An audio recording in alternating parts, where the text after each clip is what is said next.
I am indeed frugal to the extent of using weeds as a token of respect, yet the system unexpectedly bestowed upon me an innate spiritual root. When my direct disciple presents a magnificent celestial artifact in gratitude, the entire realm of cultivation assumes that I have squandered my fortune to nurture a disciple. Chapter 1. The Soul Commander. In the eastern wilderness at the Bupian sect, atop Zixia Peak, Yichio sat quietly on his bed, lost in thought. It's over, I've met my end. It seems I have traversed through realms. He opened the window beside him, gazing at the sky adorned with a violet glow. In the distance, figures occasionally soared through the air, presenting a splendid scene reminiscent of a celestial paradise. After half a day of contemplation, Yichio finally accepted the reality of his situation. He had indeed crossed over, and he found himself in a vast, desolate world. At this moment, his identity was that of one of the 7 leading figures of the Bupian sect, specifically the 18th generation head of Zixia Peak. It seems my status is rather noble, yet alas, I am but a solitary commander. Shaking his head, Yichio murmured to himself. His master, the Shintian true person, devoted his life to cultivation and fervently pursued the path of immortality. Having exhausted his life's efforts, he ultimately failed to attain transcendence, in his final moments.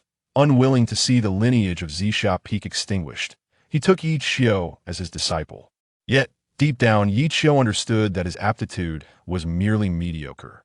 His master accepted him as a disciple out of necessity, with no other options available.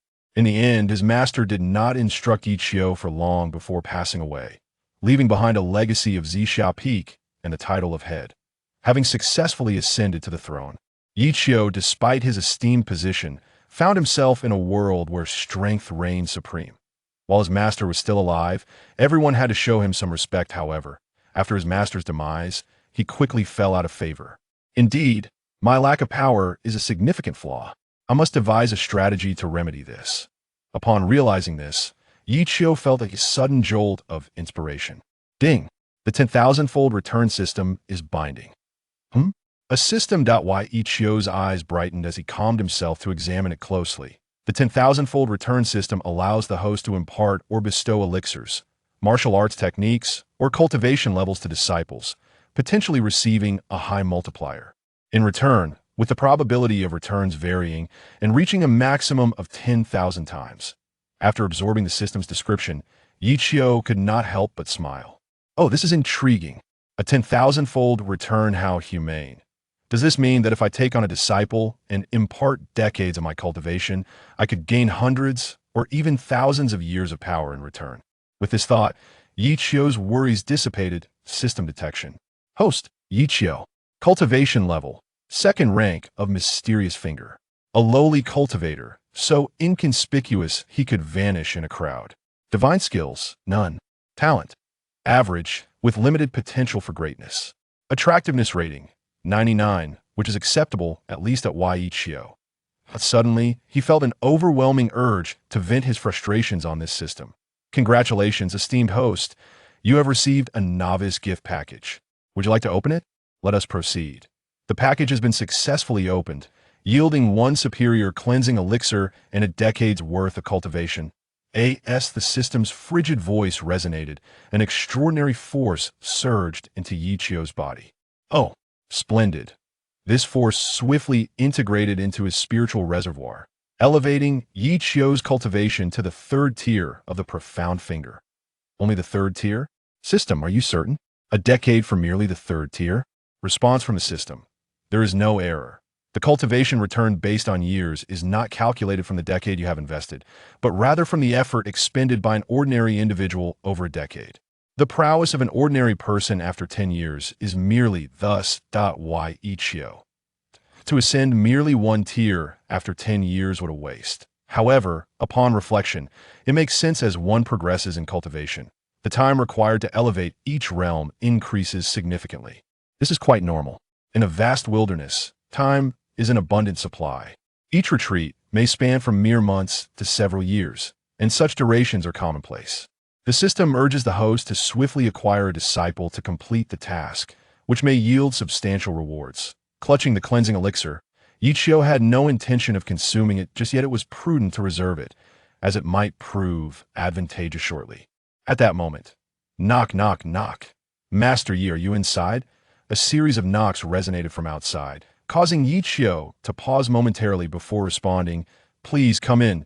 The dilapidated wooden door creaked open, revealing a strikingly handsome young man, exuding an aura of elegance and grace. It was none other than Lu Qingfeng, the foremost disciple of the Yuqing Palace. With a cultivation level of the third rank of the heavenly appearance, he surpassed Yi Qiu by a significant margin, establishing himself as a paragon among his peers. His demeanor was amiable and unpretentious, devoid of any airs. Perhaps it was due to his status as the future inheritor of the sect's leadership that he maintained excellent relations with the heads of various branches, elders, and fellow disciples alike. In Yi Qiu's words, he was a master of social finesse, having forged connections well before ascending to power at Yi Shu.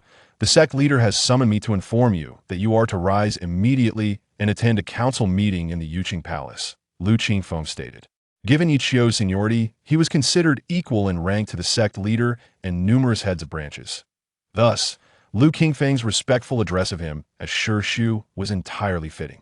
Did the sect leader mention the purpose of this meeting? Yi Qiu inquired with a hint of perplexity. In this remote corner, where even a soul was seldom encountered, it was rather unexpected for someone to be sent to summon him for a meeting. After a moment's hesitation, Lu Qingfeng replied, "It concerns the beast rampage that occurred in the village below yesterday. The surviving orphans have regained consciousness, and the sect leader is convening a meeting in the Yuqing Palace to discuss the circumstances surrounding the beast rampage and the arrangements for the surviving orphans." I see. Qiu nodded, recalling the tumult that transpired at the foot of the mountain yesterday, albeit vaguely. As for their mention of sheltering the unfortunate orphans, it amounted to little more than a simple apprenticeship ceremony. How fortuitous. Let's take a look and see if I might conveniently acquire an inexpensive disciple for experimentation, he mused. With the existence of a system that promised a thousand-fold return, Yi Qiu was eager to take on a disciple. As luck would have it, an opportunity presented itself. "Very well, I understand. You may return now." "Master Uncle." Qingfeng takes his leave, Lu Qingfeng replied, performing a respectful bow before quietly exiting the cabin. Before departing, he cast a glance back at the small wooden houses atop Zixia Peak, shaking his head in contemplation. Moments later, with a flourish of his folding fan, Yi Qiu strolled leisurely out of the cabin. His earlier nonchalance had transformed, revealing an air of grace and exceptional poise. To the uninitiated observer, he might appear as a reclusive master, yet in truth, he was merely a third-tier cultivator of the mystic finger technique. Summoning the Zixia sword with ease, Yi Qiu executed the swordplay he had recently mastered, soaring toward the Yuqing Hall.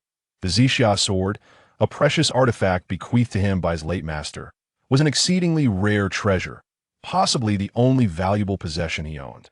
Its acquisition had not come lightly. Before long, Yi Qiu arrived at the Yuqing Hall.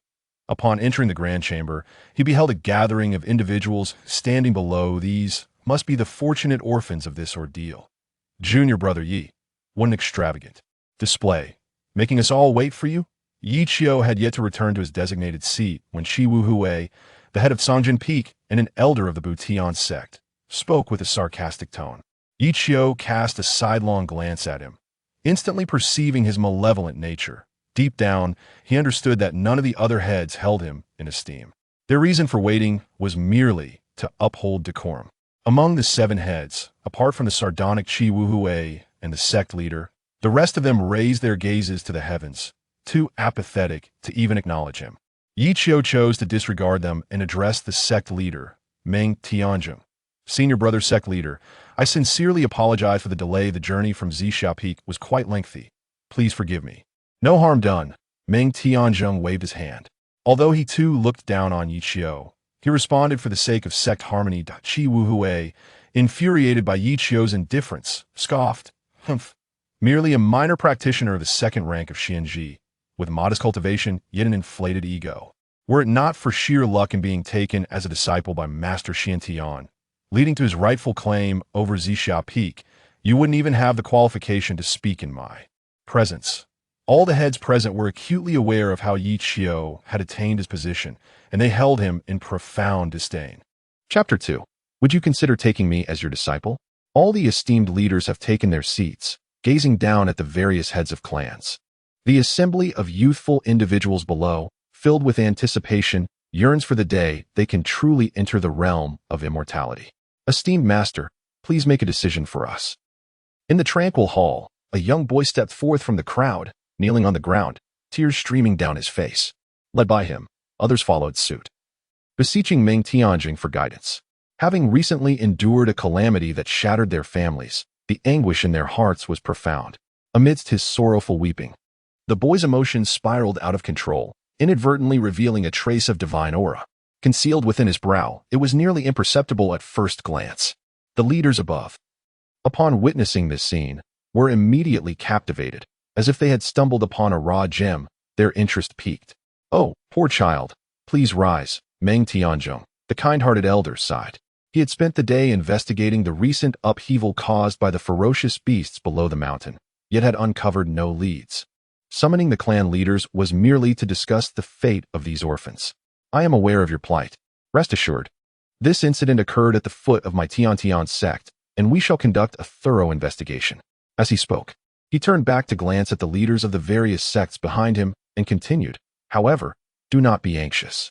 To uncover the truth of this matter, we shall require a bit more time. You may remain on the mountain to cultivate, and if there are any updates in the future, we will certainly inform you." Among the crowd, upon hearing Meng Tianjing's eloquent words, Lin Qingzhu was overwhelmed with sorrow, her heart heavy as ash. The memories of her parents' final moments surged within her, igniting a tempest of grief and indignation.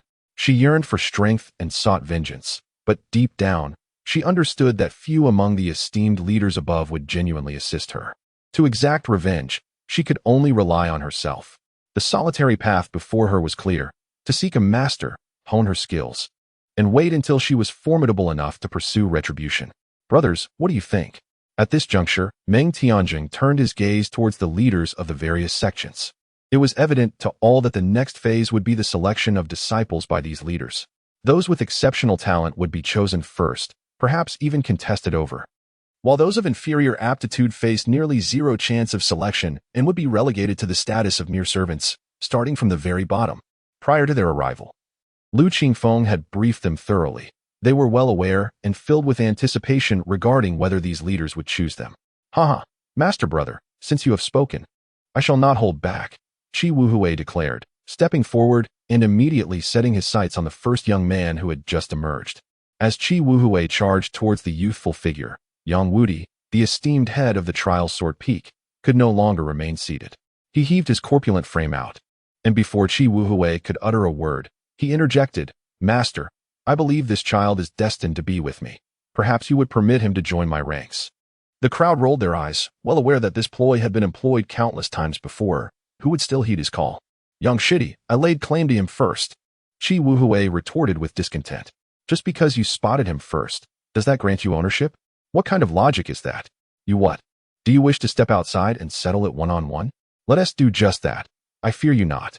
Qi Wuhui, with a fiery temper, stood resolute. Within the entire sect, aside from the master, there was but one other figure, the late Xintian Jinren, whom he feared not at all. The two nearly came to blows over the contention for a single youth. Meanwhile, the other esteemed heads, knowing they stood no chance against them, opted to seek lesser alternatives, selecting those who were still passably competent, albeit lacking in exceptional talent. Unbeknownst to them, those left unchosen stood helplessly in the hall, among them Lin Qingzhu. She was at a loss as to why she was overlooked, her heart brimming with resentment and humiliation as she clenched her fists. The harsh reality dealt her a cruel blow, shattering her aspirations of strength. With no one to select her, her only path now lay in starting as a menial disciple. However, the absence of anyone choosing her also indicated her lack of qualifications. Aspiring to commence her journey as a mere servant disciple seemed an arduous endeavor. In her moment of despair, a figure clad in white suddenly materialized before her, like a ray of dawn piercing through the suffocating darkness of hopelessness. Lin Qingzhu was overwhelmed with joy. Upon lifting her gaze, she was astonished to find it was the young headmaster who had been seated in the far corner moments ago. "Will you take me as your master?" Yi Qiu inquired in a tone devoid of embellishment. "I am willing." Disciple Lin Qingzhu pays her respects to the esteemed master. At that moment, Lin Qingzhu dared not harbor a shred of hesitation, promptly kneeling to perform the rite of apprenticeship. In this exceedingly humiliating circumstance, it was Yi Qiu who granted her the last vestige of dignity. He also bestowed upon her a flicker of hope, as long as she could become his disciple. The possibility of revenge remained. Although he appeared youthful and his strength was uncertain, he was nonetheless a headmaster. If she did not seize this opportunity to apprentice now, when would she? Come with me, Yi Qiu remarked lightly, taking the lead to exit the grand hall. Lin Qizhu hastily followed suit, but just before her departure, she caught a mocking voice. It belonged to Qi Wuhui. Huh, a master of waste has taken a disciple of waste. Truly a formidable partnership. There's a saying that goes, birds of a feather flock together, and it seems to hold true. What a pity for the millennium legacy of Zixia Peak. It appears poised to be squandered in the hands of these two mediocrities. Upon hearing these words, Lin Qingzhu was enveloped in confusion. Yi Qiu walked ahead, sensing the turmoil within her heart. After a short while, he suddenly came to a halt. Master? Lin Qingzhu momentarily froze, instinctively calling out. Yi Qiu turned to glance at her, inquiring, You heard what was said earlier. What are your thoughts? Lin Qingzhu hesitated, her heart swathed in bewilderment and indignation. Why did Qi Wuhui choose to malign their master-disciple relationship? Although she had only recently sworn allegiance, she had already embraced him as her master. Regardless of his capabilities, he was her master, her last bastion of dignity in her most humiliating moments. While others might speak of her as they wished, she would not tolerate any disparagement of her master.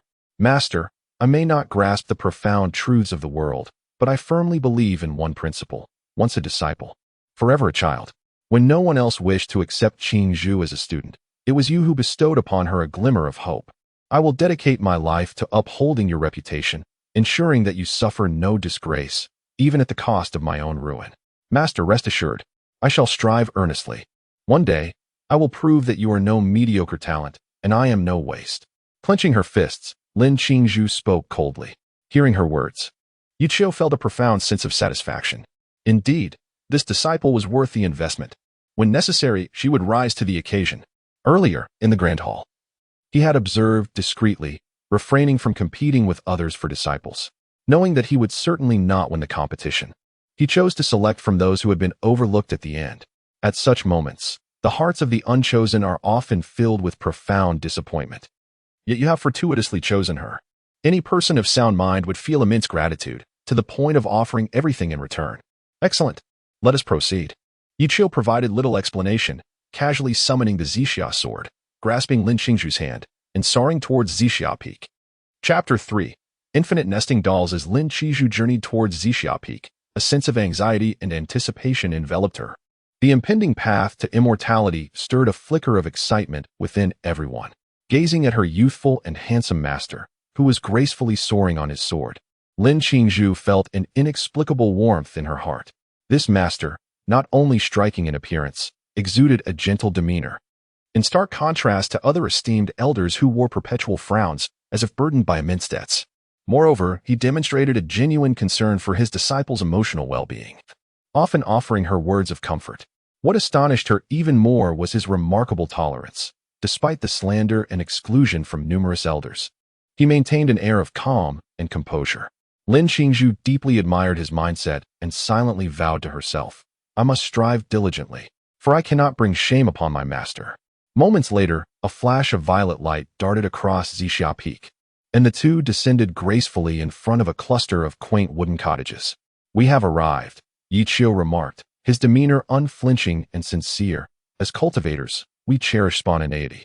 Our needs for food, shelter, and life can be approached with ease.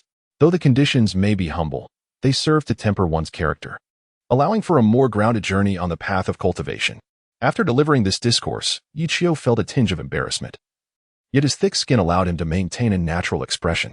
Zixia Peak was impoverished, largely due to its association with the reclusive master Xin Tian. After all, this old man could feast alone, while the entire Zixia Peak remained unfed. Master, your disciple understands. With unwavering resolve, Lin Qingzhu responded, apart from the central cabin. You may select any of the other wooden dwellings as your abode. From this day forward, you shall be the 19th principal disciple of the Zixia Peak. the future inheritor of its legacy. As the foremost disciple, you must dedicate yourself to diligent cultivation. Setting an example for the junior disciples who will follow, Yi Qiu meticulously replicated the pronouncements made by Xian Tian when he was first inducted. Lin Qingzhu, stirred by fervent enthusiasm, expressed, "Master, rest assured, I shall endeavor to the utmost."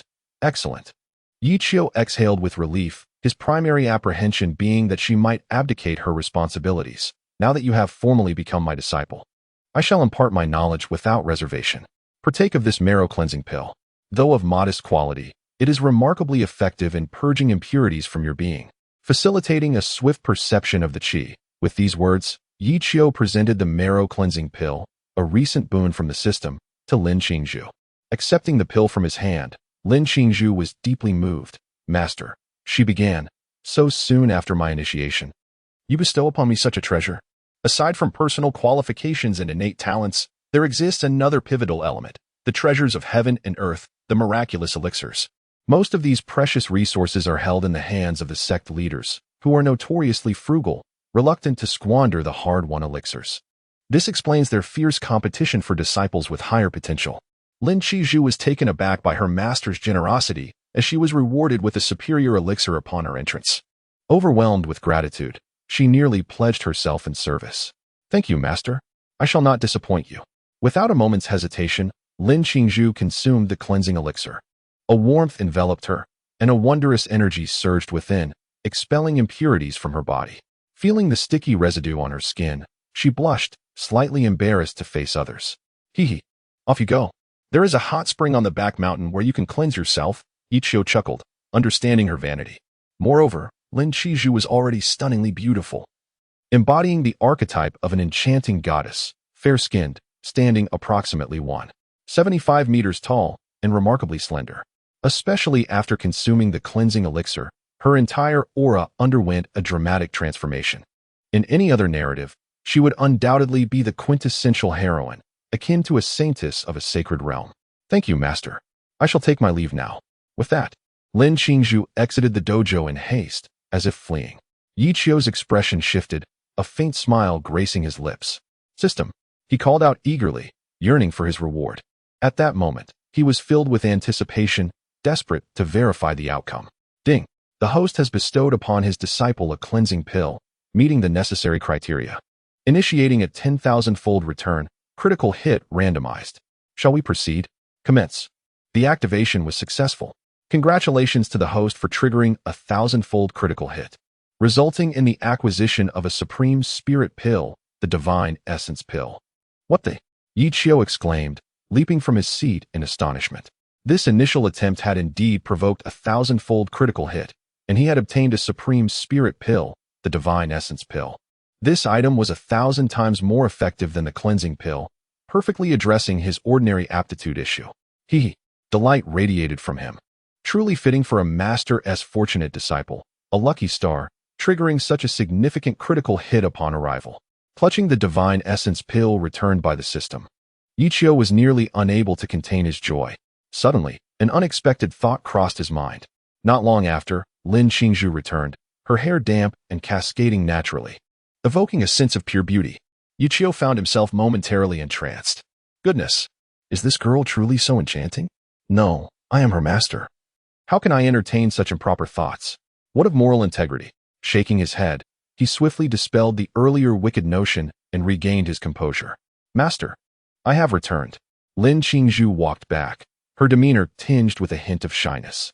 Yi Qiu nodded in acknowledgement. "Indeed, I have been pondering. Although a washing marrow pill can assist you in sensing the presence of qi ahead of time, it may prove inadequate for surpassing your peers. Therefore, I offer you this divine marrow pill. Consume it, and in but a moment, your talents will undergo a remarkable transformation." Ah! Lin Qingzhu was momentarily taken aback. Could it be that her master was so generous? Furthermore, he possessed such a precious elixir, yet chose to reserve it for her, instead of consuming it himself. In that moment, Lin Qizhu felt a swell of emotion, her eyes brimming with tears. Perhaps her master, in a bid to shield her from the scorn of her contemporaries and to empower her to avenge her parents, was willing to invest so much.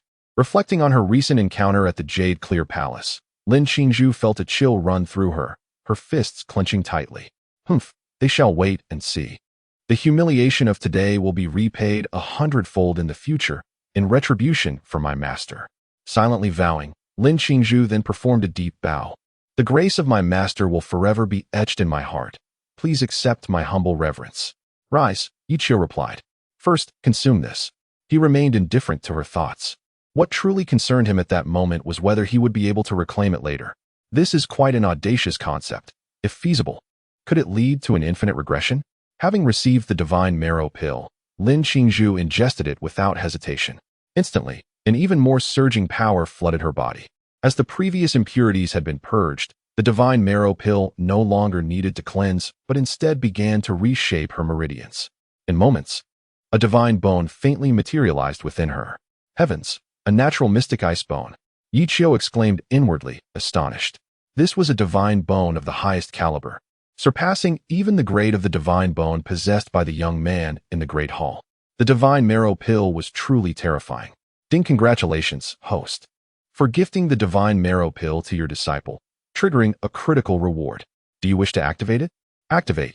Activation successful, triggering a 100-fold critical reward. Obtaining 1 immortal marrow pill. Note, the system has detected the host's intention to exploit loopholes by gifting the returned item to trigger another reward. This time, the system will act as if nothing has occurred. 1 warning issued. Special declaration. Items returned by the system will no longer trigger critical rewards through gifting. Upon hearing the warning, Yiqiu's heart tensed, but he breathed a sigh of relief upon realizing it was only a warning. Hee. Fortunately, my gamble paid off. Although infinite recursion is no longer possible, at least I succeeded once. A single attempt can transform a bicycle into a motorcycle. A top-grade spiritual pill, the divine marrow pill, has transformed directly into an immortal pill, and an immortal marrow pill at that. This is a supreme-grade elixir. Aha, I have posted it. Yiqiu nearly erupted into a maniacal laugh, yet in the presence of his disciples, how could he display such a lack of composure? He quickly regained his composure. Ahem. Steady, steady. This mere celestial elixir is but the beginning. Chapter 4. The master must enter seclusion for a time. When Lin Qingzhu once again awakened and sensed the changes within her, her heart was profoundly shaken. Prior to this, Lu Qingfeng had introduced to them the distinctions between nobility and commoners among ordinary people. Similarly, among cultivators, there exists a divide between prodigies and those deemed worthless. The most telling indicator of one's aptitude for cultivation is the divine bone. The Buitian sect has been established for thousands of years, yet it has only produced a handful of naturally gifted individuals with divine bones. These prodigies are invariably the dragons among men, capturing the attention of the world. Divine bones, apart from those inherited by birth, can also be acquired through rare and precious materials, albeit at a considerable cost, which most sects are reluctant to bear. She never anticipated that upon her initial entry into the sect, Yiqiu would generously bestow upon her a piece of divine marrow, awakening a divine bone within her. How could she repay such kindness? Thank you, Master, for the medicine. No amount of gratitude could adequately convey her admiration. In her heart, Yiqiu stood as a deity high above the 9 heavens, an imposing figure. With such a master guiding her, what worries could she possibly have about avenging great grievances? What fears could she harbor about the uncertainties of the immortal path? Now, rise, Yiqiu said calmly, observing Lin Qingzhu kneeling on the ground. In 3 months, the Buitian sect will hold its once-in-a-century 7-meridian martial meet. As my foremost disciple of Zixia Peak, I hope you can secure a commendable position, bringing honor to our Zixia Peak. Yiqiu spoke with a tranquil demeanor. A day prior, he could hardly fathom the prospect of competing in the 7 sects martial gathering. However, the current circumstances have shifted dramatically. With the advent of this 10,000-fold return system, what remains unattainable? Mark my words, a span of 3 months is ample time. Rest assured, Master, I shall not bring shame to Zixia Peak. Lin Qingzhu declared with unwavering resolve. Given Master's profound investment in this gathering, how could she possibly let him down? At any cost, she is determined to secure a top position for the 7 sects, thus restoring honor to Zixia Peak. Previously, she might have felt some pressure, but now, the mysterious ice bone within her continuously replenishes her strength, bolstering her confidence. Even now, she recalls the humiliation inflicted upon their master-disciple pair by Qi Wuhui at the Yuqing Hall. This time, without fail, she must demonstrate that Zixia Peak is far from inconsequential. Excellent. Yi Qiu remarked with satisfaction, casting a glance at her before continuing. You have awakened the divine bone and progressed to the first level of qi cultivation. There is no need for further comprehension of qi perception. He then produced a tome from behind him and handed it to her, saying, This book is the foundational scripture of our Zixia Peak, the Zixia Classic. You need only learn to circulate your energy as instructed within. Should you encounter any uncertainties, feel free to consult me. I understand, Master, Lin Qingzhu replied, accepting the Zixia Classic with reverence, recognizing it as her genuine first step into the realm of immortality. Subsequently, Yi Qiu imparted to her some fundamental knowledge and specialized terminology to ensure she comprehended the scripture. All right, you may return to rest from tomorrow's dawn. Awaken upon the precipice. Each day, 3 tasks must be undertaken, lest you squander your time in frivolity. Once your cultivation reaches the realm of the profound finger, I shall impart to you the art of the purple mist sword technique. Disciples shall remember. Yi Qiu waved his hand and continued. I must enter seclusion for several days. Should you encounter any perplexities during your practice, do not act recklessly. Upon my return, I shall provide you with the answers. Master may proceed with your seclusion. I assure you, Qizhu will not neglect her studies and will diligently cultivate. Very well, go. With a gesture of his hand, Lin Qingzhu departed from the dojo and returned to her modest wooden abode. Eagerly, she opened the purple mist cannon, yearning to glimpse the mysteries of the celestial arts contained within. Within mere moments, she found herself able to summon the energy within her body. Astonished, she marveled at the miraculous efficacy of this divine bone. Unbelievable. She had not anticipated that her master would invest such effort to awaken her divine potential. Regardless of the circumstances, I must not betray Master S' expectations. I shall strive diligently and aim for an esteemed position in the Seven Veins Martial Assembly in 3 months' time. Resolute in her determination, Lin Qingzhu entered a state of cultivation, not waiting for the morrow. What she most desired was to swiftly break through to the realm of the profound finger, so that upon her Master S' emergence from seclusion, she could present him with a delightful surprise. Meanwhile, Yi Qiu had left the dojo and entered the cave on the back mountain. This cavern serves as a dedicated sanctuary for secluded cultivation on Violet Dawn Peak. In Yi Qiu's recollections, his esteemed master spent the majority of his life within its confines. Now he too seeks its refuge, drawn by its tranquility and seclusion, ideal for focused training.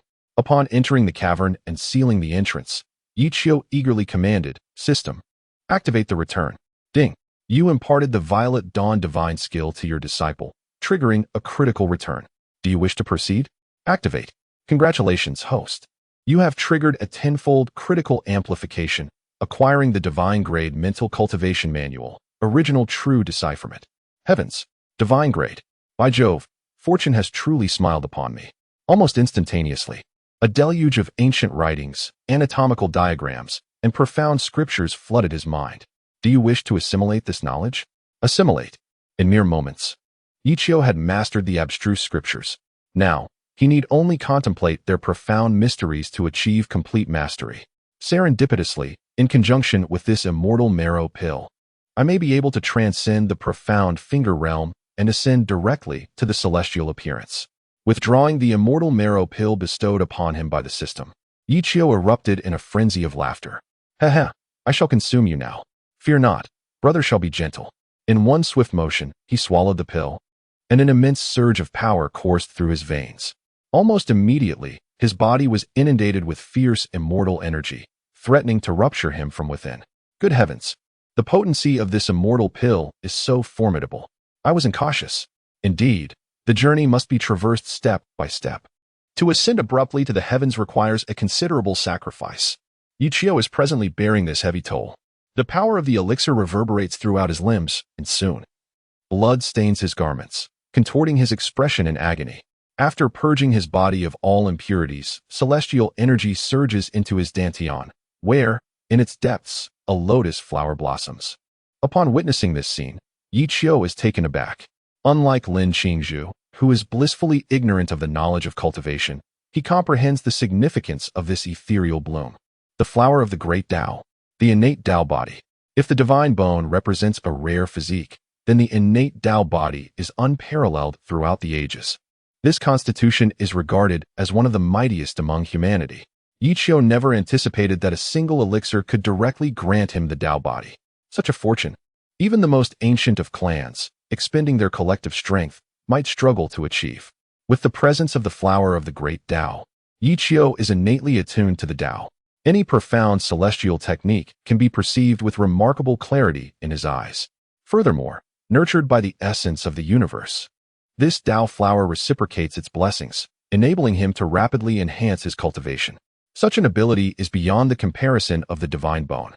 He has struck gold, truly struck gold. In this moment, Yi Qiu can no longer maintain his composure. The potency of the immortal marrow pill had yet to fully dissipate. And upon the formation of the Tao flower, Yi Qiu promptly entered a meditative state. Initially, he anticipated that he would only be able to advance to the celestial phase at most, but upon observing the residual immortal energy within his body, Yi Qiu was lost in contemplation. Yes, to charge towards the immeasurable. Chapter 5. The Astonishment of Qi Wu Hui in Recent Days. Lin Qizhu had gradually acclimatized to the tranquility of Zixia Peak. In this desolate place devoid of human presence, her only recourse was to immerse herself in cultivation. Consequently, her proficiency had surged remarkably, enabling her to ascend to the third rank of Qi refinement in less than 3 days, achieving an elevation almost daily. On this particular morning, at the break of dawn before the sun had risen, Lin Qizhu, clad in ethereal white, appeared atop the Wangduan cliff, ready to commence the 3 tasks assigned by Yi Qiu: enlightenment, Qi cultivation, and self-inquiry.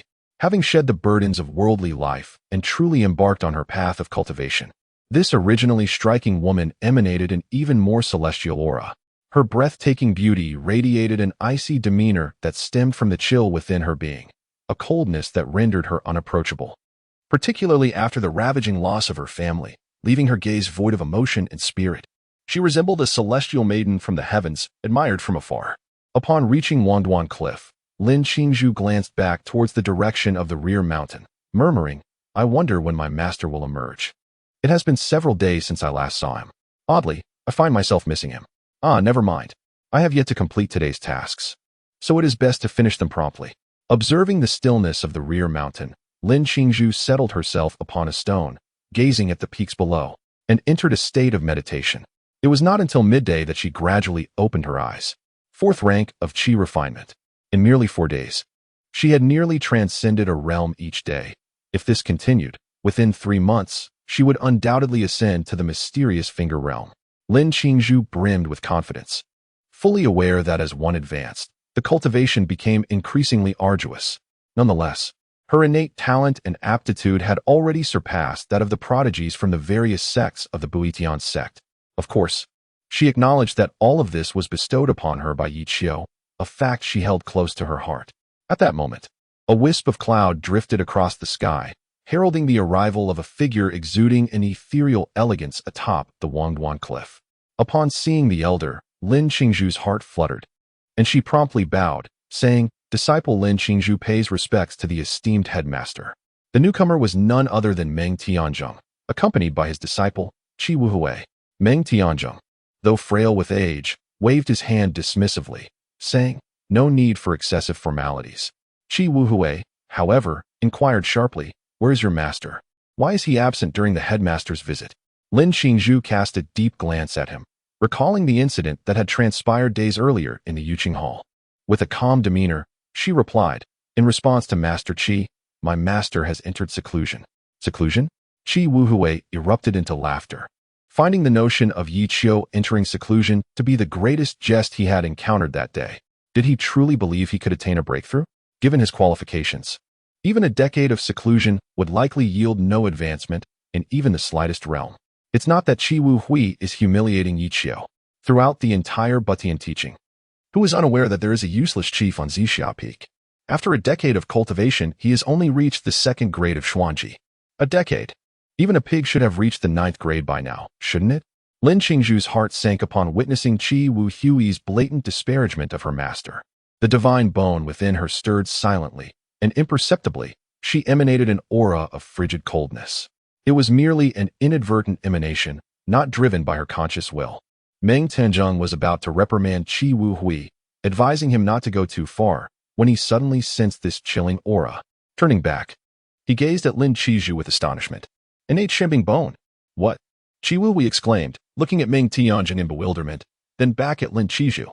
He noticed a mark between her eyebrows, the very sign of an innate divine bone. Impossible. We examined her thoroughly in the main hall back then. She had no divine bone at all.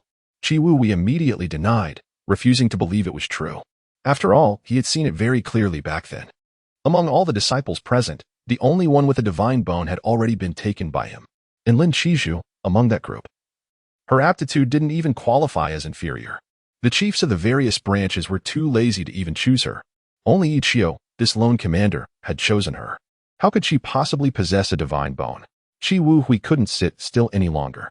Just as he was about to take action to investigate, Meng Tianjing stopped him. Indeed, it is a divine bone, and remarkably pure, with the potential to evolve into an immortal bone. Haha, how delightful.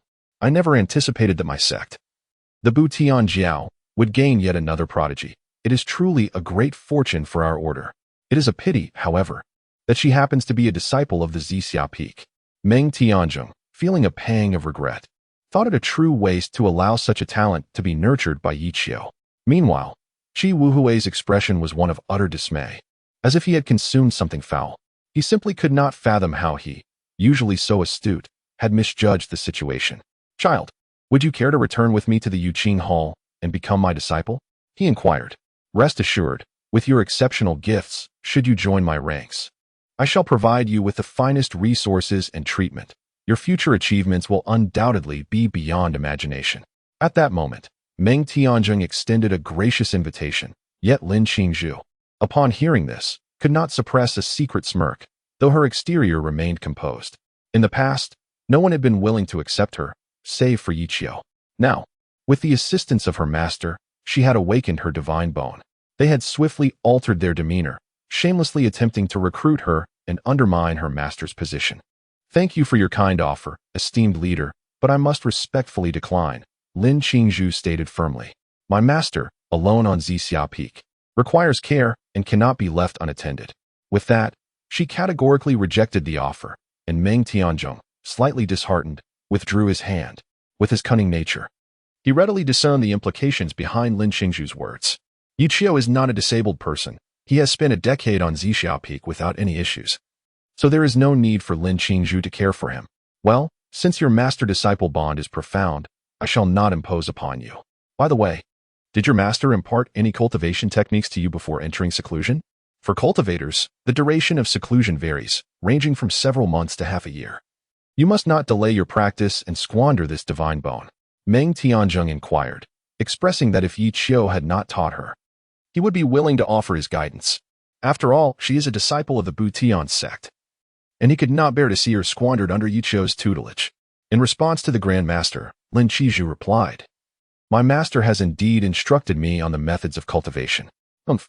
Upon hearing this, Qi Wuhui scoffed disdainfully, stating, What sort of celestial techniques could he possibly teach? It is a pity for this divine bone to be wasted on such a mediocre talent. Meng Tianjing shot him a sidelong glance and turned to Lin Qingzhu, asking, Child, may I assess your current cultivation state? Lin Qingzhu did not resist. She merely nodded. She extended her hand, and as Meng Tianjing felt her pulse, his expression suddenly shifted. Qi Wuhui was momentarily taken aback and questioned, Master, what is the matter? Goodness. You are at the 4th level of Qi refinement. How is this possible? In just 4 days, you have surged from a complete novice to the 4th level of Qi refinement? Meng Tianjing's face was filled with disbelief, while Qi Wuhui's countenance turned ashen. Previously in the Grand Hall, he had fought fiercely against Yang Wudi to seize the disciple gifted with innate divine bones. And it was only today that he finally sensed the aura. Yet Lin Qizhu, someone deemed undesirable, had unexpectedly advanced to the 4th stage of Qi training? Impossible. I must investigate.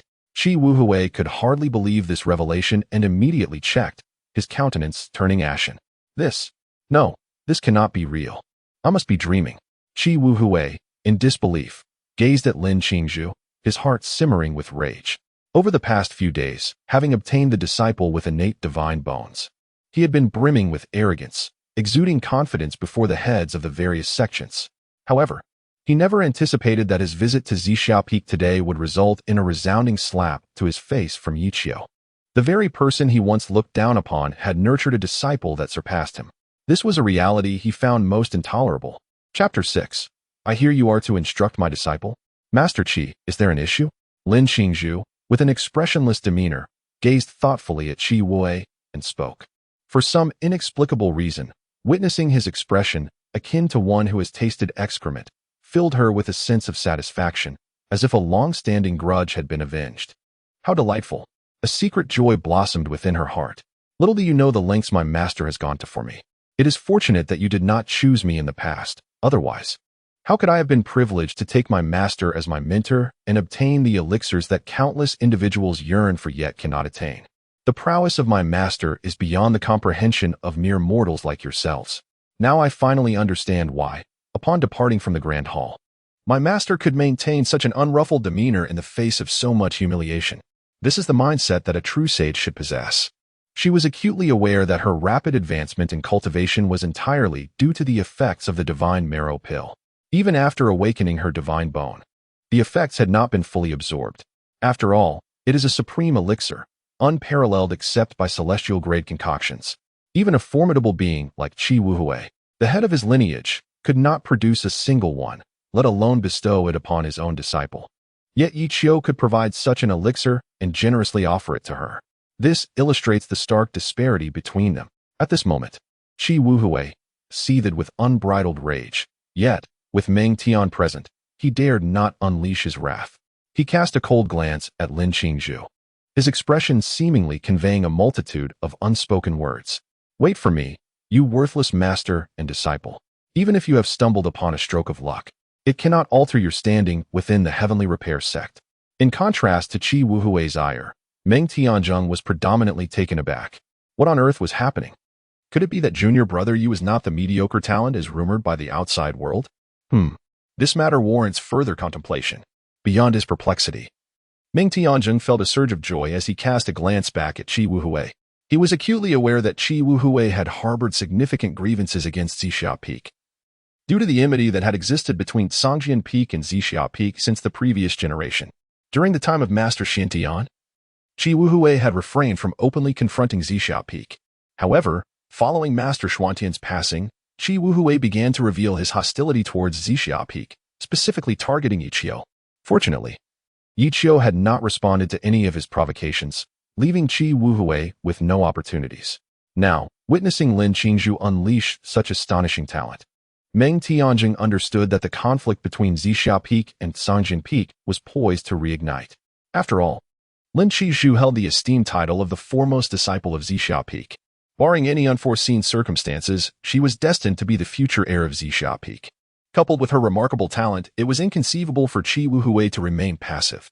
If Zixia Peak were to produce another powerhouse akin to Master Xiantian, how could Songjian Peak hope to suppress Zixia Peak? Meng Tianzheng immediately grasped the implications of these developments. However, he was quite pleased to witness such a scene. Only through struggle can there be pressure. The disciples of the two factions competed, each displaying their unique abilities, ultimately benefiting the sect. Child, how long has your master been in seclusion?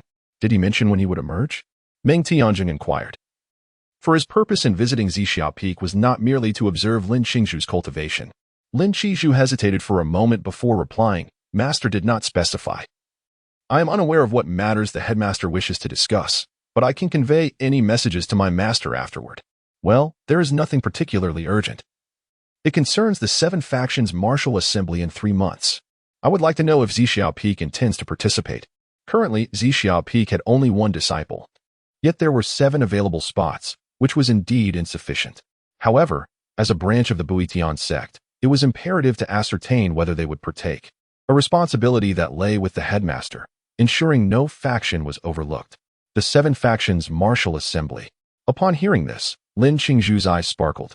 Yi Qiu had mentioned this matter to her before entering seclusion. She promptly responded, Headmaster, my master informed me about this event. Zixia Peak will indeed participate. Ah, splendid. Meng Tianzheng nodded in approval, expressing his satisfaction and anticipation for the strides Lin Qingzhu would make in 3 months. Qi Wuhui, however, scoffed. It seems your master has great confidence in this upcoming assembly. Master Qi, please do not find this amusing. Rest assured, during this martial gathering, should I encounter the disciples of Hidden Sword Peak, I shall exercise restraint. Lin Qingzhu remarked with a faint smile, exuding an air of composure. Upon hearing this, Qi Wuhui was immediately incensed. Humph, you impudent girl, such brazen words. Truly, one can discern the quality of a master by their disciple. Do you genuinely believe that under the tutelage of your incompetent master, you can acquire any real skills? Lin Qingzhu furrowed her brow and continued. There is no need for you to concern yourself with that, Master Qi. Perhaps you ought to worry about your own disciples instead. If, during the Seven Veins Martial Assembly, your students were to lose to a disciple trained by my so-called incompetent master, it would indeed be a slap in the face for you. You. Qi Wuhui nearly spat out a mouthful of blood in exasperation. This girl, though appearing quite demure, has a way of speaking that is utterly infuriating, almost bringing him to the brink of fury, just like her master. Humph, you insolent girl, disrespectful and audacious. Today I shall teach you a lesson on the importance of respecting one's elders. As his fury boiled, Qi Wuhui prepared to strike, when suddenly, a tremendous sound erupted from the back mountain. What is this? Meng Tianzhong was taken aback, sensing a formidable aura emanating from the rear mountain. This power is astonishing. Could it be that there are still elders from Zhixiao Peak who have not yet passed away? Meng Tianzhong was taken aback, and Qi Wuhui shared his astonishment, their faces turning ashen. The master had emerged from seclusion. In contrast to their astonishment, Lin Qingzhu exclaimed with delight. She had been quite frightened moments ago, never expecting that her mere words would provoke Qi Wuhui into such a state of aggression. In her current state, she was hardly a match for him. To her surprise, at this critical moment, Yuchio had indeed come forth from his retreat. She could sense that formidable aura. So familiar, it was her master, who had been in seclusion for an extended period. What? Yuchio? Upon hearing Lin Qingzhu's exclamation of joy, both men furrowed their brows, their hearts filled with disbelief. It was impossible. This aura could only belong to someone of the Wuju realm at the very least. Wasn't Yuchio merely at the second rank of Xinji? As they pondered this mystery, a fleeting cloud appeared in the sky, and in an instant, a figure clad in white materialized beside them. Draped in flowing white garments, he strolled leisurely, exuding an ethereal presence that imparted an uncanny sense of inscrutability. Hiss. Meng Tianzhong gasped in astonishment. The newcomer was indeed Yuchio. If their eyes had not deceived them, he had just teleported.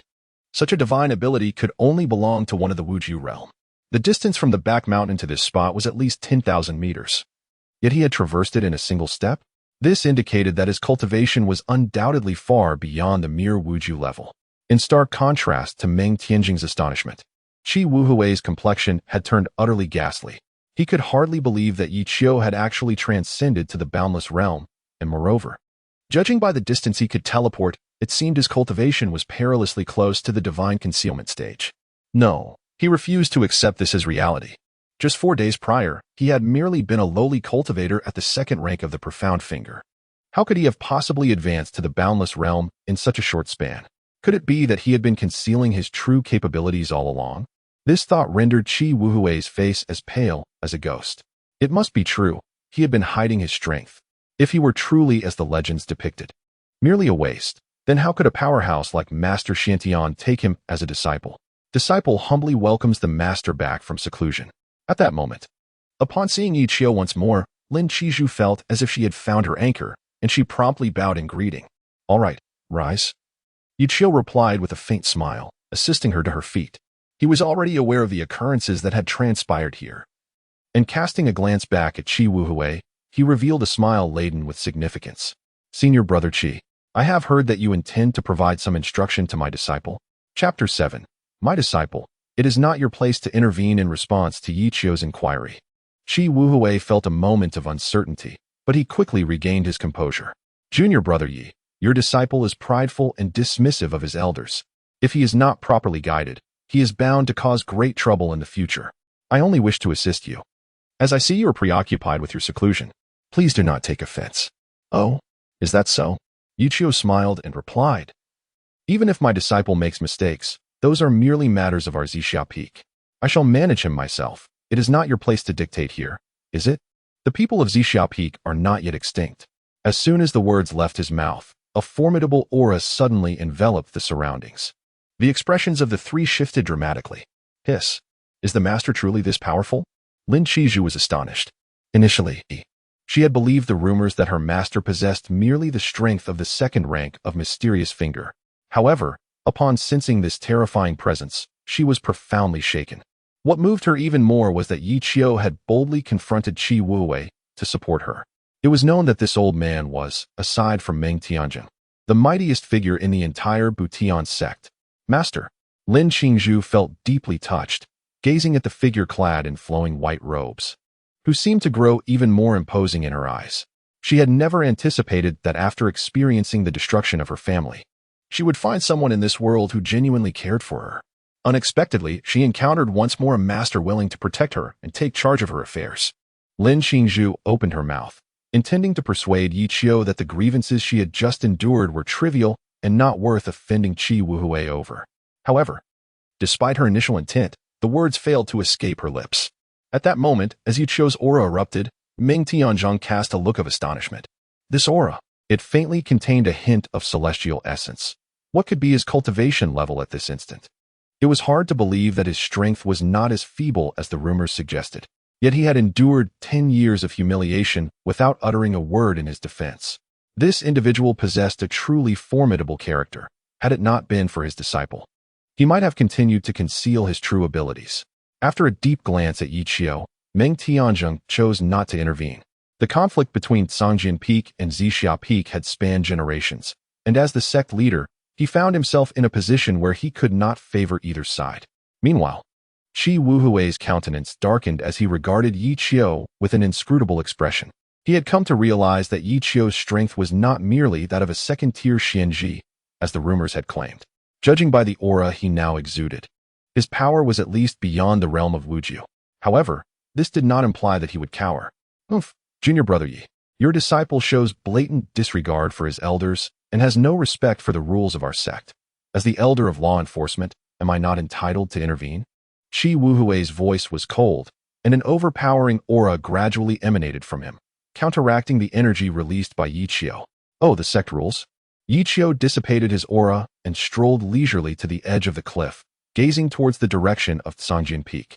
Since senior brother Qi has brought up the sect rules, let us discuss them. What do you mean? Qi Wuhui's expression darkened, uncertain of Yi Qiu's intentions. Senior brother Qi, as the enforcer elder, must be well versed in the regulations of our sect. I wonder, how should we deal with sect disciples who oppress the common folk, forcibly seize maidens, and murder innocent civilians according to the rules? Without a moment's hesitation, Qi Wuhui replied, according to the rules, their cultivation should be abolished and they should be expelled from the sect. Upon hearing this, a faint smile played at the corners of Yi Qiu's lips, hinting at a deeper significance. Witnessing the scene, Qi Wuhui felt an ominous premonition. Indeed, after hearing his words, Yi Qiu smiled lightly and said, it seems senior brother Qi is quite familiar with the sect rules. If I recall correctly, there is a disciple under Cangjian Peak who, relying on his formidable strength, has oppressed the common people and repeatedly abducted women from the foot of the mountain, leading them to their demise. According to the rules, should he not have his cultivation abolished and be expelled from the sect? Oh, I remember now. This disciple happens to be senior brother Qi's son, right? No wonder this scoundrel has been able to roam freely on the mountain. It's no wonder then. Yi Qiu wore an expression of sudden realization. Lin Qingzhu's eyes flickered, gazing at Yi Qiu with a hint of surprise. She hadn't anticipated that her master possessed such a devious side, evidently setting a trap for Qi Wu and allowing him to dig his own grave, only to fall into it himself. Upon hearing these words, Qi Wu couldn't help but realize that Yi Qiu was deliberately leading him on. However, what rendered him unable to refute was that every word Yi Qiu spoke was true. He had conceived his son late in life and doted on him excessively, indulging him in every way. Consequently, Qi Hao, leveraging his father's position as the law enforcement elder and his own status as the heir to Hidden Sword Peak, had become increasingly perverse under Qi Wu's indulgence. In a mere few months, he had already abducted several young ladies from prominent families down the mountain, only to toy with them until their demise. Such occurrences were all too commonplace in this world where the strong reigned supreme, with everyone turning a blind eye. After all, his father was Qi Wu, and no one dared to speak out against him. This, in turn, fueled his arrogance and further warped his psyche. Seeing the fuse leading to his most beloved son, Qi Wu was thrown into disarray. Junior brother Yi, one must speak with evidence. Although our two factions have always been at odds, you needn't resort to framing me, surely? Evidence. Yi Qiu sneered, observing the other's insidious countenance. And what if I were to produce evidence? As the enforcer elder, Could Brother Qi possibly be indulging in favoritism? Upon hearing this, Qi Wuhui was immediately drenched in cold sweat, casting a desperate glance towards Meng Tianjing. Observing his flustered state, Meng Tianjing shook his head in disappointment. He had not anticipated that Qi Wuhui, despite his esteemed position, would be outmaneuvered by a mere youth. He couldn't help but admire Yi Qiu, who, while presenting an appearance of innocence, proved to be exceedingly cunning. Meng Tianjing was evidently aware of the matter concerning Qi Hao, yet due to his unique status, he chose to turn a blind eye. After all, for practitioners of the Tao, the death of a mere mortal held little significance. This was a world dominated by the competition of myriad races, where the principle of survival of the fittest prevailed. Only the strong held sway. Gazing at the violet clouds in the sky, Meng Tianjing suddenly remarked, "Junior Brother Yi, your purple mist peak is truly picturesque, brimming with abundant spiritual energy. Beneath our feet, there must lie a spiritual vein. Is that not so? It is no wonder that Master Xiantian has never departed from Purple Mist Peak all these years. Now it all makes sense." Yi Qiu regarded him with a deep gaze, recognizing that he was deliberately diverting the topic to suppress the matter at hand. A smirk of derision flickered in his heart as he sensed that this was sufficient.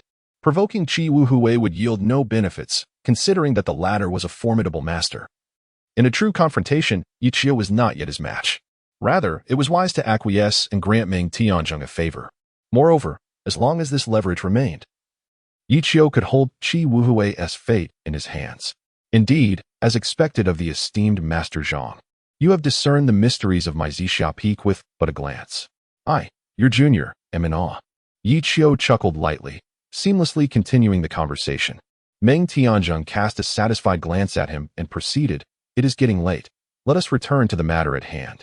Junior Yi, we have come here for the Seven Veins Martial Arts Conference set to take place in 3 months. I wonder if your Zixia Peak will participate in this event?" Chapter 8. Indeed, the truth will emerge in 3 months as anticipated. Yi Qiu surmised from the outset that their visit was in regard to the forthcoming Seven Factions Martial Assembly. After all, this event stands as the paramount gathering of the Butian sect, held in the highest regard. Recalling past events, it seemed that Zixia Peak had not participated in the assembly for nearly 2 terms. Due to the circumstances surrounding Xiantianjinren, Zixia Peak had no disciples attending the competition. In this particular edition, as Yi Qiu had ascended to the esteemed position of the chief disciple, his participation was naturally out of the question. The only one eligible to compete was Lin Qingzhu. Casting a glance back at the disciples trailing behind, Yi Qiu spoke calmly, "Martial Master, Zixia Peak shall indeed participate." Humph. Qi Wuhui scoffed disdainfully. Among the 7 factions, Zixia Peak was notably sparse in numbers. The other factions had meticulously selected their outstanding disciples through rigorous elimination rounds, showcasing a gathering of prodigious talent. Their strength was undoubtedly formidable, constituting a true assembly of geniuses. In stark contrast, Zixia Peak could only boast a single disciple, rendering the selection process moot.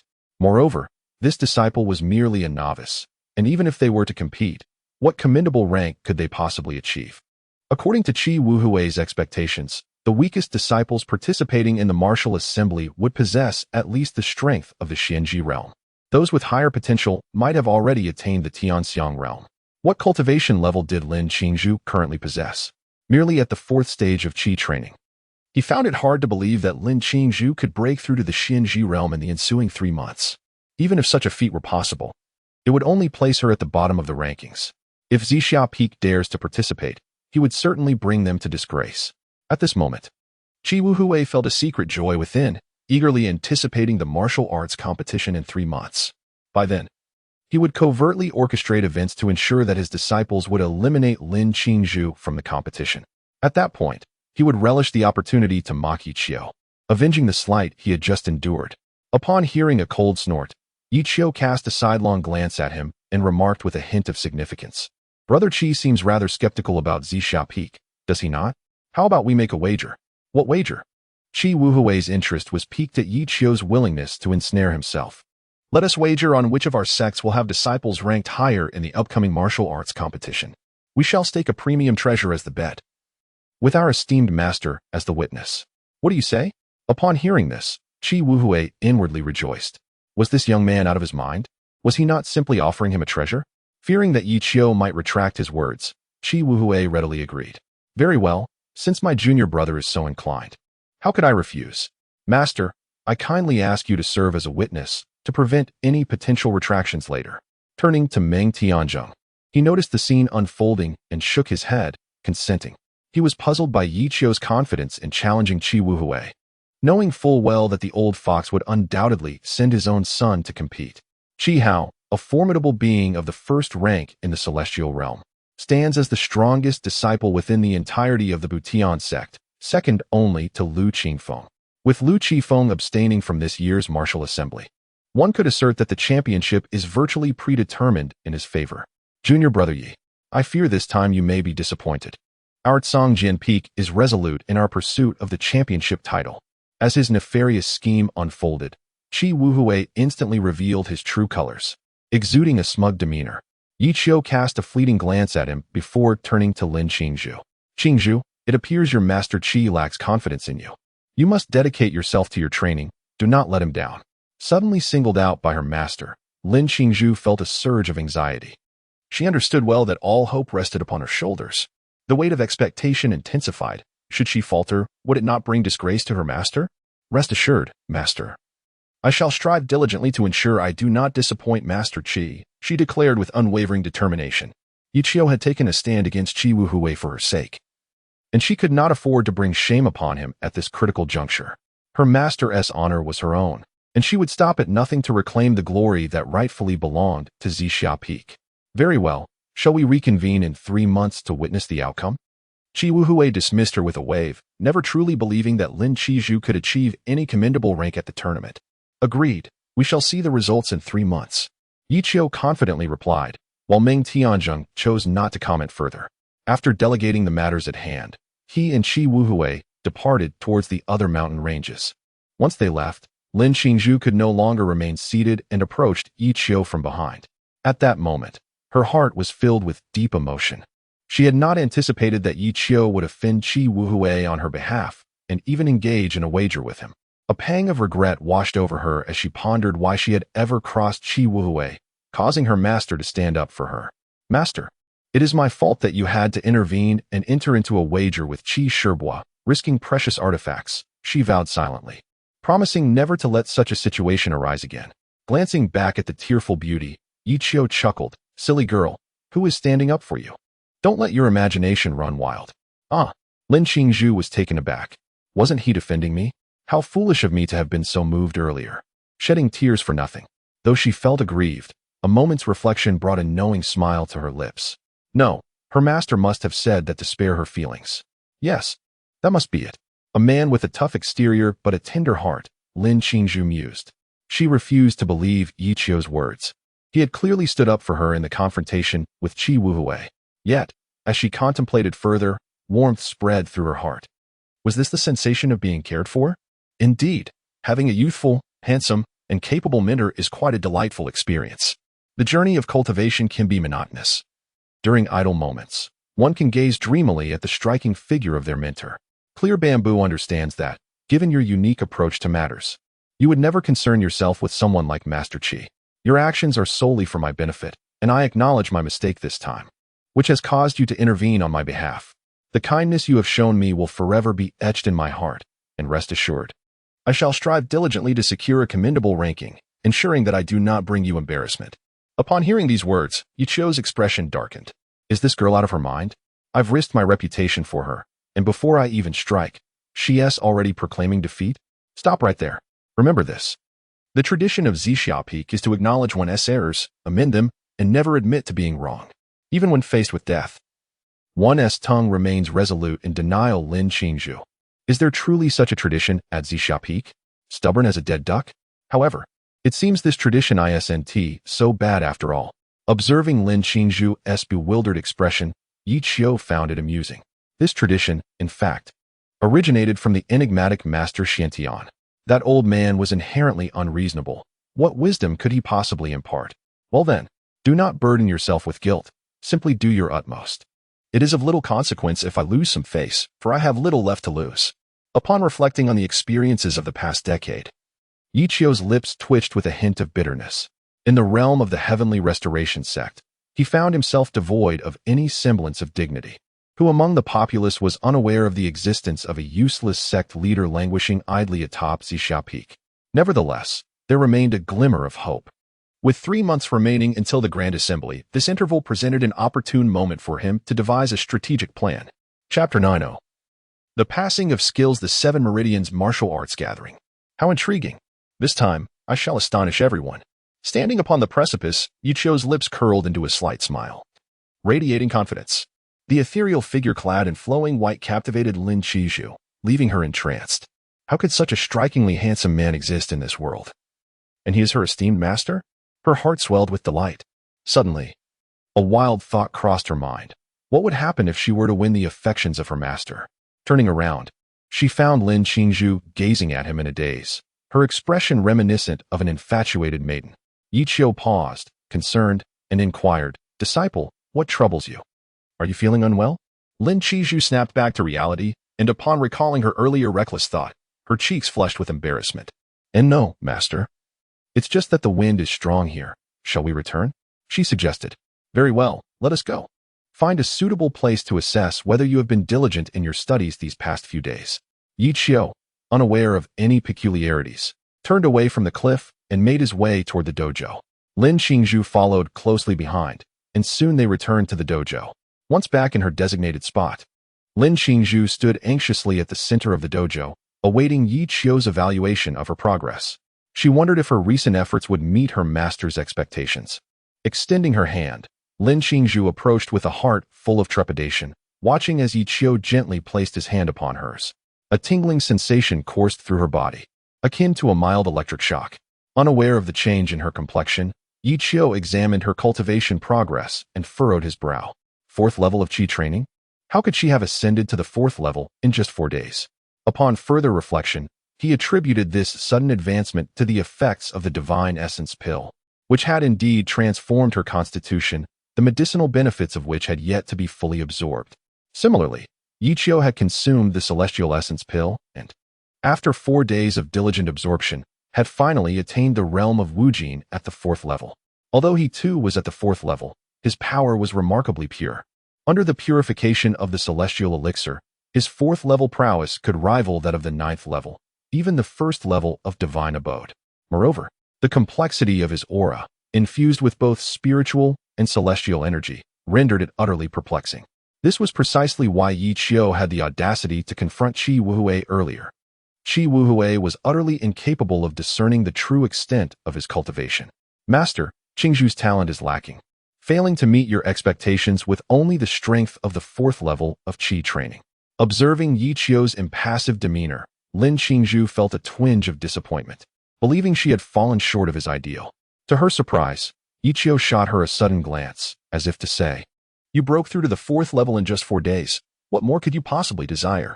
Such words can only be uttered in my presence. Refrain from speaking carelessly in public, lest others take offense. It is utterly infuriating that the disciple with innate divine bones from Sanjin Peak has yet to attain the 1st level of Qi cultivation even after 4 days. She has already reached the 4th level and remains unsatisfied, lamenting her supposed lack of talent. How absurd to claim one is talentless. Had I possessed such a pace in my cultivation, would I have endured years of humiliation?" The sudden shift in Yichio's demeanor left Lin Qingzhu bewildered. It was her first encounter with such an expression from him, akin to discovering a new world. It appeared that her master was not as stern as she had presumed. This realization brought her a sense of delight. She had feared disappointing him with her performance, but it seemed that was not the case, and now she felt relieved. Reaching the 4th level of Qi cultivation. To progress to the realm of Xianji would require several months at the very least, and time may well be of the essence. As she murmured to herself, a sudden thought struck Yichio. Of course, I can impart my skills. How could I have overlooked this? A wave of realization washed over him. He possessed a system of 10,000-fold returns. Unlike others, he was not constrained by the fear of diminishing his own abilities when passing on knowledge. "Master, what troubles you?" Lin Qingzhu inquired curiously, noticing Yichio's momentary daze. Yichio quickly regained his composure, a wicked smile spreading across his face as his gaze fixated on Lin Qizhu, scrutinizing her with an intensity that made her heart race and her body tense. This smile, this look, could it be that my master harbors feelings for me? What should I do? If he desires me, should I acquiesce or refuse? If I comply, will he perceive me as too frivolous? Yet, if I decline, how could I bear to reject someone who has treated me so kindly and is so strikingly handsome? In that fleeting second, countless thoughts flooded Lin Qingzhu's mind. Noticing her distraction, Yi Qiu's lips twitched, bemused by the girl's wandering thoughts. Disciple, I have been contemplating your position. You bear the honor of my Zixia Peak, and it is imperative that you secure the championship in this martial arts competition. However, 3 months is an exceedingly brief time, and at your current pace, I fear you will not be ready in time. After much deliberation, I have decided to impart my skills to you. Ah? Oh. Upon hearing this, Lin Qingzhu felt a sudden wave of disappointment, her reluctance evident. All that anticipation for this? She had expected something far more significant. Observing her disheartened expression, Yi Qiu's lips twitched again, a vein of frustration running through him. What is this expression? I offer you my teachings, and you are not pleased? This is a privilege that many would eagerly seek. After a moment, Lin Qingzhu finally regained her senses. Wait, master. Are you saying you wish to impart your skills to me? She had been lost in thought moments ago, not paying attention. But now the realization struck her with a jolt of astonishment. Yi Qiu was indeed offering to transmit his power. She could hardly believe it, after all. For those who cultivate immortality, their own mastery is valued above life itself. Such an act could only be sanctioned by one's closest kin. Lin Qingzhu never anticipated that Yi Qiu would extend this privilege to her. Did this mean that, in his heart, she was the one he held dearest? At this thought, Lin Qingzhu felt a surge of joy and excitement. She had not expected her master to care for her so deeply. It was truly touching. His repeated references to the dignity of Zixia Peak were merely a pretext. What is mere dignity compared to the gift of power? Indeed, Yi Qiu replied calmly. After much contemplation, I have concluded that only through the transmission of skills can you grow in the shortest time possible. This upcoming martial gathering concerns the honor of Zixia Peak, and I do not wish for you to falter. Do you understand? Lin Qingzhu nodded solemnly. She was acutely aware that this was not merely about the reputation of Zixia Peak. He was clearly concerned for her safety in the competition, which was why he offered to transmit his power. A man who appears tough yet harbors a tender heart. He worries for me while insisting it is about the dignity of Zixia Peak. Now, come here, sit before me, and enter a meditative state. All right. Lin Qingzhu approached without the slightest hesitation, displaying a commendable obedience.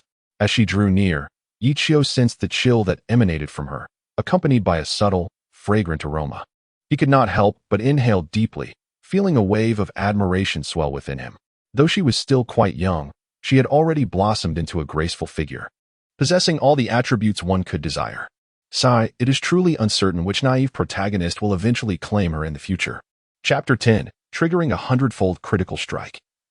Gaining a millennium of power once Lin Qingzhu had fully immersed herself in the moment, Yi Qiu inquired within his heart, system. What is the maximum amount of power that can be transmitted in a single transmission? This marked his inaugural attempt at power transmission, and he was apprehensive about making any mistakes, prompting him to hastily seek clarification from the system. Upon assessing the host's current cultivation level, the system responded. You are currently at the boundary of no distance, and the maximum power that can be transmitted is 10 years worth. The duration of power that can be transmitted will increase as your cultivation improves. The higher your cultivation, the greater the power you can impart. Note, each transmission incurs a cooldown period, during which any subsequent transmissions will not yield returns. 10 years. That is sufficient, Yi Qiu mused after absorbing the system's explanation, nodding in agreement as it fell within his acceptable range. Initially, he had intended to transmit a century's worth of power, yet considering Lin Qingzhu's current physical condition, she might not be able to handle such overwhelming strength. 10 years was indeed the limit. With this understanding, Yi Qiu gently spoke, Disciple, relax and do not be tense. Power transmission is a profoundly serious matter, leaving no room for error. Today, I shall impart to you 10 years of power. You need only to absorb it into your dantian for refinement when it reaches your body. Remember, do not resist. Power transmission is not a trivial matter. It involves numerous trials, and any misstep could affect both individuals involved. Prior to imparting his power, Yi Qiu felt compelled to forewarn Lin Qingzhu, lest she encounter any unforeseen complications. Esteemed master, I comprehend, she affirmed. Very well. Yi Qiu gently raised his hands, pressing them firmly against Lin Qingzhu's back. Channeling his entire power. Employing the method of power transfer, he transmitted his energy into Lin Qingzhu's body, sensing the continuous stream of power emanating from Yiqiu's hands. Coursing wildly through her body, Lin Qingzhu's heart fluttered. Recalling Yiqiu's earlier admonition, she promptly relaxed, guiding the power into her DC as Yiqiu had instructed. At this juncture, her cultivation was still stagnant at the 4th grade of Qi training, awaiting the influx of this power into her DC. Lin Qingzhu commenced her attempt to absorb the power, integrating it into herself. In short order, her cultivation began to ascend rapidly. Heavens! Lin Qingzhu was increasingly astonished. In a brief span, she had leaped from the 4th grade of Qi training to the 9th. The power of Master's decade-long cultivation was indeed intense. The power acquired through transmission differs from that gained through regular cultivation. One might spend a decade to break through to the profound finger realm. However, if someone were to transmit a decade's worth of power, one might not necessarily achieve the same breakthrough. This is because power loss occurs during the transmission process, influenced by one's own aptitude, and further diminished during absorption. This is the reason why others are reluctant to transmit power. The sheer wastefulness of such an endeavor was overwhelming. No one would willingly squander so much effort to elevate another's realm. It was precisely this selflessness that deeply moved Lin Qingzhu.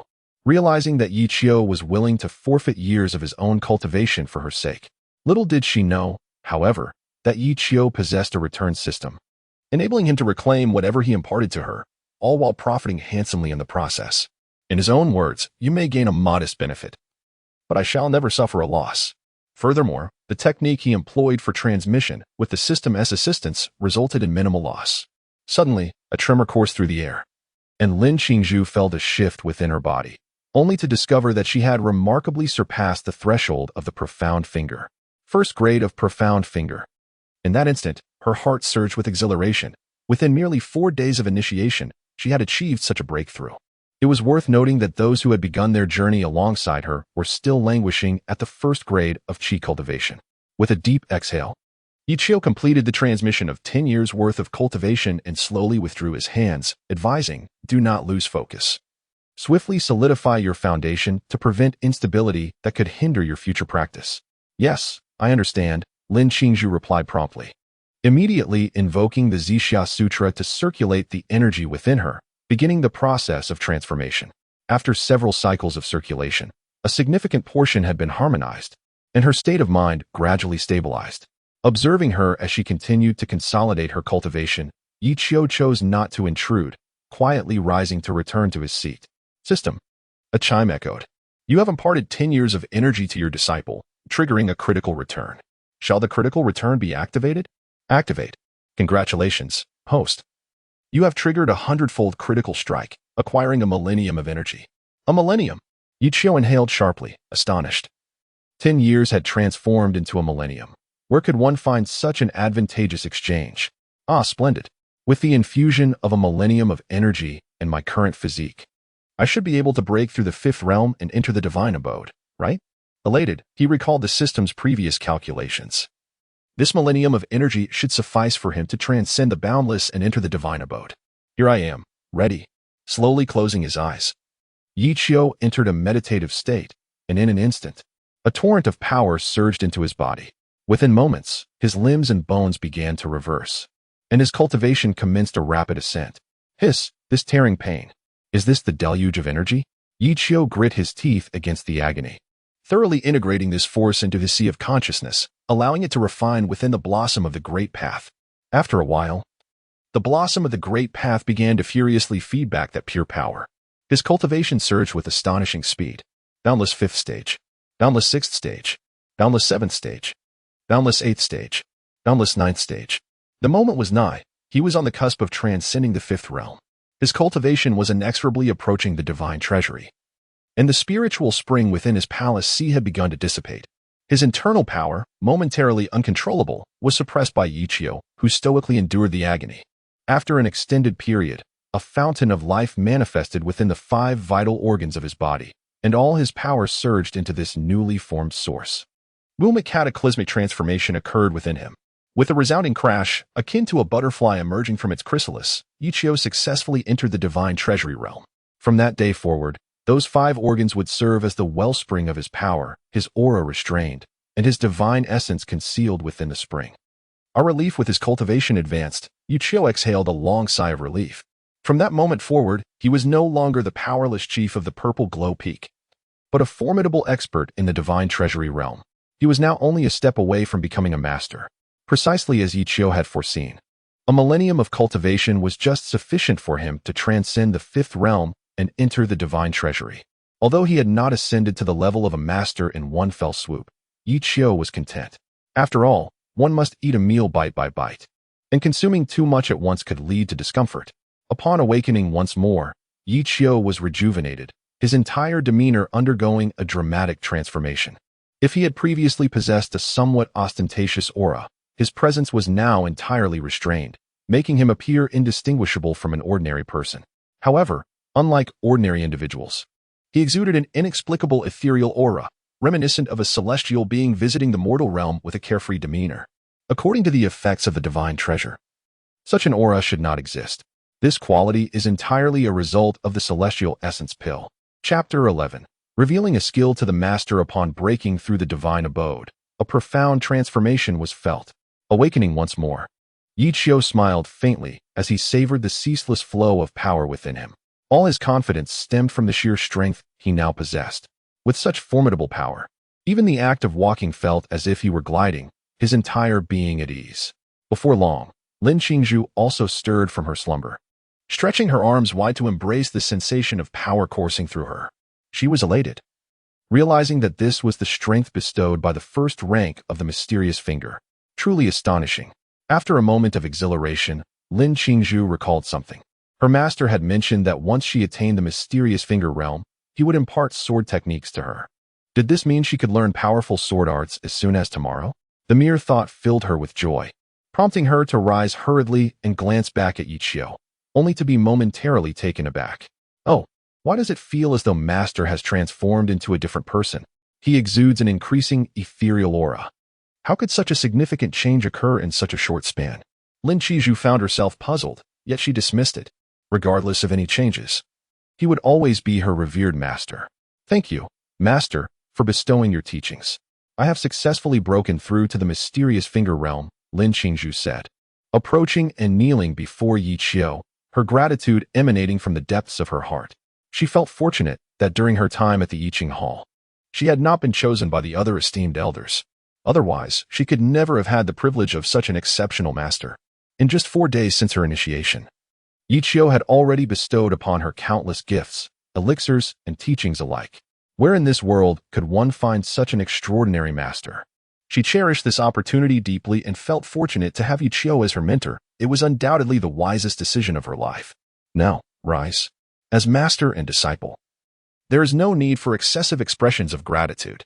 Simply remember my kindness in the days to come, Yuchio said with a gentle smile. Lin Qingzhu responded earnestly. Rest assured, Master. Your benevolence towards Qingzhu will forever be etched in my heart. With modest aspirations, Lin Qingzhu harbored but a single thought, vengeance for her parents. Once I have avenged them, I shall return to Zixia Peak and remain by your side for eternity, serving you. Observing her dim eyes, which glistened with unshed tears as she spoke of her parents, Yuchio felt a pang of tenderness within. As for the disturbances caused by the ferocious beasts below, no leads had emerged until this day. Initially, Yuchio had refrained from involving himself due to his limited strength. Yet now, he possessed the capability to perhaps assist her in uncovering the truth behind her parents' demise. After a moment of contemplation, Yuchio stated, Very well. Let us wait until the Seven Veins martial arts assembly concludes. I shall take you down the mountain for some training and, in the process, help you identify the culprits behind your parents' murder. At these words, Lin Qingzhu felt a tremor in her heart, tears welling in her eyes. Yet she remained silent. She was acutely aware that, in this world, only Yuchio truly cared for her.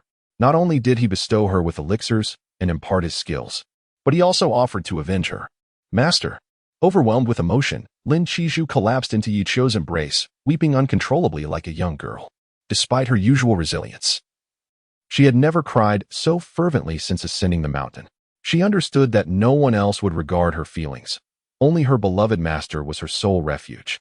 Enough now. Do not cry. Be careful, lest your tears ruin your complexion, Yuchio consoled gently. After a considerable time, Lin Qingzhu gradually regained her composure and stifled her emotions. Realizing how audacious she had been to throw herself into her master's arms, her cheeks flushed crimson as she swiftly withdrew from his embrace. Why wouldn't he do that? Master just enjoys frightening people, she said while dabbing at her tears. The memory of her earlier impulsive actions made her face burn anew. Yi Qiu, witnessing her joy, felt a wave of relief wash over him. He did not wish for his disciple to remain perpetually cold and isolated, devoid of emotions. Such a person would be no different from a mere shell, entirely lacking in spirit. His earlier actions were solely intended to awaken Lin Qingzhu's fervent heart, to breathe life back into her. Yet, it seemed she only displayed such warmth towards him, remaining frosty towards others. This may be related to the mysterious ice bone within her. After all, it is her accompanying bone. Throughout her cultivation journey, the ice bone has played a significant role. As her skills advance, it may become increasingly frigid. However, this is of little consequence, as long as she harbors no thoughts of demise and exists within her own suffering. A touch of chill is inconsequential, and moreover, this very coldness indirectly enhances her aura. She resembles a celestial maiden from the 9 heavens, maintaining an expression of serenity that inspires an inviolable sense of sanctity. Pure and immaculate, clad in ethereal white. This is the epitome of the perfect disciple that Yi Qiu aspires to cultivate. Gazing at Lin Qingzhu with a sense of satisfaction, Yi Qiu calmly remarked, "Now, to return to the matter at hand. You have already broken through to the mysterious finger stage. Starting tomorrow, I shall teach you the Zixia sword technique. It is late. You should return and rest. Remember to balance work and leisure. Although cultivation is essential, one must not neglect rest. For the body is the foundation of cultivation. Do you understand?" Lin Qingzhu nodded earnestly. "Master, I understand. Regardless of the matter. As long as it is spoken by Yi Qiu, I believe it to be correct and shall follow accordingly. Master, would you like something to eat? I can prepare it for you." As Lin Qingzhu noticed the day was drawing to a close and felt a slight pang of hunger, she inquired of Yi Qiu. Yi Qiu paused for a moment, realizing, it seems I have forgotten something. This girl is merely at the mysterious finger stage and has not fully entered the realm of fasting. She still requires sustenance. Alas! Yi Qiu felt a flush of embarrassment. Just a few days ago, he had been preoccupied with seclusion, completely forgetting that he had an apprentice on the mountain. He had no idea how she had managed to survive these past few days.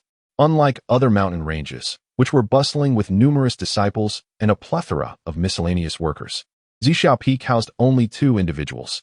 Their daily sustenance and living arrangements had to be managed entirely by themselves. Over the years, Yi Qiu had grown accustomed to preparing his own meals. Suddenly, with the arrival of an apprentice, he had left without properly briefing her before retreating. Fortunately, the girl was resourceful enough to seek out food on her own. Otherwise, she might have truly faced starvation. Periodically, the mountain gate would send over a small supply of provisions, which would accumulate in the kitchen. She must have been desperate enough to venture into the kitchen to discover it. Well, that works. I'll just whip up something simple. Yi Qiu chuckled at the thought, feeling a touch of curiosity about his apprentice's culinary skills. In truth, he no longer required food. Once one's cultivation reached the realm of Tianxiang, one could initially begin to fast. Upon entering the realm of Wujiu, eating would become entirely unnecessary. However, if he felt a craving for food, it was not forbidden and would have no adverse effects. "All right, master, just a moment. I will start preparing it right away." Upon hearing Yi Qiu's desire for food, Lin Qingzhu was filled with excitement and dashed to the kitchen, eager to showcase her culinary prowess and express her gratitude to her master. Seeing her depart with such excitement, Yi Qiu was seized by an ominous premonition. Could this girl truly cook? Would her culinary creations be safe to consume? A fleeting sense of regret began to wash over him. Chapter 12. The master of Tianshui Peak in the Grand Hall, Mingyue sat, and Yi Qiu felt increasingly uneasy. Time drifted by until Lin Qingzhu brought dish after dish to the table. The array of delicacies was visually appealing, and the aroma was quite enticing. Yi Qiu mused to himself, well, it looks appetizing. It should be acceptable, right? Hesitation lingered.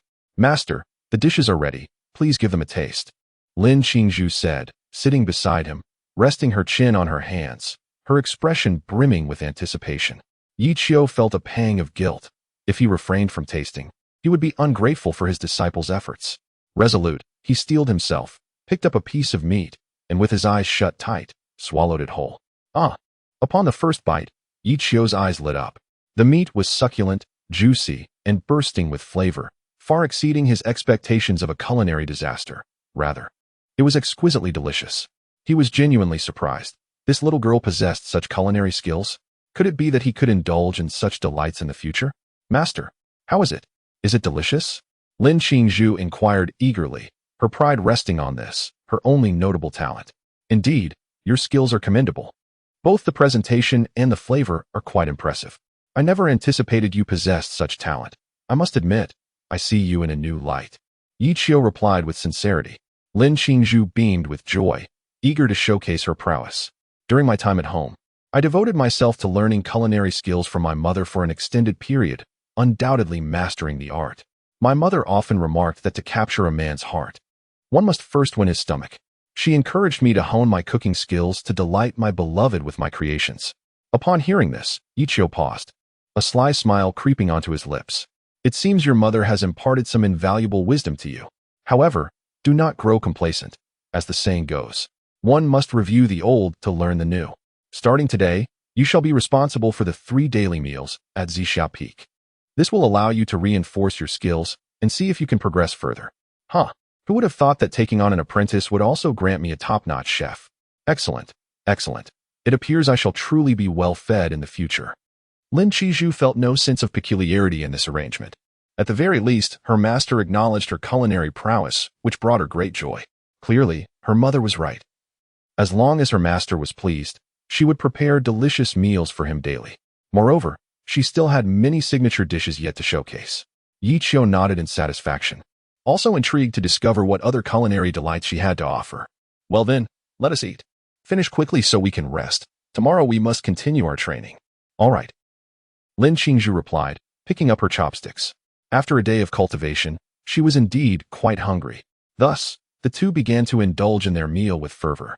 After finishing, Lin Qingzhu tidied the dishes before retreating to her room for a well-deserved rest. In the stillness of the night, nothing stirred. The following morning, Lin Qingzhu stretched languidly, gently pushing open her door to step outside. After a night of restful slumber, her cultivation had stabilized completely. She had refrained from practicing yesterday. Yet her realm remained at the first level of the profound finger. Casting a glance at Yi Qiu's room, she noticed the door remained firmly shut, indicating that her master had yet to rise. Without further contemplation, Lin Qingzhu proceeded to the kitchen, intent on preparing breakfast for Yi Qiu. As the sun ascended to its zenith, Lin Qingzhu had completed the morning meal and was on the verge of rousing Yi Qiu when, suddenly, a brilliant flash of light streaked across the sky. Momentarily taken aback, she wondered who could be visiting Zixia Peak at such an early hour. Could it be Qi Wuhui once more? As the luminescence drew nearer, Lin Qingzhu discerned the identity of the visitor. A stunning woman clad in crimson gracefully descended, her gaze lingering upon her own ample bosom. Instinctively, Lin Qingzhu felt a twinge of inferiority. She muttered under her breath, pondering the elixirs this woman might have consumed to attain such form. Surely, she wasn't here to entice her master, was she? This woman seemed perilous.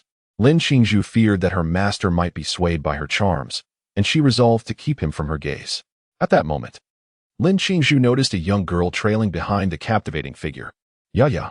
The little girl, whom Lin Qingzhu recognized well, was none other than her childhood friend, Suya, from her village, with whom she had shared countless playful days. Since their last farewell at the Yuqing Hall, she had not set eyes on Suya again. Qingqing, I have come to see you. Upon spotting Lin Qingzhu, Suya dashed forward and threw herself into Lin Qingzhu's embrace. Lin Qingzhu did not resist. Seeing Suya once more filled her heart with immense joy, and the two embraced tightly. Yaya, what brings you here? After a brief exchange of pleasantries, Lin Qingzhu eagerly inquired. It was I who requested my master to bring me, Suya replied, gesturing towards the stunning woman behind her, a radiant smile illuminating her face. Lin Qingzhu glanced back at the breathtaking beauty, a flicker of recognition crossing her mind. It was she who had chosen Suya during their time at the Yuqing Hall. According to Lu Qingfeng, this individual was the esteemed head of the Tianshui Peak, known for exclusively accepting female disciples among the 7 veins. Mingyue, a woman of expansive spirit, intellect, and elegance, and unparalleled beauty. I have had the honor of meeting real person Mingyue. Lin Qingzhu promptly approached and performed a respectful bow. Mindful of her status as a junior, especially as the foremost disciple of Zixia Peak, she must uphold the proprieties. Mingyue offered a gentle smile, merely nodding in acknowledgement. Observing Lin Qingzhu before her, she felt a twinge of embarrassment. Initially, she had intended to choose Lin Qingzhu as well, but upon realizing Lin Qingzhu's mediocre aptitude and her limited time, she could only take one disciple, ultimately selecting Suya alone. Later, upon seeing Lin Qingzhu standing there helplessly, she felt a pang of regret, reminiscing about her former self, unable to bear the sight. She had intended to take her under her wing as well. But unexpectedly, Yi Qiu seized the opportunity first, so she decided not to intervene. As long as Lin Qingzhu did not descend into the ranks of a menial disciple, that was sufficient. Although becoming Yi Qiu's apprentice was hardly different from being a menial disciple, at least she would be a personally mentored disciple, and her status would not be so humiliating. Now, encountering Lin Qingzhu once more, she felt a twinge of embarrassment. After all, she had ultimately chosen not to select Lin Qingzhu back then. Sigh. She exhaled, saying, "There is no need for excessive courtesy. I have come to Zixia Peak this time because Yaya has been incessantly telling me how much she misses you, completely distracted from her cultivation. Today, since I had no pressing matters, I brought her here, so you two may catch up properly." Lin Qingzhu was somewhat taken aback upon hearing this. She had not anticipated Suya would do such a thing. However, upon reflection, it made sense. After enduring the devastation of losing their families, they had become the most familiar faces to one another in this world, and it was entirely natural for her to feel a sense of reliance. At that moment, Suyu approached and said, "Master, did you not say you would bring Qingqing back with us?" In recent days, Suyu had heard various things about Yi Qiu. The thought of her dear sister becoming Yi Qiu's disciple filled her with concern, fearing that a difficult road lay ahead for her. Thus, she had implored Mingyue for several days before she finally agreed to accompany her to see if Lin Qingzhu would be willing to return to the mountain with them. The bright moon smiled faintly and said, "You may inquire whether she is willing." Upon hearing this, Lin Qingzhu's expression shifted. "Yaya, what do you mean? Do you wish to take me back?" Suya approached Lin Qingzhu and whispered, "I have pleaded with my master for several days, and only then did she agree to accompany me. Come back with us. My master is a formidable figure at the fifth realm of divine concealment and can impart much knowledge to you. I have heard that the head of Zixia Peak is merely a minor practitioner at the second tier of the mysterious finger. He cannot teach you anything of substance. Remaining here will only hinder your future." Upon hearing this, Lin Qingzhu's countenance grew cold.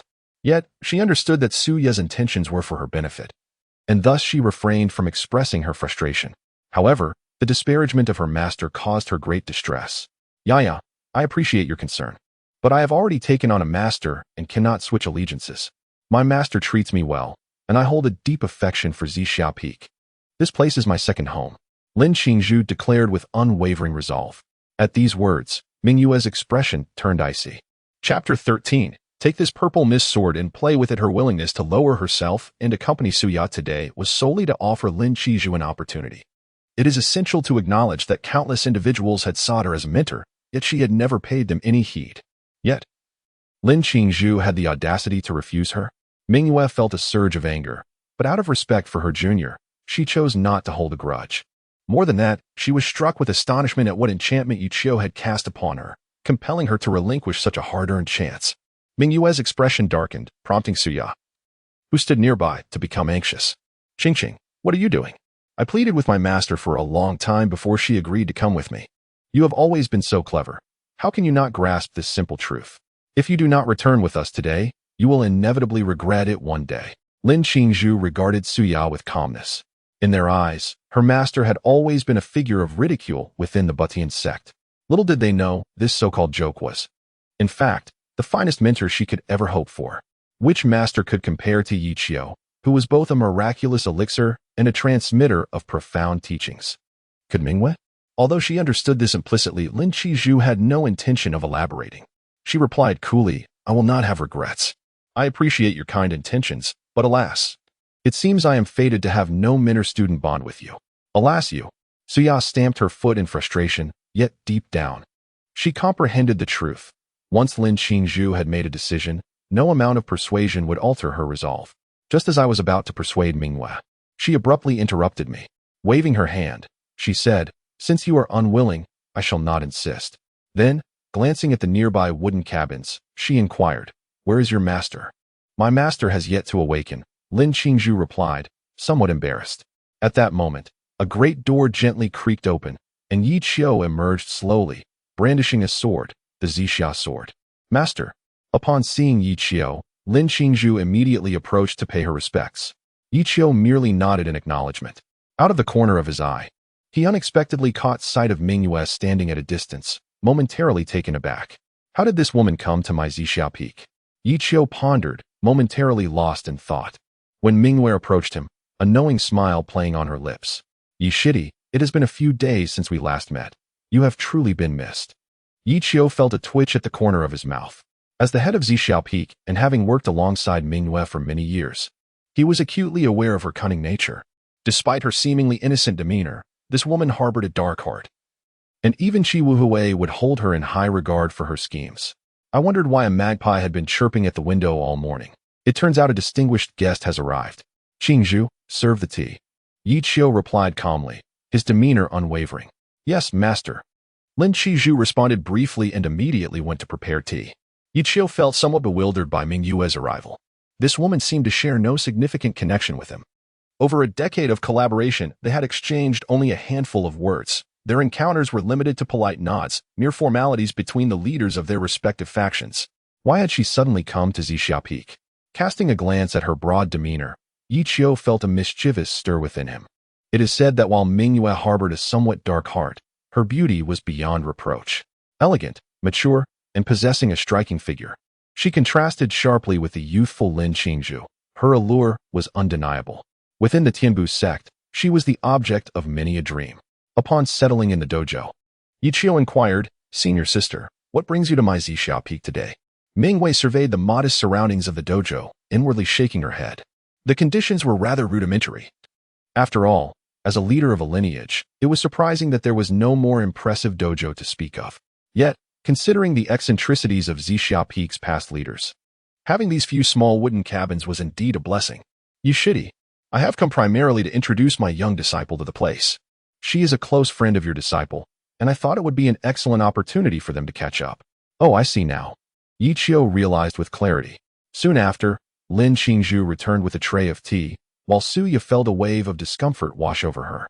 To her astonishment, her dear sister was engaged in the humble tasks of serving tea at Zixia Peak. Could such menial duties not be entrusted to the disciples of lesser rank? Master, esteemed one, as the tea was presented, Lin Qingzhu respectfully remarked, maintaining the utmost decorum, to which Mingyue silently nodded in approval. At that moment, Yi Qiu suddenly extended the Zixia sword he held to her, saying, Today I intended to impart swordsmanship to you, but it seems this is not the appropriate time. Since your friend has come to visit, I grant you a day off to reminisce. Take this sword and enjoy it. From this day forth, it belongs to you. This sword, known as Zixia, has been wielded by the esteemed masters of Zixia Peak throughout the ages. I hope you will not let its former glory fade into obscurity. As Yi Qiu spoke these words with such composure, an immediate silence enveloped the scene. The Zixia sword. Mingyue's expression shifted dramatically as she glanced between Yi Qiu and Lin Qingzhu, her heart racing with astonishment. She was well aware of the Zixia sword, a treasured heirloom passed down through generations at Zixia Peak. It was regarded as one of the rarest treasures within Zixia Peak, a supreme artifact that only the highest-ranking master was entitled to wield. Yi Qiu had just bestowed it upon his disciple? Was he out of his mind? Mingyue was bewildered, questioning whether he was deliberately putting on a show for her or genuinely willing to hand it over to his disciple. At that moment, Suya was equally perplexed. Had it not been said that Zixia Peak was destitute, where anyone who ascended would be doomed for life? How does it appear now? Somewhat dissimilar to what I had envisioned? My heart is replete with envy and resentment, as she does not even possess a common magical artifact, whereas Lin Qingzhu already wields an exquisite one. Master, this. Lin Qingzhu was momentarily disoriented, as she tremulously accepted the Zixia sword, knowing that her master never jested in such matters. If it was offered to her, it was indeed hers. Compared to those spiritual elixirs and a decade's worth of cultivation, what was this mere Zixia sword?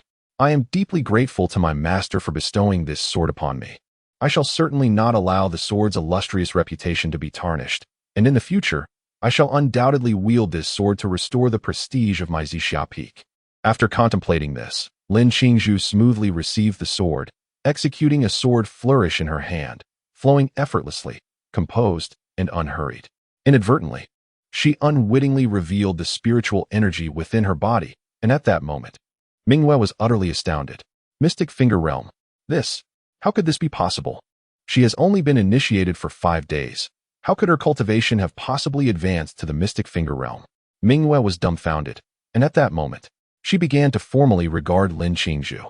Upon a mere glance, she discerned that within her body, a divine bone had astonishingly appeared, causing even greater astonishment. Innate mystic ice bone this. Mingyue was completely bewildered, her mouth agape, as she rose from her seat. She was deeply perplexed, as they had clearly examined her at the time, and there was no divine bone within Lin Qingzhu's body. How could a divine bone suddenly emerge? Could it be that this is a concealed divine bone, activated by Yiqiu? Or perhaps Yiqiu utilized some miraculous elixir to assist in its forging? Mingyue leans more towards the former, as Zixia Peak has always been impoverished and unlikely to possess such extraordinary elixirs. No, wait. This individual is merely pretending to be a fool while concealing their true strength. Chapter 14. Endure, Brother Yi. It seems you have stumbled upon a true treasure, said Mingyue with a smile, though her heart was already filled with regret. If only she had been more resolute at the time and chosen Lin Qingzhu, this prodigious disciple would have belonged to her. Alas, the divine bone had now fallen into Yiqiu's hands. Mingyue was quite displeased. Was she not aware of Yiqiu's capabilities? The divine bone remaining with him was nothing short of a waste. However, it appeared that Lin Qingzhu was completely enchanted by him, unwilling to leave Zixia Peak. The more she pondered, the angrier she became. It was infuriating that amidst so many people present at the time, not a single one had discovered the hidden divine bone within her. As for Mingyue's words, Yiqiu merely squinted, offering no explanation. He had never deemed it necessary to clarify such matters. However, one question lingered in his mind. How was it that she had only joined for 5 days, yet had already reached the Xianji realm? Mingyue, intrigued, remarked, the divine bone is indeed powerful. But it couldn't possibly elevate someone to the Xianji realm in just 5 days, could it? There must be something more to this. Xianji. She aghast in astonishment. She had spent 5 days merely to barely attain the first level of qi cultivation and had intended to boast about it to Lin Qingzhu. Now, her face was thoroughly slapped. What was there left to boast about? At that moment, her countenance was quite grim. She had previously felt proud to have joined Tianshui Peak, but now it seemed the true fool was none other than herself. No, she could not fathom that this was true. Throughout her life, why had Lin Qingzhu always been a step ahead of her? She had thought that this time she would finally triumph over her, even considering taking her back with her, yet she had not anticipated losing so utterly. Qingqing, have you truly broken through to the profound finger realm? In astonishment, Suya rushed over and grasped Lin Qingzhu's hand, her expression one of disbelief. Observing her shocked demeanor, Lin Qingzhu secretly chuckled. Everyone believed that her enrollment at Zixia Peak had doomed her for life. Little did they know, there existed a selflessly devoted master to his disciples. Nodding slightly, Lin Qingzhu replied nonchalantly, my master has treated me exceptionally well. Yesterday, he imparted 10 years of his cultivation to me, enabling me to break through to the first tier of the profound finger realm. How could this be possible? Suya still struggled to accept the reality, her face paling. What? Transmitting power? Upon hearing this, Mingyue furrowed her brow and glanced back at the composed Yiqiu, utterly astonished. He actually dared to transmit power to his disciple? Wait, wasn't it said that he only possessed the cultivation of the second tier of the profound finger realm? If this 10 years of power were to be shared, wouldn't that mean all his years of training had been in vain? Steeling herself, Mingyue activated her keen perception, eager to discern Yiqiu's current cultivation level. Just as she prepared to investigate, she was suddenly repelled by an astonishing force, leaving her utterly shocked. This power was not even inferior to her own. At this moment, even in her simplicity, she comprehended the situation. Yushidi truly concealed his true prowess. Seeing your sister almost fell for your ruse. She had believed you possessed merely the cultivation of the second rank in Xianji. You deceived me thoroughly. Yiqiu smiled faintly, stating, I have never claimed to be at the second rank of Xianji. That was your own assumption, unrelated to me. Mingyue's lips twitched, acknowledging the validity of his words. Thus, her visit today was entirely unnecessary. Did Lin Qingzhu truly require her unwarranted concern for her future? It is no wonder that Lin Qingzhu looked down upon her. With such a formidable master, and one who was so generous to his disciples, it would be madness to hold her in high regard. The more she pondered, the more infuriated she became, casting a resentful glance at Suya. It was all that insufferable girl's fault for summoning her to Zixia Peak. It was an invitation to humiliation. Did anyone require her overflowing compassion? They did not covet it at all. A master who willingly imparted their teachings was a rarity, one she could not hope to attain in 8 lifetimes. After a considerable time, Mingwei finally regained her composure. Suddenly, as if struck by inspiration, she revealed a knowing smile and leaned closer. From Yichio's perspective, the view before him was utterly captivating, nearly causing him to lose his composure. Fortunately, Yichio was audacious enough to maintain his calm demeanor after indulging in the sight. Unflappable and poised. Indeed, splendid. He could not help but appreciate the exquisite scenery while relishing the delightful thrill of it all. Yichio harbored a silent amusement within, while outwardly maintaining an unshakable composure. Witnessing this scene, Lin Qingzhu felt a sudden tightening in her heart. From the very beginning, she sensed the danger that this woman posed. Indeed, it proved to be true. Master, you must not be bewitched by her. If you truly take a liking to her, I could acquiesce. Anxiously fretting within, yet helpless to change the situation, she gazed directly at Yichio. Mingyue's lips curled into a captivating smile, alluring and enchanting. Yishidi, may I inquire about your current level of cultivation? Do share with your senior sister. There are benefits to be had. She sought to extract information. Even willing to sacrifice her own beauty, for few men could resist her wicked charm. According to her original expectations, Yichio would be flustered and instinctively reveal his cultivation level. To her surprise, however, Yichio exhibited no reaction at all. He remained calm, composed, and even bore a hint of a mocking smile. Seeing this, Mingyue felt a tremor in her heart, suddenly realizing that her beauty held no allure for him. Damn it! When did this fellow cultivate such a tranquil heart? Faced with such wickedness, how could he remain so indifferent? Is he still a man? Cursing internally, Mingyue's mental state began to crumble. Is this truly the same Zixia Peak master she was familiar with? He seemed rather different from the rumors. No, he had brazenly taken advantage without uttering a word afterward. This sensation resembles that of a patron who, after indulging in pleasures, refuses to recompense and brazenly asserts that it was entirely voluntary. When her attempts to elicit a response proved futile, Mingyue's expression hardened, and she huffily returned to her seat. At that moment, Yichio, with a knowing smile, inquired, "Senior sister, are you feeling unwell? Your complexion appears rather peculiar. I happen to possess some rudimentary medical knowledge. May I assist you with an examination?" Mingyue's lips twitched in annoyance. This fellow not only gazed, but also sought to intrude further. Absolutely not. It infuriates me. No, thank you, she retorted coldly, experiencing a sense of defeat for the very first time in her life. It was also the inaugural moment she questioned her own appearance. Her gaze shifted to Lin Qingzhu, her heart still reeling in astonishment.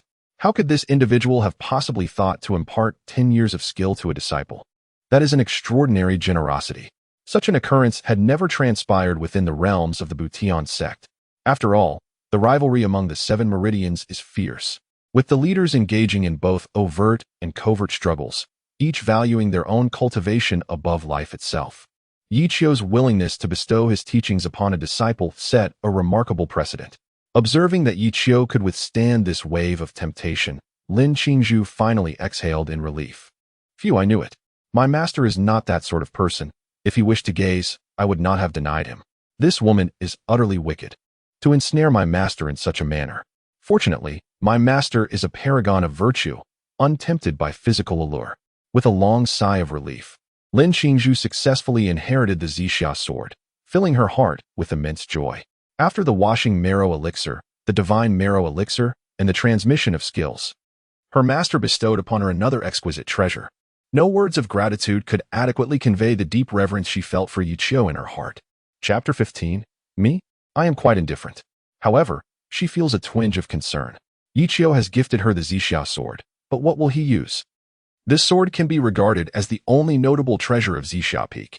Now that Yichio has bestowed it upon her, it signifies that he is left without a sword. With a sense of unease, Lin Qingzhu stepped forward and said, "Thank you, master, for the sword. I find it very comfortable to wield. However, now that you have given me the Zixia sword, what will you use in the future?" As soon as this question was posed, Mingwei curiously turned her gaze towards them. The Zixia sword is already the most formidable artifact of Zixia Peak. Previously, Uncle Xiantian valued it more than his own life.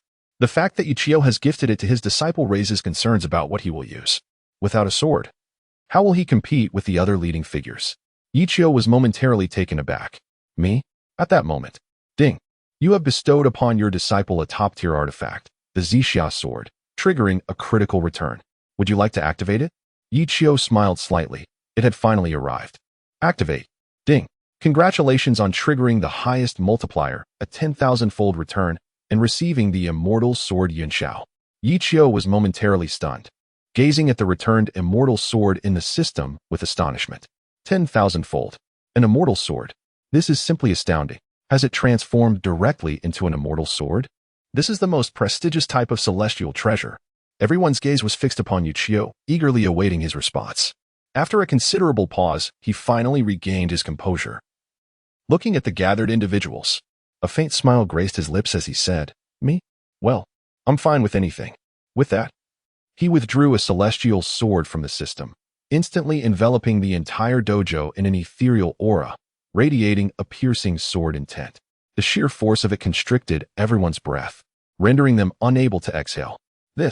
In that fleeting moment, Mingyue rose from her seat, her face a canvas of astonishment. It was indeed a celestial sword. How could this be? Why did he possess such a treasure?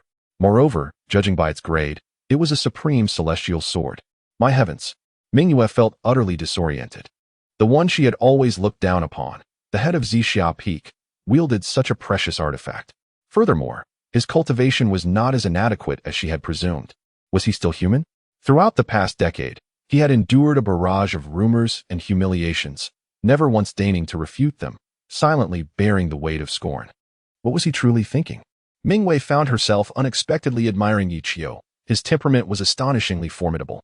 Perhaps this was the mindset a cultivator ought to possess, overlooking the multitude, embracing all beings, unperturbed by the vile words that echoed around him. This was an act of tolerance towards the mundane, a disdain for their trivialities. Even more astonishing was that he held a celestial sword in his hand while earnestly conversing with them. He dismissively declared it was of no consequence to him. Was this truly nonchalance? When would he ever bestow such indifference upon me? This was, after all, a celestial sword, a treasure that even the most ancient and hallowed grounds, the primeval clans, could not produce. How could he maintain such composure, asserting that anything would suffice? Mingyue teetered on the brink of utter mental collapse, yearning to unleash a torrent of invective. In contrast to Mingyue's restraint, Lin Qingzhu and Suya exhibited a more overt display of astonishment, especially when they heard Mingyue proclaim it to be a celestial sword, their mouths agape in disbelief. Heavens! Is this the legendary celestial sword capable of cleaving a great emperor with a single stroke? How can this be? Why does he possess a celestial sword? Suya exclaimed, her face etched with astonishment. Lin Qingzhu, on the other hand, was overjoyed, for whatever treasures Yichio possessed were, in essence, her master's. She felt elated and proud for her master. Yet, upon recalling Yichio's earlier remark, "Anything is fine with me," her lips twitched, never having imagined that her master harbored such peculiar tastes. Nonetheless, she found herself enamored. Master, may I have a closer look at this celestial sword?" Lin Qingzhu inquired with curiosity as she approached. Yichio handed her the sword, allowing her to indulge her fascination. After all, she was his own disciple, and deserving of his affection. Moreover, a mere glance would not diminish its splendor, as she meticulously caressed the formidable sword intent emanating from the firmament. Lin Qingzhu was profoundly shaken. The sheer power of this celestial sword alone was sufficient to overwhelm any sect leader. After toying with the sword for a moment, Lin Qingzhu returned it to Yichio.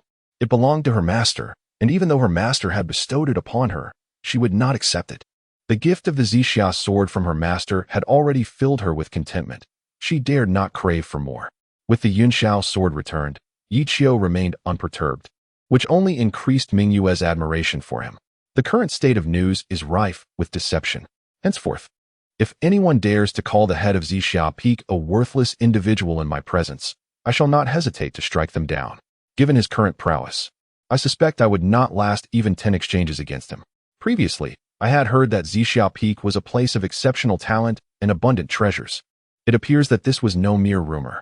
Junior brother Yi, I congratulate you on acquiring a celestial sword, Mingyue remarked playfully. With this sword in your possession, it seems there will be no one else in the entire sect who can rival your strength. I hope, dear junior brother, that you will look out for your senior sister in the future. Yichio responded with a faint smile. Senior sister is being too modest. With your abilities, you hardly require my protection. Even our master respects you greatly. Who am I to seek to impress you? Mingyue's gaze dimmed slightly, as this was her second moment of self-doubt regarding her appearance. Yichio's indifference to her overtures only deepened her suspicions. Could it be that this man simply does not favor women? Disciple, your friend has traveled a long distance to visit you. You must treat her well. Go out and take her for a stroll to admire the enchanting scenery of Zixia Peak and reminisce about old times. As for cultivation matters, we shall discuss them tomorrow. There is no rush. Yichio spoke in a calm tone. Lin Qizhu nodded and replied, I understand, master. Come, Yaya, let me show you around. At this moment, Suya appeared utterly bewildered, only realizing the situation after being led out of the dojo by Lin Qizhu.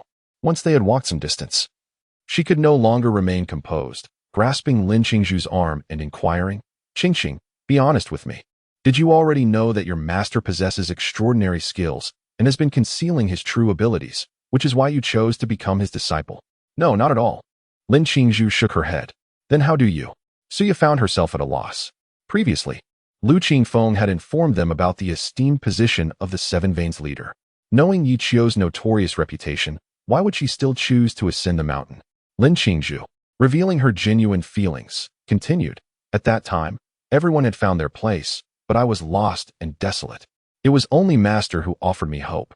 Perhaps he took pity on me and took me in. You cannot fathom the depth of my despair back then. Had it not been for Master bringing me back to the mountain, I might have ended up as a mere servant disciple.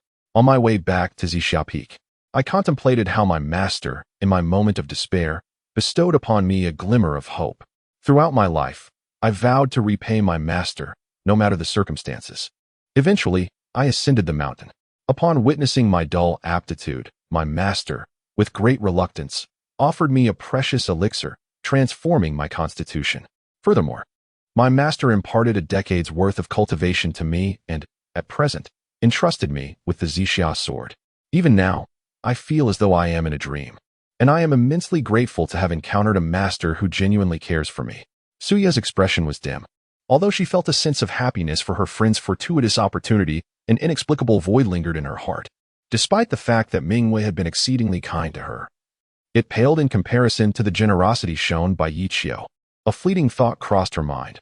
Why was it that the one not chosen in the first place was not herself, but rather Lin Qingzhu? Chapter 16. Under currents the day swiftly passed.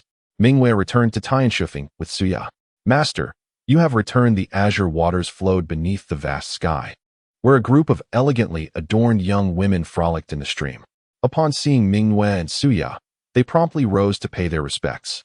For reasons unknown, such scenes of daily life at Tianshufeng seemed utterly ordinary. Yet, following her recent visit to Zixia Peak, Mingwei found her mindset gradually shifting. Particularly upon witnessing Lin Qingzhu's remarkable advancement to the first rank of profound finger, her sense of pressure intensified. A mere novice disciple had already attained such a level, while her cherished students, save for the eldest few, were yet to show any promise. Have you completed your assignments? Mingwei inquired with a grave tone. Her eldest disciple, Lu Ruyan, trembled slightly, perplexed. Isn't this our usual routine?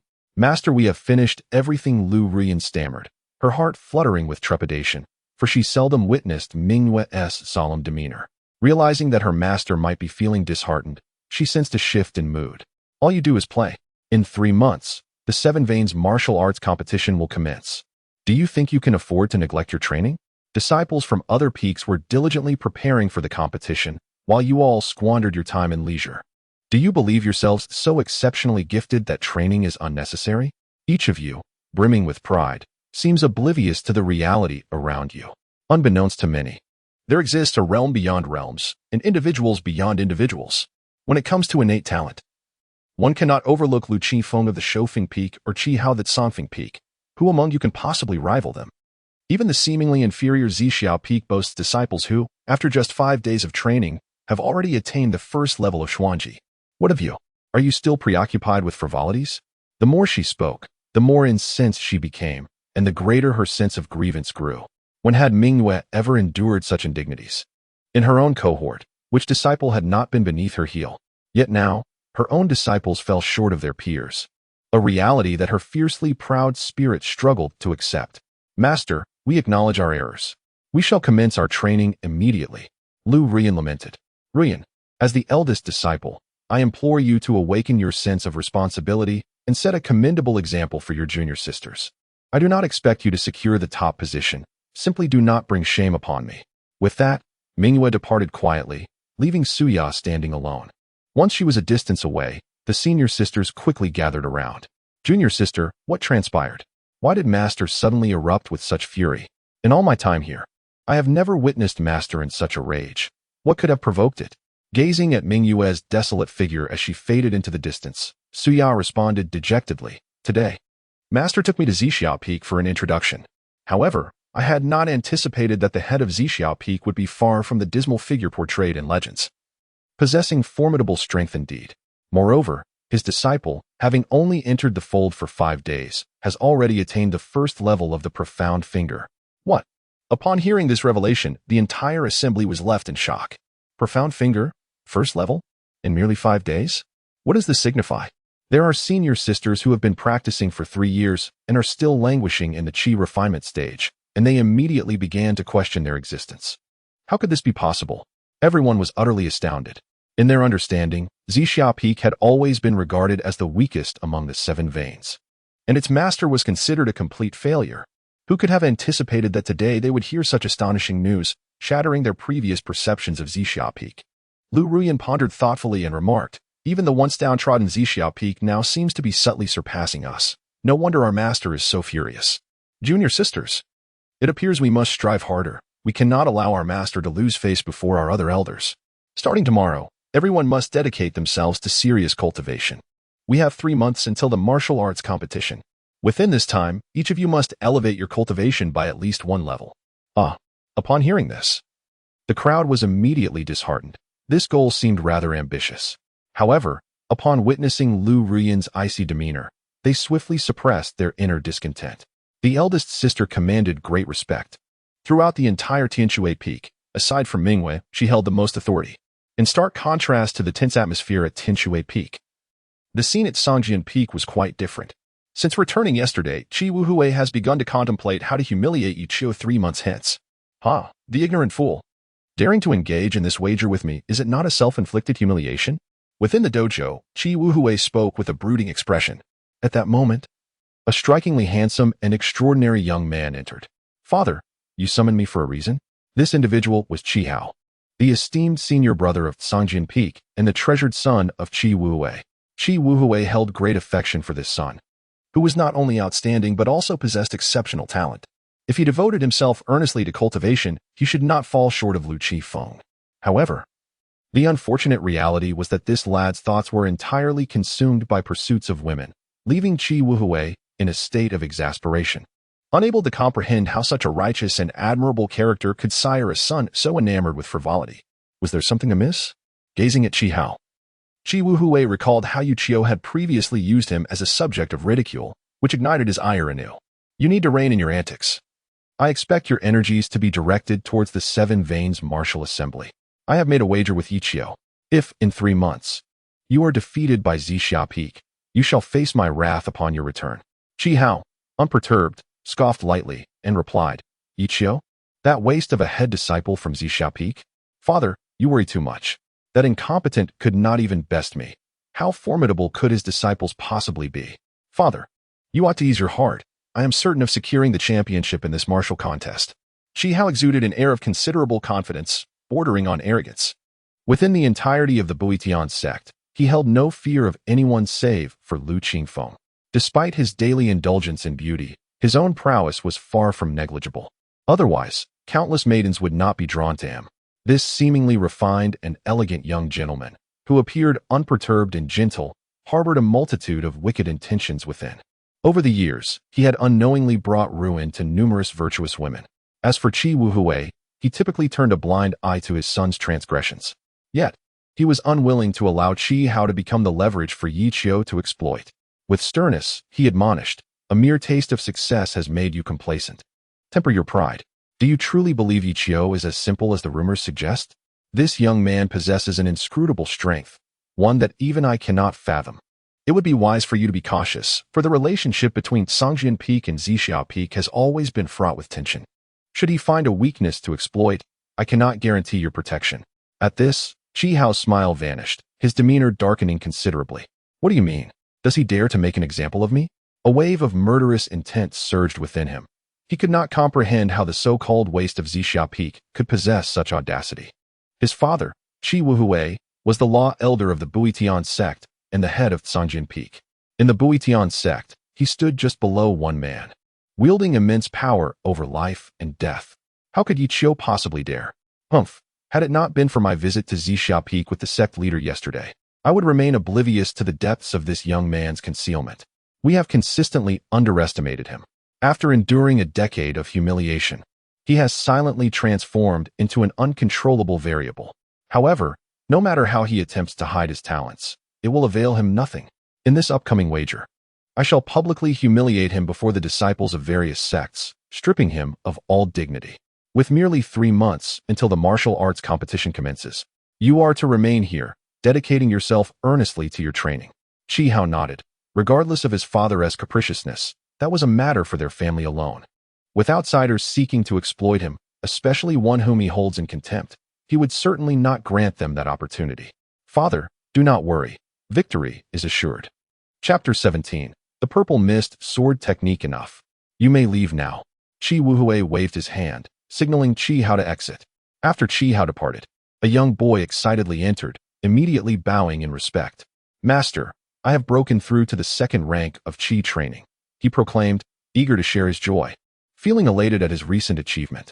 Little did he expect, Chi Wuhui cast a disdainful glance in his direction, reminiscent of Lin Qingzhu, his expression growing increasingly scornful. This boy was none other than Li Kaisher, the disciple Chi Wuhui had previously clashed with Yang Wudi over. Initially, he believed himself fortunate, but now, in comparison, he felt as though he had consumed something repugnant. It took him 5 days to reach the 2nd rank of Qi training, while Lin Qingzhu had already attained the 4th rank. What was there to be proud of? Chi Wuhui coldly remarked. And Li Kaisher felt an immediate sense of emptiness in his heart. He could not comprehend how, within a single day, his master's attitude had flipped 180 degrees, turning so unfamiliar. Had his performance truly disappointed his master? To take pride in such a trivial accomplishment. With such a mindset, how can one achieve greatness? Chi Wuhui continued. Both are gifted with innate divine bones. Yet why has Lin Qingzhu's disciple achieved the 4th rank in just 5 days, while mine barely reaches the 2nd? Is it possible that he surpasses Yi Qiu? That cannot be. I would rather believe I have taken in a worthless disciple than accept that Yi Qiu is superior in teaching. Li Kaisai felt immensely disheartened. He had thought that sharing the news of his breakthrough with his master would bring joy, yet, to his surprise, Chi Wuhui reacted with anger instead. "Master, I acknowledge my mistake. I shall exert myself twice as hard to reach the heights you envision." You may go," Chi Wuhui replied with an expressionless tone, devoid of any hope for this disciple. His only wish was for Chi Hao to exhibit some ambition, as he was, after all, his biological son and the future heir. The following day dawned. As the sun gradually ascended, casting its golden rays upon Zixia Peak, the morning air brimmed with vitality, an opportune moment for cultivation. "Disciple, you must understand, in the vast wilderness, your survival hinges solely upon the sword in your hand. Only by becoming sufficiently powerful will your words carry weight." In the bamboo grove, Yi Qiu spoke earnestly, while Lin Qingzhu listened with utmost seriousness. "Today, I shall impart to you the Zixia sword technique. This technique is the legacy of Zixia Peak, derived from the foundational principles of the Tianbu, and subsequently refined by your grandmaster to maximize its potency. The intricacies of this sword play are profound. Mastery cannot be achieved in a single day. You must diligently practice each day, for neglect will yield no rewards." Lin Qingzhu listened attentively, nodding solemnly as he declared, "Master, I understand. I will devote myself to rigorous practice, striving to master the unique skills of our lineage." "Very well." The Zixia sword technique emphasizes an ethereal and elusive essence, with a graceful movement akin to a dance. It appears as if one is merely wielding a sword, yet it resembles a slow dance amidst the clouds, seemingly delicate, yet immensely powerful. Often, a single strike can send adversaries fleeing in utter disarray. As he spoke, Yi Qiu casually picked up a bamboo stick and said, "Allow me to demonstrate. Soon, I shall impart the sword manual to you, and then you can practice according to its teachings. Should any questions arise, feel free to approach me directly." Yi Qiu refrained from using the Yunxiao sword, primarily due to its overwhelming power, fearing it might cause collateral damage to his surroundings. With his current prowess at the Divine Concealment Realm, coupled with the Yunxiao sword, even a leader-level adversary would not stand a chance against him. Yi Qiu possessed such confidence mainly due to the divine-level cultivation method he practiced, which harnessed pure spiritual energy and exhibited astonishing strength. Furthermore, with the enhancement of the celestial sword, it would indeed be a source of great embarrassment if he could not even defeat a leader. Lin Qizhu, her expression tense, focused intently on Yi Qiu amidst the bamboo grove. "Master, I am ready." Yi Qiu nodded and immediately began to wield the sword. With a swift motion, the bamboo in his hand twirled, and a beautiful flurry of sword energy blossomed, forming a lotus pattern at his feet. In an instant, Yi Qiu leaped into the air, dancing gracefully, his white attire trailing like a celestial swordsman. Wherever the sword aura swept, the bamboo forest swayed in submission. Captivated by Lin Qingzhu's ethereal swordsmanship, enhanced by Yi Qiu's otherworldly presence in his flowing white attire, she found herself utterly enraptured. In no time, she became immersed in the performance, gradually grasping the nuances of his technique. Suddenly, the previously unremarkable sword technique transformed, its intent sharpening instantaneously, exuding a palpable aura of lethal intent. A single bamboo in Yi Qiu's grasp emanated a terrifying sword intent, culminating in a breathtaking strike. Abruptly, the ground beneath them fissured. "This?" Lin Qingzhu gasped, utterly astonished. She had not anticipated that such seemingly delicate swordplay concealed such formidable techniques. Before long, Yi Qiu completed his demonstration, descending gracefully, the bamboo resting against his shoulder, evoking the image of a celestial swordsman. "Disciple, did you comprehend?"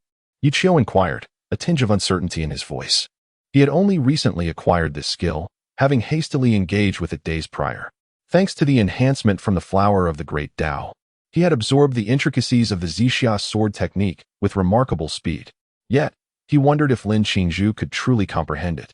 The prospect of her not understanding was somewhat embarrassing, considering he himself was still in the exploratory phase. To his surprise, Lin Qingzhu smiled gently and replied, "Yes. I have grasped it clearly. Although Master demonstrated only once, I have memorized it all." Yi Qiu was taken aback. Could it be that this girl possessed an extraordinary photographic memory? Is this truly discernible? "Have you memorized everything?" Yi Qiu asked in disbelief. To which Lin Qingzhu responded with a triumphant smile. "What is there to find difficult? Not only can I recall these few sword techniques, but even a thick tome of Taoist scriptures. Merely a glance allows me to grasp the essence." Yi Qiu's eyes sparkled with realization. This girl indeed possessed an extraordinary memory. He had underestimated her all along, failing to notice such a remarkable talent over these many days. "Excellent. Since you have comprehended, take this sword manual and practice according to it and the techniques I just demonstrated. Should you encounter any uncertainties, feel free to consult me."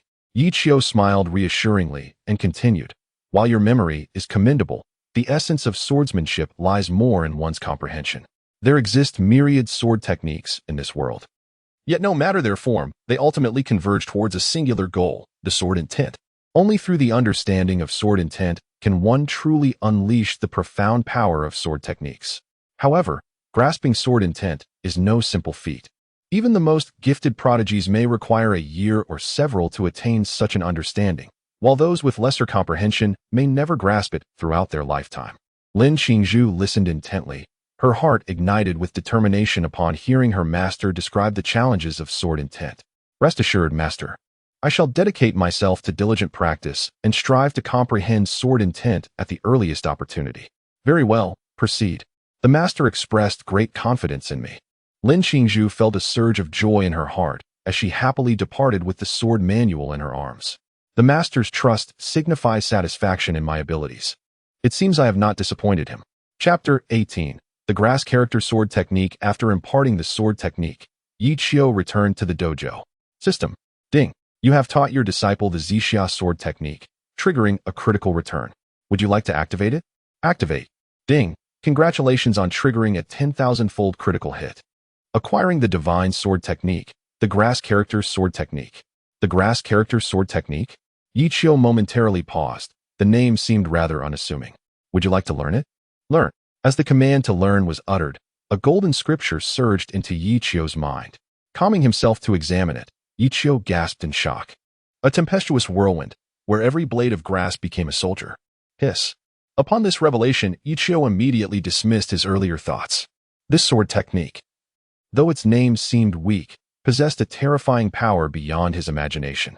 In this world, lethal blades are but mere grass and wood. With every passing year, life and decay intertwine, transcending time and space, capable of annihilation. The overwhelming killing intent sent beads of cold sweat cascading down Ichio's brow. The grass character sword technique comprises 3 strikes, each one an existence beyond comprehension. First strike, kill amidst the grass. Second strike, whirling dance through the heavens. Third strike, life and decay with each year. Each of these 3 strikes is a lethal blow, astonishingly powerful, and the sword technique is exceedingly domineering, making it nearly impossible to resist. Among them, the third strike, life and decay with each year, is a true masterstroke. One can transcend the constraints of time, space, and even disparities in strength, achieving an extraordinary exchange at its zenith. Even celestial beings, upon encountering this sword, would be struck with terror. This sword can be considered Ichio's ultimate trump card, regardless of who his adversary is or the extent of their power. Once Ichio is compelled to wield this sword, it invariably leads to a situation where both sides face dire consequences. Astonishingly, Ichio was utterly exhilarated.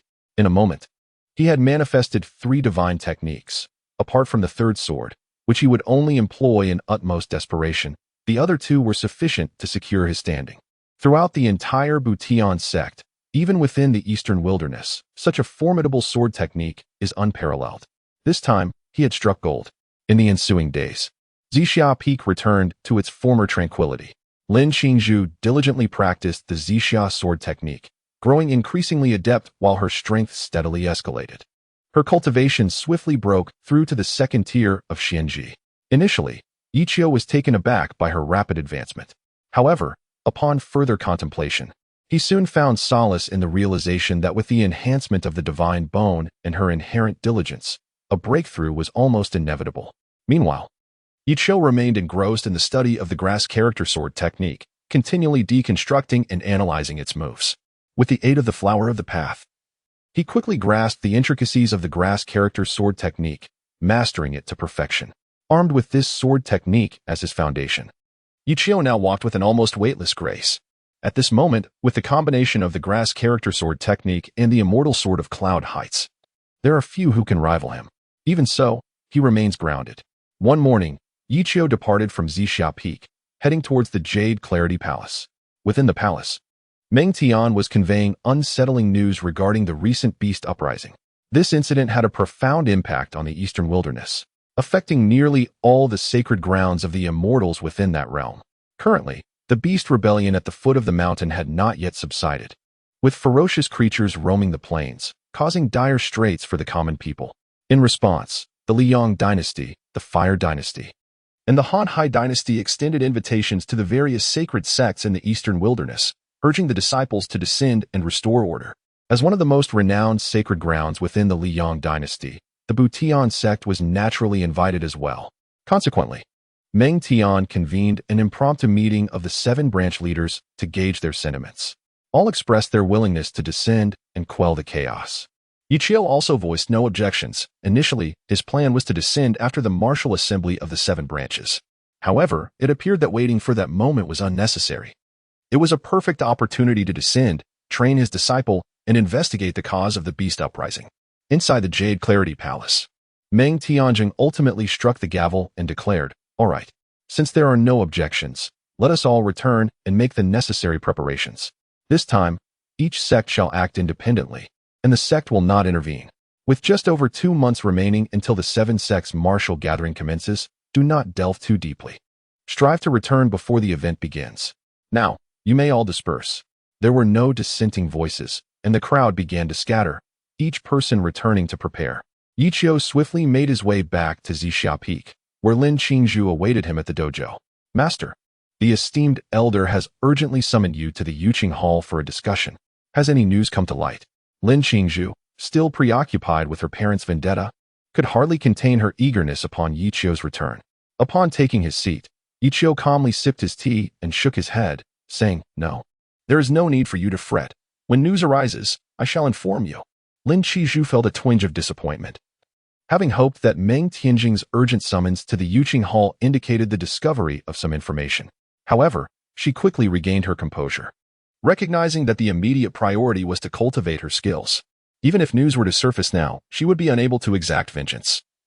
It was far more beneficial to remain on the mountain and train alongside her master. When she became sufficiently powerful, she would then pursue the matter herself. Noticing her despondence, Yi Qiu smiled and said, "Very well. Prepare yourself. Tomorrow, I shall personally escort you down the mountain to investigate the cause of the beast rampage.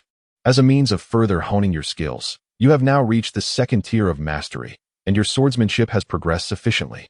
It is time for you to engage in practical combat. The recent upheaval caused by the ferocious beasts has had a significant impact, endangering the entire eastern wilderness. The talented disciples from various esteemed sects have already descended the mountain ahead of us. Seize this opportunity to witness the prowess of these prodigies from other sacred places and to understand the extent of the disparities and deficiencies that exist between you and them. Upon your return, you may reflect on your experiences." Lin Qingzhu's eyes sparkled with excitement as she inquired, "Really? Master, you are not deceiving me, are you? When have I ever misled you?" Yi Qiu replied with a sidelong glance, leaving Lin Qingzhu deeply touched. "All right, then I shall prepare." "Yes, go ahead." Lin Qingzhu was overjoyed, for she would descend the mountain alongside her master. Although her days on the mountain had been fulfilling and her master had treated her well, a knot had lingered in her heart, the desire for vengeance against those who had wronged her parents and the uncertainty surrounding their ancestral home, now ravaged by the beasts. The knowledge that Yi Qiu intended to take her down the mountain for training and assist her in uncovering the perpetrators who had caused her parents' demise filled Lin Qingzhu with profound emotion.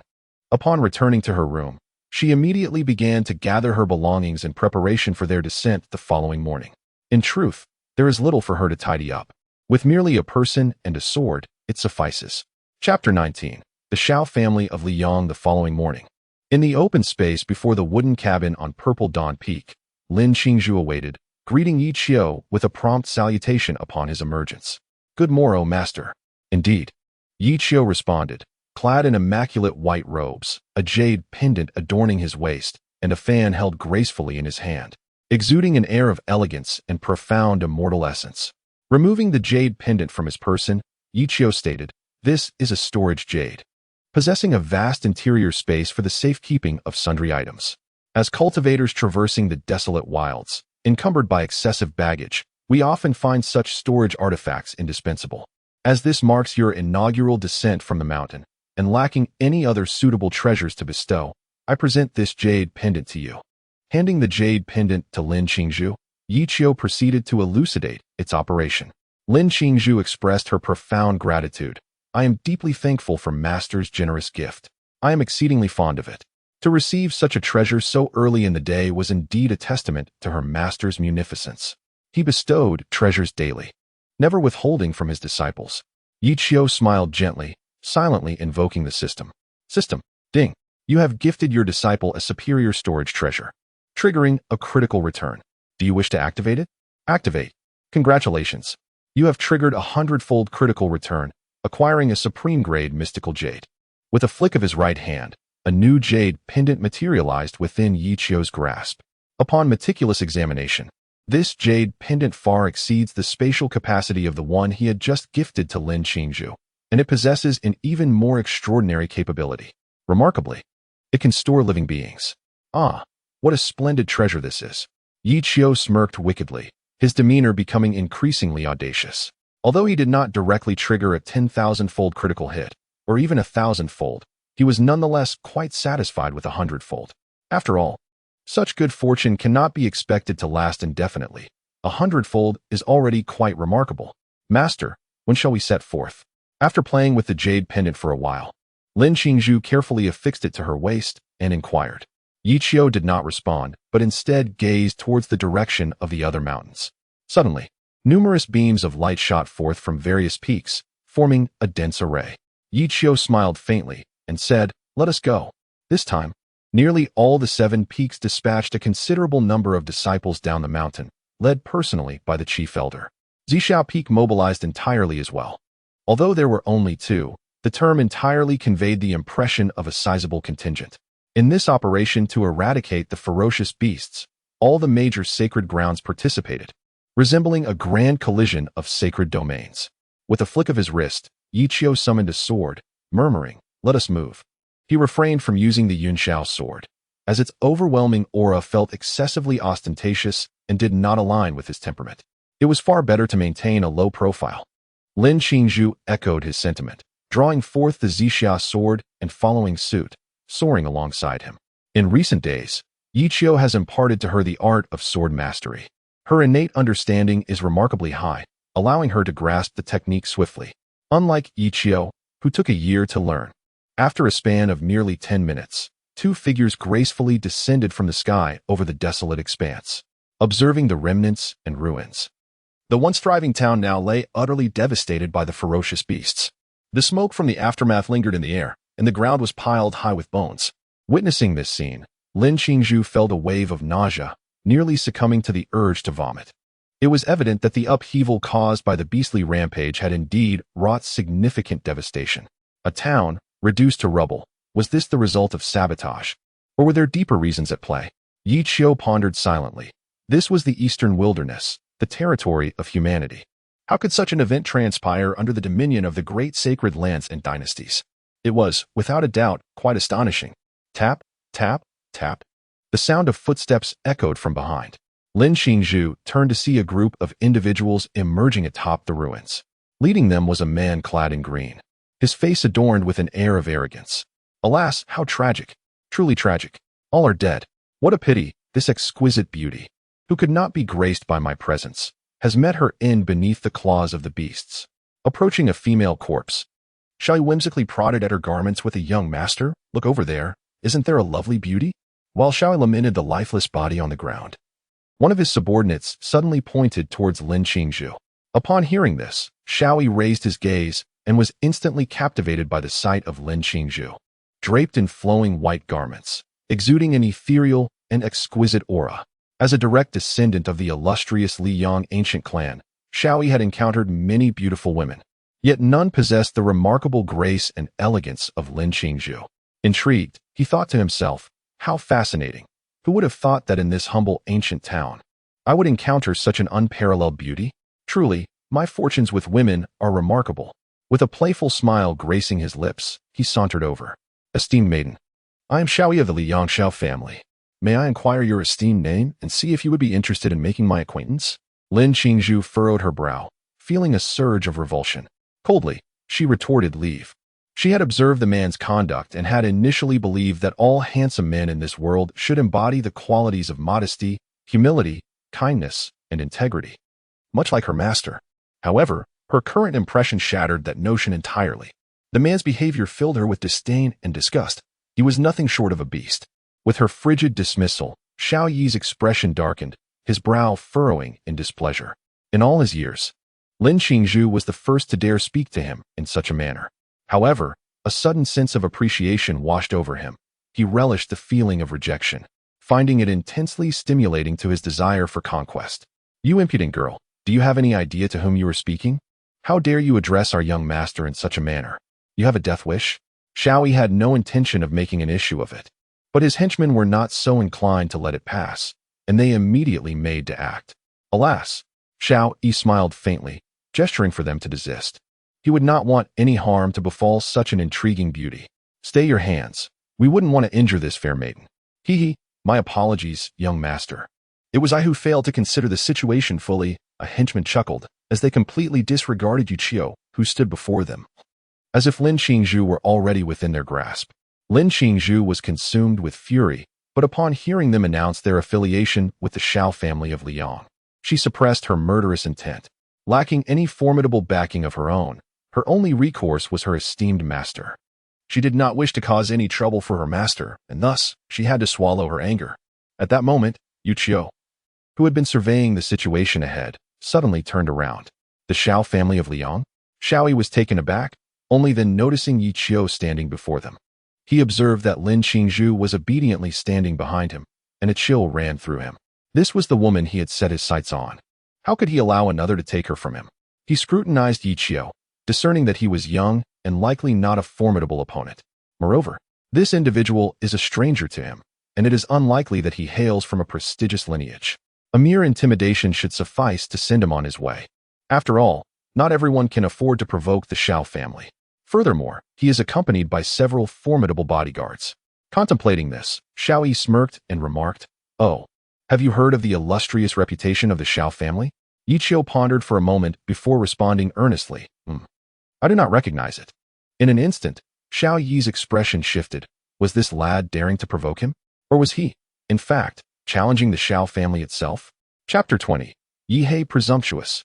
The lackey behind Shao Yi was instantly enraged upon hearing this, drawing his sword with a swift motion, ready to strike. Yet, Shao Yi once again intervened. He scrutinized Yi Qiu closely, attempting to discern the true nature of this individual. In the eastern wilderness, formidable families and factions abounded. Though he was a scion of privilege, it did not imply foolishness.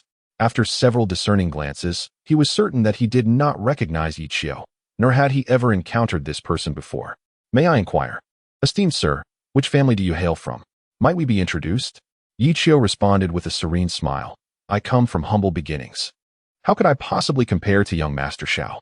Upon hearing this, Shao Yi's expression shifted as he made a decisive choice in his heart. "Very well. Prepare to face my wrath, young man.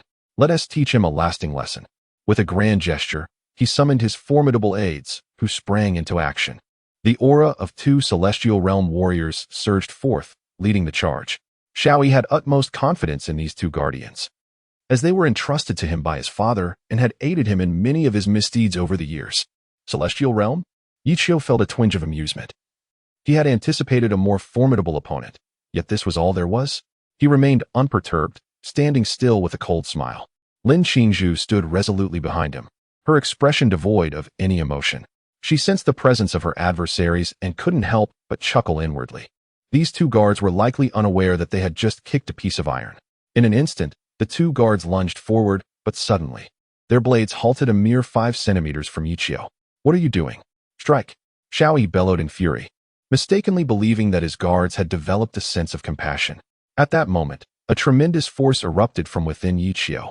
In an instant, the two guards were sent flying, enveloped by a surge of sword energy, and within moments, they were riddled with holes. Silence. The atmosphere was eerily quiet as Shao Yi stared in disbelief at the lifeless guards on the ground, then glanced at Yi Qiu, who remained utterly unmoved. A master of the divine concealment, 5th realm.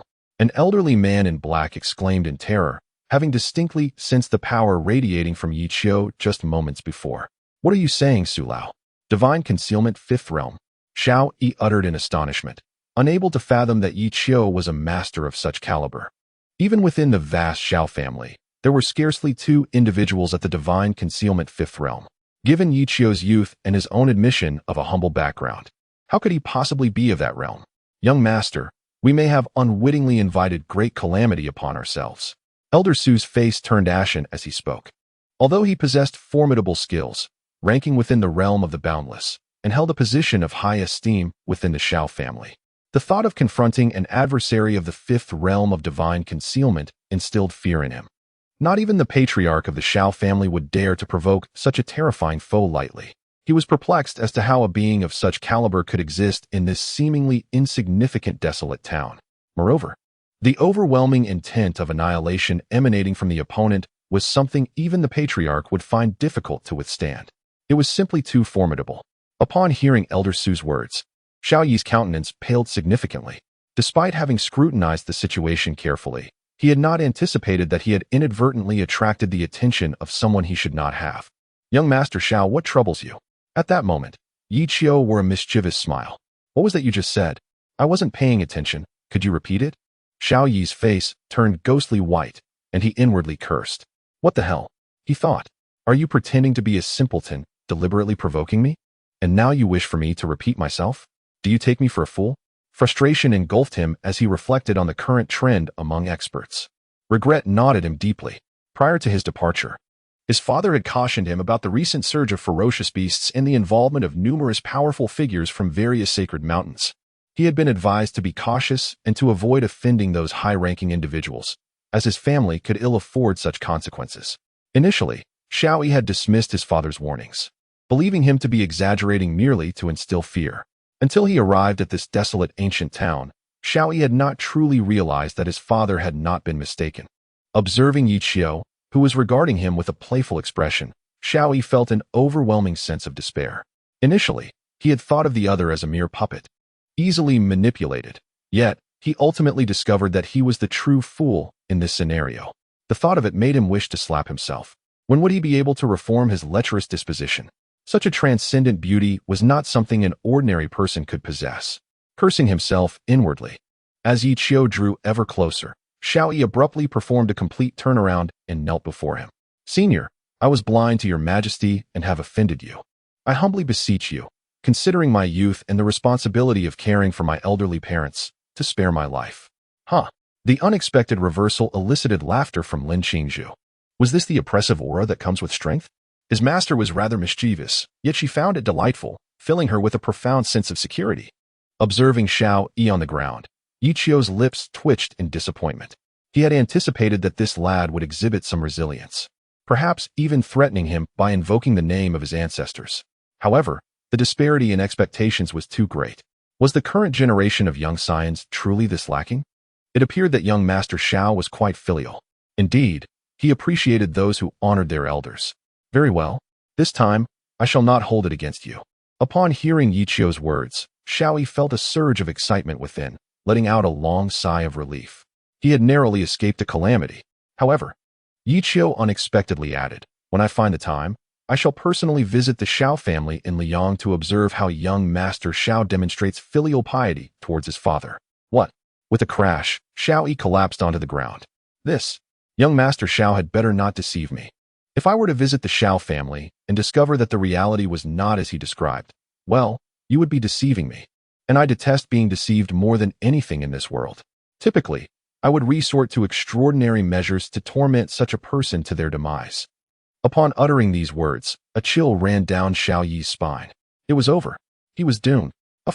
In that moment, Lin Qingzhu could no longer contain herself and burst into laughter. It was the first time she realized her master had such a darkly humorous side. Those few sentences could potentially cast a shadow over Xiao Yi's entire life. For one could never know when he might visit the Xiao family. Even if he wished to put on an act, he would be unable to do so, compelled to uphold his persona of a dutiful son to the very end. Very well, young Master Xiao.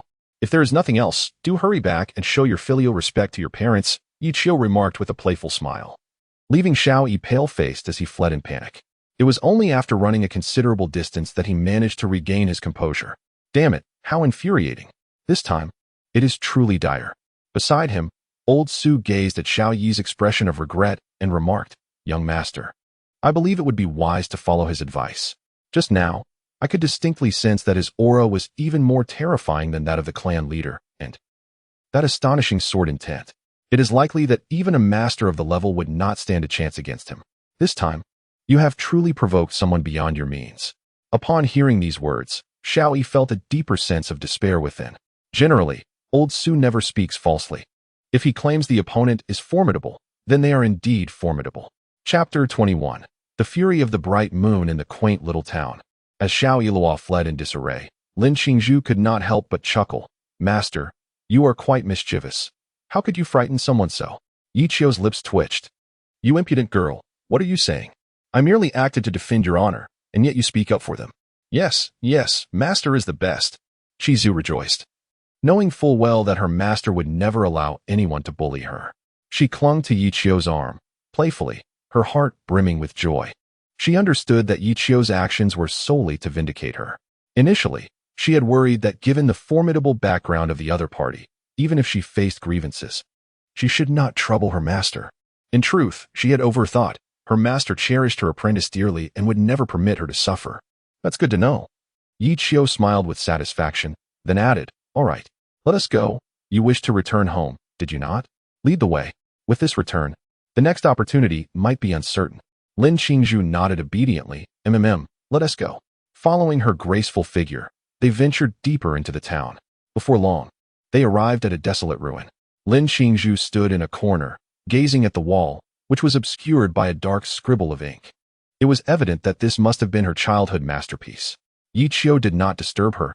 Instead, He surveyed the surroundings and suddenly sensed a flow of energy as several figures descended from behind. Yi Qiu paused briefly, recognizing the newcomers as Mingyue, Xia, and several female disciples from the Tianshui Peak. Yaya, is this your home? Lu Ruoyan inquired curiously, gazing at the chaotic ruins scattered around. Xia, with tears in her eyes, rummaged through the remnants of her family's former residence, searching for something. At that moment, Mingyue noticed Yi Qiu amidst the debris and approached him with curiosity. Junior brother Yi, what brings you here? She asked, puzzled, but upon seeing Lin Qingzhu, she quickly understood. Lu Ruoyan, following closely behind, stole a few glances at Yi Qiu out of curiosity. Is this the esteemed first seat of Zixia Peak? The youngest master uncle of the Batian sect? He truly is as handsome as the rumors suggest. Since the last time Mingyue had scolded them, they had managed to extract some information about Yi Qiu from Suya, and they were particularly intrigued by this once unfamiliar master uncle. Yi Qiu cast a casual glance at them and replied, I brought my disciple down the mountain for training and thought I would visit her home. Disciple Lu Ruoyan pays her respects to Master Uncle Yi. Lu Ruoyan stepped forward to bow, and Yi Qiu's eyes suddenly brightened. Wow, are all the female disciples of Tianshui Peak this enchanting? Yi Qiu was secretly astonished. Lu Ruoyan possessed an astonishing beauty, exuding an air reminiscent of an illustrious lineage and a refined upbringing.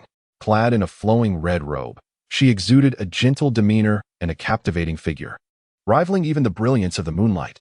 It was no wonder the disciples from other peaks of the Butian sect frequently flocked to Tianshui Peak, drawn by the abundance of beauties. Internally astonished yet maintaining an exterior calm, Yi Qiu remarked, you must be the chief disciple of Tianshui Peak. As I have heard of you before, among the younger generation of the 7 peaks, you, along with Qing Feng and Qi Hao from the Zhangjian Peak, are the most remarkable. Meeting you today, you indeed live up to your reputation. With a cultivation level of Tianxiang Yi Pin at such a young age, her talent was undeniably exceptional. Upon hearing Yi Qiu's praise, Lu Ruoyan felt a surge of joy within and humbly replied, Uncle Master, you flatter me. Ruoyan's aptitude is rather lacking. How could I possibly be compared to my brother? Yi Qiu was momentarily taken aback, only to hear Mingyu clarify. Qing Feng is Ruoyan's elder brother. Oh, I see. Yi Qiu suddenly understood. At that moment, Mingyu revealed a knowing smile. Ruoyan, it seems your Uncle Master Yi has high hopes for you. He is a wonderful person, and you should engage with him more. If you perform well, perhaps your Uncle Master might delight in teaching you an unparalleled sword technique or reward you with a precious artifact. A shiver ran through Yi Qiu's heart. What does this mean? Is this woman attempting to ensnare me? Seemingly comprehending, Lu Ruoyan continued, Esteemed Master, I understand. Henceforth, I shall endeavor to frequent the Zixia Peak and engage in discussions regarding cultivation insights with Junior Uncle. Surely, Junior Uncle would not object to my presence? Yi Qiu's lips twitched slightly. Indeed, the Zixia Peak is sparsely populated, affording tranquility. An additional presence would only serve to enliven the atmosphere. Should my dear niece desire to join, even to become a disciple under my tutelage, it would not be beyond consideration. At Zixia Peak, we harbor no secrets from our disciples. Mystical techniques and treasured artifacts are not beyond bestowal. Upon hearing this, Lu Ruoyan's eyes gleamed with excitement. She had heard from Suya that her dear friend, Lin Qingzhu, had just entered Zixia Peak, and Yi Qiu had showered her with elixirs and precious artifacts. Even more remarkably, he had even imparted his own cultivation to his disciple. Truly, as he claimed, he held nothing back from his disciples. Such a benevolent master was indeed a rare find. Observing Lu Ruoyan's expression, Mingyue felt a pang of unease. Good heavens, she had merely spoken casually, hoping to coax some benefits from Yi Qiu for her disciple. How had she nearly gambled away her precious apprentice? This would not do. Lu Ruoyan was her cherished disciple, her sole hope. If she were to be swayed by Yi Qiu's honeyed words, it would be a loss beyond measure. Alas, this fellow has unexpectedly turned the tables on me. Observing Lu Ruoyan's expression, Mingyue felt increasingly uneasy and promptly said, Ahem, Ruoyan. With the date of the martial arts competition approaching and time being of the essence, it would be wise for you to refrain from wandering aimlessly to Zixia Peak. Instead, focus on your training here on the mountain. Upon hearing this, Lu Ruoyan felt a tinge of disappointment and pouted, I shall heed my master's teachings. Although she entertained such thoughts, she had no intention of adhering to them. while others may have had selfless mentors devoted to their disciples. From the moment she entered the sect, it was Mingyue who guided her. How could she possibly betray her sect and turn to another? What a pity. If only she had begun her journey at Zixia Peak, such troubles would have been avoided. Seeing that Lu Ruyan had finally calmed down, Mingyue let out a sigh of relief and shot a glare at Yiqiu. You're quite ruthless. From henceforth, do not entertain any thoughts regarding my precious disciple. Aside from her, you may choose anyone else at your discretion. Otherwise, I shall not hesitate to fight you. Yiqiu smiled in silence, observing Mingyue's subtle threats, and thought to himself, what significance does just one disciple hold? Sooner or later, I shall claim all of Tianshui Peak, including you. You wish to deceive me? That will only backfire on you.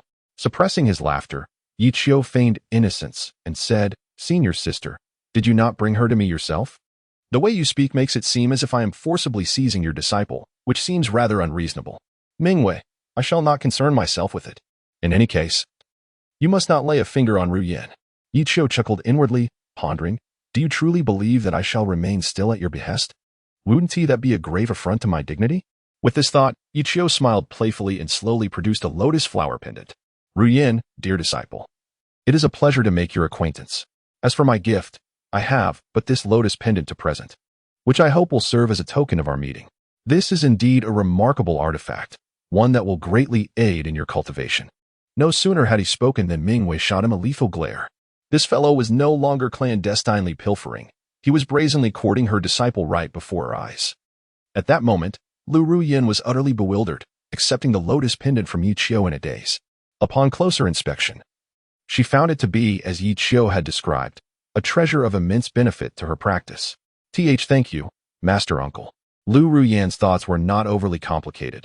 She gratefully accepted the pendant, gazing at Yiqiu's handsome face, wishing to express her gratitude with a kiss. How incredibly generous, to bestow such a fine artifact upon our first meeting. Truly, as the legends foretold, he selflessly dedicates himself to his disciples. I am utterly enamored. I too wish to have a master like him. Chapter 22. Is this permissible? Senior sister, are you unwell? Your complexion appears rather pallid. Are you feeling discomfort? Despite his awareness, Yiqiu feigned ignorance, experiencing a surge of satisfaction upon witnessing Mingyue's discomfiture.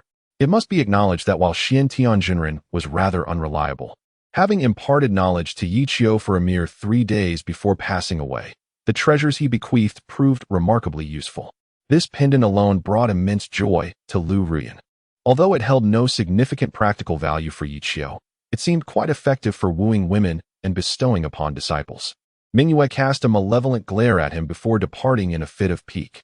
Lu Ruyan was ecstatic. Observing her master's departure, she said with reluctance, Uncle Master, I shall take my leave now. When time permits, I shall revisit Zixia Peak for further exploration. Lu Ruyan winked, her demeanor exceedingly charming. Very well. You are welcome to visit at any time, Yiqiu replied calmly. Lu Ruyan finally breathed a sigh of relief and said, Then I shall bid you farewell for now. Goodbye, Uncle Master. With a wave, Lu Ruyan hastened to catch up with Mingyue's pace. At that moment, ding! You have bestowed upon your disciple a superior treasure, the lotus pendant, triggering a 10,000-fold return. Is this permissible? Yiqiu was delighted. Lu Ruyan was not his disciple. So how could this be triggered? System, has there been an error? Answering the host, the system has not erred. Lu Ruyan is a disciple under the teachings of the Butian sect, and the host is also bound to this same lineage. All disciples of the Butian sect have the ability to trigger a 10-fold return. So that's how it is. After listening to the system's explanation, Yiqiu finally comprehended the situation. It appears one can engage in such delightful endeavors. Does this mean he could recruit disciples from other mountains in the future? Regardless of whether he succeeds in gathering them, he can still trigger the return, ensuring a profitable venture. However, Yiqiu is discerning about which disciples to accept. He certainly does not wish to take in an ungrateful wolf.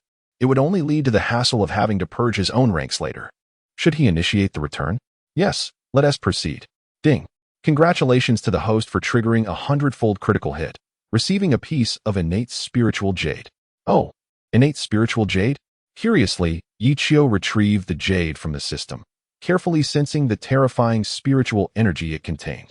Carrying this jade would significantly enhance his cultivation speed, and it also possesses detoxifying properties. How intriguing. While enjoying a leisurely moment, he could also obtain such a splendid piece of jade. Quite delightful indeed. Satisfied, he hung the jade upon himself and stretched lazily. Not far away, Lin Qingzhu rummaged through her family's ruins for quite some time, finally uncovering a few items. Although they may not hold significant monetary value, these artifacts retain her cherished memories of her parents, making them profoundly meaningful. Having searched sufficiently, Lin Qingzhu turned back to gaze at the ruins of her home, before returning to Yi Qiu's side. "Master, let us depart." Yi Qiu, unhurried, inquired, "Shall we not take one last look?" Leaving this time, one could not ascertain when they would return. Lin Qingzhu cast another glance at the remnants of her family abode and resolutely replied, "No. My father and mother have departed. This home has disbanded. No matter how much I look, they shall not return. It would merely serve to heighten my sorrow." "Very well, let us go," Yi Qiu responded without further comment. The path of cultivation necessitated a severance from worldly ties. The protracted journey of cultivation would inevitably dull all emotions over time. In the distance, the Mingyue troop was also preparing to leave, and Yi Qiu wished to inquire about their next destination. At that moment, a throng of refugees fled in panic from the ancient town of the wilderness. Yi Qiu seized an elderly man and asked, "What has transpired?" "Do not ask, just run. There is a ferocious beast behind us," the elder exclaimed, his face pale and filled with dread. His expression suggested that the beast pursuing them was exceedingly brutal, for such fear could not arise without cause. Yi Qiu released him, and the elder hastily fled the scene, his speed astonishingly swift for one of his age. Indeed, in moments of life and death, individuals often unleash remarkable potential. Turning her gaze to the rear, she could faintly discern a cloud of dust rising, the ground trembling beneath the weight of impending peril. Yi Qiu furrowed his brow, calming his mind to sense the surroundings, and suddenly opened his eyes. The fifth realm of divine concealment. Judging by the aura, it must be an ancient bloodline. What? Upon hearing this, Mingyue, who had just approached to inquire about the situation, was immediately startled. The others, puzzled, asked, "Master, what is an ancient bloodline?" Mingyue explained, "In the vast world of the great wilderness, countless races coexist, and our eastern wilderness is merely the tip of the iceberg. Deep within the boundless plains, many bloodlines left behind by ancient ferocious beasts from primordial times are concealed, their descendants. These ancient bloodlines possess formidable strength, and due to the potency of their lineage, our human cultivators have no advantage when facing them within the same realm." Upon hearing this, everyone was deeply shocked, and the atmosphere grew tense. Yi Qiu retracted his thoughts and looked up at the sky, where several beams of light were already soaring towards the direction of the ancient bloodline. "Let us go."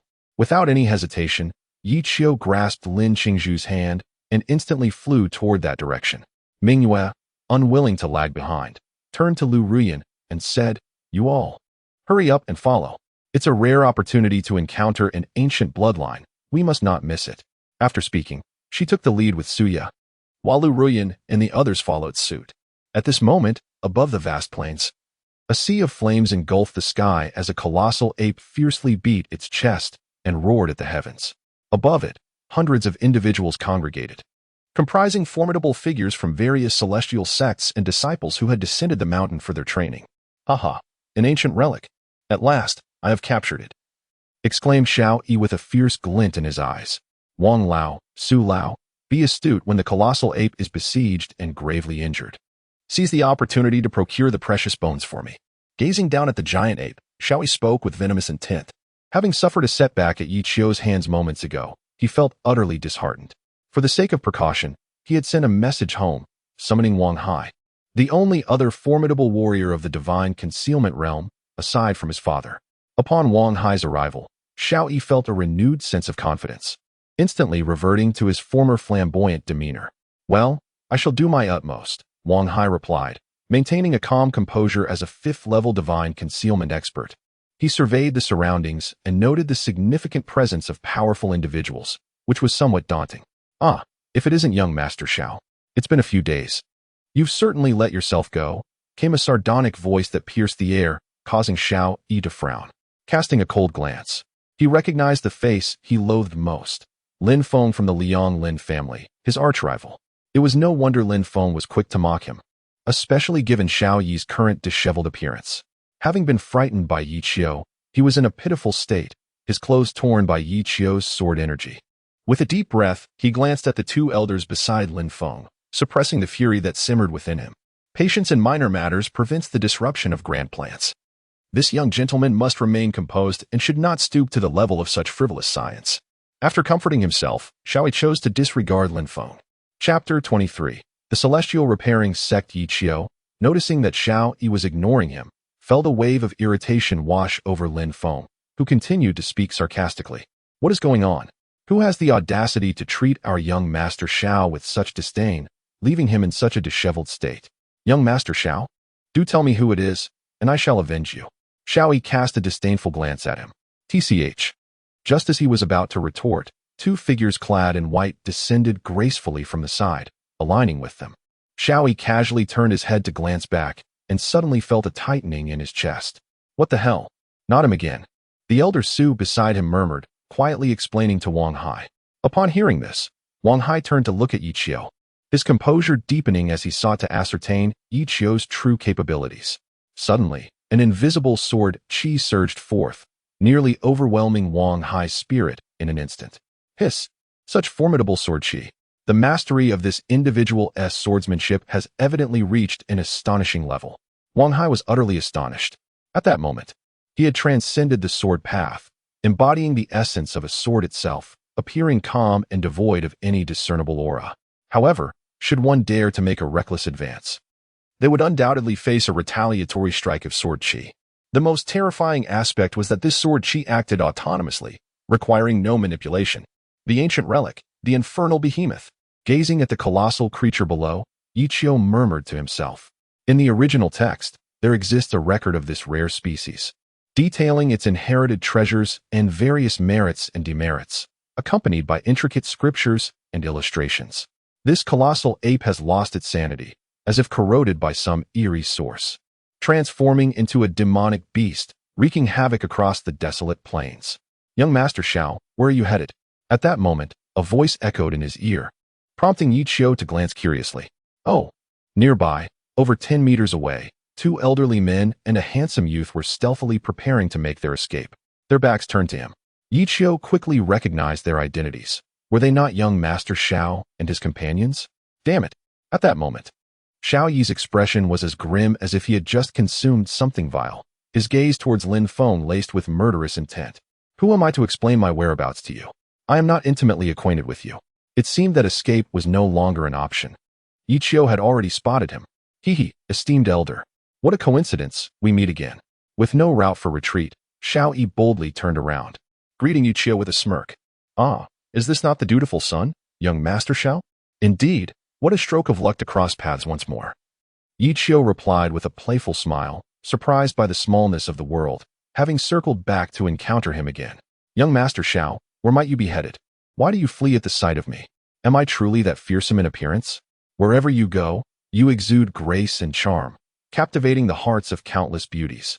Even at my peak, I must concede to your presence, remarked Xiao Yi, showering flattery to preserve his life and dignity, pushing aside any concerns of pride. Yi Qiu, amused yet maintaining an air of composure, radiated a quiet authority that made Xiao Yi feel a chill in his heart. He pondered whether Wang Hai could match Yi Qiu's strength, lamenting his misfortune in constantly encountering this individual. Suddenly, a sarcastic voice cut through the air, none other than Lin Feng. What a disappointment! The esteemed young master of the Xiao family, reduced to flattering others. With an arrogant stride, Lin Feng approached Yi Qiu, showing no signs of retreat. Bolstered by the presence of two formidable warriors at his side, his intent was clear, to assert dominance over Xiao Yi by showcasing his own bravery in the face of Yi Qiu. Yi Qiu glanced at him, raising an eyebrow. Oh, so you consider yourself quite brave? Indeed, I am exceedingly brave, Lin Feng retorted with arrogance. Xiao Yi, witnessing this exchange, couldn't help but chuckle inwardly, relishing the prospect of provoking Lin Feng further. Yes, go ahead and infuriate him. I shall enjoy watching the outcome.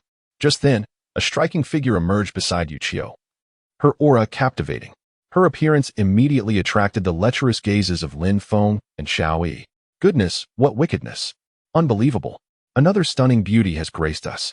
Alas, it seems I am fated to remain unattainable. Xiao Yi understood well that this enchanting woman was not someone he could provoke. However, He was quite willing to let Lin Feng take the risk, hoping that they would offend her, thus leading to the downfall of the Lin family. At that moment, Lin Feng had lost all sense of reason. Especially after Ming Yue's arrival, he was eager to showcase himself, directing his sarcastic remarks at Yi Qiu. I don't see anything remarkable about you. Just a pretty boy. You probably don't even know who I am. I am Lin Feng, the eldest son of the Li Yong Lin family. Be wise and come over to bow to me, if I'm in a good mood. I might just take you as my underling. Lin Feng spoke with unwavering confidence, believing that just because he could not contend with someone, it did not mean others were beyond his reach. Observing Yi Qiu, he did not perceive him as a scion of a prominent family. He seemed merely an ordinary disciple from some celestial mountain or sacred place, posing no threat at all. In the presence of beauty, one must not lose their aura. Become my underling? Yi Qiu found this amusing. He had previously heard tales of these arrogant young masters from online novels, each more outrageous than the last. Initially, he had been skeptical, but now he was convinced. After all, having grown up in such an environment, standing atop the pinnacle from birth, he had never experienced the harsh realities of society. He harbored a misplaced confidence, believing his family to be immensely powerful, capable of resolving any issue, with no one daring to provoke him. Under the veil of blind confidence, such entities are born. But what if I refuse? Yi Qiu's tone turned icy, his attention perpetually fixated on the movements of the colossal ape below. Meanwhile, an incessant buzzing from a fly nearby proved to be quite irritating. Mingyue stepped back a pace, opting not to intervene in this matter, using the opportunity instead to observe Yi Qiu's prowess. Should he falter, she could always lend her assistance later. Refuse? Lin Feng's expression darkened. He could not afford to lose face before a beautiful woman. Coincidentally, at that moment, Mingyue added fuel to the fire. Oh, how terrifying. This little handsome fellow isn't going to back down, is he? As those words escaped her lips, Yi Qiu's lips twitched. This woman truly had no regard for the situation. Indeed, her remark ignited a fierce blaze upon Lin Feng, who was but kindling. Am I afraid? What a joke. It seems today I must showcase some genuine skill. With a sullen face, Lin Feng declared, I wish to see which esteemed individual can instill such fear in Xiao Yi that he wouldn't dare let out a sound. Young man, I am not afraid to tell you that the ones Xiao Yi fears are not necessarily beyond my reach. Throughout my life, I have yet to know the meaning of fear. Have the courage to reveal your name. Me? Yi Qiu pondered for a moment and replied, the Heavenly Restoration Sect. Yi Qiu, the Heavenly Restoration Sect. Lin Feng inhaled sharply, his expression mirroring the astonishment of those around him. The Butian sect was a colossal presence in the eastern wilderness, a behemoth that even the mighty Liang dynasty would hesitate to provoke. What to do now? He found himself in a precarious situation. To confront them seemed utterly daunting, yet to back down was equally unthinkable. If he surrendered, not only would Xiao Yi exploit this incident to undermine him, but he would also lose face in front of the two beautiful women nearby. Lin Feng felt a pang of regret, clinging to a glimmer of hope. If the adversary were merely an ordinary disciple, then eliminating him would be trivial, and the Butian sect would likely not pursue the matter further. Do you think the name of the Butian sect intimidates me? You are nothing but a mere ordinary disciple. If you perish, it would be of no concern to them. At that moment, a voice interrupted him, unmistakably belonging to Mingyue, who was undeterred by the gravity of the situation. Oh no, my handsome friend. He is not just any ordinary disciple. He is one of the esteemed leaders of our Butian sect, the head of the Zixia Peak. Upon hearing this revelation, Lin Feng's heart sank. His fate was sealed. Chapter 24. One sword repels two, seizing the giant ape's precious bone with a sharp intake of breath. Xiao Yi felt a surge of delight at the realization that it was not he who occupied the present position of power. Lin Feng, your demise is assured. How dare you flaunt yourself before me? The title of the Seven-Vein Sovereign is one of utmost prestige within the Heavenly Restoration sect, second only to the sect leader himself. To provoke him is tantamount to inciting the wrath of the entire sect. A mere Lin family member is hardly worthy of consideration, though he reveled in this fortunate twist. Xiao Yi could not shake the discomfort that gnawed at him. The more formidable the adversary's background, the more solidly his image as a dutiful son was cemented. Disobedience was not an option. Should this formidable figure ever decide to pay a visit to the Xiao family, his fate would be sealed. The haunting words of Yi Qiu still echoed in his mind, filling him with dread. Young master. Upon learning that Yi Qiu was the sovereign of the seven veins of the Heavenly Restoration sect, the two elder figures behind Lin Feng swiftly stepped forward, pulling him back.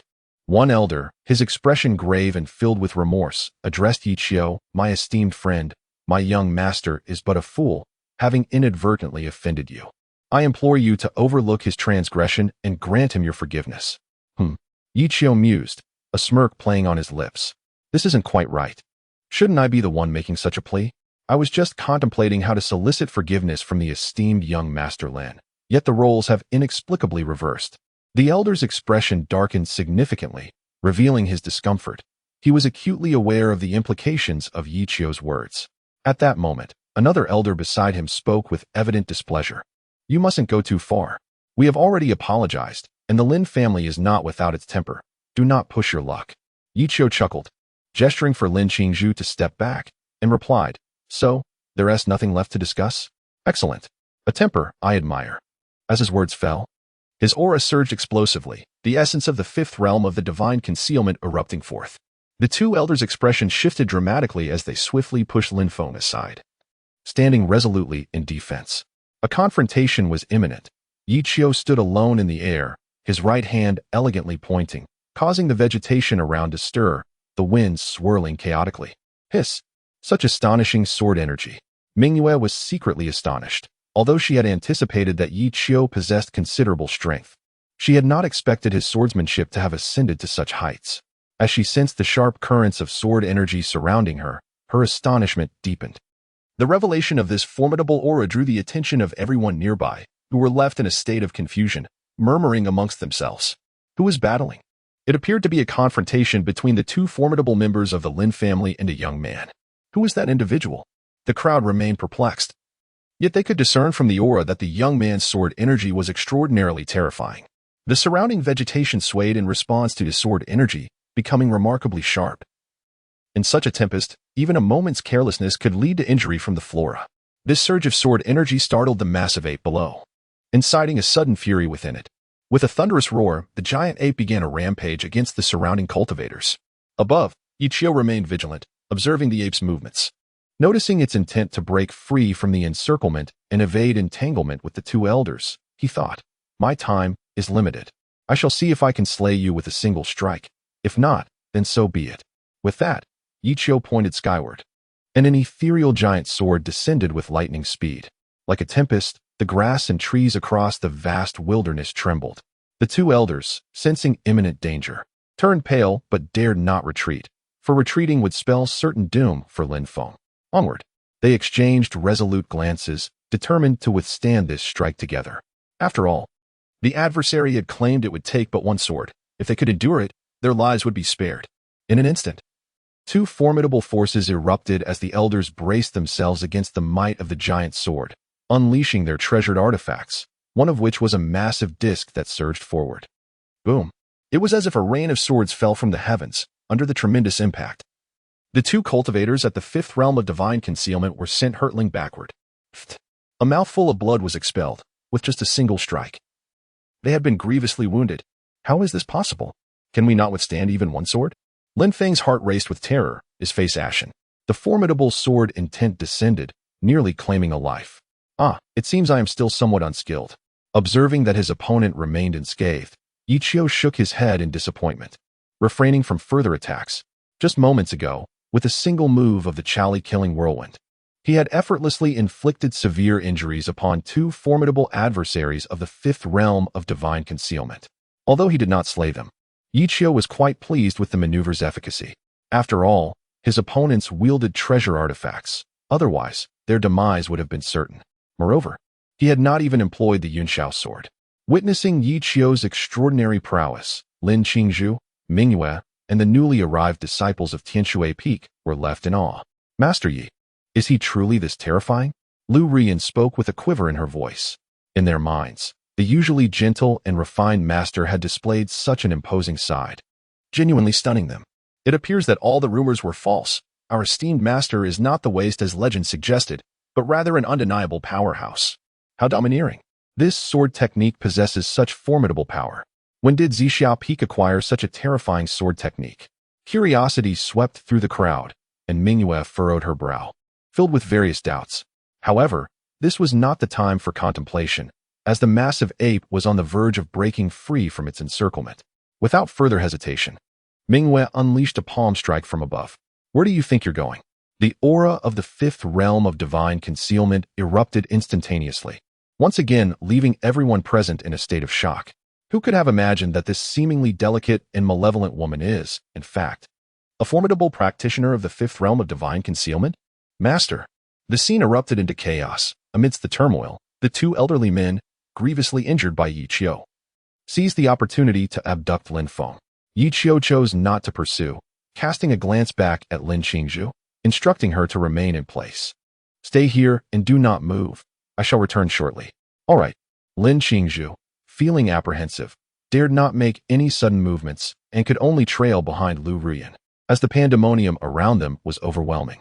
A moment's carelessness could result in an attack, leaving them, the lesser cultivators, no choice but to band together. Descending swiftly, Yi Qiu made a beeline for the colossal ape. Roar. The giant ape, besieged and enraged, unleashed a powerful roar that ignited a surge of formidable bone-script energy within itself. Haha, this precious bone is mine. An elder clad in a gray robe cackled, brandishing a blood-stained blade as he charged at the giant ape. This individual was an elder from the holy land of Eternal Mountain, possessing strength equal to that of the fifth realm of divine concealment, and was acquainted with Mingwei. Mingwei retreated in scathe from a palm strike, as the giant ape's defenses were extraordinarily formidable, making it difficult to inflict a fatal blow. Damn it, I must not allow this old man to seize the bone script. Anxiety surged within Mingwei as she turned to see Yi Qiu already approaching. Just as she intended to speak, Yi Qiu had moved forward. You shall not take this precious bone. With a cold smirk, Yi Qiu gently stirred his right hand, condensing a wave of sword energy that surged forth, striking decisively towards the giant ape. Not good. Stop him. Li Changkong exclaimed in shock. At that moment, the colossal ape was being restrained by several formidable warriors of the fifth realm. Seizing the opportunity, Yi Qiu prepared to claim the treasured bone. Suddenly, a figure emerged from the side, intent on thwarting Yi Qiu's endeavor. However, Yi Qiu deftly evaded the attack with a swift movement, delivering a precise strike with his sword upon the giant ape. Roar. The immense pain prompted a furious roar from the giant ape, as its strength began to wane and blood gushed forth. Witnessing the giant ape sustain grave injuries, the gathered crowd could no longer remain passive. They immediately sprang into action, eager to seize the treasured bone. Yet, unbeknownst to them, Yi Qiu had already stealthily plunged his sword into the ape's body, extracting the coveted bone. Damn it! Li Changkong cursed under his breath, his expression shifting as he contemplated launching a surprise attack on Yi Qiu. Just as he was about to strike, he suddenly sensed that Ming Yue's presence had locked onto him. Realization dawned upon him. These two were allies. Li Changkong quickly understood that a sneak attack was futile. Moreover, judging by the terrifying aura Yi Qiu had just unleashed, it was evident that his strength surpassed Li Changkong's own. Engaging in a direct confrontation would undoubtedly lead to his disadvantage, leaving him with no choice but to abandon his intentions. Chapter 25. The renowned Princess Li Yang. Who exactly is this individual? Gazing into the sky, a solitary white figure elicited profound inquiries from all present. Under the oppressive force of his formidable sword intent, none dared to advance and seize the precious bone. The crowd was engulfed in bewilderment, pondering the origins of such a young, yet formidable powerhouse, a fifth-tier expert in the realm of divine concealment. If granted a few more years, could he ascend to the status of a sect leader? A sect leader, indeed, represents a figure of dominion, a presence not easily trifled with, even by colossal entities like dynasties.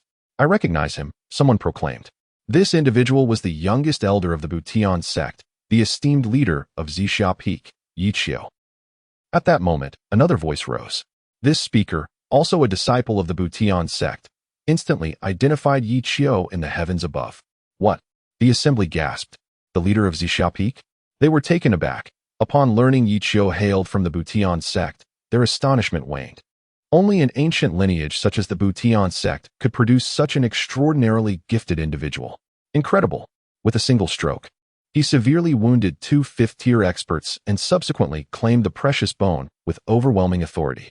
Such combat prowess is truly unparalleled among fifth-tier experts. The crowd marveled at Yi Qiu's recent display, which was undeniably dazzling and left them in awe. Butian sect. Li Changkong pondered for a moment before suddenly bursting into hearty laughter, exclaiming, "Ah, I was wondering who possessed such remarkable abilities." It turns out to be a fellow from the Tian sect. What a pleasure it is to meet you. Yi Qiu stored the precious bone within the Xianling jade and glanced back at Li Changkong. And you are? I am Li Changkong, hailing from the everlasting mountain. I share a long-standing friendship with your esteemed companion, Qi Wuhui. I must admit, I am genuinely astonished by your demeanor today. If you do not mind, might we become friends? Li Changkong said with courteous intent, realizing he could not seize the precious bone, so he opted for companionship instead. However, unbeknownst to him, he should never have mentioned Qi Wuhui. Otherwise, Yi Qiu might have been open to the idea of friendship.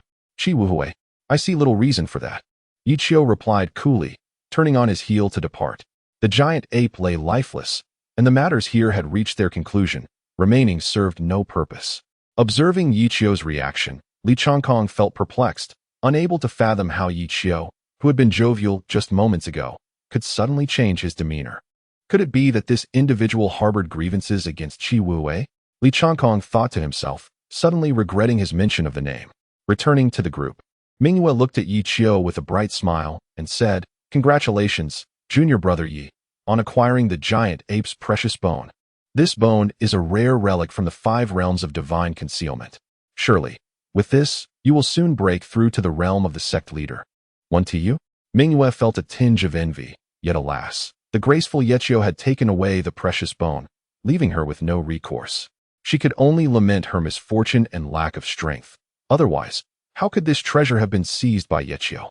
Ye Qiu discerned the despondency in Mingyue's eyes. Yet he could not bestow the precious bone upon her, as he required it to enhance his own prowess. Perhaps it was merely a stroke of luck.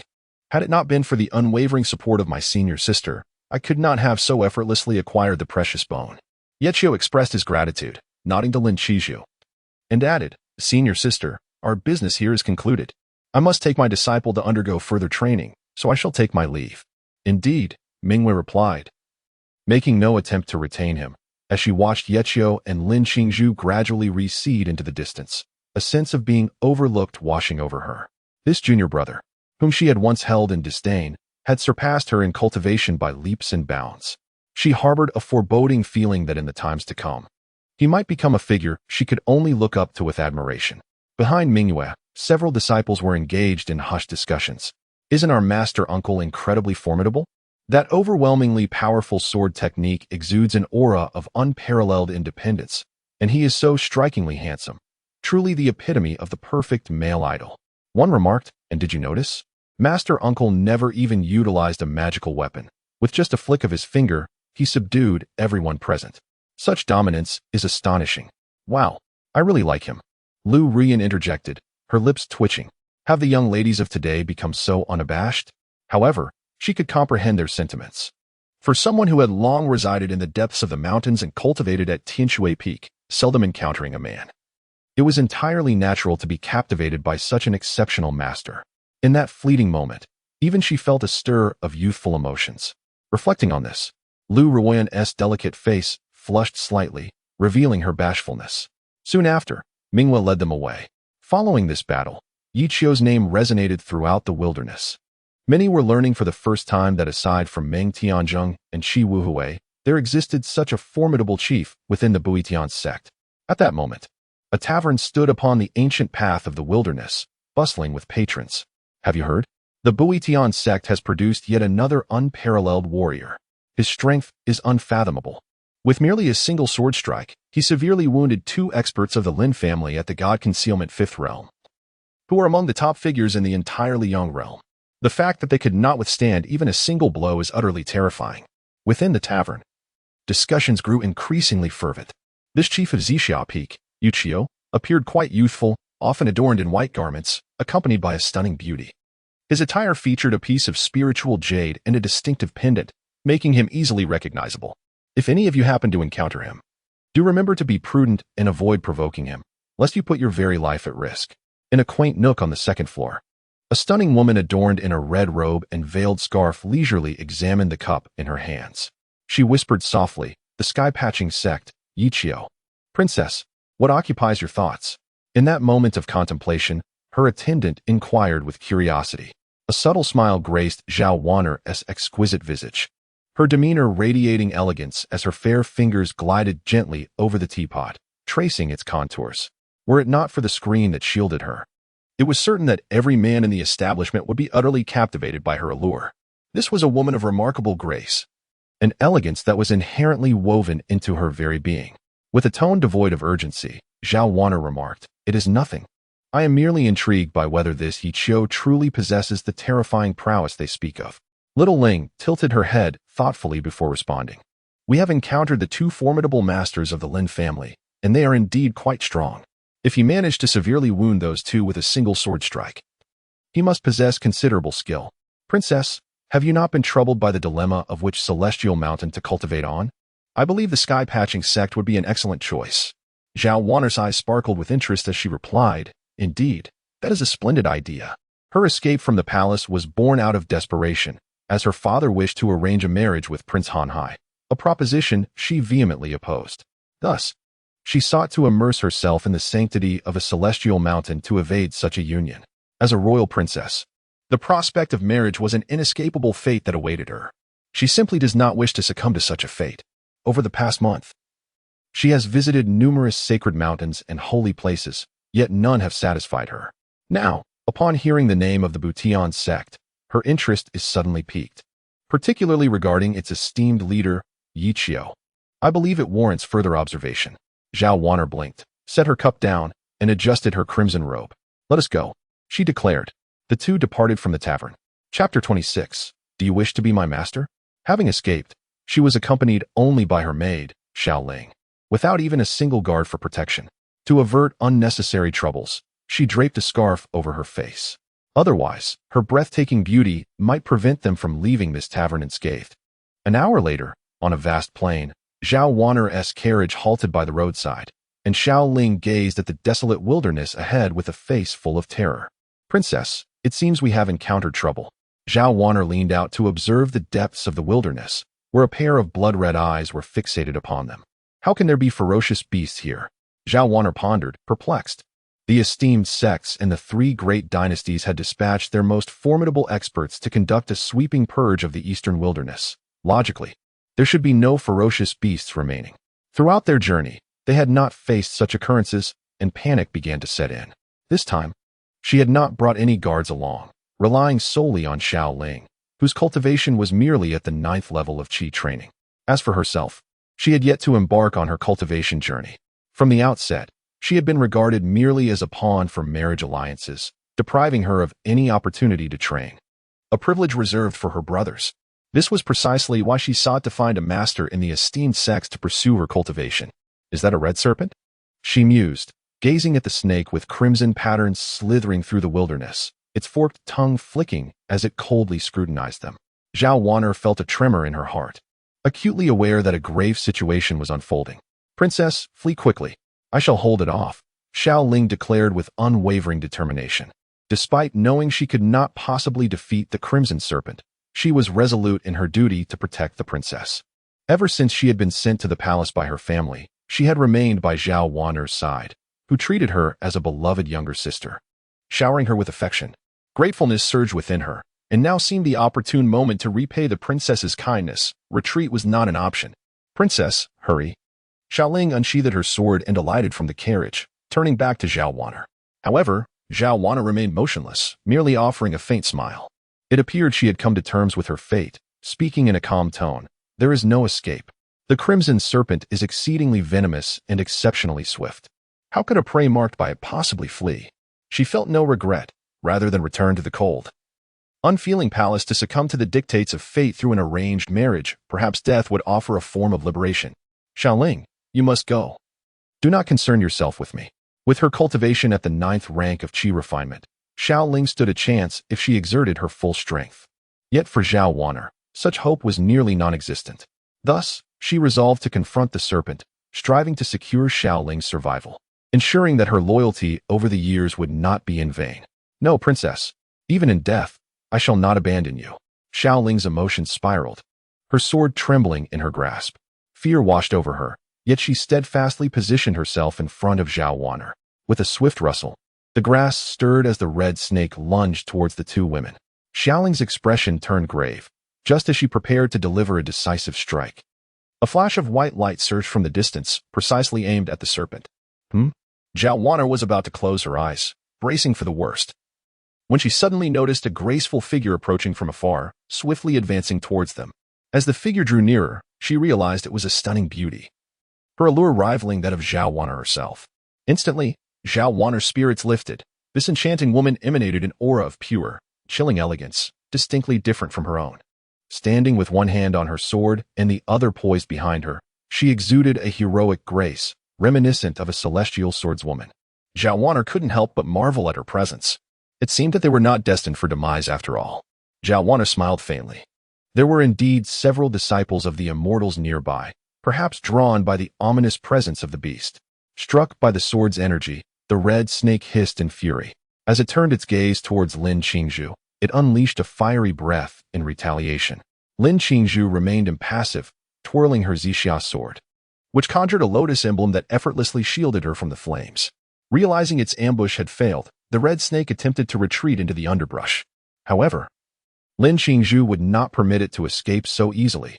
This was her first adversary since her training began, a test set forth by her master. Where do you think you're going? With a cold snort, Lin Qingzhu charged forward in an instant, the sound of sword energy reverberating as she engaged in battle with the Qi Lian snake. Simultaneously, another figure emerged, swiftly approaching the side of the carriage. Observing the unfolding conflict with keen interest, Zhao Wanner cast a surprised glance at the newcomer, suddenly struck by a thought. Clad in white garments, accompanied by an enchanting beauty adorned with a jade pendant at her waist, she mused, could it be? Is it truly him? What a remarkable coincidence. Just moments ago, they were discussing Yi Qiu, and now they encounter him? Could this gentleman be the esteemed leader of the Buitian sect, Yi Qiu of Zixia Peak? Zhao Wanner gracefully removed her veil, a subtle smile gracing her lips as she curiously inquired. Yi Qiu turned to glance at her, puzzled. Have you heard of my tale? Indeed, it is him. Zhao Wanner rejoiced inwardly. Her earlier speculation had proven accurate. As she scrutinized Yi Qiu, her astonishment deepened. He was precisely as described in the legends, handsome and extraordinary, possessing an otherworldly aura akin to a celestial being.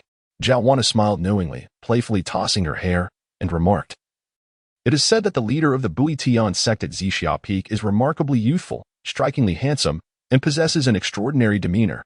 He has once severely injured two formidable opponents of the fifth realm with a single strike of his sword and has slain a giant ape to claim its precious bones. His prowess is indeed astonishing, resonating throughout the vast wilderness. I was utterly astonished for quite some time, pondering when I would finally have the opportunity to meet the person in question and witness their presence. Yi Qiu paused momentarily. Has the speed of news dissemination become this rapid? In just a few days, this matter has already reached here? Well, now that you have seen them, what are your thoughts? Yi Qiu spoke in a calm tone, revealing not a hint of delight. This inevitably caused Zhao Wanner to regard him with newfound respect. Typically, one would feel a twinge of joy upon receiving such praise, yet Yi Qiu remained unaffected. This clearly illustrated the depth of his composure, having attained a state of tranquility akin to still waters. Upon this realization, Zhao Wanner felt a sudden tremor in her heart. Was he not precisely the mentor she had been seeking? She had encountered numerous strong individuals, many within the palace itself. However, she placed greater value on character, which had prevented her from taking on a master until now. Upon meeting Yi Qiu, a desire to become his disciple unexpectedly arose within her. Zhao Wanner blinked her eyes and said thoughtfully, as for my impressions, indeed, they align with the legends, truly breathtaking. May I inquire, esteemed elder, do you have the intention of accepting disciples? Yi Qiu hesitated momentarily, then turned to gaze earnestly into Zhao Wanner's eyes. Do you wish to become my disciple? Yes, Zhao Wanner replied with a gentle smile. She had visited nearly all the celestial sanctuaries she could, yet none had satisfied her. Initially, she had planned to observe the final sect, the Repairing Heaven sect. If she could not find a satisfactory mentor by then, she would settle for any. By sheer coincidence, she encountered someone who was quite satisfactory. How regrettable it would be to let this opportunity slip away. Yi Qiu scrutinized her intently. The girl possessed natural beauty, a gentle and elegant disposition, and the grace that could rival even the legendary beauties of lore. In certain aspects, she even surpassed Lin Qingzhu.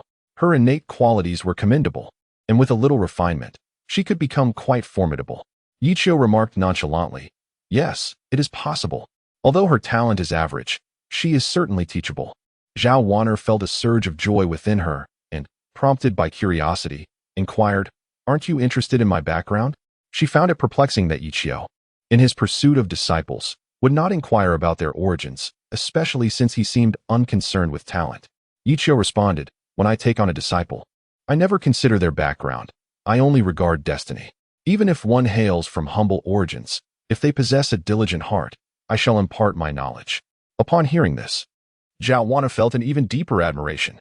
Throughout her journey, she had witnessed the true nature of many masters, those who either placed immense value on lineage or overly emphasized talent. Yet, Yiqiu disregarded both. In that moment, Zhao Wan'er resolved that she must become his disciple. Disciple Zhao Wan'er pays her respects to master. Without hesitation, she performed the formal bow of apprenticeship, fearing that Yiqiu might change his mind. Xiao Ling was taken aback. She knew her princess well. Every action she took was meticulously considered. In this hurried pursuit of apprenticeship, it was indeed her first encounter. "Well, rise," Yiqiu thought to himself with delight, while maintaining a facade of composure. He had long desired to take on an additional disciple, as relying solely on Lin Qingzhu for his endeavors felt rather wasteful. Given the immense potential of the 10,000-fold return system, little did he expect that a simple stroll today would yield such an unexpected gain. Truly, what a stroke of luck this was. Chapter 27. My heart wavers from this day forth. You shall be my second disciple. The one in front is your senior sister. I will introduce her to you shortly. Now rise. The formalities of apprenticeship can wait until we return to the mountain gate. Thank you, master. Zhao Wan'er gracefully stood, her demeanor exuding an air of nobility at every moment. Princess, congratulations on finally finding a master you admire. Xiao Ling approached with heartfelt joy, her happiness evident. Yiqiu suddenly paused. A princess? This second disciple appears to be quite extraordinary. Although puzzled, Yiqiu refrained from asking, adhering to his principle of not considering one's background when accepting disciples. The previous battle was nearing its conclusion. Despite the Crimson Serpent's remarkable speed, it could not escape its fate in Lin Qingzhu's hands.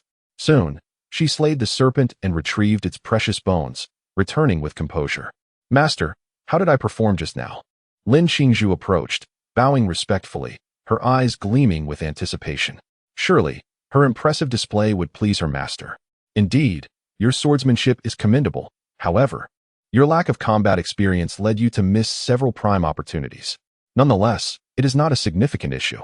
With practice against more ferocious beasts, you shall become proficient in due time. Yiqiu offered a serious critique.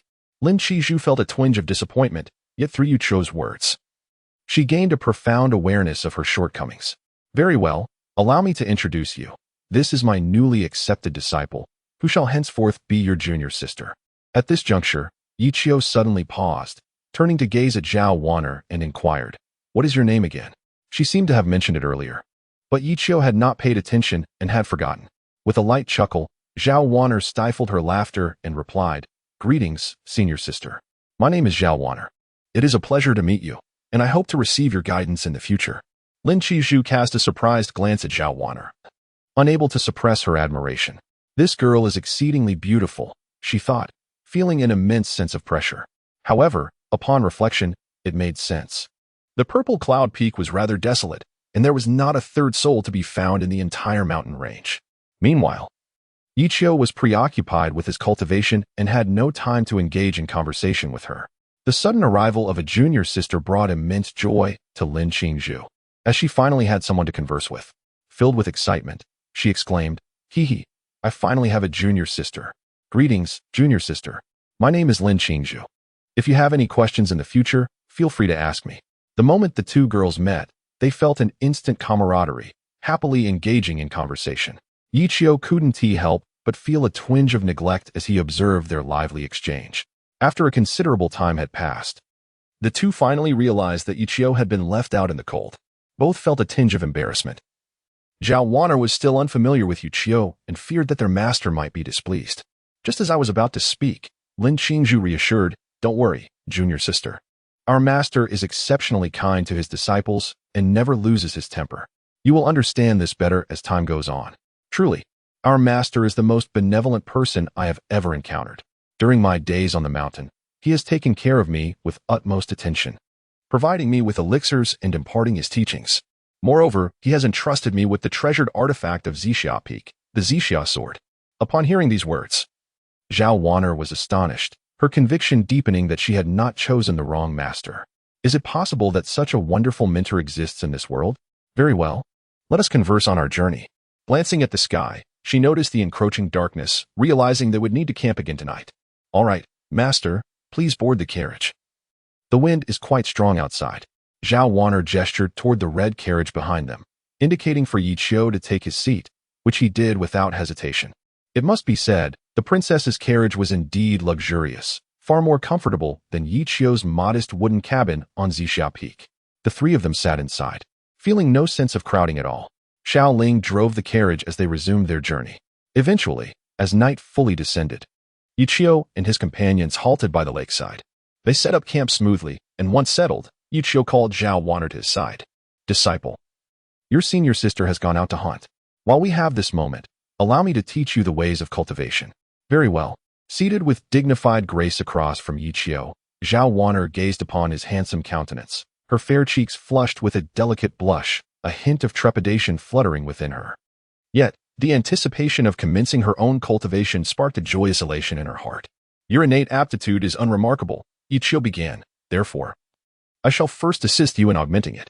This precious bone, which I obtained some time ago, the bone of a purgatory giant ape, imbued with the essence of fire, I shall bestow upon you for absorption. What? Zhao Wan'er exclaimed, her surprise evident as she beheld the bone in Yi Qiu's hand. Was this not from the ancient species of the divine treasure realm that had appeared some time ago? She knew Yi Qiu had exerted considerable effort to seize it. How could he bear to part with it, offering it to her for absorption? Having previously heard Lin Qingzhu's accounts of their master's benevolence, she had harbored some skepticism. Now, however, she was convinced. Such generosity was astounding. To bestow a precious bone so readily? Little did she know that upon acquiring the bone, Yi Qiu had initially intended it for Lin Qingzhu. However, her possession of a mystic ice bone, being incompatible with this particular specimen, precluded her from absorbing it. Forcing the issue would likely compromise the efficacy of her divine bone. Consequently, he had retained it, uncertain of its disposition. To absorb it himself would be a profligate waste. Yet leaving it idle seemed equally undesirable. Now, with the acceptance of Zhao Wan'er as his disciple, Yi Qiu finally discerned its rightful purpose. Master, you jest not, do you? This is a treasured bone from a prodigy of the divine treasury's fifth realm. Is it truly for me? Zhao Wan'er inquired with incredulity, suspecting Yi Qiu was testing her. Yi Qiu replied with a placid tone, a treasure's worth lies in its potential value. Devoid of such, it is not but a useless relic. Absorb it without reservation. Since thou hast chosen to become my disciple, I shall not be parsimonious with thee. Zhao Wan'er was deeply moved. Her conviction strengthened that she had not erred in her choice of master. Thank you, master, she expressed. Without further ado, she received the treasured bone and commenced its absorption, adhering to the method Yi Qiu had imparted. In short order, a conflagration seemed to ignite within her, her body aflame with heat, prompting her to tug at and shed her crimson robe. Her flawless figure was instantly revealed to Yi Qiu, causing him to shudder. Perspiration trickled across her alabaster skin, exuding a subtle fragrance, causing Yi Qiu's hormones to surge. Good heavens! He inwardly exclaimed, instructing a disciple, and I nearly lost my composure. He hastily averted his gaze, yet couldn't resist stealing furtive glances.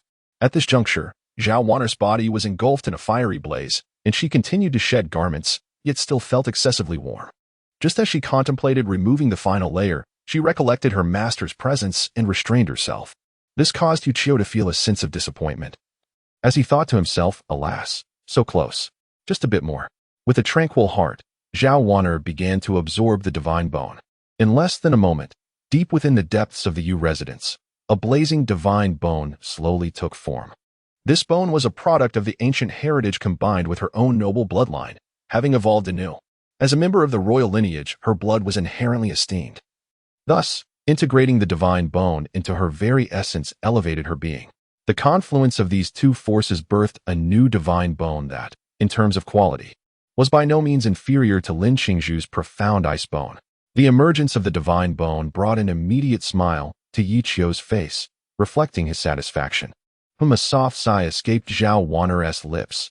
Her expression contorted in agony as the divine bone sprouted from her body, inducing an unbearable itch that compelled her to scratch incessantly. In a moment of carelessness, a fleeting glimpse of spring was revealed. Oh, it seems I have witnessed something that was not meant for my eyes. My resolve falters. Chapter 28. I suspect this disciple is playing me time past unmeasured before Zhao Wana gradually awakened.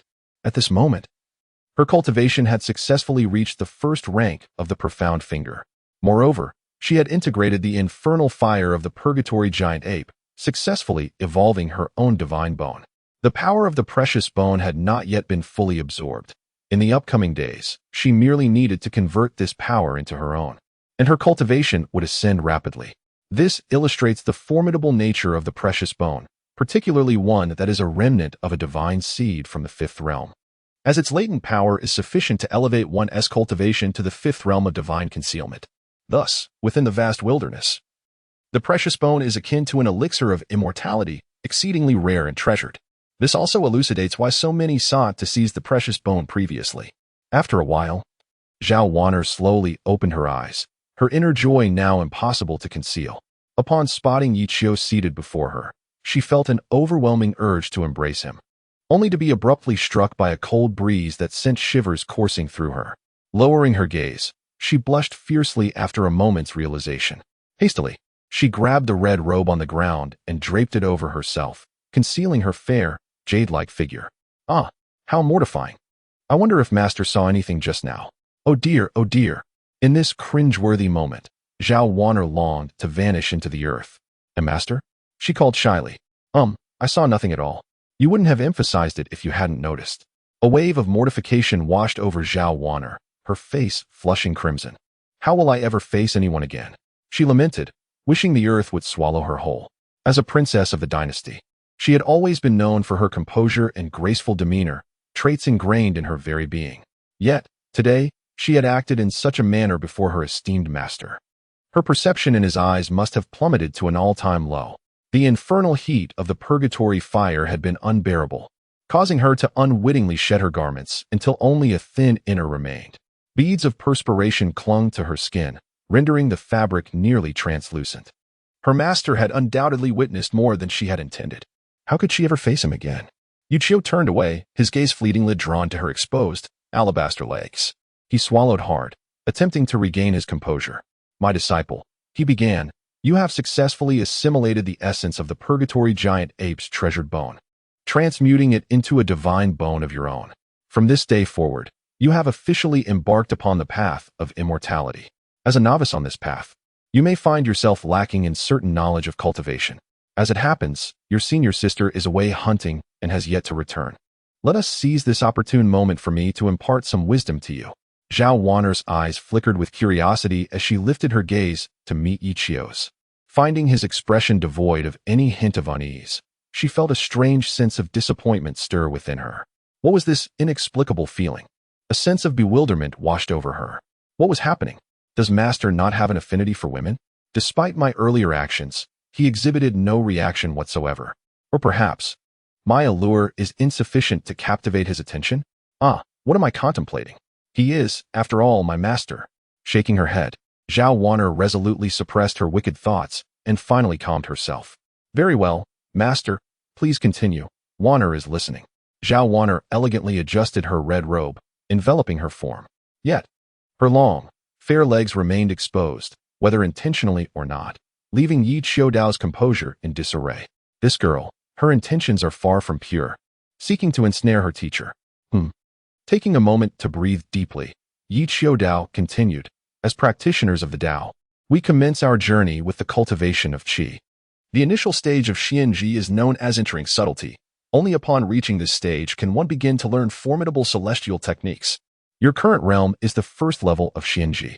Xianji is divided into 9 grades, each encompassing its own subtle stages, leading ultimately to Tianxiang.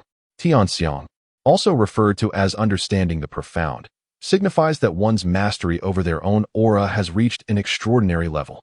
One can distinctly sense the fluctuations of qi within a radius of several miles, with heightened awareness and perception in all directions. This realm, too, is subdivided into 9 subtle stages. Zhao Wan'er listened intently. Although she hailed from royalty, she had been regarded merely as a tool for political alliances since childhood, lacking any opportunity to acquire such knowledge. Most of what she knew was gleaned from others. Yet the explanations were often lacking in detail. Above the celestial realm lies the boundless expanse. The term boundless inherently signifies the absence of distance. This distance may manifest as instantaneous teleportation over vast stretches or as a transcendent strike that transcends both time and space. It embodies a principle of order. And once you attain this realm, the understanding will dawn upon you. It is premature to discuss it further at this stage. Like the 3 preceding realms, this one comprises 9 stages. However, in the subsequent divine repository, unlike its predecessors, there are only 5 stages. Thus, it is also referred to as the 5 realms of the divine repository. The heart, liver, spleen, lungs, and kidneys each possess a vital source, and the essence resides within the body, hence the name divine repository. Upon reaching the state of the divine repository, one can cultivate a reserved breath, returning to a state of purity and authenticity. The edge of the sword is concealed within the heart, its form unmanifested, nurturing the spirit within the divine repository. At this moment, the master embodies this very realm. After listening intently to Yi Qiu's exposition, Zhao Wan'er was utterly captivated, her sparkling eyes fixed upon him without a blink, rendering Yi Qiu somewhat bashful. He harbored serious doubts that this disciple was deliberately performing for him, displaying her long, fair legs and adopting a charmingly delicate demeanor that provoked an irresistible urge to kiss her. A profound sense of guilt washed over him. This was far more perilous than Lin Qingzhu's allure. Lin Qingzhu emanated an icy aura that, even if one were to succumb to it, would allow for a swift awakening. She embodies the essence of fiery tenderness, gentle and captivating, as if a flame burns within her, stirring a restless desire in those who behold her. Master, what lies beyond the 5th realm? Zhao Wan'er inquired softly, resting her chin on her hands. Yi Qiu inhaled deeply, feigning composure, and replied with an air of tranquility. Beyond the 5th realm resides the sect leader, also known as the Venerable One. Those who attain this level are invariably the sovereigns of their respective sections. In our Butian sect, we have 2 leaders. The first is the chief sect leader, Meng Tianzheng, and the second is the headmaster of Tsongjian Peak and the law elder of Butian sect, Qi Wuhui. At this level, one can simplify the profound truths of the Tao, and even what appears to be a mere stroke of the sword conceals boundless mysteries. To embody the Tao is to unite with the divine, forming a unique system. I am the Tao. Zhao Wan'er asked, Master, is there a realm beyond the sect leader? Observing her curiosity, Yi Qiu gradually elucidated. Indeed, there exists a realm beyond the sect leader, the supreme realm. Among mortals, it is unparalleled. This realm signifies an apex existence. Naturally, above the supreme realm lies the kingly realm, and beyond that, the emperor realm. However, such realms are exceedingly rare, akin to the proverbial phoenix feathers and Qilin horns. One could almost say they are non-existent. In our human lineage, it has been a millennium since a great emperor emerged. The trials and tribulations one must endure to attain such a lofty position are beyond your imagination. Therefore, the path of cultivation is not as simplistic as you may envision. Every renowned powerhouse has traversed a harrowing journey filled with hardships and adversities prior to their rise to fame, experiences that are unfathomable to you. My disciple, you must remember, regardless of the challenges you may face in the future, the only way forward is to forge ahead with unwavering resolve, even if you are battered and bruised. Retreat is not an option. Cultivating is, after all, an endeavor that defies destiny. A single step back could lead to an abyss of despair. Do you understand? Yi Qiu spoke with grave intensity. Zhao Wan'er felt a tremor in her heart and replied with unwavering determination, Master, I understand. Chapter 29. The remnants of the true dragon. She was no Na'vi maiden, emerging from the depths of the imperial palace. She was acutely aware of the treacherous nature of the world, in comparison to the intricate schemes and machinations of the court. She yearned to embark upon the path of immortality, to experience the myriad hardships of cultivation. She desired to live for herself, rather than merely serve as a pawn in a political marriage, destined to wed a man she had never even laid eyes upon. Such a fate filled her with resentment and despair. Ah, splendid. Yi Qiu nodded in satisfaction, greatly pleased with his second disciple. Very well. These fundamental concepts can be grasped without excessive deliberation. Glancing at the sky, he noted that night had fully descended. Yet Lin Qingzhu and Xiao Ling had not yet returned from their hunt. Yi Qiu pondered whether he should teach her the methods of cultivation now. After a moment's reflection, he decided against it. She had only just achieved the first level of the mysterious finger, and her mental state was not yet stable. To instruct her at this juncture would be somewhat hasty. He then remarked, "This precious bone has perfectly fused with you. From today onwards, follow the method I just taught you to absorb its essence. As for the techniques of immortality, we shall discuss them once your mental state has stabilized. There is no need to rush. This precious bone is a rare remnant from the ancient era, imbued with the rich spiritual energy of the heavens and earth, which will significantly aid you in enhancing your cultivation." "Yes, master, I understand," Zhao Wana replied earnestly, sensing the formidable power of the precious bone resonating within her. As she contemplated the absorption of this formidable power, Zhao Wana could not help but feel a surge of delight within her heart.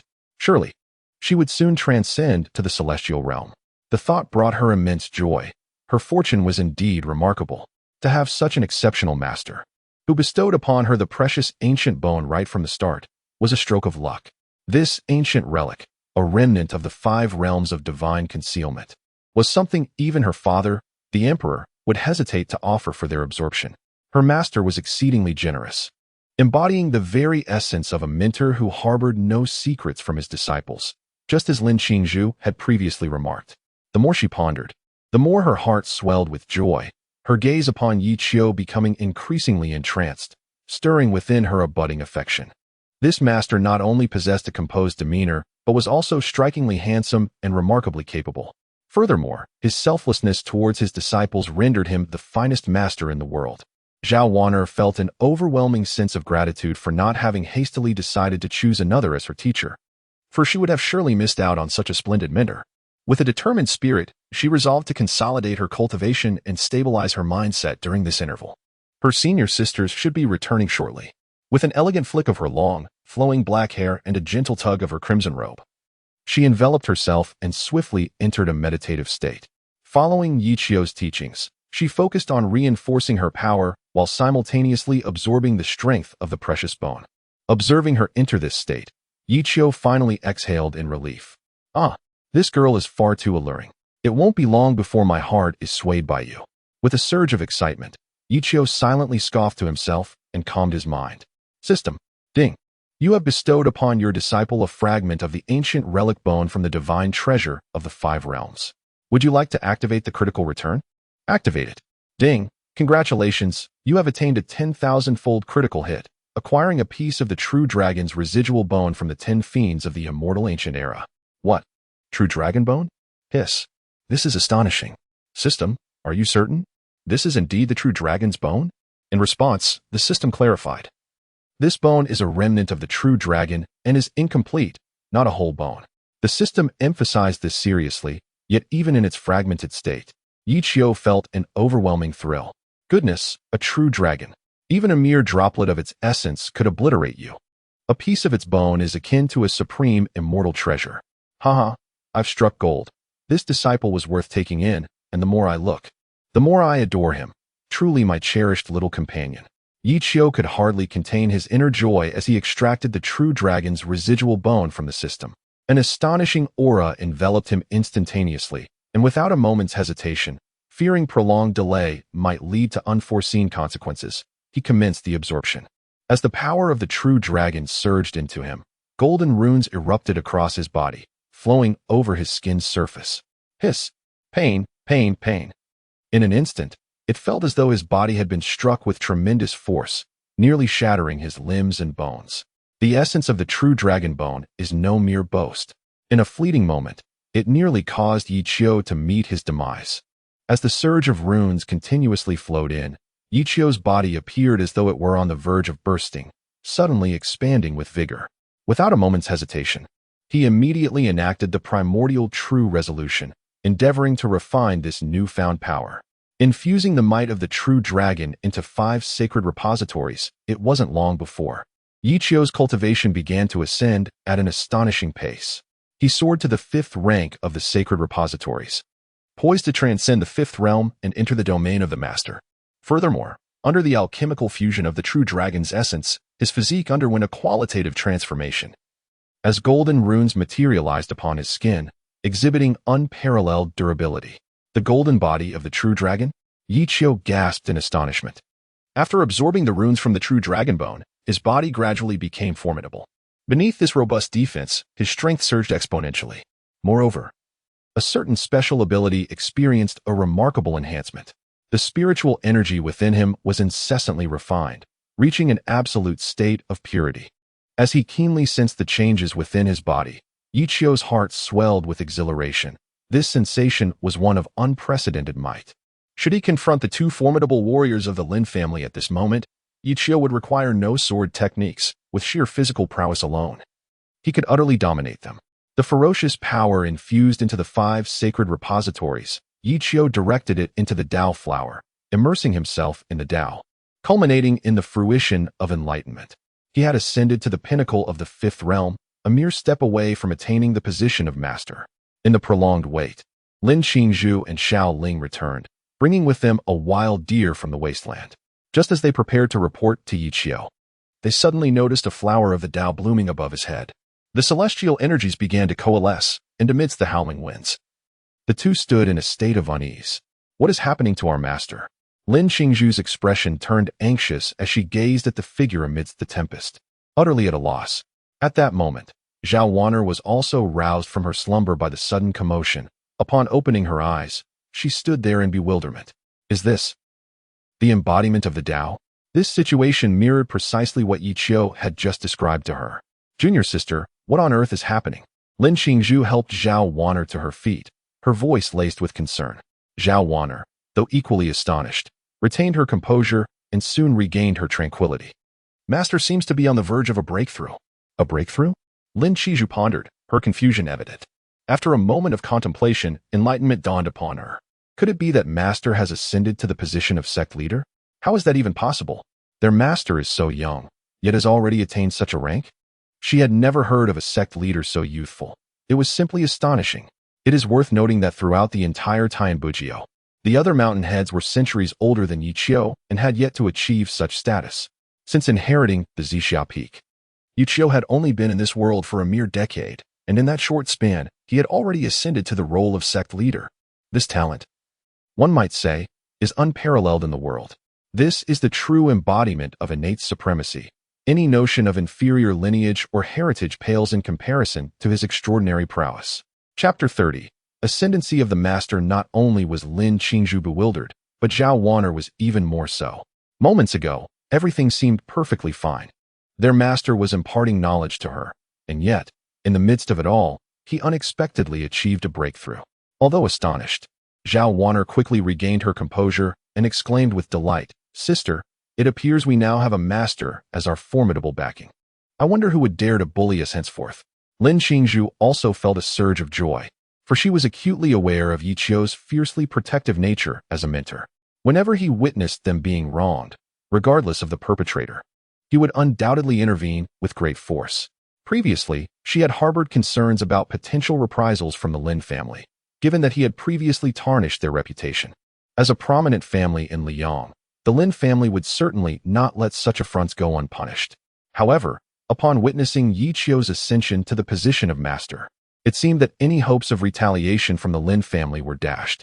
After all, he was a master, occupying a revered seat of authority, even in the imperial palace. The emperor would have to treat him with utmost respect.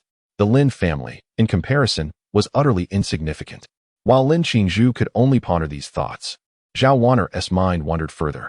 Having taken a master of such stature as her mentor, it was evident that even if her father were to learn of her affiliation with the Butian sect, he would likely refrain from sending anyone to retrieve her.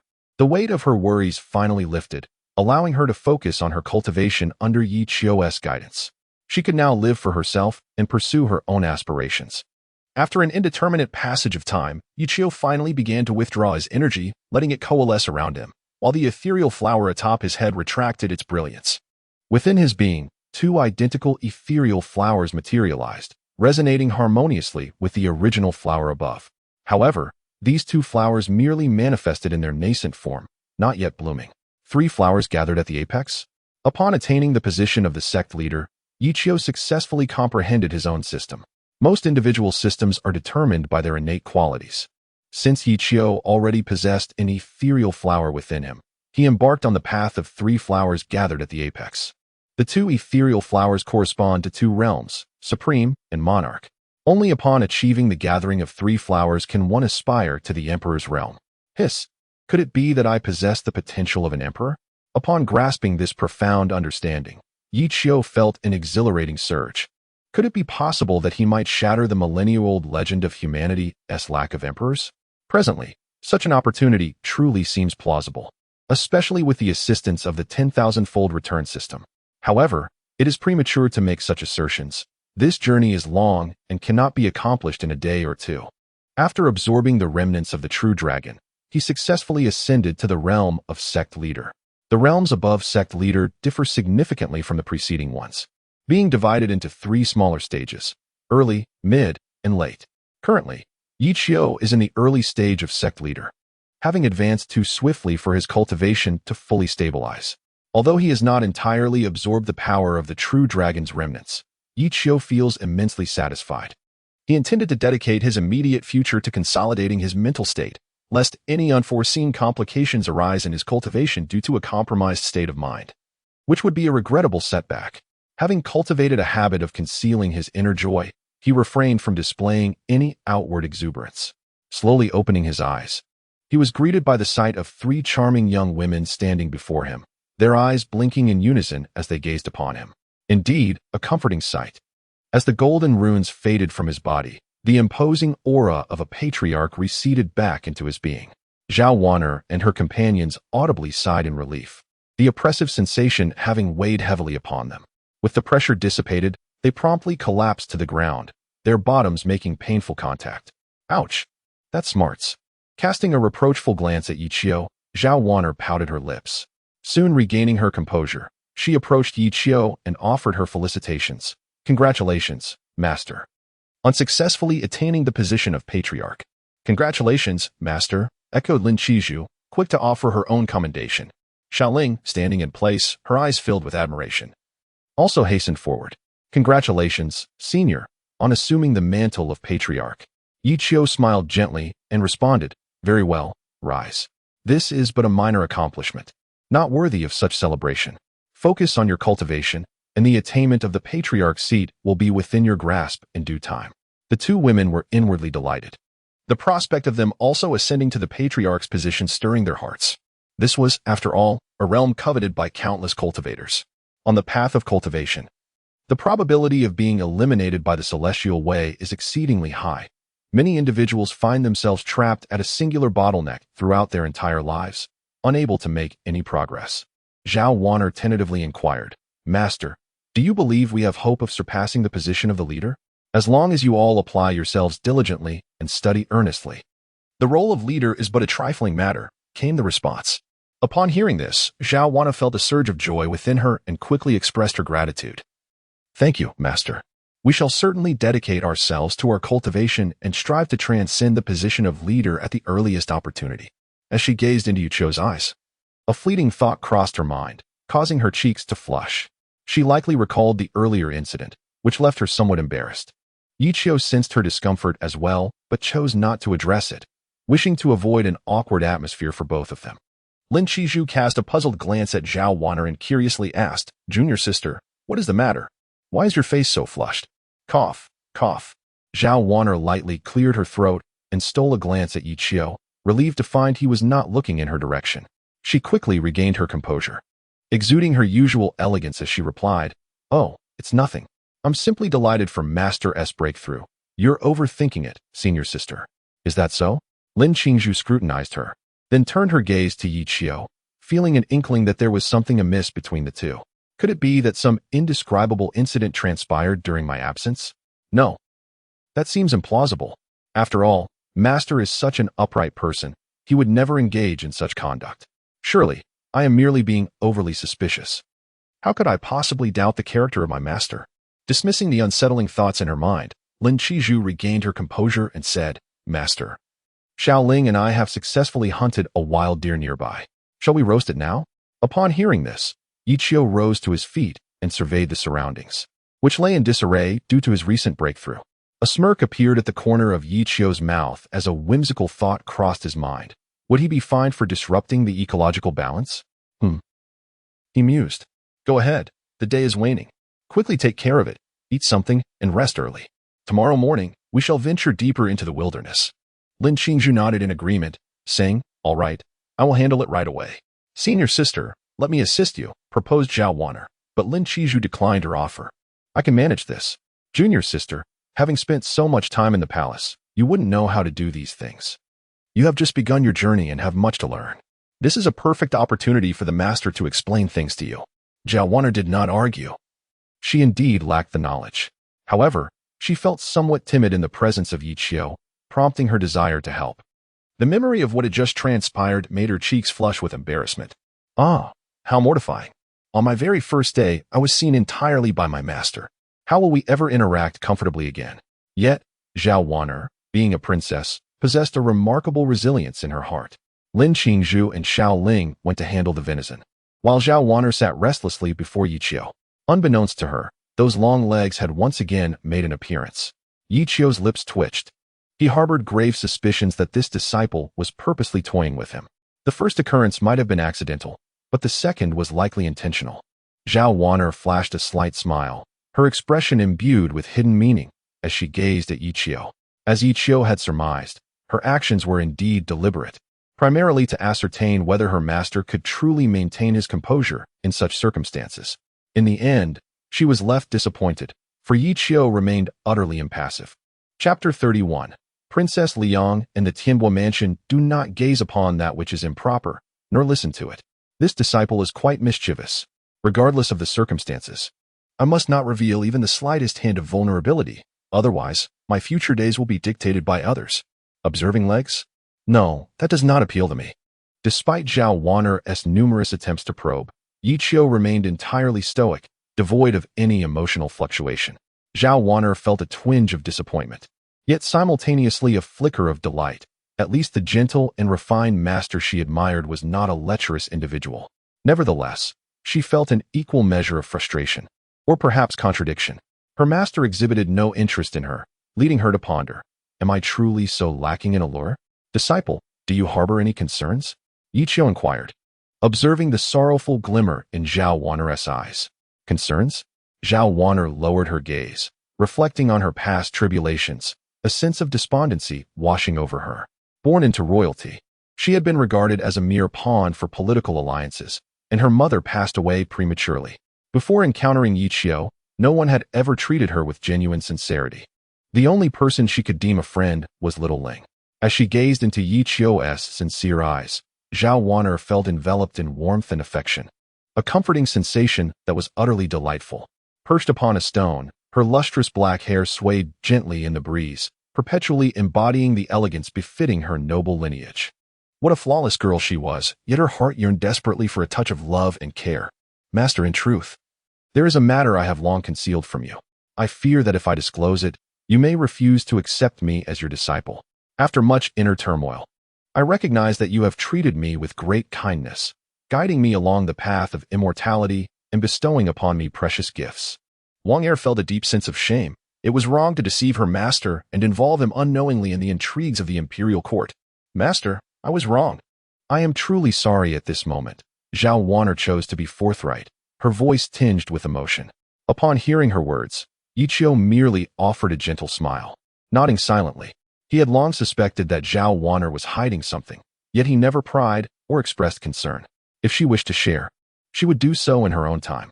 Observing Yi Qiu's calm demeanor, Zhao Wan'er inquired, "Master, are you not angry?" Despite her admission, why did Yi Qiu not blame her? "Why should I be angry?" Yi Qiu countered, continuing, "I never meddle in your personal affairs. If you wish to speak, you will do so voluntarily. When I take on disciples, I do not consider their backgrounds or past experiences, only the bond of fate. If destiny has brought us together, then even if the whole world turns against us, what of it? All I know is that she is my disciple. Regardless of her actions, no matter how heinous, she remains my pupil, and only I have the right to guide her. No one else shall." Such imposing words left Zhao Wan'er profoundly shaken, filling her heart with warmth. How could one not develop feelings for a mentor like this? A sense of security enveloped her, comforting and delightful. Zhao Wan'er's heart raced. Those few simple phrases were utterly irresistible. After a moment of contemplation, she recalled her own concealments and, feeling a wave of shame, lowered her head. "Master, I acknowledge my mistakes. and henceforth, I shall no longer keep secrets from you." Yi Qiu regarded her, head bowed in contrition, and offered no consolation, instead stating matter-of-factly, "When your senior sister joined, I imparted to her a cherished tradition of the Zixiao lineage, to acknowledge one's mistakes and rectify them, but never to admit to wrongdoing. This tradition has been passed down from your ancestor, and it is imperative that you uphold it. I do not wish to hear any of you confessing to mistakes in the future. Even if you are indeed in error, steadfastly refuse to admit it." Zhao Wanner stifled a laugh. The first part had moved her deeply, while the latter nearly amused her. Acknowledging mistakes and not admitting wrongs. Was this an expression of stubbornness? She found herself curious about the ancestor she had never met, wondering what kind of demeanor allowed such words to be uttered. "Understood, Master," she replied, nodding and tugging at her crimson robe. Given her mentor's treatment of her, she could no longer afford to conceal anything. "Master, I am, in truth, the princess of the Liang royal family. My mother passed away when I was young, and from an early age. My father regarded me merely as a tool for political marriage, betrothing me to the prince of the Hanhai dynasty. This notion has been ingrained in me. However, I refuse to be a pawn in others' schemes, wed to a man devoid of affection. Thus I fled. You have treated Wanner with such kindness, and it has deeply touched her heart. Yet, I fear that the people of Tianbo Mansion are now scouring the world in search of me. Should they catch up, I may have to bid farewell to you, Master." At this point, Zhao Wanner's expression turned despondent. She harbored no desire to return, nor to part ways with Yi Qiu. After finally discovering a sense of belonging, the thought of losing it fills her with lifelong regret. Yi Qiu gently wiped away her tears and reassured her, "Do not worry. With me by your side, no one shall take you back." Zhao Wanner looked up in astonishment, her gaze meeting Yi Qiu's, filled with unwavering resolve. She smiled, radiating warmth akin to a gentle spring breeze, captivating and enchanting, evoking an irresistible urge to embrace her. "From now on, I shall heed only your guidance, Master. I will do whatever you ask of me," Zhao Wanner declared tenderly, her eyes brimming with affection for Yi Qiu. She felt her heart stir. This young and handsome master bestowed upon her an unprecedented sense of security. Even if she were ultimately taken back by the people of Tianbo Mansion, she would have no regrets. "All is well. Do not weep. As long as I draw breath, no one shall compel you to undertake what you do not wish to do. I shall always be your staunchest support," Yi Qiu gently remarked, his gaze drifting into the distance, burdened once more. The Tianbo house? Yi Qiu had a faint understanding of this formidable organization within the Liang dynasty, tasked with addressing matters too delicate for the imperial authority to confront directly. In the eastern wastes, it wielded considerable influence. However, such intimidation was trivial before Yi Qiu. Not only was he unassailable by the likes of the Butian sect, but he himself was a force to be reckoned with. As the leader, a nascent master of the esteemed realm, he bore the Tao flower within him, wielded the celestial sword, and commanded the grass character sword technique.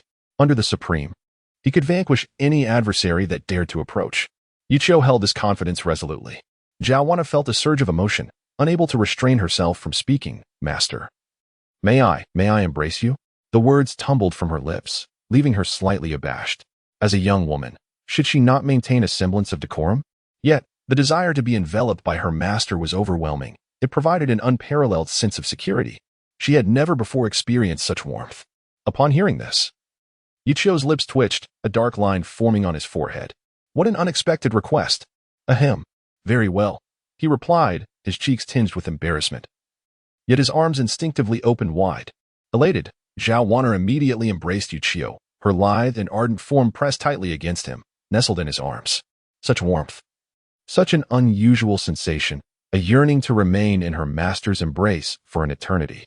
Zhao Wanner mused inwardly, her body stirring unconsciously, her delicate form inadvertently brushing against a certain nerve of Yi Qiu's, nearly disrupting his composure. This girl, she must be doing it on purpose. He had barely steadied his resolve, only to have it undone once more by her. Nevertheless, enfolding the gentle and beautiful maiden in his arms, Yi Qiu smiled contentedly. Exquisite, truly exquisite.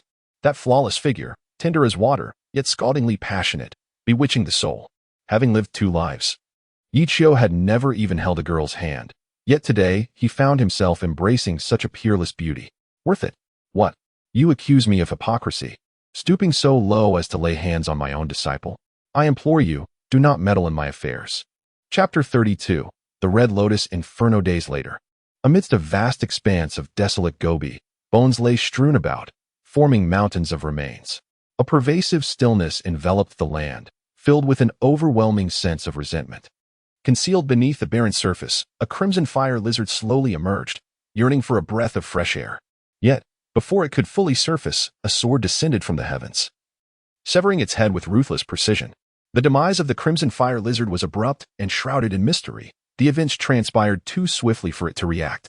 Only in its final moments did it catch sight of its executioner, a woman clad in white, wielding a long sword, exuding an ethereal grace. The sound of footsteps crunching on the sand echoed through the stillness. Moments later, 3 figures appeared before the lifeless body of the crimson fire lizard. Master, as you previously surmised, this crimson fire lizard harbors that enigmatic and peculiar source, Zhao Wanner remarked as she crouched to examine the creature before rising to explain. Since that fateful day, she had seemingly transformed, the weight of her previous burdens lifted. In the presence of her beloved master and her sisterly senior, a smile now adorned her face. Lin Qingzhu descended gracefully from the air, approaching Yi Qiu without uttering a word. After more than a month of rigorous training, her cultivation had successfully broken through to the first rank of the celestial aspect. The astonishing speed of her advancement astonished Yi Qiu. However, reflecting upon his own extraordinary progress, he found solace in the thought. It appears this recent upheaval is indeed linked to that mysterious source. This is an ominous sign. Yi Qiu nodded and remarked that for the past month, he had been accompanying Lin Qingzhu in investigating the cause of the beast rampage. From the very beginning, he discerned that the uncontrollable nature of these beasts was entirely due to a dark aura compelling them. After slaying hundreds of beasts, he confirmed this unsettling truth. What could be the origin of this phenomenon? Yi Qiu pondered for a long while, yet he could not fathom the source of this dark energy. It seemed that uncovering the truth and avenging Lin Qingzhu would not be a simple endeavor. At least, from the current perspective, achieving this seemed improbable. Nevertheless, only a month remained until the Seven Veins martial meeting. Now, Lin Qingzhu had lived up to expectations, and with Yi Qiu's assistance, she had finally advanced to the first rank of celestial alignment. Her purple mist sword technique had reached an extraordinary level, and her combat experience was ample. Yi Qiu had not forgotten the wager with Qi Wu Hui. Considering Lin Qingzhu's current prowess, defeating Qi Hao, that impotent man, should be within her grasp. Upon their return to the mountain, it was likely that everyone would be astonished by Lin Qingzhu's meteoric rise, reflecting on the time when she was overlooked by them all. Now cultivated into a veritable genius, they would surely regret their previous dismissals. As for the second disciple, Zhao Wanner, having just begun her journey, she had yet to commence her cultivation of immortal techniques, making it somewhat challenging for her to achieve notable results. In recent days, she has been absorbing the power of the precious bones, and her cultivation has been advancing. She has now reached the 3rd tier of the profound finger. It is time to impart some celestial techniques to her. Master, what shall we do next? Lin Qingzhu felt a sense of despondency, knowing that revenge was a futile endeavor. Yet she understood that her master had been diligently seeking answers. Yi Qiu pondered for a moment.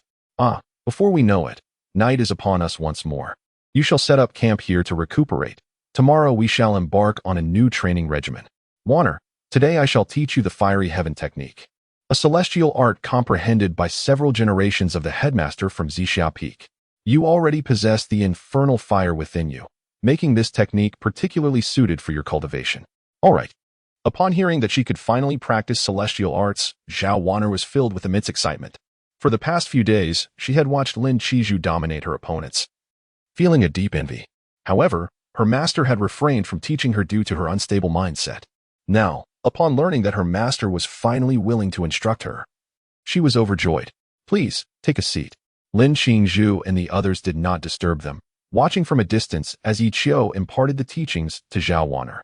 In no time, Yi Qiu successfully taught her the fiery heaven technique. She was quite intelligent. Although she did not possess the photographic memory like Lin Qingzhu, her comprehension was remarkably high, and she grasped the celestial art with great speed. Before long, she was able to manipulate the infernal fire within her, bringing her immense joy. A chime echoed. You imparted the mystical tear technique, Inferno Blaze, to your disciple, triggering a critical return. Do you wish to activate it? Here it comes. A subtle smile graced Yi Qiu's lips, recognizing the long-awaited sound. Activate. A chime resonated. Congratulations, you've triggered a 100-fold critical amplification. Acquiring the Celestial Tier Technique. Red Lotus Karma Fire. Red Lotus Karma Fire. Do you wish to learn it? Learn. Instantly, a surge of runes flooded Yi Qiu's mind. After comprehending the methods to manipulate the Red Lotus Karma Fire and its specific esoteric effects, a tinge of disappointment washed over him. He already possessed the divine grade technique. The grass character swordplay. In comparison, the Red Lotus Karma Fire seemed somewhat superfluous. Moreover, he lacked inherent fire within his being, potentially diminishing the technique's efficacy if he were to cultivate it. However, if Zhao Wanner were to cultivate this esoteric art, it would hold profound significance. Firstly, she already possessed a fire seed, none other than the purgatory fire from the depths of hell, immensely potent. Furthermore, by cultivating the Red Lotus Karma Fire, her power would experience a tremendous surge. Even when facing opponents with superior cultivation, she would be capable of engaging in battle. Very well. Upon careful contemplation, Yi Qiu gazed at Zhao Wanner, who stood before him, and said, "Wanner, come closer. I've just considered something and decided to impart another esoteric technique to you." Ah! Zhao Wanner was taken aback, her heart filled with joy, and she immediately approached him. "Master, what esoteric technique is it?" She was filled with curiosity. The blazing flame technique felt immensely powerful to her. Could it be that Yi Qiu was going to teach her an even more formidable secret art? Yi Qiu smiled gently and said, "I shall teach you the Crimson Lotus Inferno technique." What? The Crimson Lotus Inferno? Zhao Wanner had heard of this secret technique, mentioned by an old general in the palace, known to be exceedingly terrifying, with a rank that was at least of the celestial tier. Her master was willing to impart such a potent technique to her? "Thank you, master." Overwhelmed with joy, Zhao Wanner felt an overwhelming urge to embrace Yi Qiu and express her gratitude with a kiss. She was deeply touched. Observing her elation, Yi Qiu smiled contentedly and said, "Now sit down. This technique is extraordinarily powerful. If one can cultivate it to its utmost pinnacle, it rivals divine existence. Yes, Wanner will certainly strive to cultivate it." Zhao Wanner obediently seated herself across from Yi Qiu, eagerly awaiting his teachings. Before long, Yi Qiu began imparting the Crimson Lotus Inferno technique to Zhao Wanner. As the verses flowed into her mind, she could no longer conceal her elation. This technique was indeed of the celestial tier. However, its profundity was immense, and mastering it would not be an easy feat otherwise. Everyone would be able to cultivate divine techniques. Fortunately, Zhao Wanner had a foundation in the blazing flame technique, which provided her with an extension to grasp the Crimson Lotus Inferno more readily. Moreover, the formidable adaptability of the divine bone within her body soon led her to profound realizations.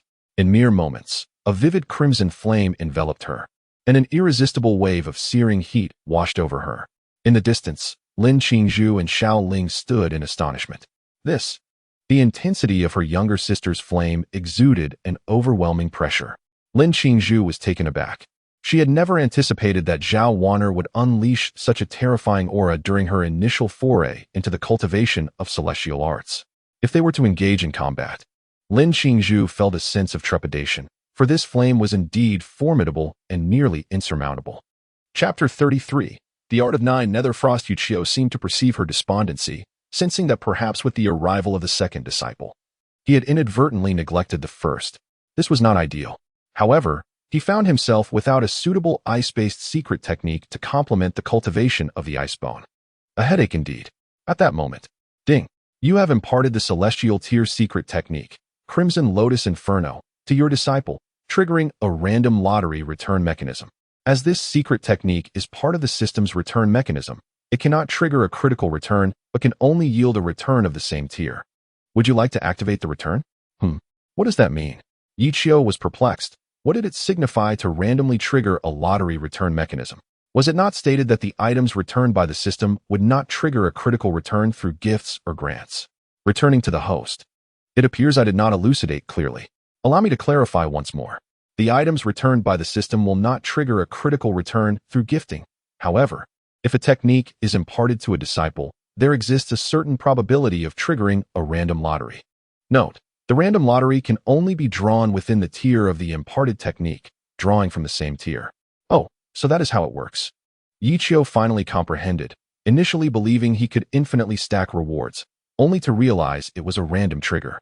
Nevertheless, it was still beneficial. Imparting techniques to disciples incurred no loss. Activate the lottery. Congratulations.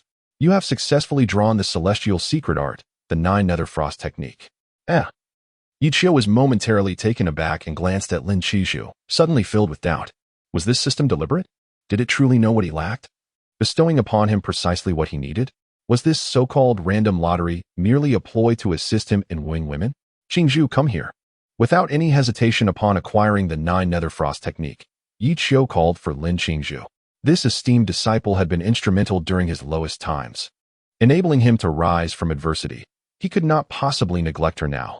Just moments ago, he had contemplated teaching her the grass character sword art. Yet that divine sword technique was not something one could simply learn without exceptional talent.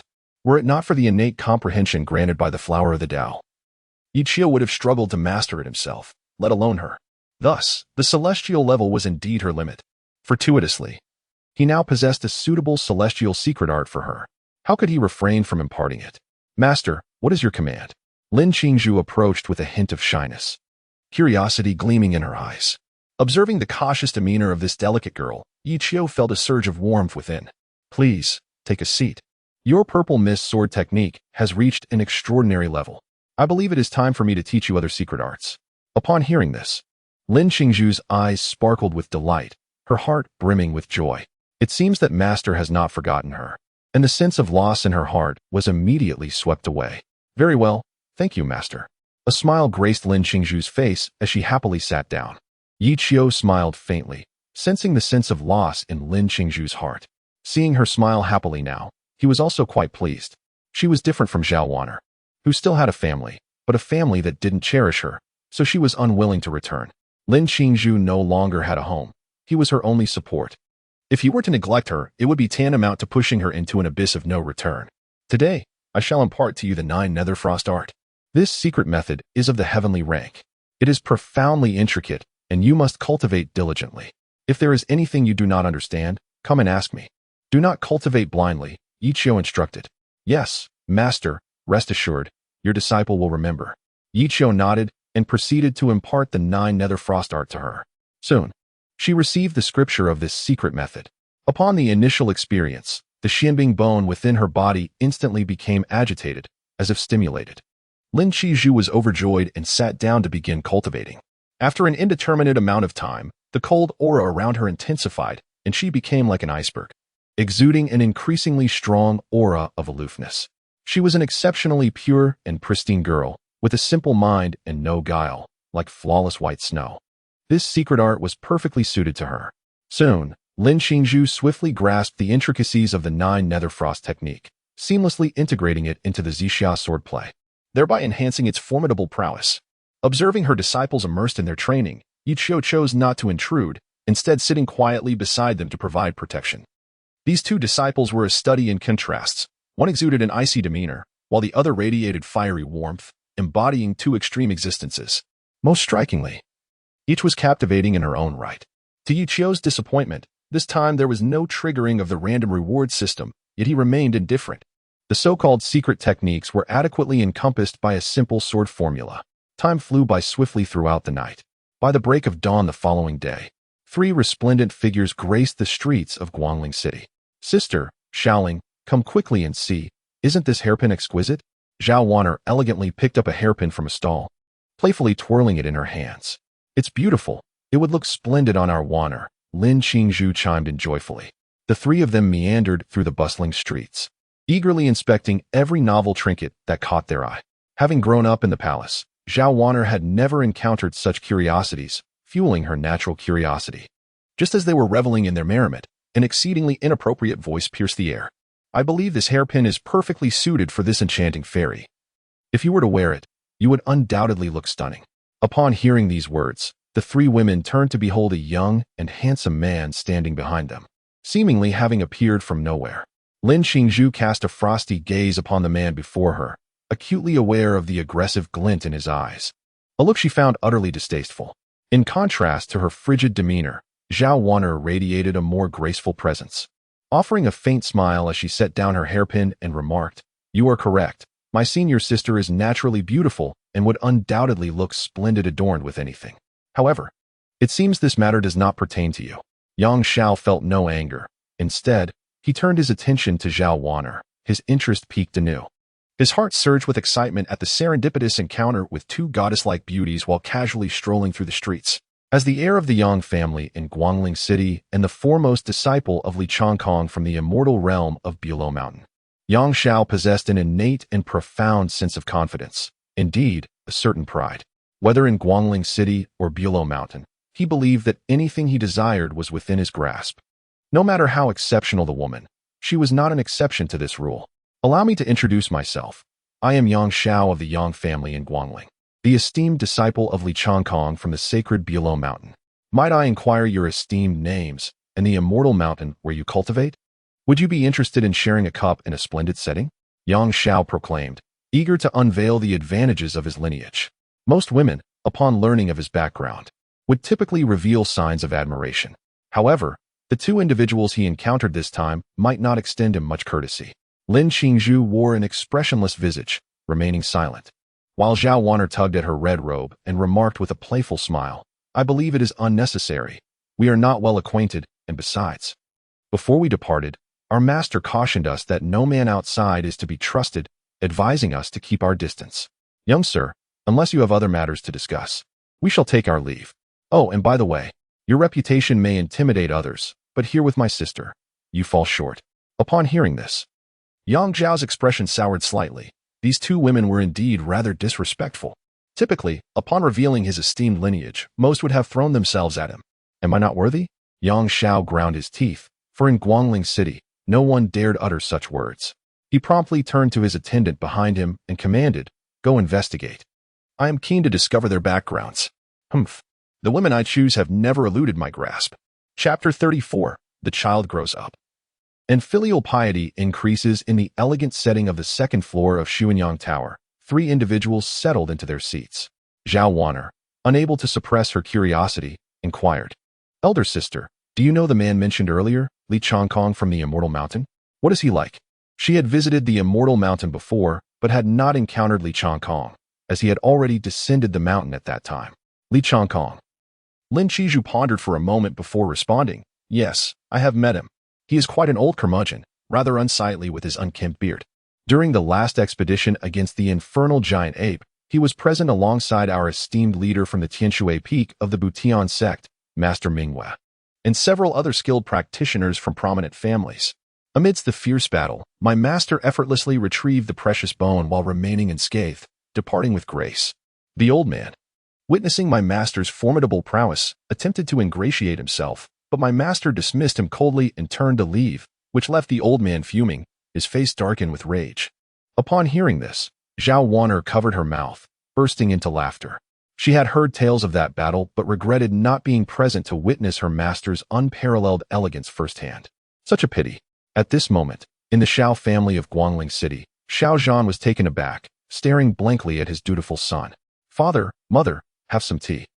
Come, let me wash your feet. You have worked hard. He was utterly bewildered by the seemingly transformed demeanor of his son. Had he truly changed so dramatically after a mere month away? How is it that you have become so attuned to the feelings of your parents? Xiaozhen inquired with a grave tone.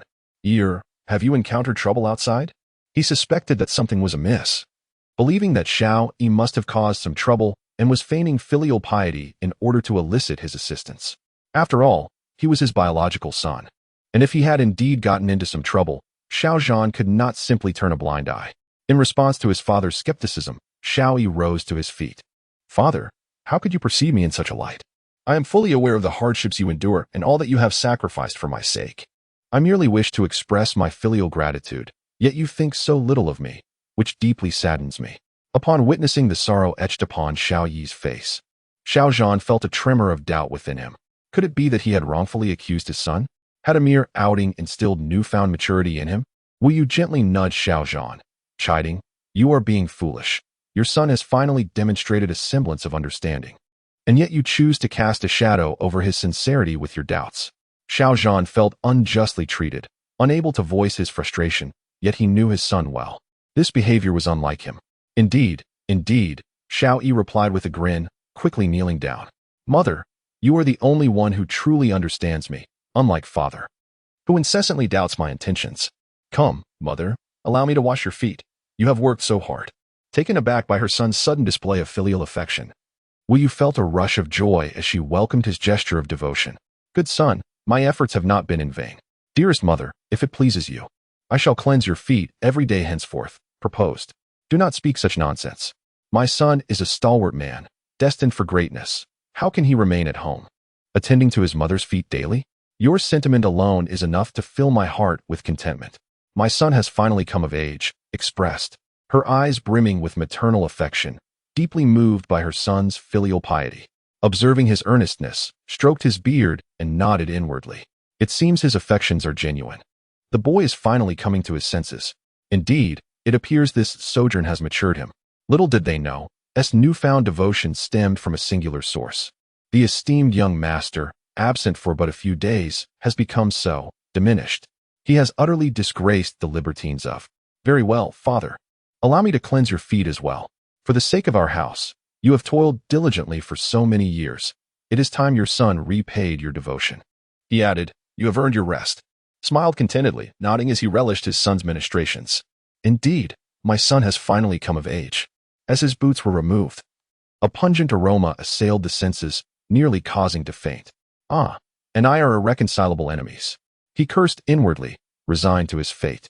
Could only grit his teeth and cleanse his father's feet, his capacity for filial piety extending no further. After washing his feet, Xiaoyi lifted the basin and said, Father, Mother, I shall return to my room to cultivate. Go ahead. Good son. It was the first time Xiao Zhan heard Xiao Yi take the initiative to practice. His heart blossomed with joy. Previously, it was he who had to force his son to cultivate, yet today, Xiao Yi unexpectedly expressed a desire to train on his own. Xiao Zhan was left pondering what had transpired during Xiao Yi's recent journey that could transform a frivolous young man, who knew only indulgence and leisure, into someone seemingly matured overnight. After Xiao Yi departed, Xiao Zhan, intrigued by his son's experiences over the past month, summoned Wang Hai and Elder Su. Upon hearing their accounts of Xiao Yi's encounter with Yi Qiu, they were not only unperturbed, but rather delighted. Such an occurrence? Ha, my lady. Should we not express our gratitude to him? He understood that Yi Qiu's remark about visiting the Xiao family to see if Xiao Yi's filiality was genuine was merely a jest. A person of Yi Qiu's stature, a formidable fifth realm expert, surely had no time to verify such trivial matters. As a fellow fifth realm expert, Xiao Zhan quickly discerned Yi Qiu's true intentions, which ultimately aimed to provide Xiao Yi with a second chance at redemption. Clearly, Yi Qiu's purpose had been fulfilled. Xiao Yi had indeed been startled into introspection and was striving to align himself with the persona that Yi Qiu had envisioned for him. In the past, his son had been nothing short of a reckless young master, arrogant and notorious for creating trouble. However, upon returning this time, not only has he become more restrained and dutiful, but he also refrains from wandering aimlessly.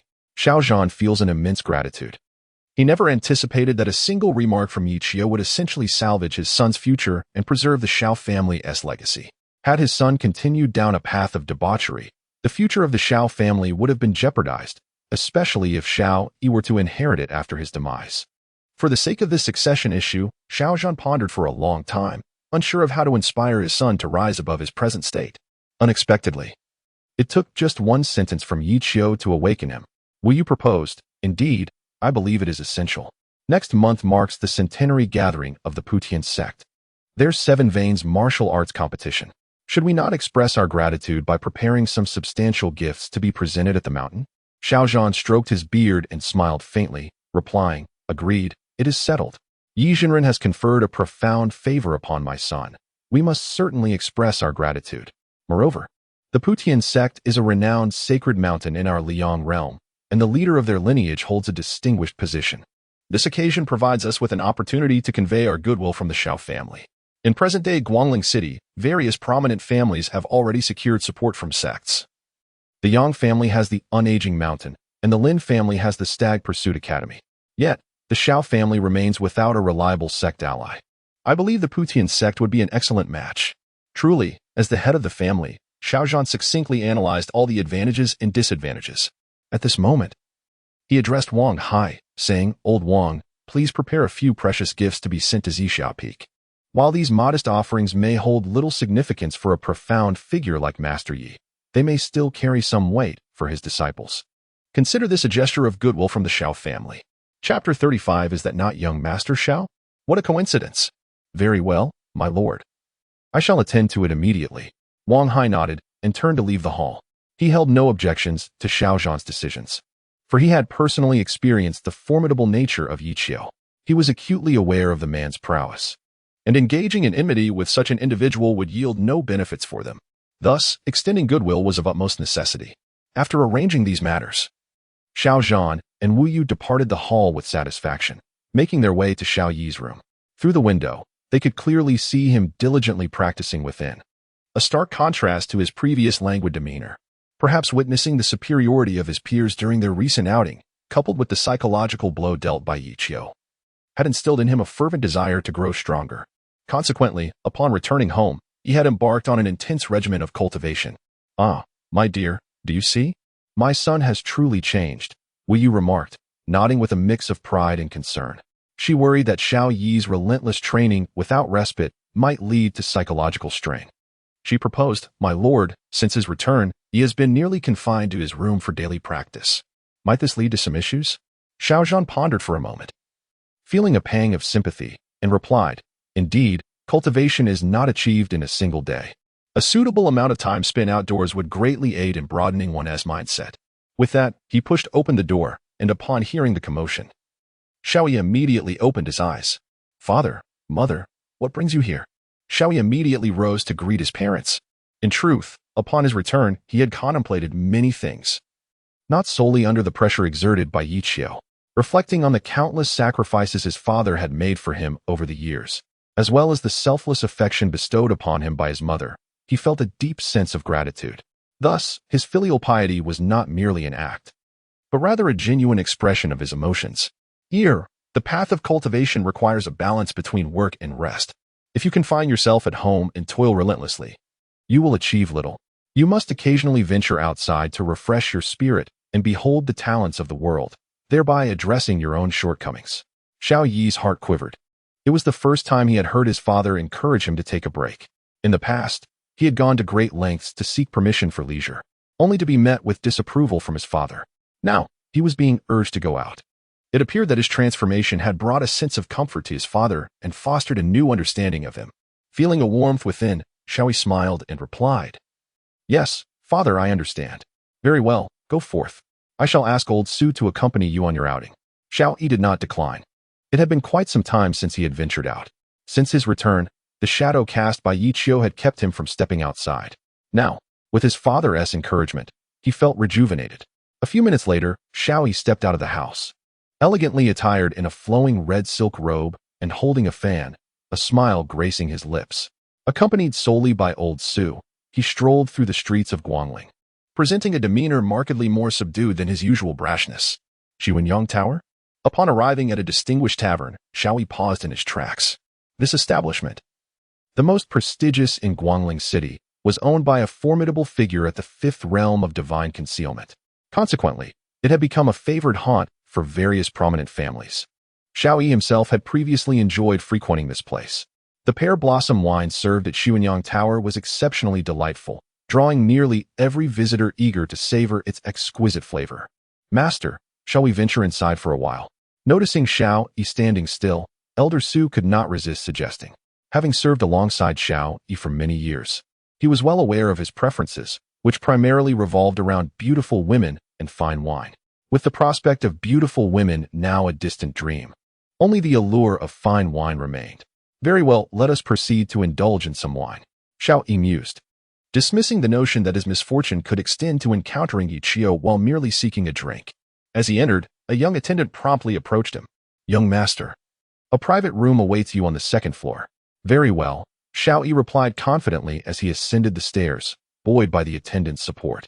You haven't visited in quite some time, young master. The special room reserved for you has been claimed by others, the attendant explained. Xiao Yi, feigning displeasure, retorted, Who possesses such audacity to usurp my seat? With confidence, he ascended the stairs and approached the drapes of his reserved area, lifting them to peer inside. Upon witnessing three enchanting women engaged in playful antics, an involuntary twitch of his lips occurred as he abruptly turned away. As the young lad attempted to elucidate the situation, he was unexpectedly startled and darted down the stairs. Su Lao, perplexed, inquired, "Young master, what troubles you? Hurry, hurry. That scoundrel is also here," Xiao Yi exclaimed, a wave of trepidation washing over him. Upon hearing this, Su Lao's countenance turned ashen. He was well aware of the nefarious individual Xiao Yi spoke of. Without a moment's hesitation, the two swiftly made their exit. At that moment, a chilling voice floated in from the second-floor window. "Is that not the esteemed young master Xiao? Why do you flee upon seeing me?" Upon hearing this voice, Xiao Yi froze in place. It was over. He was in a dire predicament. Curse it. Who prompted me to venture out today? It could not have come at a worse time. How is it that misfortune seems to follow me? Just when I finally managed to step out, I encounter you all. The urge to weep surged within Xiao Yi, for that icy voice belonged to none other than Lin Qizhu. Hearing Lin Qingzhu's call, Xiao Yi found himself in a quandary, neither able to walk away nor remain frozen in place. With a forced grin, he looked up and replied, "Ah, fairy, it has been quite some time. I did not expect to find you here as well." Lin Qingzhu smirked playfully and said, "Young master Xiao seems rather hurried. Might you be intentionally avoiding us?" "Not at all, dear fairy. You have misunderstood. I simply recalled some matters at home that require my attention. How could I possibly evade the presence of a fairy like you? You have wronged me." Xiao Yi felt a surge of trepidation, cold sweat streaming down his brow. He was uncertain of Yi Qiu's whereabouts, an unsettling anxiety gnawing at his heart. This was it. He had truly arrived. What should I do? Am I really destined to meet my demise? No, I am still so young. I refuse to perish. At that moment, a striking woman clad in a crimson robe appeared at the window. "Senior sister, who is this?" Zhao Wanu inquired, her curiosity piqued. The sudden intrusion had led her to suspect that Yang Xiao had sent someone to exact revenge. The mere mention of Xiao Yi elicited laughter from Lin Qizhu, who proceeded to elucidate the earlier events. Upon learning the details, Zhao Waner also chuckled, astonished by her master's unexpectedly cunning side. Poor young Master Xiao. He now bore a shadow of fear, fleeing at the mere sight of them.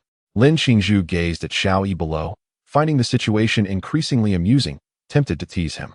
"Young Master Xiao, if you are not hiding from us, why not come up and join us for a while?" That may not be appropriate," Xiao Yi replied, glancing apprehensively around, eager to ascertain whether Yi Qiu was indeed present. Even if he possessed tenfold courage, he would not dare to entertain any thoughts towards Lin Qingzhu. At that moment, Elder Su proposed, "Young master, I believe it would be wise to join them for a chat. This individual is a disciple of Master Yi. Establishing a rapport might alleviate some tensions." Upon hearing this, young Master Xiao suddenly recognized the wisdom in the suggestion, pondering why he had not considered it sooner. "Ahem. Since the fairy does not mind, I shall not be courteous." Xiao Yi revealed a confident smile and ascended the stairs once more. Unbeknownst to him, on the other side of the tavern, several men clad in black were observing the scene. One of the burly men remarked, "Hurry, report to the young master. These three individuals are connected to that lad Xiao Yi." Chapter 36. The responsible young Master Xiao. Upon entering the elegant chamber, Xiao Yi performed a humble bow, exuding the grace befitting a gentleman. "Fairy, I am honored to be in your presence," he remarked. Zhao Waner stifled a giggle, noting his understanding of etiquette, albeit somewhat stiff in execution, revealing a lack of frequent practice. It appeared he was merely making a show of sophistication at the last moment. To her surprise, young Master Xiao demonstrated a commendable sense of decorum, prompting a newfound respect. Xiao Yi felt a surge of joy within and responded, "Not at all. I prefer to remain low-key. May I inquire about these two individuals?" he asked, his curiosity piqued upon noticing two unfamiliar faces. He recognized Lin Qizhu, a disciple of Yi Qiu, having encountered her on several occasions. However, Zhao Waner and the girl beside her, Xiaoling, were somewhat unknown to him. Lin Qingzhu explained, "This is my junior sister, Zhao Waner." "Oh, so she is a distinguished disciple of the esteemed Yi Zhenren. A pleasure to meet you," he exclaimed, taken aback to learn she was yet another pupil of Yi Qiu, hastily extending his greetings. Internally, he felt envious. It seemed every disciple of Yi Qiu was more stunning than the last. Alas, why was it that I, too, could not possess such fortune and beauty? By the way, might I inquire as to your master's whereabouts? Xiao Yi asked cautiously. Lin Qingzhu secretly chuckled and replied, "Rest assured, my master is not present." "Oh." Upon hearing that Yi Qiu was absent, Xiao Yi let out a sigh of relief. What a fright that was. It is better that he is not here. Upon hearing that Yi Qiu was absent, Xiao Yi immediately regained his former confidence and eloquence, shedding his previous debauched demeanor. Meanwhile, on the other side of the tavern, in a private room, Yang Xiao was drinking alone, lost in his thoughts, when a servant hurried in to deliver news. Young master, we have discovered something. Those three women are acquainted with the eldest son of the Xiao family, Xiao Yi. They are currently enjoying drinks together in the private room on the second floor. What? Yang Xiao's anger flared upon hearing this. That good-for-nothing Xiao Yi. Yang Xiao was incensed. He had always looked down upon Xiao Yi, the frivolous scion who only indulged in pleasure. Were it not for the fact that his family patriarch was a powerful figure of the fifth realm, Yang Xiao would hardly regard him. Zhao Wan'er and the others had spurned his more distinguished company, choosing instead to sit with that wastrel Xiao Yi. Yang Xiao was utterly furious. Damn it, what a shameless woman. I thought she was someone of great stature. But she rejected me and chose to associate with that good-for-nothing Xiao Yi. Humph. With a determined stride, he declared, I must vent my frustration today. They shall know who truly holds the title of the foremost young master in Guangling City. With that, Yang Xiao stormed out, making a beeline for the second floor.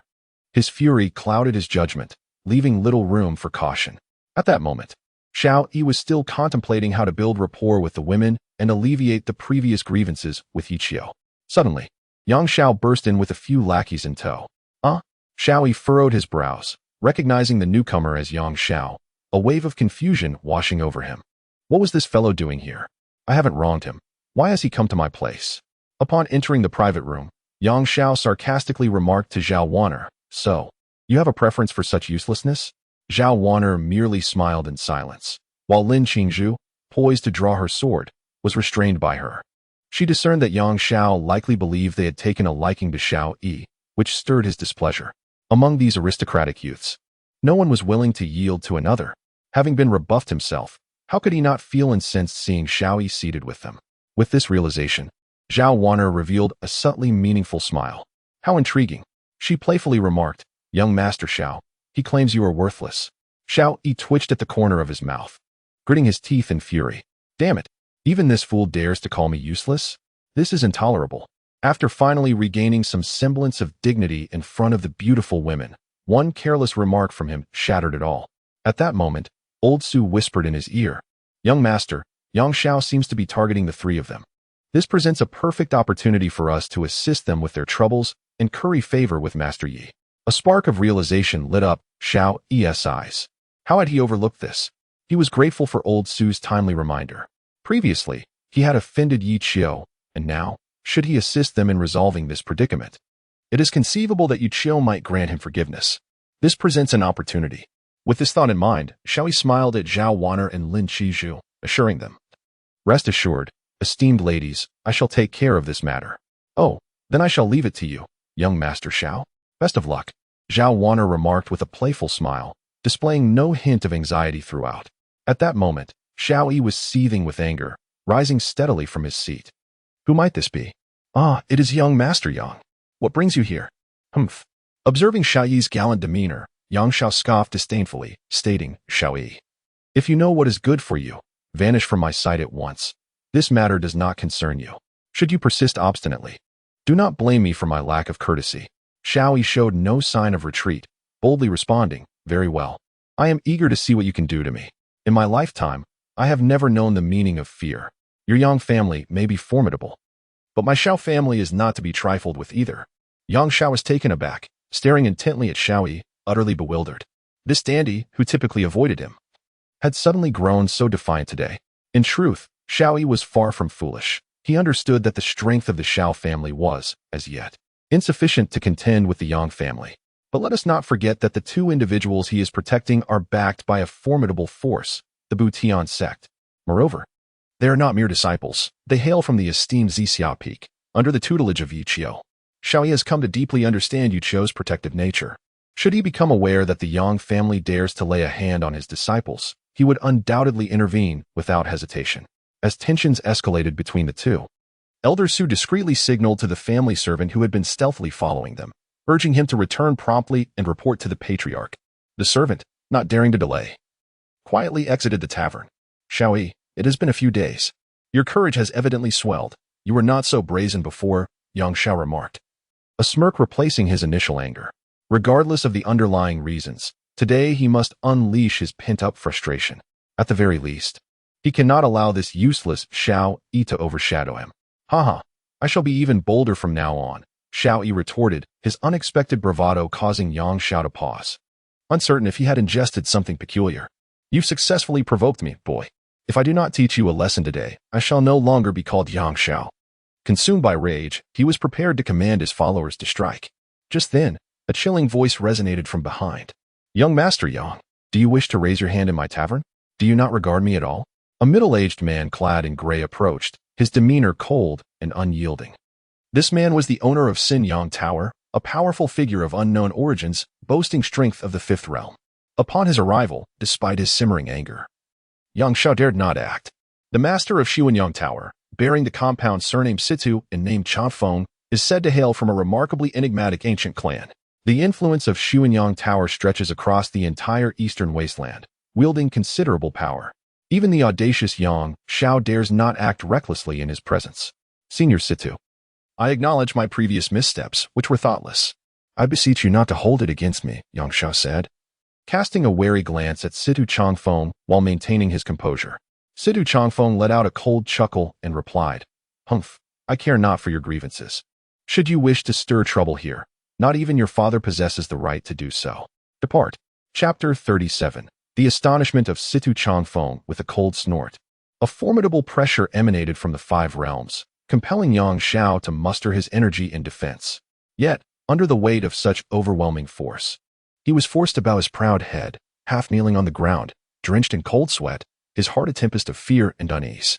Once the intimidation subsided, Situ Changfeng withdrew his oppressive aura. Yang Xiao cast a profound glance at him and expressed his gratitude, saying, Thank you, Senior, for sparing my life. We shall depart, he announced, rising unsteadily from the ground. This was the first time in his life he had encountered such a significant setback. As he turned to leave, his gaze fell upon Xiao Yi and Zhao Wanner, laced with a murderous intent. It seems this fellow has no intention of letting us off easily, Zhao Wanner remarked, tugging at her crimson robe with a teasing smile.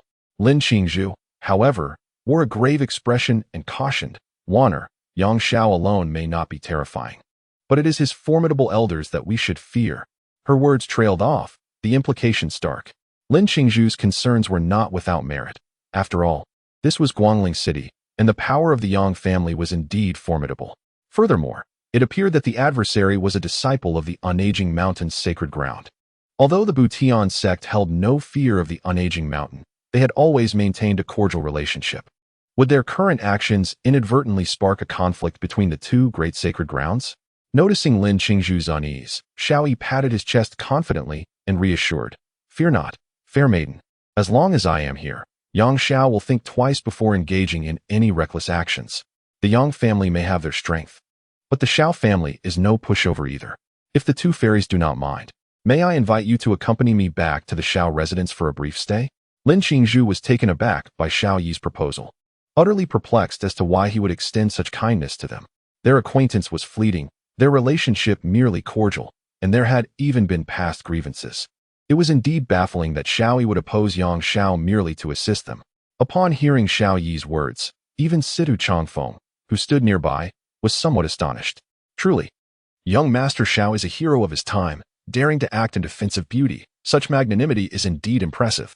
With Situ Changfeng's remark, Xiao Yi felt a twinge of embarrassment and leaned in to whisper softly in his ear, Senior Situ, please do not jest. My intentions are not for the sake of beauty. I fear their master. That individual is beyond human. If I failed to care for them properly, I dread that he might come to Guangling City, and I would meet my end on the spot. Situ Changfeng paused, casting a curious glance at Xiao Yi, intrigued by the identity of the person who could instill such fear in the proud young Master Xiao. Furthermore, in Guangling City, where his father Xiao Zhan offered him support, could this individual truly pose a lethal threat? Young Master Xiao, is this person truly formidable? Formidable? He is nothing short of monstrous. You should be familiar with the two fifth-tier powerhouses from the Lin family, correct? That fellow's sword strike nearly claimed the lives of those two elderly men. My goodness, I have never encountered such a formidable individual in my life. Oh, your words pique my interest. I am quite familiar with the two formidable members of the Lin family, particularly Situ Changfeng, who has engaged them in combat and knows them well. The fact that the master of these two young ladies was able to severely injure them with a single strike is astonishing. When did such a powerful figure emerge from the eastern wilderness? How could I have been completely unaware of this? If what Xiao Yi claims is true, then their master must undoubtedly be a friend worth cultivating. Pray tell, young Master Xiao, what is the name of this individual, and on which celestial mountain do they practice? The Buitian sect, the first seat of Zixia Peak, Yiqiu. The Buitian sect, Zixia Peak. As Sidu Chafeng composed himself, a memory surfaced, an ethereal elder whose singular prowess had suppressed all the sacred grounds of the eastern wilderness, rendering them unable to raise their heads. He was reputed to be the pinnacle of strength beneath the realm of kings, Shintian Taoist. Could it be that this individual is a distinguished disciple of Shintian Taoist? So, they are indeed a high disciple of the Shintian true person. No wonder. Situ Changfeng recalled vividly that Shintian Taoist was the previous first seat of the Buitian sect at Zixia Peak. Casting a profound glance at Lin Qingzhu and Zhao Wan'er, Situ Changfeng immediately discerned the aura of divine bone emanating from them. Hiss! Two naturally born divine bones. Steward Changfeng inhaled sharply, his countenance betraying a hint of trepidation. Celestial bones were inherently a rare and precious constitution for cultivation, and these two maidens each possessed a fragment. Moreover, their attributes were diametrically opposed, one of ice and the other of fire, both of the highest caliber. Lin Qingzhu, the more formidable of the two, had already attained the first grade of celestial phenomena, while Zhao Wan'er, though only at the second grade of profound finger, emanated an astonishingly intense karmic fire. Her combat prowess was undoubtedly considerable. That such prodigious talents were both disciples of Yiqiu was simply unfathomable. Incredible that such an extraordinary individual exists in this world. The Yang family has likely encountered an unyielding force. A subtle upturned gray steward Changfeng's lips as he muttered softly, refraining from further pronouncements, and cast a knowing glance at Xiao Yi. He immediately comprehended why the latter had risked defending Yang Xiao to safeguard these two individuals. Apparently, the Xiao family sought to align themselves with the heaven-mending sect. Indeed, a most sagacious choice. Esteemed, what say you? Would you consider gracing my humble abode with your presence for a few days? Rest assured, I, Xiao Yi, harbor no intention of impropriety. I was previously misguided and offended your esteemed master. I now seek only to atone for my transgressions and beseech his forgiveness. Should you deign to return with me, Yang Xiao would certainly not dare to act against you. Upon hearing Xiao Yi's proposition, Lin Qingzhu hesitated. Primarily, she wished to avoid escalating the matter, as Yang Xiao had the backing of the Eternal Mountain. Should this affair escalate into a conflict between sects, the consequences would be dire. They may bring trouble to the master, which she wishes to avoid. Senior sister, I believe it would be prudent to stay here for a couple of days. Our master has ventured deep into the uninhabited region. There is no telling when he will return. Instead of wandering aimlessly, it would be wiser to await his return here. Zhao Wan'er concurred, expressing her lack of concern regarding the Yang family's retaliation. However, if they could evade such troubles, it would be most fortunate.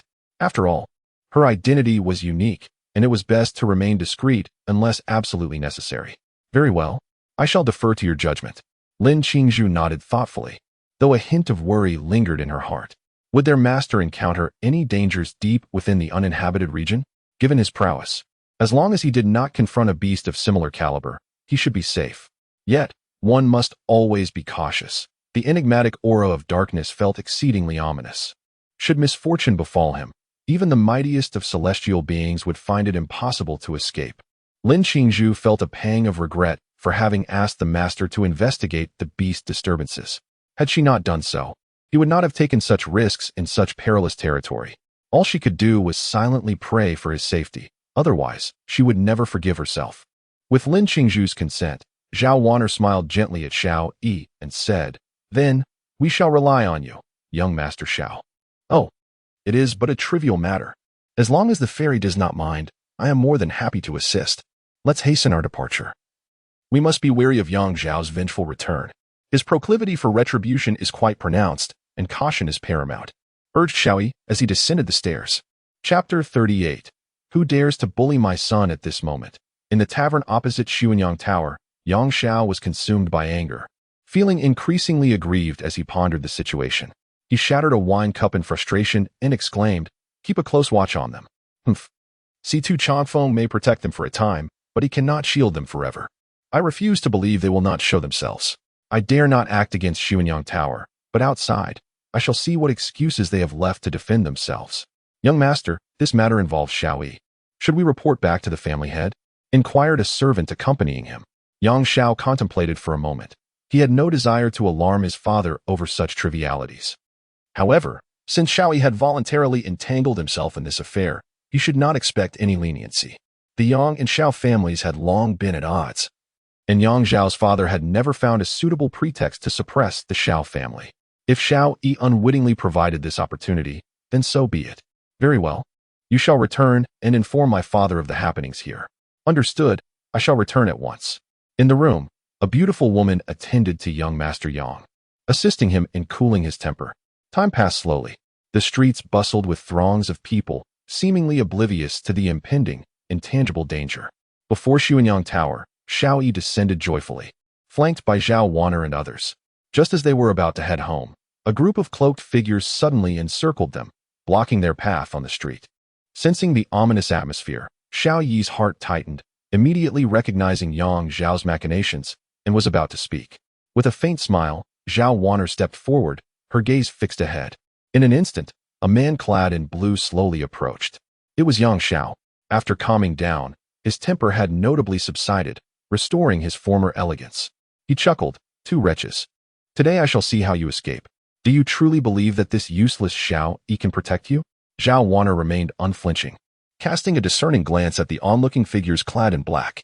Elder Su cautioned, "Be wary, for among these individuals are several formidable experts. The most powerful possessing the cultivation of the 6th rank of Wujing." "Only the 6th rank of Wujing? Elder Su, you are a 9th rank expert. What is there to fear?" Xiao Yi retorted, his dissatisfaction evident. Elder Su shook his head, refraining from contradiction. Had there been merely one 6th rank Wujing expert, he would have harbored no fear. However, the question remained, was that truly possible? Yang Xiao was well aware of his presence. How could he have summoned only a single 6th rank expert? It was certain that numerous other experts were concealed within the vicinity. The group found themselves cornered tightly in the street, and Yang Xiao was thoroughly delighted. He approached Zhao Wanner and taunted, "Wretch, were you not quite arrogant? You claimed I was unworthy. Today, let us see who can save you." Zhao Wanner refrained from retorting, maintaining her silence and revealing not a trace of fear upon her countenance. As a royal princess, if she were to be easily frightened by such trivial matters, she would be unworthy of her title. "How dare you?" With a fierce glare, someone admonished, "Do you have the audacity to speak to our princess in such a manner?" Witnessing the humiliation directed towards Zhao Wanner, Xiao Ling was immediately incensed and rebuked the offender. "Princess?" The revelation sent shockwaves through the crowd. "She is a princess? The princess of Liyang?" Yang Xiao stared at Zhao Wanner in disbelief. If she truly were the princess of Liyang, then indeed, his Yang family would be insignificant in her presence. No matter how esteemed the Yang family might be, they were merely a family under the dominion of the Liyang dynasty. How could they possibly compare to the dynasty itself? In terms of Guangling City, even the general of the Lord's mansion was not someone the Yang family could afford to provoke. In contrast to Yang Zhao's astonishment, Xiao Yi felt an overwhelming sense of exhilaration. Goodness, she is actually a princess? This time, I have truly latched onto a powerful ally. I am indeed clever for recognizing her uniqueness and extending my goodwill from the outset. Xiao Yi was elated, while Yang Zhao's expression resembled that of someone who had just consumed something distasteful. "No, I refuse to believe this is true." "Humph. How can you prove you are a princess?" Zhao Wanna smiled gently, her demeanor exuding elegance. "Young Master Yang, how would you like me to prove it? At the very least, you should present something that validates your royal lineage." "I apologize, but I cannot provide such proof." Zhao Wanner expressed her regret, stating that she had escaped without bringing any royal insignia. "Huh. Since you cannot provide proof, do not blame me for being impolite. Impersonating a royal princess is a grave offense, and today, I shall see who can protect you." Upon hearing that Zhao Wanner could not substantiate her claim, Yang Xiao immediately burst into laughter. Regardless of whether Zhao Wanner was indeed a princess, the crux lay in her inability to prove it. Yang Xiao would treat her as an impostor. Even if the matter were to escalate, he could easily concoct an excuse. "Heh, a princess as beautiful as a celestial being must be quite the conquest," Yang Xiao thought, his heart brimming with delight, driven by an overwhelming desire for dominance. He raised his hand. "Attack. Let us see who dares." Xiao Yi instantly positioned himself in front, embodying the spirit of a hero. Humph, I'll take him down as well. Yang Xiao was indifferent to the details. His sole intention was to subdue Zhao Wanner. At his command, over 10 individuals behind him sprang into action. Elder Su boldly stood at the forefront, single-handedly confronting the crowd. At that moment, two elderly figures clad in black robes emerged from the street behind, both formidable ninth-rank experts. Elder Su felt the pressure mount. Just as he had anticipated, Yang Xiao had come prepared. Meanwhile, on the windowsill of the second floor of Xuanyang Tower, Situ Changfeng observed the scene without intervening. Sensing an astonishing aura rapidly approaching, "Young master, I shall hold them off. You must flee," Old Su proclaimed, resolutely blocking the relentless attacks from a multitude of formidable adversaries. Even when confronted by two ninth-rank masters, he remained steadfast and unyielding. "Haha, you shall not escape." At that moment, a brazen voice echoed from afar. As a robust and imposing middle-aged man rushed forward with an air of authority. "Yang He." Old Su's heart sank. This man was none other than the head of the Yang family, a formidable fifth-realm warrior. "No one can save you today. They shall all remain with me." As Yang He entered the fray, he swiftly unleashed a powerful palm strike, grievously injuring Old Su, leaving him on the brink of death. "You shameless old wretch. Let us see who dares to harm my son today."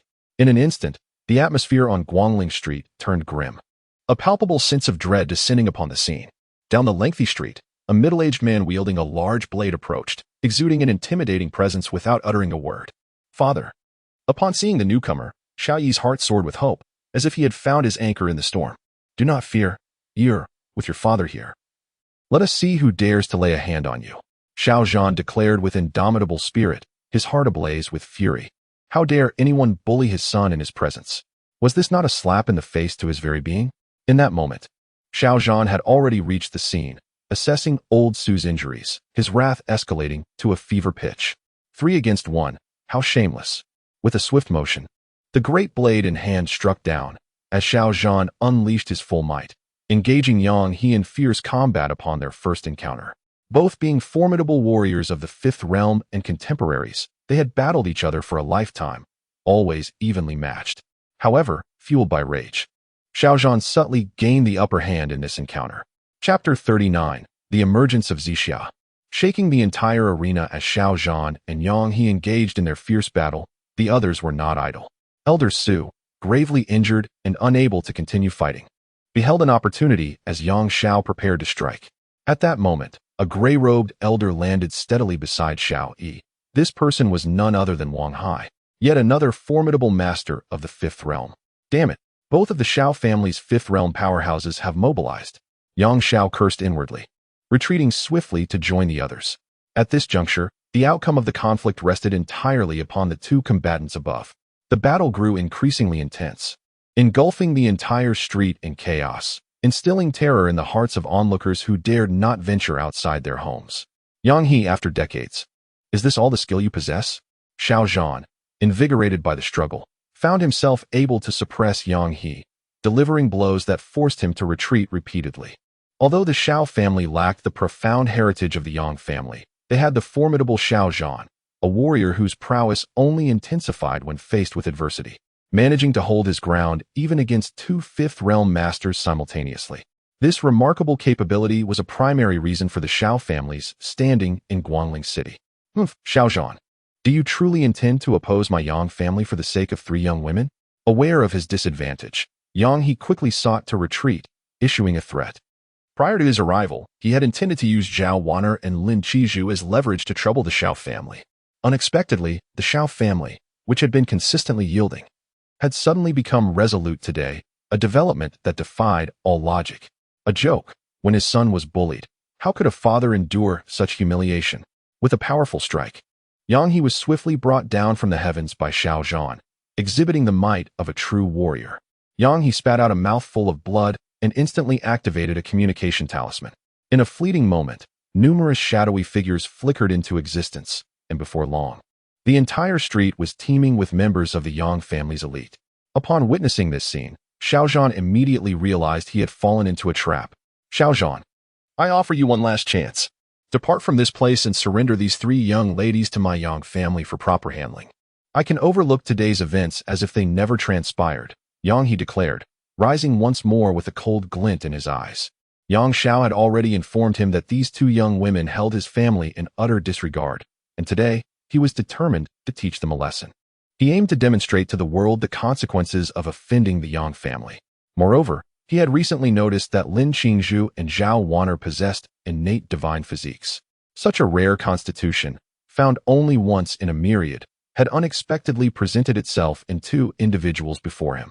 At that moment, Yang He conceived a malicious intent. He yearned to extract their divine bones and graft them onto his own son.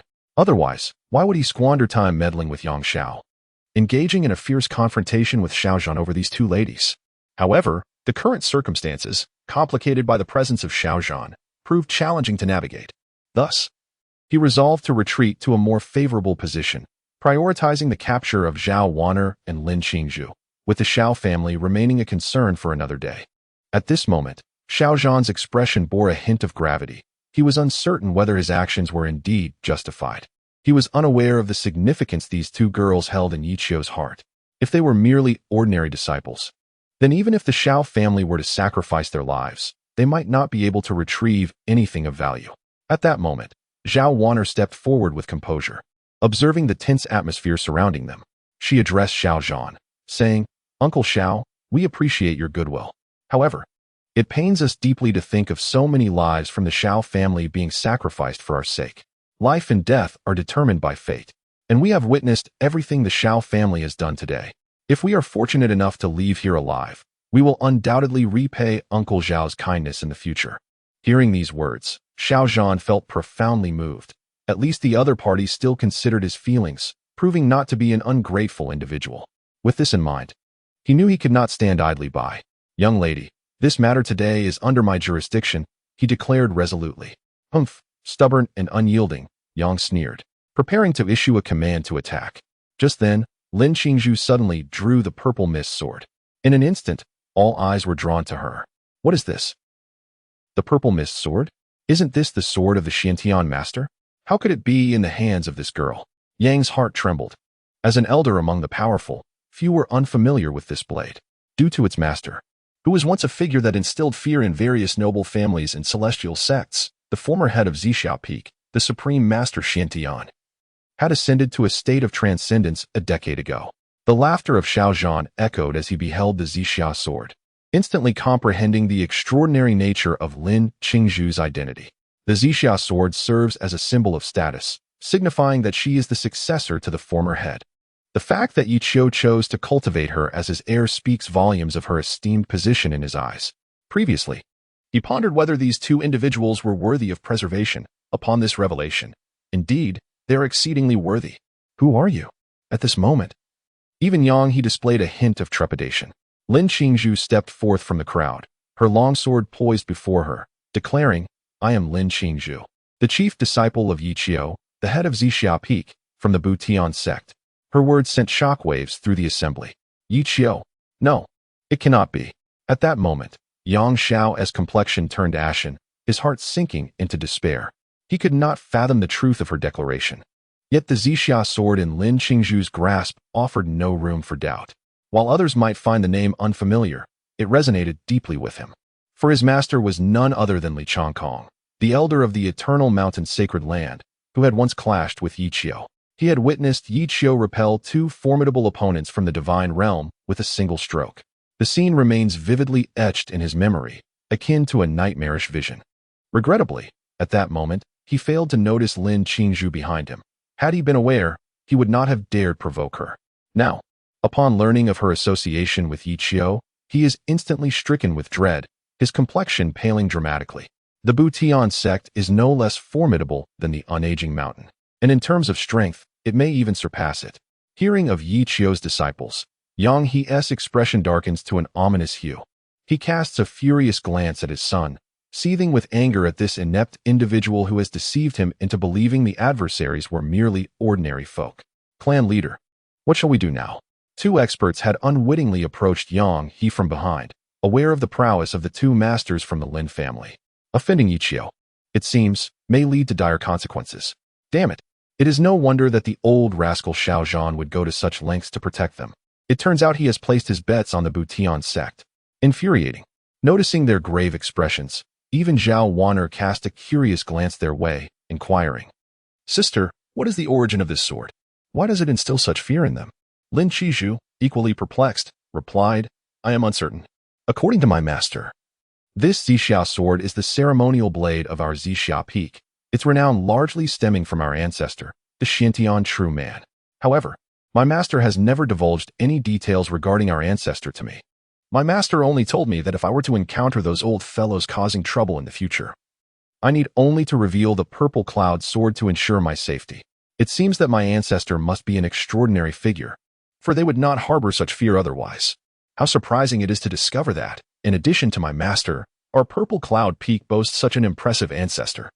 Zhao Wan'er suddenly realized this, and her heart was filled with joy. It appears that today's calamity can indeed be averted. I never expected that Yi Qiu would leave such a contingency for Lin Qingzhu. Once the purple cloud sword was drawn, indeed, the masters of the Yang family dared not make a move. Chapter 40. Gathering of the Talented Father. What shall we do now? The atmosphere was somewhat oppressive as Yang Xiao approached his father and whispered, "You ungrateful wretch, how dare you ask?" Yang he retorted angrily, "I had already advised you to be more discreet lately. Not only did you ignore my counsel, but you also escalated matters, now entangling yourself with the formidable Buitian sect. And now you seek my guidance? Fortunately, their masters are not present. Otherwise, even the unaging mountain might not be able to protect you." Yang he was exasperated. And upon hearing his words, Yang Xiao paled in fear and was filled with regret. Yang he, tired of lecturing his son, realized that the priority now was to quell this situation. As the head of the family, Yang he possessed a thick skin. Suddenly, his tense expression transformed into a semblance of a smile. "Ah, so you are esteemed disciples of the Buitian sect. It seems the flood has swept through the Dragon King's temple. Familial recognition has been lost. I, the old man, share a profound friendship with Qi Wuhui, the esteemed leader of your sect. Had I known you were from Buitian, we could have avoided this grand misunderstanding. How foolish of me, almost leading to a disaster." Yang he wore an expression of regret that was nothing short of masterful. Even Xiao Zhan silently admired his acting prowess. He conceded that he could never match such audacity. As Yang he created an avenue for retreat, Lin Qizhu chose to remain silent, as she too wished to avoid escalating the situation. At present, Yi Qiu has yet to return, and inciting the other party serves no beneficial purpose for them. Just then, a round of applause echoed from a nearby eave. The onlookers, driven by curiosity, turned to see that, at some point, 3 individuals had taken their positions atop the eave. A young man sat elegantly, flanked by 2 venerable elders. Clad in a flowing blue and white robe, the youth exuded an extraordinary aura. His drifting bangs danced in the breeze, embodying a spirit of carefree nonchalance. Marvelous, simply marvelous. Who would have anticipated such a splendid spectacle in this modest city of Guangling today? The young man remarked with a smile, particularly commending Yang He's recent actions with a thumbs up. Curiously, however, Yang He did not display any anger at this provocation. Instead, he appeared to harbor a sense of trepidation. Zhao Wan'er, perplexed, inquired, "Who is this person?" Lin Qingzhu shook her head, admitting her unfamiliarity, but beside her, Xiaoi revealed an expression of dread. "Oh my, the son of heaven, He Wushuang. What does that mean?" Lin Qingzhu furrowed her brow, finding the title somewhat intimidating. Xiaoi hastily elaborated, "This individual hails from an ancient lineage, the He clan, possessing a naturally divine physique. He is the current sole son of heaven in the sacred land of Tianshan, having achieved the remarkable realm of 9th grade celestial appearance at such a tender age. His extraordinary talent and brilliance have earned him the reputation as the most promising candidate for attaining the position of emperor. In equal renown, there exists the holy maiden of the Yaoqi sacred land, Fairy Fuyao, and Lu Yin of the Supreme Hall, among others." Upon first hearing such news, Lin Qingzhu and Zhao Wan'er exchanged glances. Heavenly aspect, 9th rank? It is no wonder that our esteemed chief senior brother of the Butian sect, Lu Qingfeng, has only reached the 5th rank thus far, while he has already attained the 9th rank. A sudden wave of pressure enveloped Lin Qingzhu. Prior to descending the mountain, Yi Qiu had advised her that this journey was not solely for the purpose of training, but primarily to broaden her horizons. She was to witness the astonishing brilliance of her peers, these prodigies of the heavens. One must not become complacent due to minor accomplishments. but rather recognize that there are always individuals superior to oneself and realms beyond one's own. In contrast to Lin Qingzhu's mounting pressure, Zhao Wan'er felt considerably less burdened. As Lin Qingzhu was the chief disciple, she bore the weight of representing the Zixia peak. Thus her anxiety was palpable. However, Zhao Wan'er, aside from her astonishment, was predominantly filled with curiosity. The unexpected arrival of He Wushuang shattered the previously tranquil atmosphere, causing all to breathe in unison, their gazes intently fixed upon the three figures above. It was not He Wushuang who instilled fear within them, but rather the two elders standing behind him. Judging by their aura, one had seemingly ascended to the realm of the sect leader. Sect leader. Indeed, as befitting a scion of the venerable He clan. A celestial paragon is invariably attended by paragons of power, akin to hierarchs, for safeguard. Xiao Zhan inhaled sharply, acknowledging that while he possessed the mettle to confront formidable adversaries, an encounter with a hierarch would necessitate strategic retreat, as it represented an entirely different echelon of engagement. It was only natural for such an eminent figure to be accompanied by such formidable protection. Presumably, the aforementioned potentate was an elder from the celestial pool Holy Land. At that juncture, Yang He was utterly petrified, at a loss as to how to respond to He Wushuang's derision. Suddenly, another aurora-like flash illuminated the scene, and several figures materialized on the opposite side of the pavilion. The assembled onlookers were astounded. Perched atop the roof, a peerless beauty, her feet hovering ethereally above the ground, floated gently in midair. The palpable aura of law surrounding her indicated that she was on the cusp of achieving the realm of no distance. Heavens! The fairy Fufeng, what brought her here? Xiao, he exclaimed, disrupting the tranquility of the moment. The maiden gracing the terrace was none other than the fairy Fufeng of the Jade Pool Holy Land, the object of adoration for countless youths. Her beauty rivaled that of Lin Qingzhu, and perhaps only Zhao Wan'er could be considered her equal. The aristocratic air that she exuded was remarkably potent, especially in contrast to Lin Qingzhu's humble origins, which engendered an innate sense of diffidence. Thus, she hesitated slightly. What has transpired today?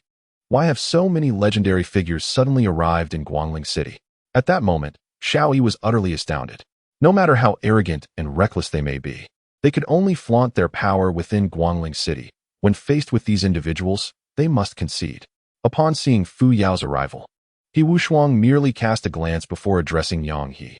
Today, clan leader Yang has truly showcased his prowess, enlightening us on what it means to be shameless. I am humbled. In comparison to clan leader Yang, we are still quite youthful. Yang He's lips twitched. He realized that He Wushuang was deliberately mocking him. Yet he could only suppress his anger. He found himself perplexed, wondering why these young masters had suddenly taken an interest in Guangling City. The pressure in the air intensified for everyone present, with perhaps only Zhao Wan'er maintaining her composure, owing to her distinguished background. Young master He, you jest. How could I dare to embarrass myself before you? Yang He sought to clarify, but He Wushuang waved his hand dismissively, interrupting him without any regard for his dignity. He had no desire to hear Yang He's explanations or engage with him. Instead, his gaze shifted to Lin Qingzhu, initially captivated by her ethereal beauty. Though it was merely admiration, as a revered saint's son, he was not one to be compared with the likes of Yang Xiao or Xiao Yi. His standards were elevated. To catch his discerning eye, one must possess not only beauty but also strength. The Zixia sword, the illustrious Xiantian Jinren of your possessed an unparalleled grace. And it is astonishing that, many years later, his treasured sword has come to rest in the hands of a younger generation. He Wushuang displayed a look of regret and inquired, Miss, may I have a glance at the sword? Lin Qingzhu was perplexed. What was so remarkable about the Zixia sword in her possession? It was merely an ordinary treasured artifact, hardly even qualifying as a spiritual weapon. He Wushuang offered no rebuttal, merely stating, though this sword may not be of high rank, its former master was once in existence that many could only aspire to. Chapter 41. The majestic return for the feeble, reliance on the might of treasured artifacts is paramount. However, for those who have truly mastered the pinnacle of swordsmanship, even a mere iron sword can render them invincible in the realm.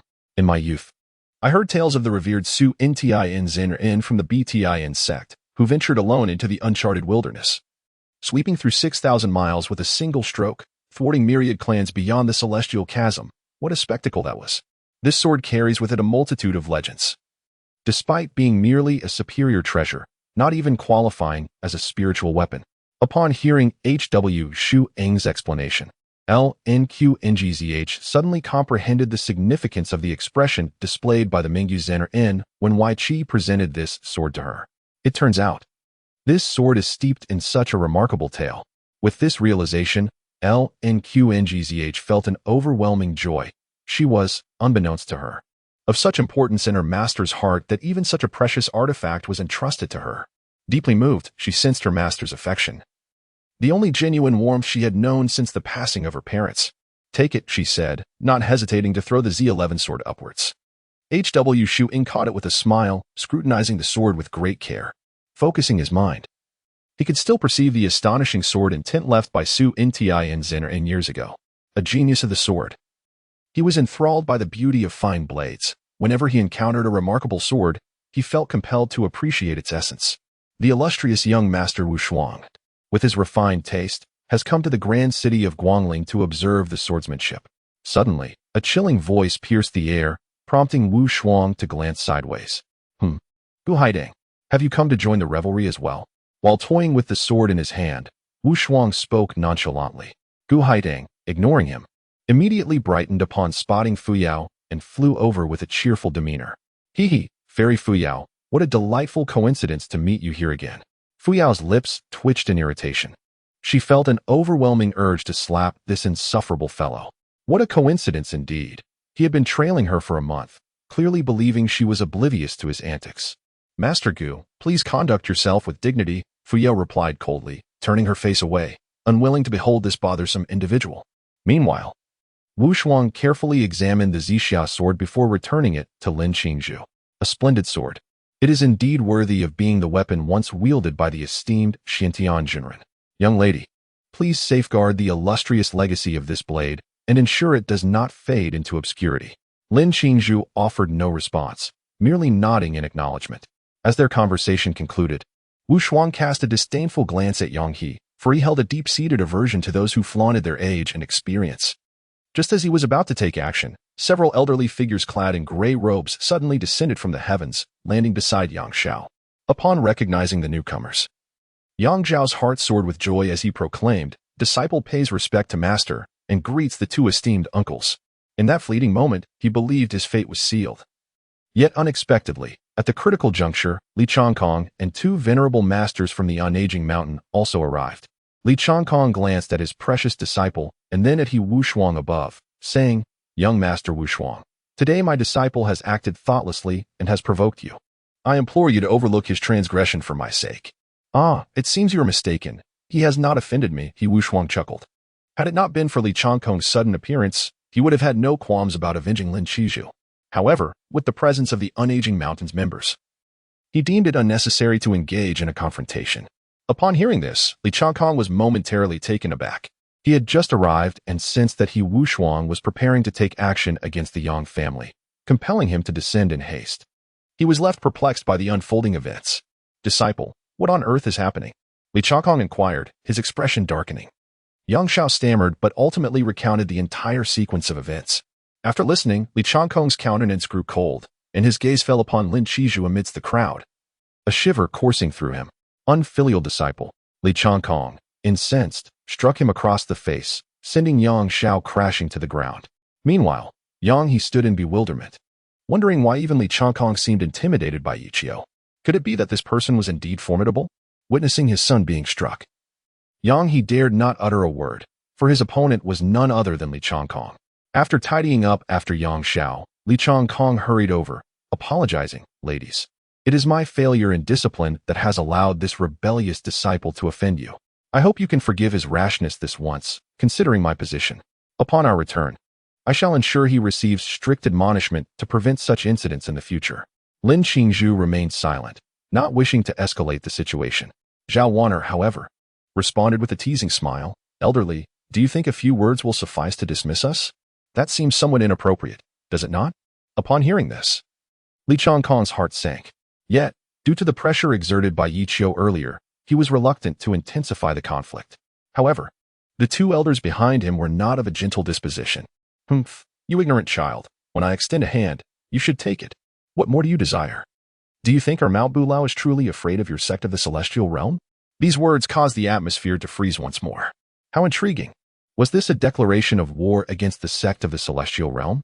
The onlookers appeared eager for the unfolding drama. What if I refuse?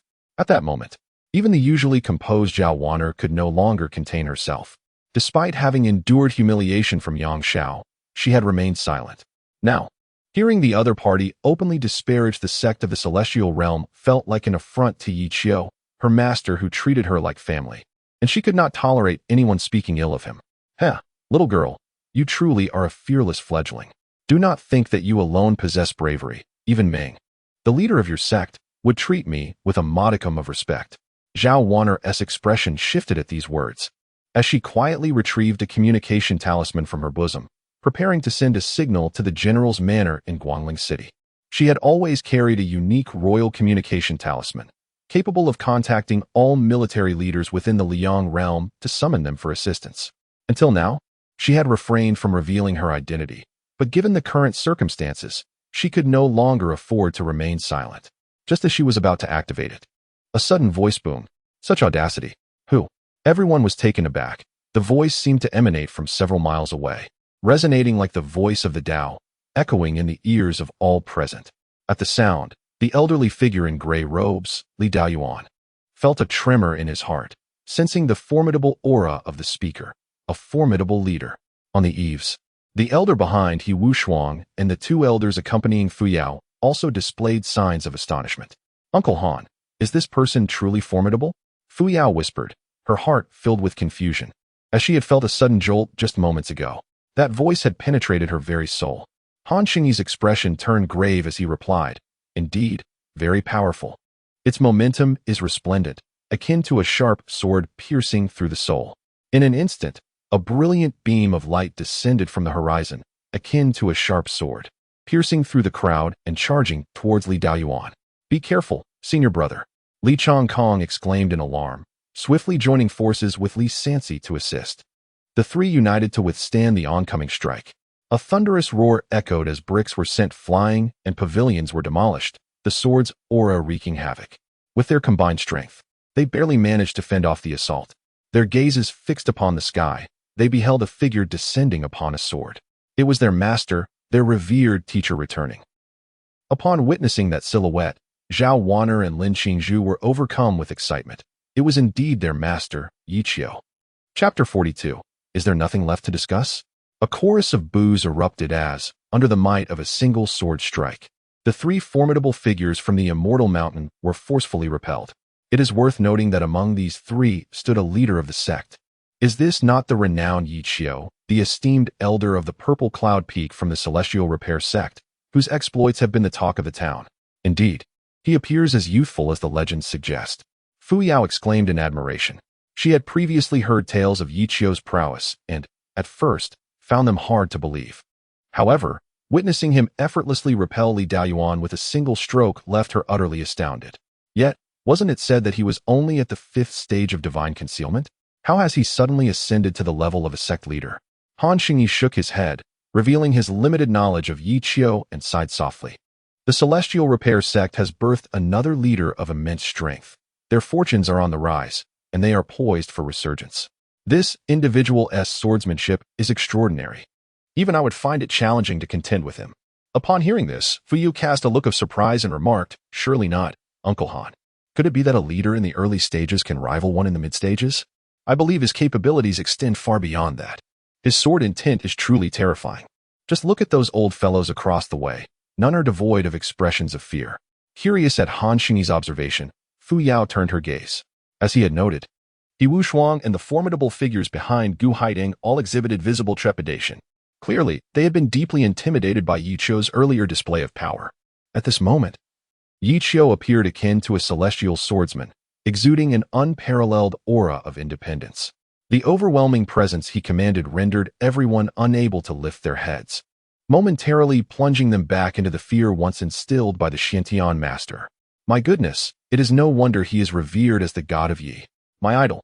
Truly remarkable. The atmosphere was lightened by Xiao Yi, who, upon seeing Yi Qiu's arrival, felt a weight lift from his heart. This is the epitome of a true master. Just look at his demeanor, his grace, and the formidable pressure he exudes. Ha! Who would dare to provoke us?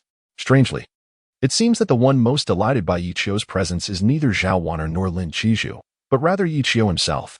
Zhao Wan'er stifled a laugh behind her hand, while Lin Qizhu cast him a disdainful glance before promptly bowing. Disciple pays respects to master. Yi Qiu nodded and replied, rise.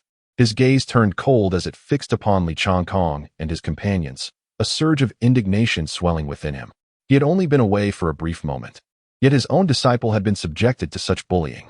Moreover, the audacity of the opposition to speak so brazenly, disregarding even Meng Tianzheng. Was it not you who claimed that even the leader of the Butian sect must yield 3 points in deference to you? Shall I interpret this as a provocation initiated by your sacred grounds against our Butian sect? Yi Qiu's expression remained impassive as he spoke, and upon hearing his words, Li Changkong realized that the situation had turned dire. Li Daoyuan's face turned ashen.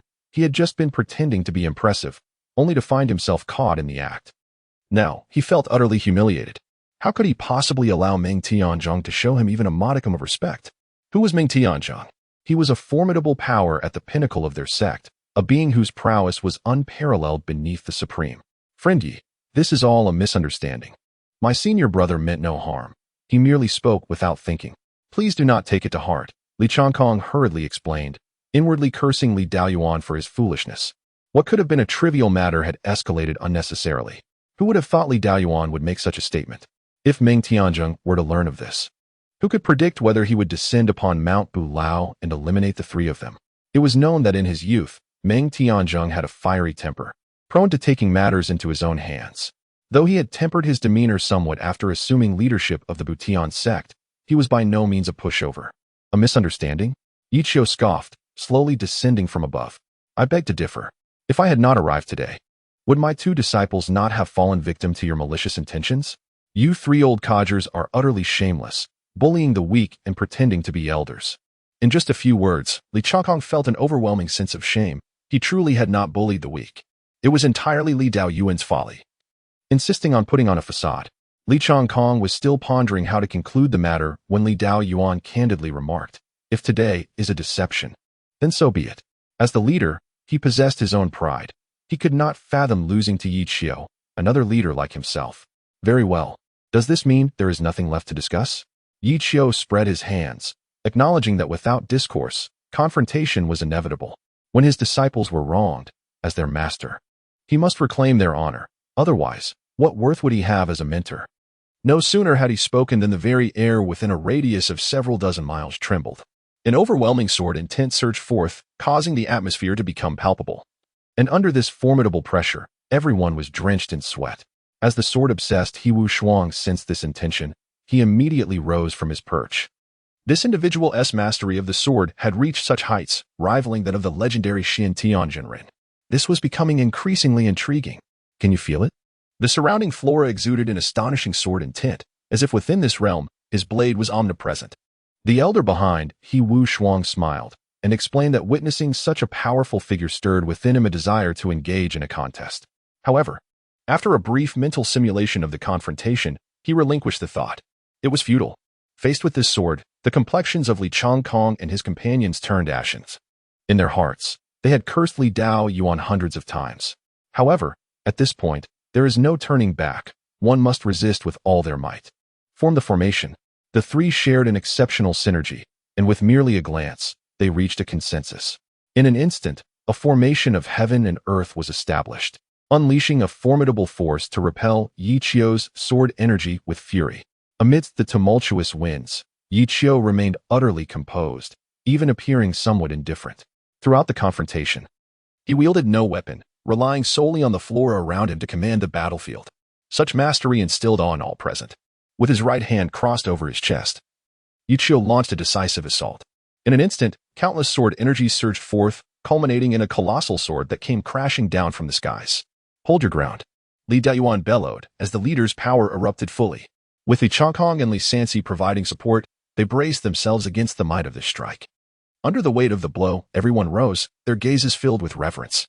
Good heavens, this is the true essence of the supreme sword technique. A deafening roar resounded. And within moments, a cloud of dust enveloped the scene, as Yi Qiu descended from the heavens alone. When the dust settled, 3 disheveled figures lay sprawled on the ground. A mouthful of blood was coughed up as fear consumed Li Daoyuan, erasing any trace of his earlier arrogance. As a fellow leader, he found himself unable to withstand even a single strike from his opponent, his confidence shattered, his resolve wavering, and the specter of a potential downfall loomed ominously. Master. Upon witnessing Li Changkong collapsed on the ground, Yang Xiao felt an overwhelming sense of urgency, casting a furious glare at Yi Qiu. I shall fight you to the bitter end. In an instant, he drew his sword, charging directly at Yi Qiu. The blade aimed precisely at Yi Qiu's chest. Yet to his astonishment, it halted merely an inch away. Yi Qiu cast a cold glance at him, and with a mere wave of his hand, Yang Xiao was sent flying backward. This lad truly does not comprehend the vastness of the heavens and the earth. That is the leader. How could a mere cultivator who has yet to reach the heavenly aspect dare to launch an unthinking assault on the leader? What appeared to be a mere inch of distance was, in reality, as distant as the ends of the earth, utterly unattainable. This exemplifies the realm of space beyond the concept of distance. From the loft above, He Wushuang mockingly elucidated. He had approached the threshold of distancelessness himself, making him ACU Chapter 43, the arrival of the detested you dare to harm my son. Witnessing his son being struck down, Yang He was consumed by rage and swiftly drew his gun. Yet, as before, Yi Qiu merely waved his hand lightly, sending Yang He hurtling through the air. In the face of absolute power, any ostentatious technique is but a trifling display. Poof! A devastating blow left Yang He in utter despair, his heart filled with remorse. A fleeting moment of folly had brought irreparable devastation upon his family. He was the sinner of his clan. Is this the renowned Guoling family? A frog at the bottom of a well? How laughable! Yi Qiu cast a calm glance at Yang He, poised to deliver his judgment when suddenly, Junior brother Yi, please show mercy. Yi Qiu looked up in confusion, whereupon a radiant light flickered, and a middle-aged man clad in a Taoist robe descended from the sky. Who is this man? The onlookers gazed with curiosity. Han Xingyi, with keen insight, immediately recognized the identity of the man above. Butian Jiao Qi Wuhui. What brings him here? What? Qi Wuhui. Is he the esteemed leader of the Butian Jiao's Tsangjian Peak, a formidable figure? Fu Yao inquired, astonished to see both leaders of Butian Jiao present here today. Han Xingyi nodded, affirming, indeed, it is he. This individual possesses immense strength, with a peculiar disposition, harboring a vengeful spirit. Fu Yao nodded in understanding. Qi Wuhui. Yi Qiu furrowed his brow and slowly lowered his hand, which had been gathering energy. What brings you here? He inquired with a hint of displeasure, aware of the inherent discord between himself and Qi Wuhui. Nonetheless, in public, they represented the Btian sect, and thus had to maintain a semblance of decorum. Among the 7 sect heads, rivalry was commonplace. Yet when it came to matters concerning the reputation of the Btian sect, they stood united. With a graceful descent, Qi Wuhui landed firmly beside Yi Qiu and Yang He. Upon seeing Qi Wuhui's arrival, Yang He was elated. Sect leader Qi, save me. However, Qi Wuhui cast a disdainful glance at him, his expression far from amiable. At that moment, Qi Wuhui felt an urge to curse. Why did Yang He have to provoke Yu Qiu of all people?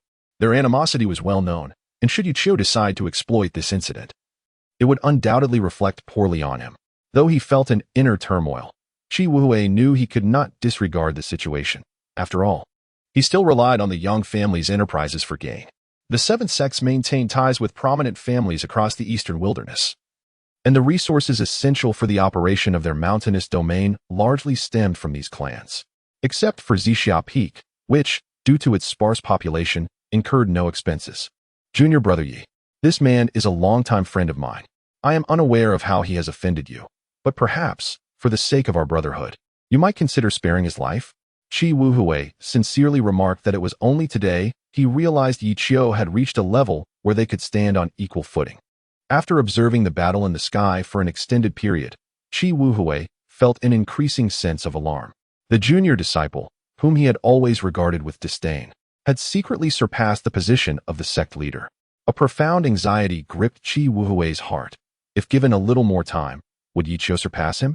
Was it destined that Sanjin Peak would be trampled beneath the feet of Zixia Peak?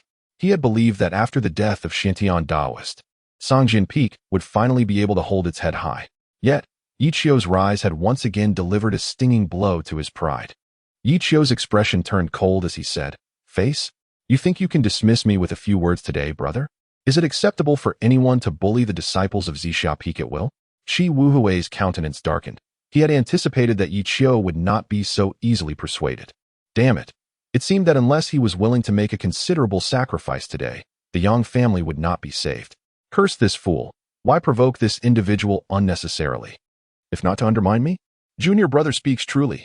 I will investigate the matter thoroughly and ensure a satisfactory resolution for you. Qi Wuhui gritted his teeth and declared before turning to gather information from Yang He. Yi Qiu, unfazed, returned calmly to his disciple's side. Curious to see what Qi Wuhui would say next. Isn't this young Master Xiao? It seems our paths have not crossed in a few days, I must say.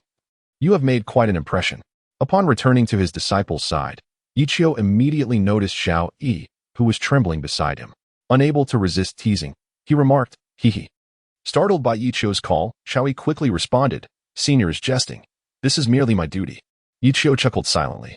Having already been briefed by Lin Qingzhu about the events that had transpired earlier, he was somewhat taken aback by Xiao Yi's chivalrous intervention, but upon reflection, it became clear this was his attempt at redemption. Well, he had not committed any heinous crime, given his commendable performance. Yi Qiu decided to forgive him for now and observe further. "I am Xiao Zhan, the head of the Xiao clan. It is an honor to meet you, Master Yi." Xiao Zhan approached with a light-hearted demeanor, speaking respectfully. He had just witnessed Yang He being effortlessly sent flying by Yi Qiu's gentle slap, and his heart was filled with awe at such prowess. In the presence of such a formidable figure, even a fool would know how to behave. Indeed, he had chosen the right ally this time. "Yes, you did well. I am grateful for your gallant actions in protecting my two inept disciples. I have taken note of the Xiao clan." Upon hearing this, Xiao Zhan felt a surge of joy. Yi Qiu's words were a tacit acknowledgement of their allegiance to the esteemed Zixia Peak. "Master is too kind. This was merely my obligation. Earlier, my young disciple acted thoughtlessly and offended you. I hope you will not hold it against us." Yi Qiu smiled again and cast a glance at Xiao Yi, who appeared quite anxious. Upon hearing the inquiry about his son's filial piety, Xiao Yi felt a pang of anxiety, his gaze darting towards his father in apprehension. Xiao Zhan, perceptive to Yi Qiu's veiled intent, responded with a hearty laugh, remarking that his son had become much more sensible after Yi Qiu's guidance. Yi Qiu nodded in satisfaction. After a brief interlude of casual conversation, several figures gracefully descended from above. He Wushuang of the Celestial Lake Sacred Ground greets Yi Zhenren. Fu Yao of the Jade Pool Sacred Ground greets Yi Zhenren. Gu Haidang of the Deer Chase Academy greets Yi Zhenren. Yi Qiu, taken aback, regarded the handsome young individuals with a hint of bewilderment. Lin Qingzhu whispered in his ear that He Wushuang had previously assisted them. Yi Qiu cast a surprised glance at He Wushuang, a tremor of astonishment coursing through him. A natural-born sacred body. Yi Qiu was genuinely amazed. He was familiar with the prominent figures of the younger generation, particularly He Wushuang, who was renowned for his youthful accomplishments, uninhibited nature, amiable disposition, and the aura of a future emperor. In another narrative, he would undoubtedly be the male protagonist, embodying the epitome of a noble lineage, possessing grace, erudition, and impeccable character. As his gaze shifted to the side, Yi Qiu couldn't help but inhale sharply. Goodness! The malevolence here rivals that of Ming Wei. The beauty of Fu Yao is in no way inferior to that of Zhao Wan'er. If she were a tad more mature, she could potentially challenge Ming Yue's status. Yi Qiu feasted his eyes upon her, secretly admiring her allure, yet he concealed his appreciation well enough that she remained unaware. Turning his attention to Gu Haidang beside him, whose talents were also commendable, he chose to set her aside for the moment. "Are you not the celestial son, He Wushuang?" Yi Qiu redirected his focus to He Wushuang, continuing, "I had heard of you before. Indeed, you are a remarkable young talent." "Haha, you flatter me." He Wushuang humbly laughed. For the swordplay that Yi Qiu had just demonstrated left him utterly astonished. This was the very style of swordsmanship he yearned to master.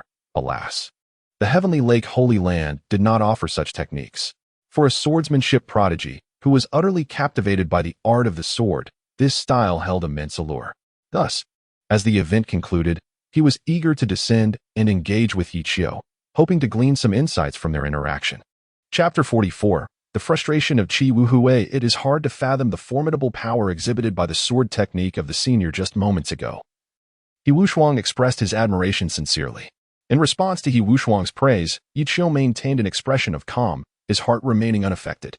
Indeed, your talent is commendable. You possess the makings of a prodigy in swordsmanship. As long as you remain true to your aspirations and diligently cultivate your skills, you may one day reach this realm. Yi Qiu remarked. He Wushuang felt a surge of joy. Receiving commendation from a formidable figure like Yi Qiu was the highest honor he could imagine. Thank you for your kind words, esteemed senior. Yi Qiu nodded with satisfaction, recognizing that He Wushuang indeed possessed exceptional talent. As a natural sacred body, he was of a caliber surpassing even that of divine bones. Such an individual was destined for great achievements in the future. Regrettably, this promising disciple was not under his tutelage. Given that he held the esteemed title of Saint Son of the Heavenly Pool, it was unlikely he would ever transfer his allegiance, prompting Yi Qiu to relinquish any thoughts of recruiting him. His gaze then shifted to Fu Yao, a girl of breathtaking beauty, radiating a noble aura that rivaled that of Zhao Wan'er. Her innate talent was truly remarkable, not in the slightest inferior to that of He Wushuang. Yet, alas, she too was not his disciple. May I ask who you are? Yi Qiu inquired, momentarily taken aback as he turned to the elderly figures standing behind them. Han Xingyi stepped forward first, greeting him with a smile. Fellow Taoist Yi, I have long admired your illustrious reputation. Today, it is a pleasure to finally meet you. Your renown is indeed well-deserved. I am Han Xingyi, the elder of law enforcement from Yiqi. It is a privilege to make your acquaintance. It is a pleasure to make your acquaintance. Yi Qiu graciously returned the gesture, for he had not yet reached a point of arrogance that would lead him to disdain anyone in the vast wilderness. It is indeed beneficial to cultivate friendships. After all, he could not remain by his disciples' side to protect them indefinitely. Establishing connections would provide them with a measure of security as they navigated the wilds in the future. After a brief exchange of pleasantries, Qi Wuhui approached slowly, his expression somewhat grim. He had grasped the entire situation and had mentally chastised Yang He numerous times. However, cursing would not resolve the issue. Ultimately, he had to confront Yi Qiu. Junior brother, I have come to understand the matter in its entirety. Here, on behalf of the Yang family, I extend my sincerest apologies to you both, Qi Wuhui said, offering his apology. Lin Qizhu and Zhao Wan'er did not display any displeasure towards him, as Qi Wuhui was indeed their senior. Junior brother, let us proceed in this manner. I possess a top-tier treasure, a 3-foot red lotus, and an exquisite silk inner armor, along with several medicinal pills. Consider this as compensation for my 2 esteemed disciples. I implore you to grant my brother some leniency and overlook this incident regarding the Yang family. Qi Wuhui gazed earnestly at Yi Qiu, having already extended his utmost sincerity. To be candid, had it not been for the substantial resources the Yang family had contributed to the Cangjian Peak over the years, he would have preferred to remain uninvolved in this affair. Moreover, they were dealing with his own arch-nemesis, Yi Qiu. Yet, they had offered far too much to ignore. He could only lower his face to apologize to Yi Qiu, which was already the utmost sincerity he could muster. In response to his apology, Yi Qiu secretly chuckled, sensing the inner turmoil within Qi Wuhui. At that moment, he felt an immense sense of satisfaction. 10 years. Do you have any idea how I have endured these past 10 years? Yi Qiu acted solely according to his own desires. As long as he could achieve personal satisfaction, what did the Yang family matter? If they were a bit wiser, they would know how to proceed. Since his senior brother had said as much, if he were to refuse to show any courtesy, wouldn't they claim that there was discord within the Butian sect? These few treasured artifacts, I reluctantly accepted. Yi Qiu feigned embarrassment as he accepted Qi Wuhui's treasures, observing the expression on his face as if he had just consumed something distasteful, relishing the moment in his heart. Phew. Seeing that Yi Qiu had finally given him this courtesy, Qi Wuhui also breathed a sigh of relief. Losing a few treasured artifacts was inconsequential. They could always be earned back. The main point was to apologize to Yi Qiu, which was exceedingly frustrating. Nevertheless, it was a small price to pay to avert disaster. He was acutely aware of Yi Qiu's terrifying nature. If he did not placate him properly, who could say whether he would truly annihilate the Yang family? Qi Wuhui had no desire to sever this source of income. After resolving this matter, he was just about to return when Yi Qiu suddenly said, "Wait. Huh? Junior brother, what is it?" Qi Wuhui furrowed his brow. He had already apologized. What more did Yi Qiu want? The matters concerning the Yang family have been resolved. However, it seems that the elders of the unaging mountain may prove to be more challenging. Them? Qi Wuhui expressed his confusion as Yi Qiu gradually approached Li Daoyuan on the ground. Previously, you insulted the leader of the Buitian sect with your words. Do you not intend to provide an explanation? What? Upon hearing this, Qi Wuhui's anger ignited. What do you intend to do? Li Daoyuan replied with a grim countenance. Fellow Taoist Li, the Buitian sect and your unaging mountain have always maintained a peaceful coexistence. Your disrespectful words have tarnished my senior brother's reputation. This is rather inappropriate. Wouldn't you agree? Qi Wuhui stepped forward, his face equally stern. Li Chongkong hastily rose to clarify. Fellow Taoist Qi, this is all a misunderstanding. My senior brother acted without intent. The unaging mountain and your Buitian sect have enjoyed a cordial relationship for many years. We cannot allow a minor misunderstanding to jeopardize this friendship. Misunderstanding? Yi Qiu merely smiled, uninterested in prolonging the conversation. He had merely presented the situation, with Qi Wuhui present. The reputation of the Buitian sect was no longer his concern. Qi Wuhui would know how to handle it. Senior brother, you may proceed as you see fit. I have other matters to attend to and shall take my leave. With a wave of his hand, Yi Qiu turned away with composure, not contemplating how Qi Wuhui would respond. Even if the situation escalated to its utmost, it would only result in a conflict between the Buitian sect and the unaging mountain. He was indifferent, let it be. Meng Tianzhong is akin to the emblem of the Buitian sect. To insult him is to insult the entire sect itself. Furthermore, considering the opponent's esteemed lineage as an elder of the unaging mountain, the implications are markedly different. The unaging mountain clearly regards the Buitian sect with contempt. Humph. A misunderstanding? Li Chongkong, do you take me for a fool? Qi Wuhui's demeanor darkened, his aura surging dramatically, the might of the sect master erupting in an instant. Everyone gasped in astonishment. Qi Wuhui's presence was no less formidable than that of the earlier Yi Qiu. It was only at this moment that the crowd suddenly realized the Buitian sect was once a renowned ancient lineage. Master Qi, this is truly a misunderstanding. We harbor no intention of insulting Master Meng, Li Chongkong lamented, feeling on the verge of tears. Dealing with Yi Qiu had already been challenging enough. And now another formidable figure, Qi Wuhui, had appeared. They found themselves bereft of any fighting spirit, forced to swallow their pride. Whether it is a misunderstanding or not, I possess the discernment to judge right from wrong. Today's affair is far from concluded. The Buitian sect has no grievances with any esteemed mountains or sacred grounds. Nor does it imply that we fear you. Unaging mountain, should you desire conflict, the Buitian sect shall accept your challenge. Qi Wuhui declared with authority, having harbored a bellyful of ire. This, Li Chongkong felt utterly despondent, knowing that mere words would not suffice to clarify the situation. He could only return and consult the Grand Elder about this matter. Today, due to a single utterance from Li Daoyuan, they have thoroughly incensed the Buitian sect, leaving them in a state of uncertainty regarding the impending actions. Humph. Qi Wuhui flicked his sleeves and turned to depart, leaving the three disheveled individuals in a state of bewilderment. Chapter 45, The Mountains. Preparing for the martial gathering, Qi Wuhui arrived at Guangling City with a cheerful demeanor, yet departed in a huff. Initially, he had intended to seize the opportunity to extract some benefits from the Yang family. However, not only did he fail to gain anything, but he also found himself at a loss. With a sigh, he remarked, well then, it seems there will be no further entertainment to behold. As Qi Wuhui departed, the streets gradually emptied, with individuals returning to their respective abodes. He Shuang, before leaving, did not forget to exchange pleasantries with Yi Qiu. Han Xingyi glanced at the departing He Shuang and shook his head, saying, Yaoer, let us take our leave as well. Indeed, Uncle Han, let us go, she replied. Before departing, Fu Yo cast a lingering gaze at Yi Qiu, choosing silence as she walked away. Soon, the only ones remaining on the street were Yi Qiu, members of the Shao and Yang families, and the three elderly Taoists from the unaging mountain. Master, where shall we go next? Zhao Wan'er tugged at her red robe and inquired softly. At this moment, Xiao Zhan proposed, Yi Zhenren, would you care to visit my abode for a while? Thank you for your kind offer, clan leader Xiao, but I must decline. This journey down the mountain has consumed considerable time. With the martial gathering of the Seven Veins approaching, it is indeed time for us to return, Yi Qiu replied, casting a meaningful glance at Xiao Yi. Young Master Xiao, you performed admirably this time. It appears you have not deceived me. Hee, esteemed senior, how could I dare to deceive you? I am the epitome of filial piety. Who in Guangling City does not know that Xiao Yi is among the most devoted sons?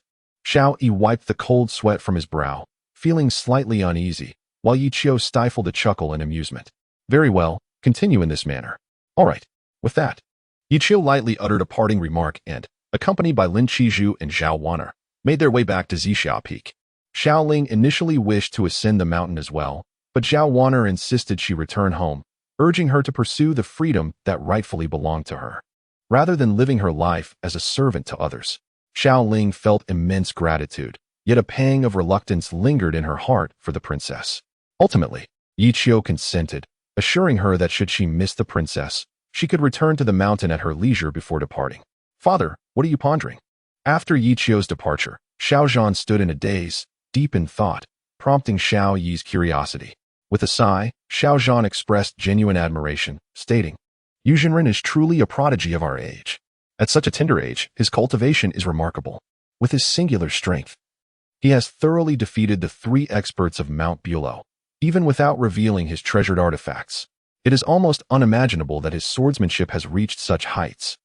And look at his 2 disciples, akin to phoenixes soaring in the heavens, possessing extraordinary talent. They are destined to become exceptional individuals, with limitless futures ahead of them. It appears that this time, our decision to place our hopes on Zixia Peak was indeed a wise one." After a moment's pause, Xiao Zhan turned back to Xiao Yi, speaking earnestly, "Yi, you have performed admirably this time. Were it not for your unwavering support of Yi Jinren's 2 disciples, our Xiao family would not have so easily secured our connection to Zixia Peak. In the past, I harbored considerable doubts regarding your capabilities. However, following today's events, I have come to regard you with newfound respect. From now on, I can confidently entrust the entirety of the Xiao family to your stewardship."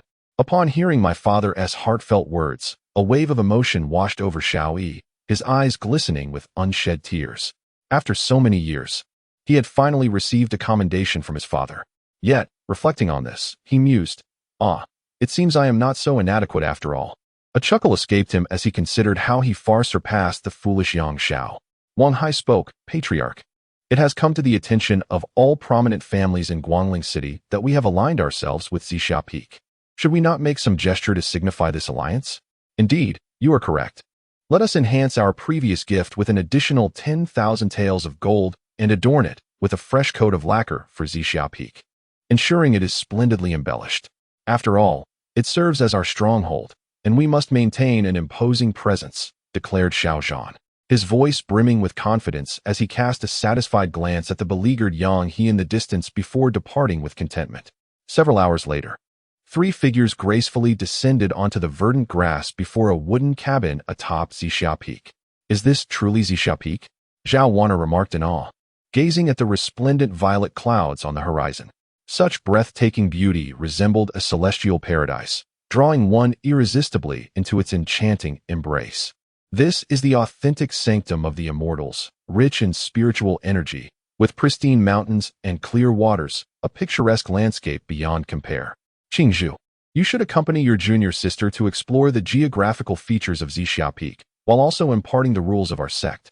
Once that is accomplished, you may return to rest, and any matters can be addressed tomorrow." Upon returning to Zixia Peak, Yi Qiu eagerly retreated to his chamber, issuing a brief instruction to Lin Qingzhu. "Very well, junior sister. Follow me." Lin Qingzhu happily led Zhao Wan'er away. In the chamber, Yi Qiu secured the door tightly and approached the bed, retrieving a piece of beast bone from the Xianling jade to examine. This bone radiated a peculiar dark aura, possessing an alarming aggressiveness. The source of this enigma? How curious. What exactly went awry? After scrutinizing the beast bone in his grasp, Yi Qiu sat on the bed, lost in deep contemplation. This precious bone had been uncovered in the depths of a chasm during his expedition into the desolate region. The dark aura enveloping it bore similarities to those of the ferocious beasts encountered earlier. However, the essence emanating from this particular bone was far more potent, likely belonging to the initial wave of those affected. During his venture into the desolate region, Yi Qiu had not only stumbled upon this bone, but also unexpectedly discovered a fissure within the eastern wilderness barrier. These strange auras were seeping in from beyond, originating from the profound depths of the desolate region. Thus far, he had only observed the ferocious beasts that had succumbed to this infection. With no signs of humans being affected as of yet, Yi Qiu felt a sense of unease within, sensing that a significant secret lay hidden beneath the surface. Upon discovering the fissure, he observed the site for half a day, yet yielded no remarkable findings, prompting a hasty return. On his journey back, he stumbled upon an imperial tomb. Regrettably, he was not the first to unveil its presence. It is likely that Wu Shuang and his companions had ventured to Guangling City in pursuit of the tomb. These prominent clans, steeped in ancient traditions, are remarkably well-informed. Alas, the tomb's seal remains steadfast, rendering it inaccessible in the short term. Consequently, Yi Qiu decided to return with his disciples to prepare for the upcoming martial assembly of the Seven Veins, as this matter is of utmost significance to all members of the Butian sect. Ah, the headache. Never mind. Sleep beckons. I shall not ponder further. It is taxing on the mind. Yi Qiu ran his fingers through his hair and flopped onto the bed. The night passed uneventfully. At dawn the following day, stretching languidly, Yi Qiu emerged from his chamber. After a night's rest, the spiritual energy expended in yesterday's battle had fully replenished. Where are those two young ladies? Have they yet to rise? Stepping outside, Yi Qiu glanced at the adjacent two rooms, their doors still firmly shut. Assuming they were still asleep, he suddenly sensed a fluctuation of energy atop the Wangduan cliff. He chuckled softly. Evidently, they are quite diligent. Yi Qiu smiled faintly. Lin Qingzhu and Zhao Wan'er had risen early, diligently engaging in their daily practice of the three awakenings of Zixia Peak on the Wangduan cliff. Yi Qiu chose not to disturb them, instead returning to the dojo to commence a day of self-cultivation. It was not until noon that Lin Qingzhu and Zhao Wan'er returned hand in hand. "Master, we are back." As they entered, Zhao Wan'er exclaimed with delight. Throughout the day, Lin Qingzhu had guided her in early morning practices and taken her to explore the scenic wonders of Zixia Peak. Filled with joy, Zhao Wan'er experienced a sense of freedom she had never known before, allowing her heart to open and her spirit to soar.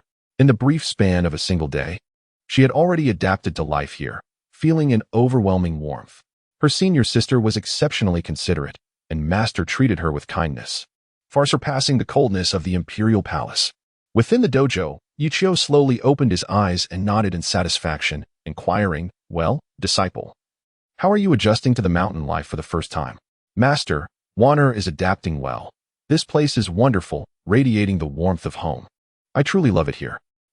Then that is sufficient. Chapter 46. The impromptu examination. Unlike other mountain ranges, Zixia Peak is not bound by numerous constraints. As long as one does not transgress the fundamental rules, one is free to act as they wish. Yi Qiu spoke with a calm demeanor as he rose from his seat.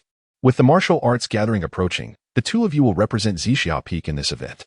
The Seven Veins Martial Arts Assembly holds significant importance for the Buitian sect, and today, we shall conduct a spontaneous examination. Let me observe the fruits of your cultivation during this period. Qizhu, you shall go first." Lin Qizhu rose in response. Accompanying Yi Qiu as they exited the dojo and arrived at a clearing in the bamboo forest, Zhao Wan'er, draped in a crimson robe, leaned against the stream, watching intently. Holding the Zixia sword, Lin Qingzhu felt an increased pressure as she stood before Yi Qiu, momentarily at a loss. She possessed immense confidence among her peers. However, the sudden pressure of Yi Qiu's impromptu examination made her slightly anxious. Taking a deep breath to calm herself, Lin Qingzhu encouraged her spirit, reminding herself not to falter and to avoid disappointing her master. "Here I come. Employing all that you have learned, attack me in any manner you desire." Yi Qiu stood within the bamboo grove, his demeanor composed and serene, his white attire billowing gently in the breeze. With one hand resting behind his back and jade adorning his waist, he exuded an ethereal grace reminiscent of a celestial being, causing Lin Qingzhu's cheeks to flush as she took a moment to steady her nerves. "Master, here I come." Lin Qingzhu called out sharply, and in an instant, the Zixia sword was drawn forth, her fingers deftly weaving a sword formula as she unleashed her attack, propelled by the wind. Yi Qiu merely made a gentle motion to block, effortlessly capturing the Zixia sword. He refrained from employing any abilities beyond the realm of distance, relying solely on his physical prowess. Lin Qingzhu responded with remarkable speed. Upon missing her strike, she executed a graceful flip and delivered a swift kick. Yi Qiu sidestepped her attack, perceiving it as if in slow motion, devoid of any lethal intent. Nevertheless, for someone of her peer group, her combat experience was sufficiently adept, leaving scarcely any openings. Despite Lin Qingzhu's attempts to counter with the flowing movements of the Zixia sword, she found herself at a standstill against Yi Qiu, prompting her to unleash the 9 Nether Frost technique. In an instant, a chilling essence, piercing to the very soul, surged forth, causing Yi Qiu to nod in acknowledgement. With the formidable manifestation of the Xianbing bone, the cold permeated deeply, capable of directly assaulting the soul. Master, be cautious, Lin Qingzhu warned once more. As the Zixia sword emitted a sword command imbued with frigid intent, aimed menacingly at Yi Qiu. Were Yi Qiu to be on her level without resorting to the grass character sword, he would indeed need to exert considerable effort to contend with her. Quite impressive. Yi Qiu mused, nodding as he effortlessly dispelled the sword energy. Lin Qingzhu's cultivation had already ascended to the second rank of the heavenly aspect. Throughout the past month of rigorous practical training, her realm and mindset had stabilized significantly, resulting in substantial overall improvement. The girl who had once stood helplessly in the Yuqing Hall 2 months prior was now but a distant memory. That chilling aura inadvertently instills an impression of something unapproachable. Perhaps she herself remains unaware that, unknowingly, she has ascended to a status among her peers that warrants their admiration. After the examination concluded, Yi Qiu remarked, "Your swordsmanship has reached a profound level, merely awaiting entry into the realm of boundlessness, whereupon you will master the domain of principles and undergo a transformation. The only shortcoming is a lack of formidable finishing moves. However, do not fret. I shall peruse ancient texts and select a sword technique that suits you." Upon hearing this, Lin Qingzhu expressed her delight, playfully exclaiming, "Thank you, master. You are the best." Yi Qiu smiled faintly, feeling quite satisfied with his eldest disciple. He then turned his gaze to Zhao Wanner, stating, "Wanner, it is your turn."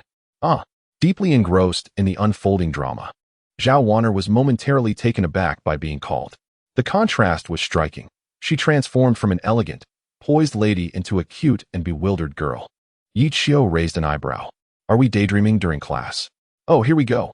Realizing her lapse in focus, Zhao Wanner's cheeks flushed with embarrassment as she stepped forward. She had been so captivated by her master that she nearly forgot this was an examination. Mortifying. Thankfully, there were no outsiders present. How could she face others afterward? "Now, attack me in any manner you prefer." Yi Qiu, "Very well, master, take care." After regaining her composure, Zhao Wanner was enveloped in a blaze of fierce flames, the red lotus fire taught to her by Yi Qiu. Under the searing heat, Yi Qiu was secretly astonished. He had not anticipated that this red lotus fire, combined with her innate purgatorial flames, could unleash such potential. It appears that this secret technique is quite suitable for her. Yi Qiu merely nodded, remaining silent. Presently, Zhao Wanner's cultivation stood at the second tier of the profound finger, though this was but a temporary state. Once she perfectly absorbs that fragment of this, her cultivation would undoubtedly rival Lin Qingzhu. However, this requires time and ample accumulation, otherwise, her foundation may falter. "Come forth." Responding to the command, Zhao Wanner struck with a palm, imbued with the red lotus fire, igniting the bamboo grove in a blaze. Her delicate, fair hand approached Yi Qiu's abdomen at an oblique angle, flames erupting instantly. Yi Qiu stepped back, gently grasping her small hand. The true dragon runes emerged, decisively suppressing the red lotus fire. Zhao Wanner smiled slightly, seemingly unfazed, while Yi Qiu was momentarily taken aback. Suddenly, she twisted her wrist, breaking free from Yi Qiu's grasp, and lunged forward with great force. Quite clever. Yi Qiu was taken aback by her wit, yet he quickly regained his composure, sidestepping her attack and gently pushing her away with a single palm. Zhao Wanner rubbed her hands, feeling somewhat wronged. She had almost succeeded just now, only to have her scheme unraveled by Yi Qiu. It was truly disheartening. Her master seemed utterly devoid of compassion. Did he truly intend to strike her? Observing her pitiful expression, Yi Qiu shook his head and remarked, "A clever ruse, indeed, but lacking in experience. You focused solely on ambushing your opponent without considering your own escape. In the face of genuine life-and-death combat, such recklessness could easily lead you to a dire predicament. While the Red Lotus Inferno possesses formidable strength, exerting absolute dominance over adversaries of equal cultivation, you have failed to master the art of wielding such power, rendering it a squandered opportunity. Zhao Wanner's current predicament mirrors this. She harbors boundless potential, akin to possessing a nuclear bomb, yet she lacks the knowledge to detonate it. Instead, she merely brandishes the bomb to strike others, an egregious misuse of her capabilities. Yi Qiu felt a sense of embarrassment. If the practitioners from other mountains were to discover her wasteful application of such celestial techniques, they would surely be infuriated. What should I do? Zhao Wanner looked up, her eyes blinking curiously at Yichio. Very well, he replied. Today I shall teach you the folding plum hand. This technique was devised by several former leaders of the Zixia Peak. The hand movements are both intricate and versatile, blending strength with grace, and can be harmonized with your Red Lotus Inferno. For the next month, your sole task will be to master this technique, and you should have no trouble in the upcoming Seven Veins Martial Assembly. Upon hearing this, Zhao Wan'er felt a surge of joy within her and immediately approached, saying, "Thank you, Master. I will certainly delve deeply into my studies and will not let you down." The name Jime hand resonated with her, as it seemed particularly suited for a girl as Cultivation, and she was instantly captivated. Soon, Yichio imparted the Jime hand to her. Her innate understanding was remarkably high, and within less than an hour, she had grasped its essence. After successfully teaching her the Jime hand, Yichio finally exhaled in relief. The essential tasks at hand were nearly complete. Lin Qingzhu was learning the sword technique while she focused on the palm technique. Their attributes, one embodying ice and the other fire, both possessed a domineering quality of heavenly rank. The extent of their future growth would depend on their willingness to exert effort in the heights of their comprehension. Chapter 47. As a practitioner, I hold no interest in wealth, senior sister. Shall we engage in a spar? Having just mastered the plum blossom technique, Zhao Wan'er eagerly sought to challenge Lin Qingzhu. She had no desire to spar with Yichio. That would merely be an exercise in self-torment. Lin Qingzhu was a preferable opponent with a slight suppression of her realm. The disparity between them would be negligible. The most significant difference lay in Lin Qingzhu's earlier mastery of the Zixia sword technique, her deeper understanding, and her greater combat experience. Seeing Zhao Wan'er eager to test her skills, Lin Qingzhu accepted with a smile. Very well, let us begin. As they engaged in their lively sparring, the humble old father, no, the master, was once again neglected. What was I even thinking? My disciples are united in cooperation and camaraderie. I should be delighted. Am I truly feeling envious of my own disciples? As their master, how could I entertain such peculiar thoughts? I must be losing my mind. With a twitch of his lips, Yichio cursed inwardly. Ding! You have taught your disciple the plum blossom technique, triggering a critical return. Would you like to activate it? Activate. Congratulations.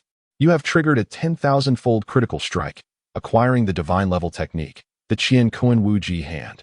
Yichio. What on earth? In the blink of an eye, 5 days had passed. On that morning, Yichio sat in meditation at the Taoist temple. Here, yes, just here. Set everything aside. Yichio opened his eyes and gazed around. A group of individuals laboriously ascended the mountain, carrying an enormous pile of miscellaneous items, depositing boxes upon boxes in the vacant space before the temple. Who are you?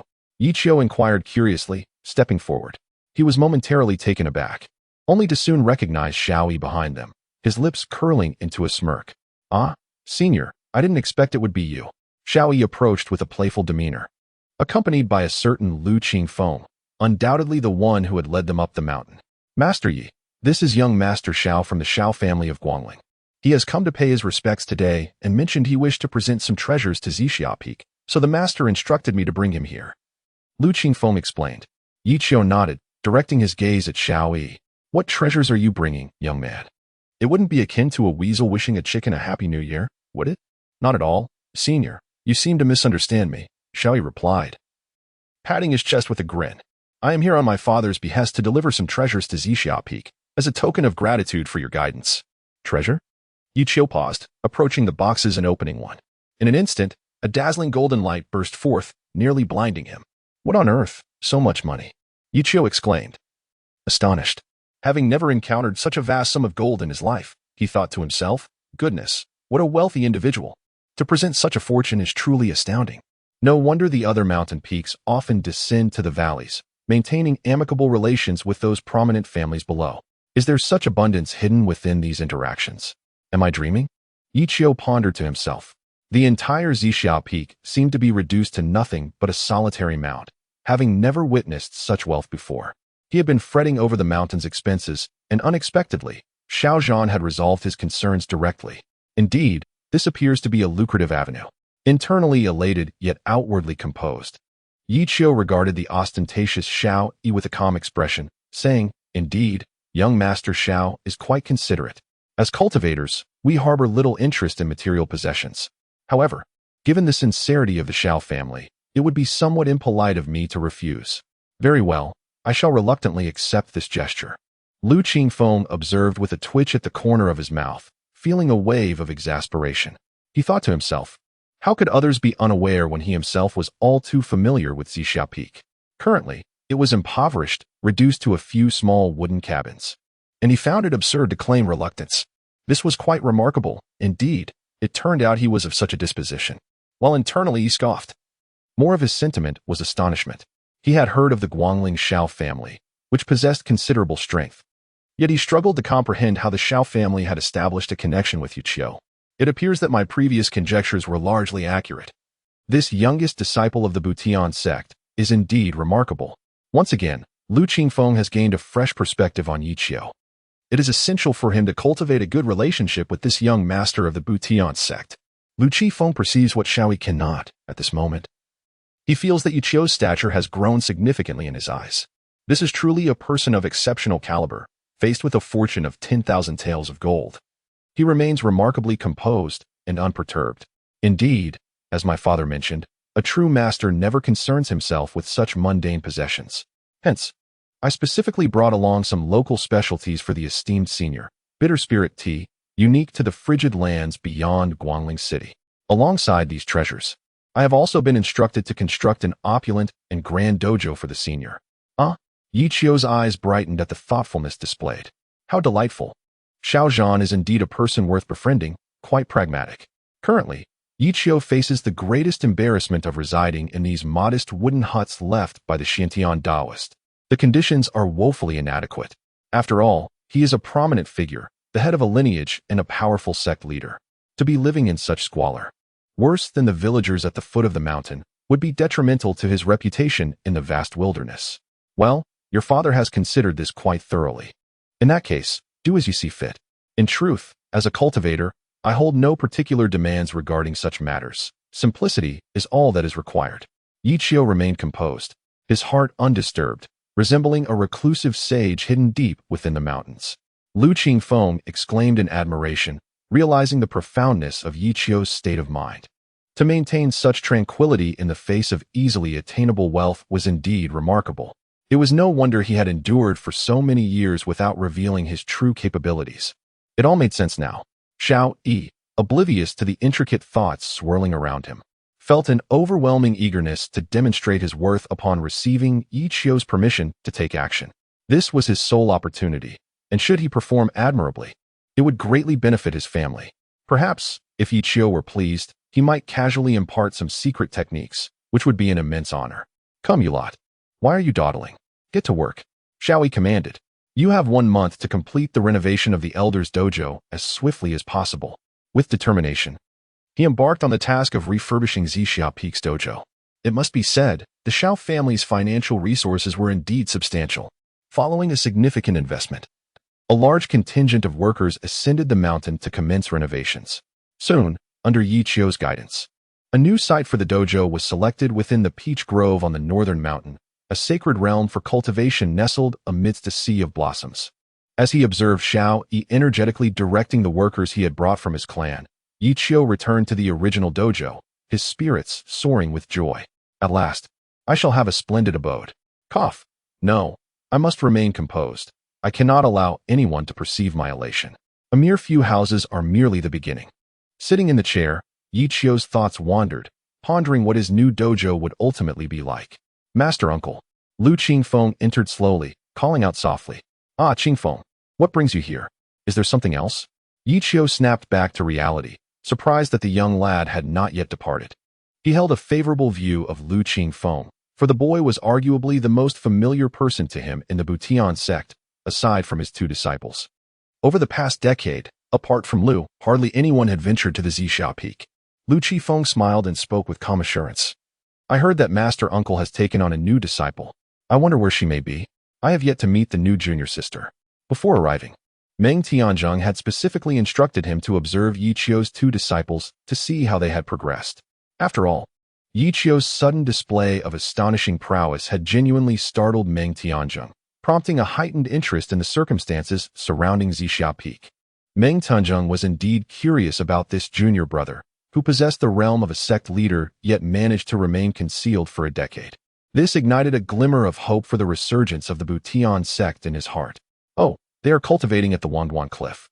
Considering the time, they should be returning soon, Yi Qiu replied casually. And just as he finished speaking, two graceful figures dashed into the room. Chapter 48. He was astonished. Master, we have returned. Before their arrival, their voices had already echoed. Lin Qingzhu and Zhao Wan'er entered hand in hand, and upon stepping into the dojo, they beheld Lu Qingfeng standing there in solitude. Oh, Brother Lu, it has been quite a while. What brings you here? Lin Qingzhu exclaimed, momentarily taken aback, for she was quite familiar with Lu Qingfeng. During their initial ascent to the mountain, it was Lu Qingfeng who had diligently cared for them, imparting essential foundational knowledge. Ha ha, Sister Lin, it has indeed been a long time, and you have become even more beautiful, Lu Qingfeng teased, causing Lin Qingzhu to feel a touch of bashfulness. Wan'er, this is our senior brother from the Butian sect, Lu Qingfeng. You may call him Brother Lu. Zhao Wan'er greeted him with a smile, though she remained silent otherwise. Brother Lu, this is our master's newly accepted disciple, Zhao Wan'er, my junior sister, Lin Qingzhu joyfully introduced. Lu Qingfeng felt a surge of shock within. Another one with a divine bone? He was taken aback the moment Zhao Wan'er entered. He sensed the divine bone residing within her. Its rank was not at all inferior to Lin Qingzhu's Xianbing bone. If she were to continue developing, would she not advance to a celestial bone? Such a being could rival the sacred body. Goodness gracious, this is remarkable indeed. There are only two disciples on Zixia Peak. Yet each possesses an extraordinary talent surpassing the other. Most of the other sects are merely harboring a few rotten fish amidst their ranks. Though numerous in number, there are few who possess true capability. In contrast, Zixia Peak adheres to its long-standing principle of preferring quality over quantity, welcoming only the truly gifted.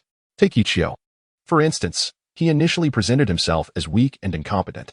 When the esteemed Xiantian master accepted him, disciples from various sects scoffed and secretly derided him as senile.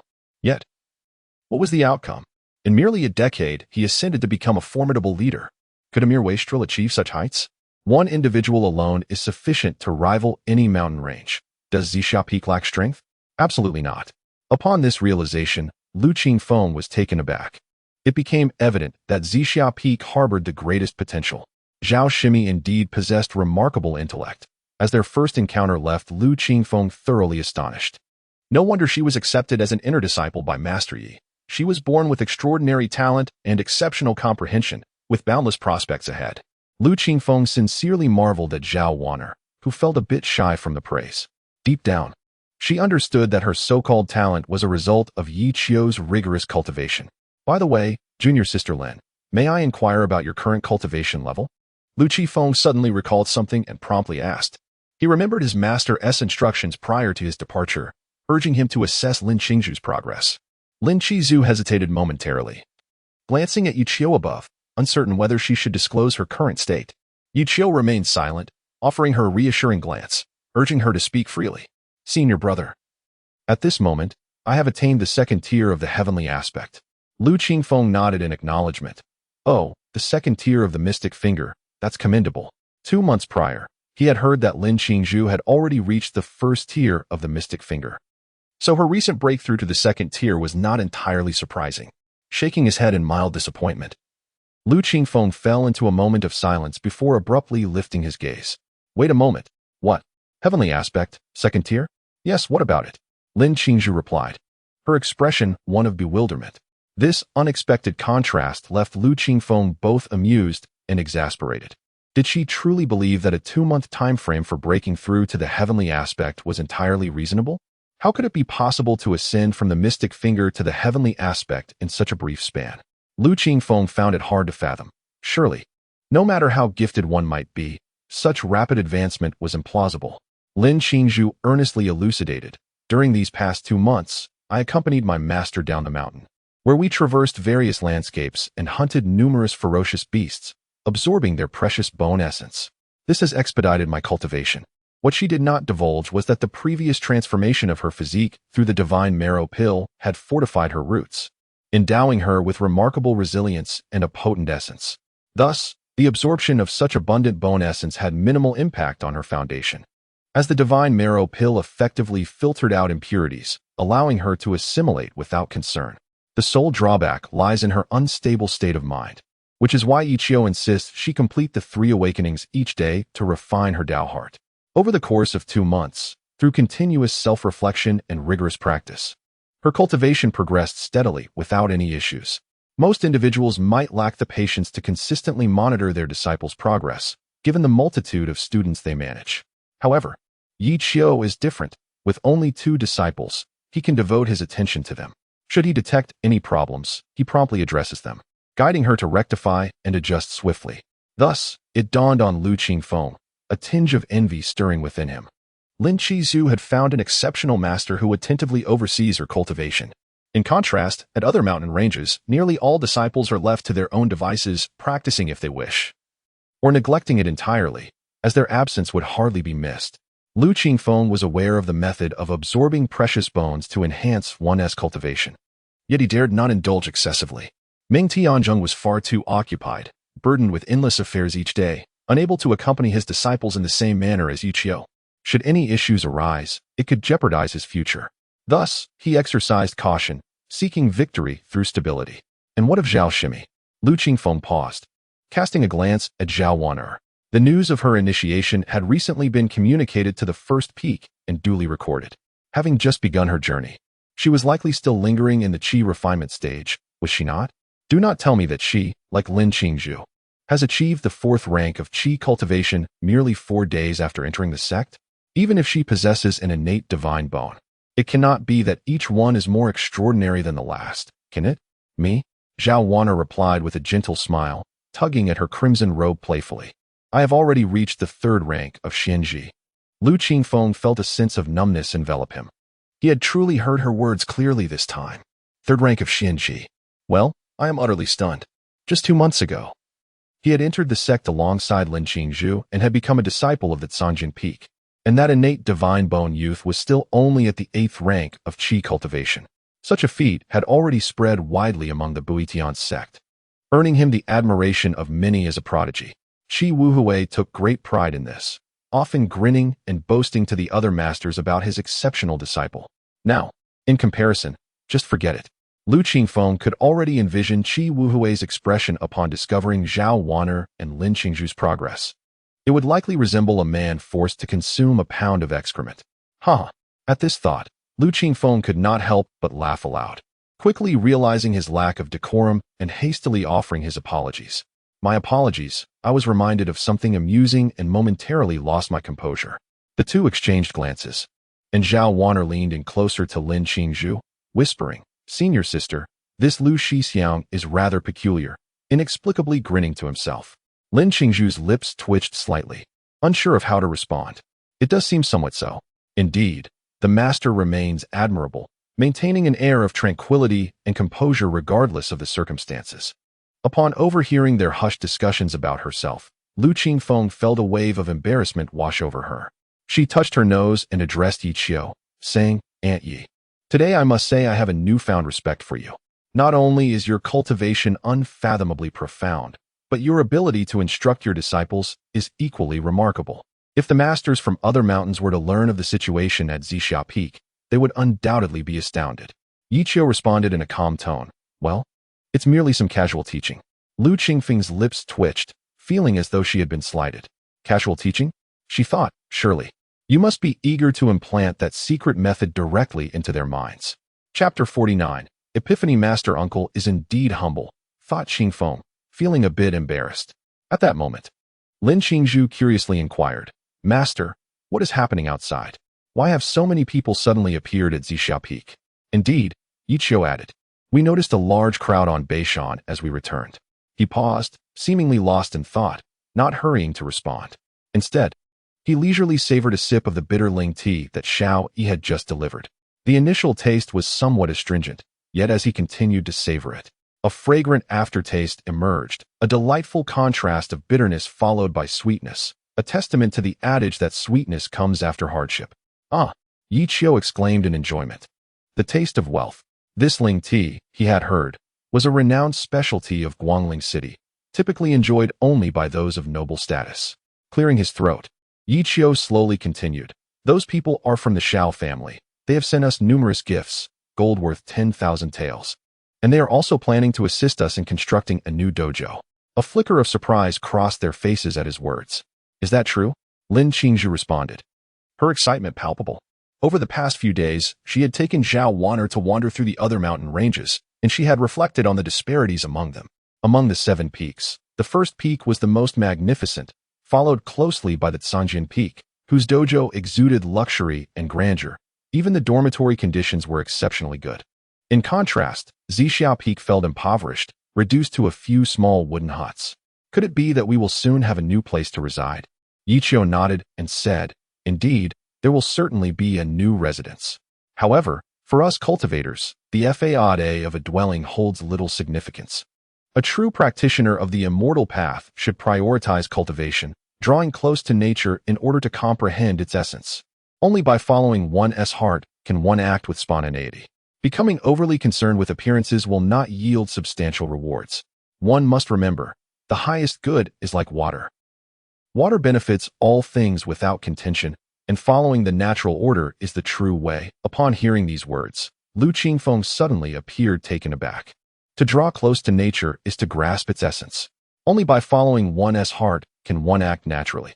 Lu Qingfeng murmured these words, savoring their meaning, and was unexpectedly struck by the depth of his master Ye's understanding of the Tao. It was astonishing to realize that Ye had attained such a profound level of insight into the principles of the Tao at such a young age, which explained his rise to the position of a formidable leader. As he reflected on this, a flicker of surprise crossed his face. He recalled how, over the years, he had placed too much emphasis on his identity as the chief disciple, overly concerned with the perceptions of others. He had exerted great effort to ensure that everything he did was flawless, leaving no room for criticism. Yet, in the end, he discovered that he had become too entrenched in these obsessions, losing sight of the original purpose of his cultivation. Contemplating this, Lu Qingfeng's expression turned somber. As the chief disciple, his innate talent was already commendable, rivaling that of He Wushuang without any disadvantage. However, He Wushuang's cultivation had already placed him 4 minor realms ahead, and such a disparity had dealt a significant blow to his confidence. Upon hearing Yiqiu's words, he suddenly felt as though he had awakened from a profound dream.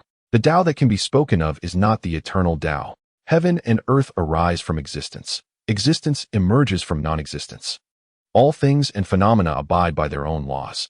Everything should follow one's heart and flow naturally. In that fleeting moment, a gentle aura began to emanate from Lu Qingfeng's body. Yiqiu furrowed his brow in observation.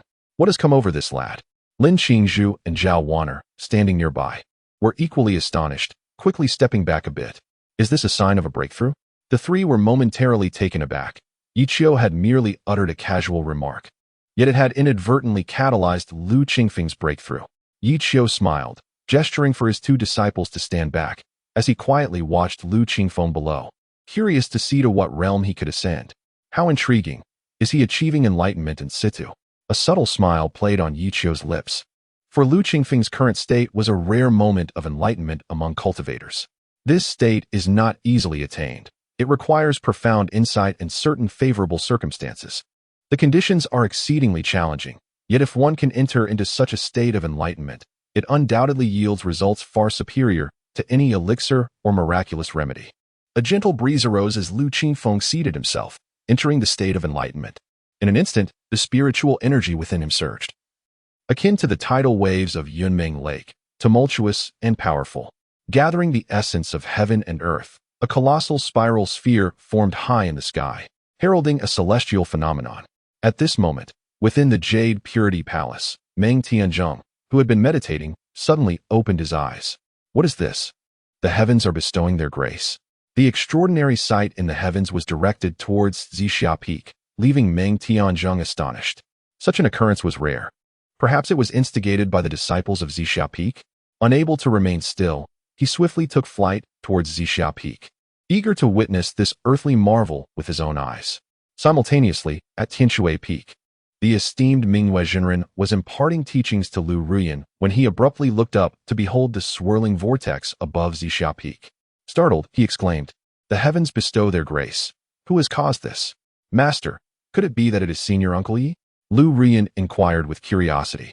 After their previous encounter, they had come to realize that this Senior Uncle Yi, often derided as a waste in the Buxianzhou, was far from the ineptitude they had imagined.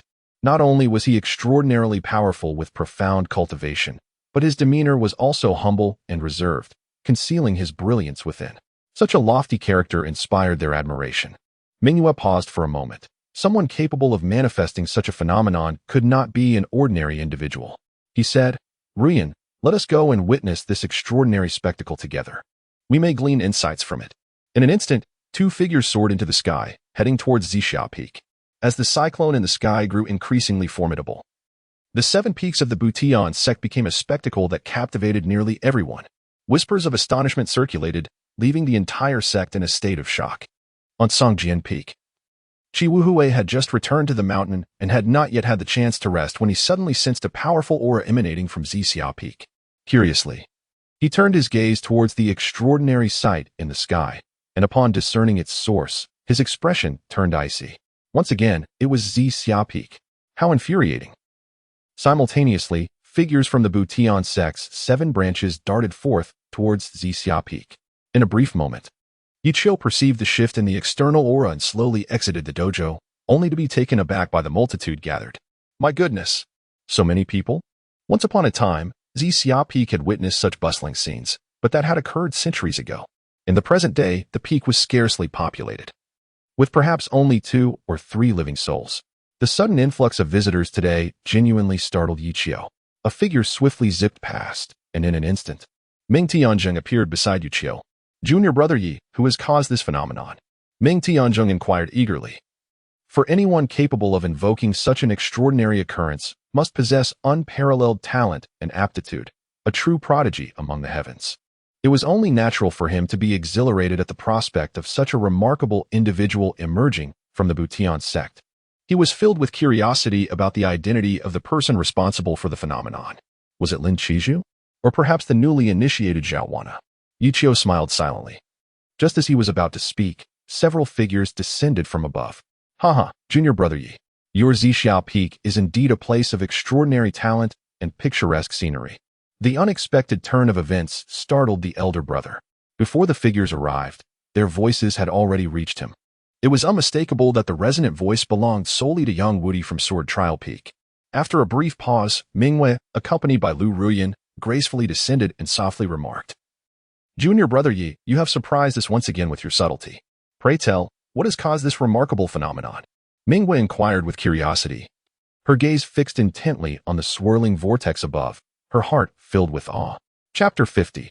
A casual gesture in response to the inquiries from the crowd. Yiqiu smiled silently, feeling invigorated as his composure elevated. "Ahem. Please wait a moment while I change my posture and present myself elegantly." The vortex of spiritual energy swirling in the sky intensified, causing the onlookers to grow increasingly anxious. Mingyue tugged at Yiqiu's hand and shook it gently, urging, "Junior brother, please speak up and don't keep us in suspense." The sudden movement made the imposing figure sway slightly, leaving Yiqiu feeling a bit dizzy, nearly causing a nosebleed. Years of arduous cultivation had bestowed upon him an unyielding fortitude, as steady as an ancient sentinel. Otherwise, he might have lost control of the situation. Ahem. Meng Tianzheng cleared his throat, regaining his composure before earnestly inquiring, "Junior brother Yi, please enlighten us as to the cause of this phenomenon. Which disciple from your sect has instigated it?" Yiqiu chuckled softly and replied, "Senior brother Zhang, you flatter me. This extraordinary occurrence is not a result of any disciple from my sect, but rather one instigated by a disciple from your esteemed first peak." Upon hearing this, a profound silence enveloped the gathering. A disciple from the first peak? Surely this is a jest. How could a disciple from the first peak be cultivating on Zixia Peak and generate such a remarkable disturbance? The crowd instinctively turned their gaze towards Meng Tianzheng, whose expression darkened as Chi Wuwei remarked, "Senior brother, when did you take in such a talented disciple and place him at Zixia Peak? We were completely unaware." "Yang Wudi, Master, you have gone too far. It was agreed that you would not take any more disciples, allowing those with exceptional talents to join us. Yet, you have secretly done this. After so many years as fellow disciples, to keep this from us is truly heartbreaking." Meng Tianzheng, "What? I know nothing about this. It has been years since I took on a disciple. When did another one emerge? Brother Yi, stop keeping us in suspense and clarify this matter." Feeling embarrassed, Meng Tianzheng insisted that he had not taken on any disciples. So how could one be from the first peak? Suddenly, he recalled something. There was indeed a disciple of the first peak currently at Zhixiao Peak. Just as he was perplexed, Yiqiu smiled and said, "You shall see for yourselves who it is." With that, he stepped aside, and everyone hurriedly turned their gaze to the center of the dojo. A young man clad in white, with a strikingly handsome appearance, materialized before them. Is this not the nephew of Qing Feng? The crowd gasped, realizing that the disciple from the first peak, mentioned by Yiqiu, was none other than Lu Qingfeng, the chief disciple of the Buitian sect. Heavens, it is my brother. Behind Mingwei, Lu Rian gasped in astonishment, her eyes filled with shock. She had initially believed that this unusual phenomenon was caused by some disciple of Zhixiao Peak, only to discover that it was, in fact, her own brother. Even Meng Tianzhong was taken aback. As his disciple, he believed he understood Lu Qingfeng quite well. At this moment, Lu Qingfeng's cultivation was merely at the 5th rank of the heavenly phase. How could he possibly exhibit such astonishing celestial feedback? Junior brother Yi, what on earth is happening? Meng Tianzhong inquired with a grave expression, drawing the attention of everyone present, who were equally curious about what Yiqiu had done. Why had Lu Qifeng suddenly elicited such a profound reaction? Yiqiu shrugged nonchalantly and replied, "Oh, it was nothing much. I just casually mentioned a few words." And he attained enlightenment right there.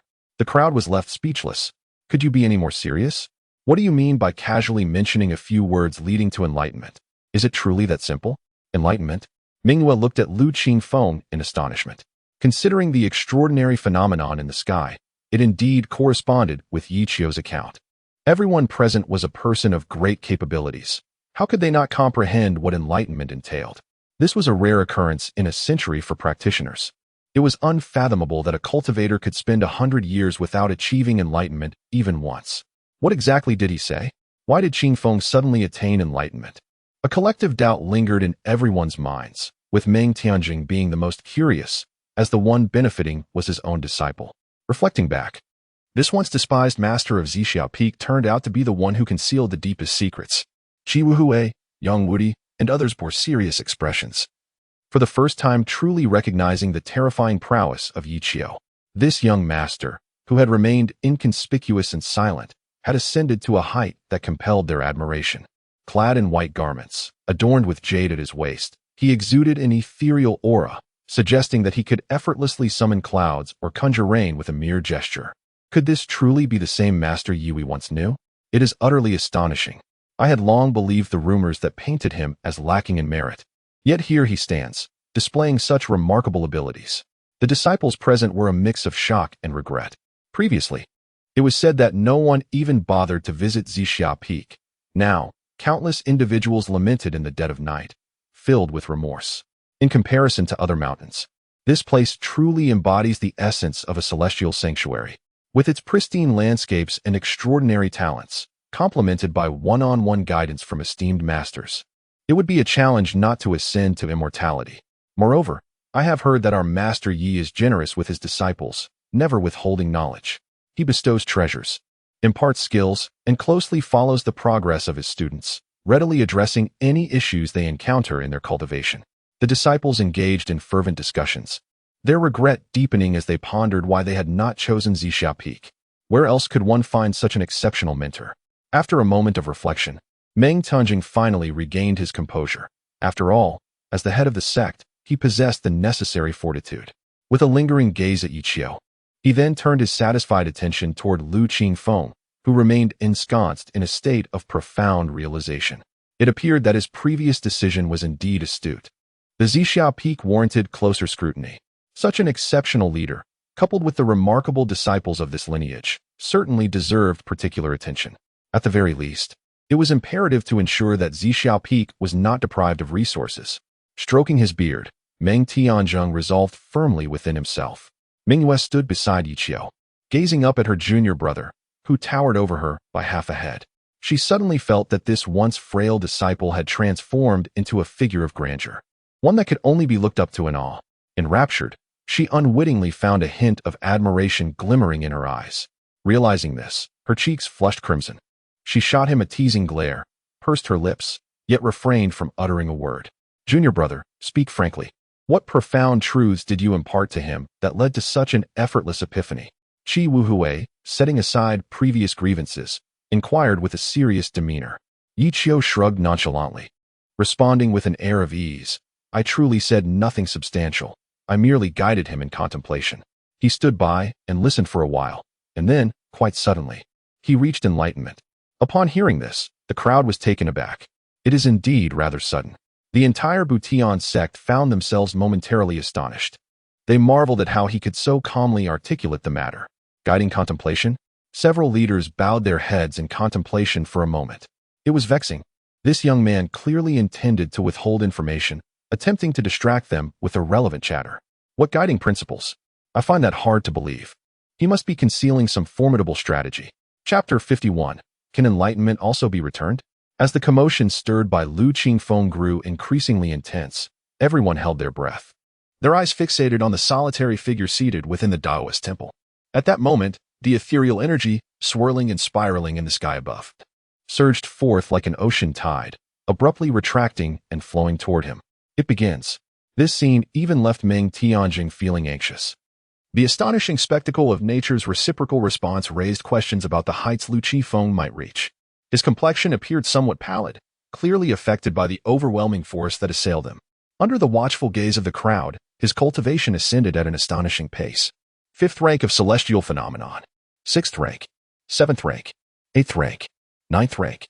A sharp intake of breath echoed through the assembly as they realized he had reached the 9th rank in a single surge. Such an epiphany surpassed the fruits of a decade of diligent cultivation. It was hard not to be astounded, akin to winning a lottery and suddenly acquiring wealth overnight. The 9th rank represented a pinnacle. To advance further into the realm of infinity, one must first comprehend the laws governing that domain. Now, it remained to be seen whether he could grasp the power of these laws before the reciprocal phenomenon concluded. Everyone's expressions were taut with anticipation, awaiting the emergence of the first disciple from the Tianbu sect's new generation to break through into the realm of infinity. And the one most likely to achieve this was Lu Qingfeng. Having ascended to the 9th grade of the celestial phase, Lu Qingfeng commenced the refinement of his Tao heart, seeking enlightenment in the laws of the universe. All present dared not utter a sound, lest they disrupt his profound contemplation. At this juncture, Yi Qiu drifted serenely over, arriving at his side, and spoke in a tranquil tone. The cosmos originates from existence, and existence from non-existence. The convergence of yin and yang begets duality, encompassing the entirety of the universe. A decade reveals the shifting of seasons, a century, the cycle of birth, aging, illness, and death. A millennium witnesses the rise and fall of dynasties, all governed by immutable laws. The so-called law merely flows between one's hands. To follow the natural course is the supreme path. As these words, akin to the very voice of the Tao, permeated Lu Qingfeng's consciousness, his inner life spring reversed, the universe inverted, and between his fingers, a stream of law's power materialized. Achieved. The onlookers were astonished as Yi Qiu, with but a few words, continually guided Lu Qingfeng towards the domain of law. Finally, as the epiphany concluded, he successfully stepped into the realm of no distance. Boom! A resounding echo emanated from within him, and in an instant, an aura of no distance swept forth. The crowd was awestruck, observing Lu Qingfeng as he slowly awakened. Due to his recent breakthrough, his control over the power within him was not yet refined, and he inadvertently unleashed an astonishing force. Fortunately, Yi Qiu was at his side, and with a gentle press of his right hand, he suppressed it. Awakening from his meditative trance, Lu Qingfeng immediately bowed in reverence. I am deeply grateful for your guidance, senior uncle. At that moment, Lu Qingfeng was filled with exhilaration, having remarkably transcended to the boundless realm, successfully positioning himself among the elite of the great wilderness. He was acutely aware that, but for Yi Qiu's profound words, such enlightenment and breakthrough would have been unattainable. Suddenly, he began to comprehend why the disciples of Zixia Peak exhibited such exceptional prowess. With such dedicated mentorship and one-on-one guidance, achieving breakthroughs seemed nearly inevitable.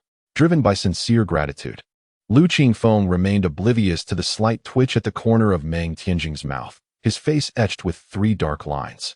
It appeared that your master was still very much alive, was he not?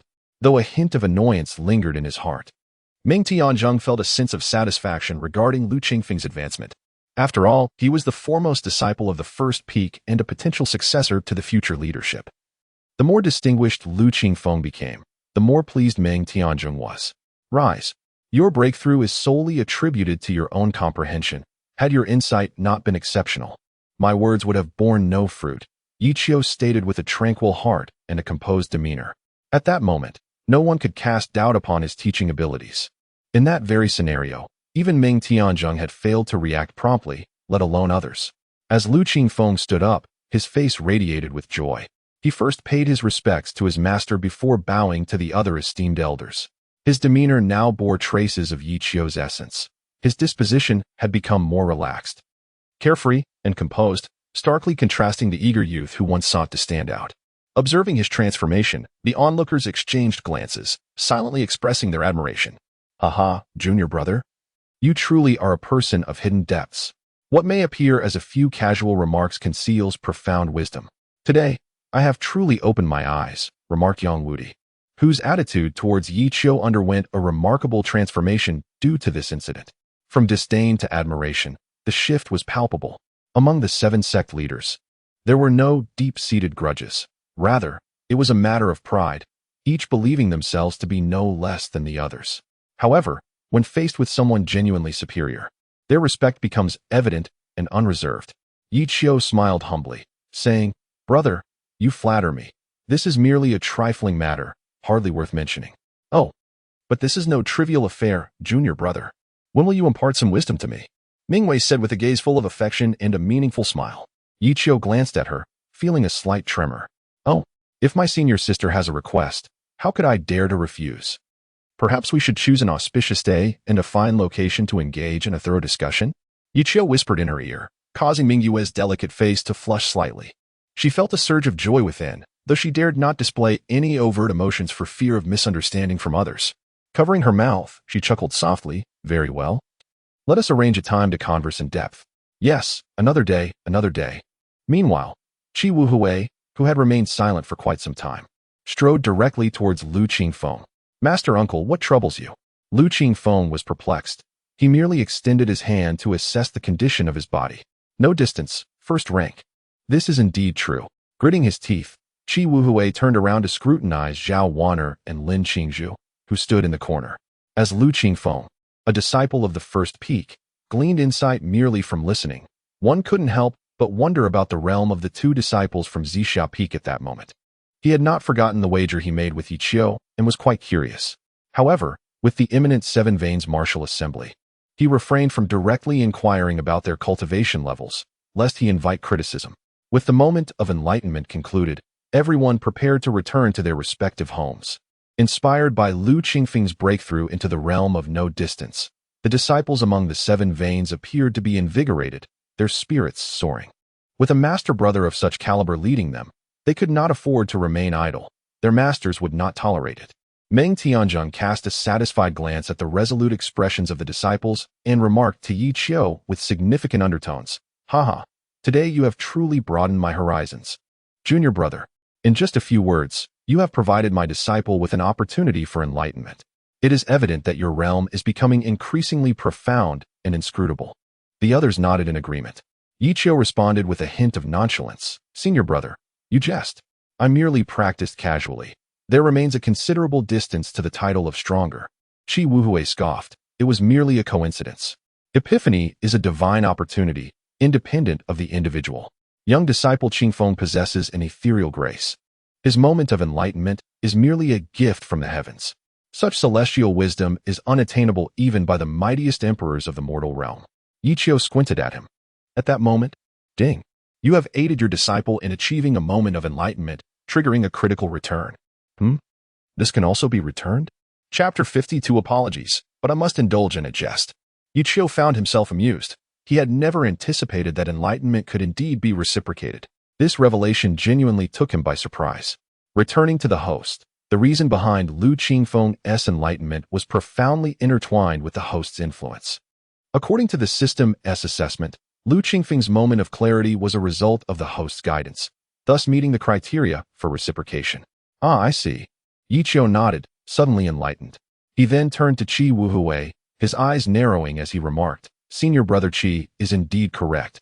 Enlightenment is a divine gift, one that even an emperor cannot simply demand." Qi Wuhui scoffed coldly, "It is good that you possess self-awareness. I merely wish to remind you not to become overly arrogant, for pride and complacency will ultimately lead to your downfall. Thank you for the reminder, senior brother. I shall take it to heart, Ichio replied with a smile, before suddenly adding, but what if I could summon it? At this utterance, the atmosphere fell into a profound silence, a palpable tension enveloping the gathering. Everyone was acutely aware of the long-standing discord between Zixia Peak and Sanjin Peak, particularly the fierce rivalry between their respective leaders.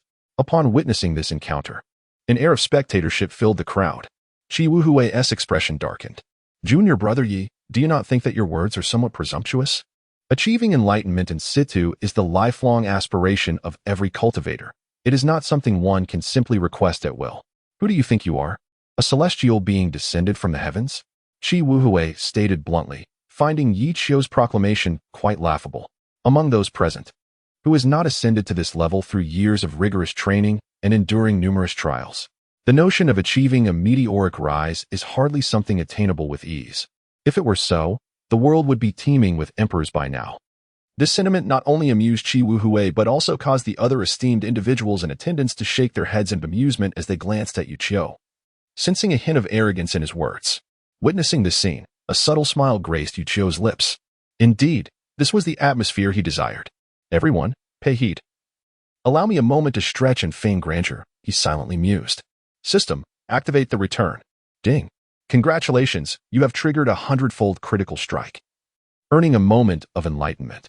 Note, this enlightenment critical strike is calculated based on the benefits accrued by Lu Qingfeng, multiplied by 100. Excellent. Yi Qiu smiled faintly as he slowly exited the dojo, stretching leisurely under the watchful gaze of all. Suddenly, a formidable force began to swirl above his head. And in an instant, a tempest erupted. What is happening? This is. At that moment, all present were astonished, their faces etched with disbelief as they gazed skyward. Above the peak of Zixia, a colossal vortex was gradually forming, far more terrifying than the one previously conjured by Lu Qifeng. Was this the universe's reciprocity?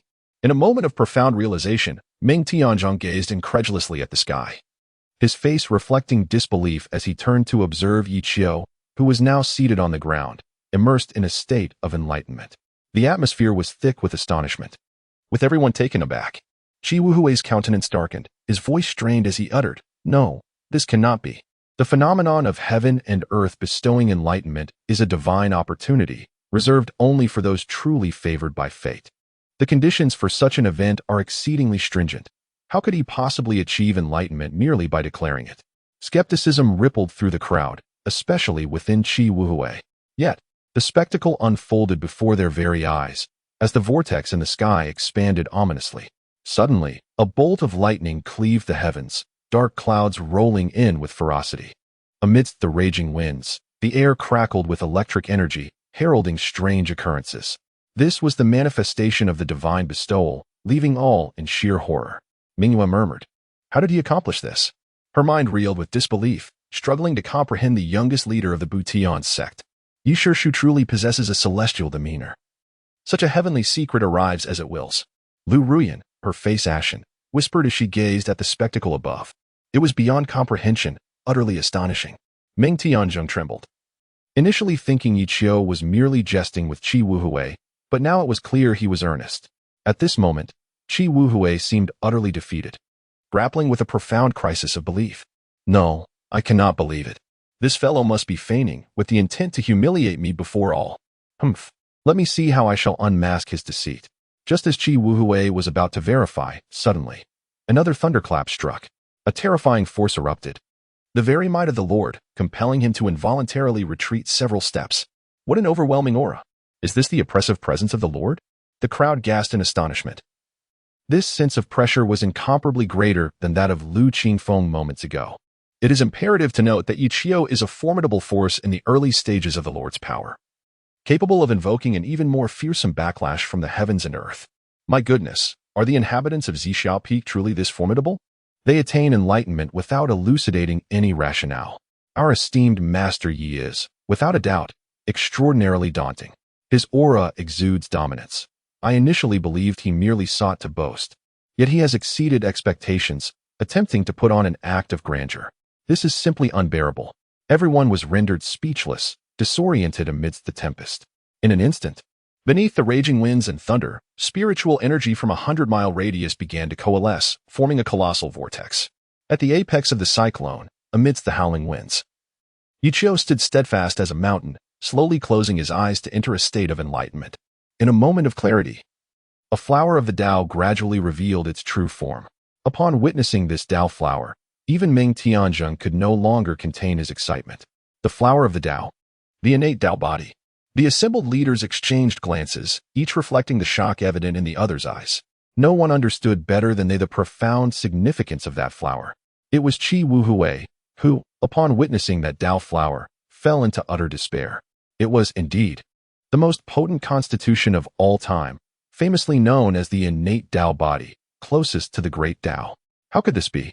He was the innate Tao body. Why had Master Xiantian never spoken of this? In an instant, everyone was bewildered. Suddenly, a realization dawned upon me. No wonder Master Xiantian had never taken on disciples throughout his life. Before his passing, he had descended the mountain specifically to accept him as a disciple. Initially, we believed he was merely a wastrel, and that Master Xiantian, facing his imminent demise, could not bear to see the legacy of Zixia Peak fade away. Thus reluctantly took him under his wing. Little did we know, Master Xiantian had been aware from the very beginning of his possession of the most formidable constitution of all time. The crowd buzzed with discussion, their expressions grave. None had anticipated that they would be fortunate enough to witness this unparalleled constitution today. Even more astonishing was the revelation that this individual belonged to their Tiantian sect, and was indeed the leading figure of their lineage. It was no wonder he could effortlessly enter a state of enlightenment. Such a constitution, inherently aligned with the great Tao, could naturally lead to sudden comprehension. Above the 9 heavens, a colossal vortex surged toward Yi Qiu with ferocious intensity. That astonishing spiritual power surged into Yi Qiu's body in an instant. Yi Qiu furrowed his brow, enduring the pain with fortitude, as he exerted the authority of the sect leader to firmly suppress it. His cultivation has remained stagnant at the initial stage of the sect leader, as he has been diligently honing his Tao heart during this period, resulting in little advancement in his powers. However, following the influx of this formidable energy, subtle signs of progress have begun to emerge in Yi Qiu's cultivation. Chapter 53, The Infinite Hand of Heaven and Earth. Great accomplishment. The atmosphere in the venue was exceedingly tense, as everyone held their breath, their eyes fixated on the white figure within the swirling vortex. At this moment, Qi Wuhui's emotions were profoundly complex. He felt a deep sense of discontent, yet the remarkable performance of Yi Qiu had driven him to the depths of despair. He could vaguely sense the shifting sentiments within Meng Tianzheng, gradually aligning towards Yi Qiu. His status as the second-in-command of the Butian sect had begun to waver. Though he felt indignant, the astonishing potential unleashed by Yi Qiu was beyond his control. The confidence he once possessed just a few months prior had evaporated. Ultimately, he was but a jester, striving to embarrass his opponent, yet Yi Qiu had never deigned to respond. Consequently, the chasm in their realms had widened. With an innate Tao body and the blossom of the great path, how could one so celestial be subdued? Was it truly destined that I, in this lifetime, must be overshadowed? Qi Wuhui pondered, overwhelmed by a myriad of conflicting emotions. No one had anticipated that Yi Qiu had concealed his true self so profoundly. Possessing the most formidable physique of the ages, he had remained inconspicuous within the sect for a decade, enduring 10 years of humiliation without uttering a word in protest. What a remarkable state of mind this demonstrated.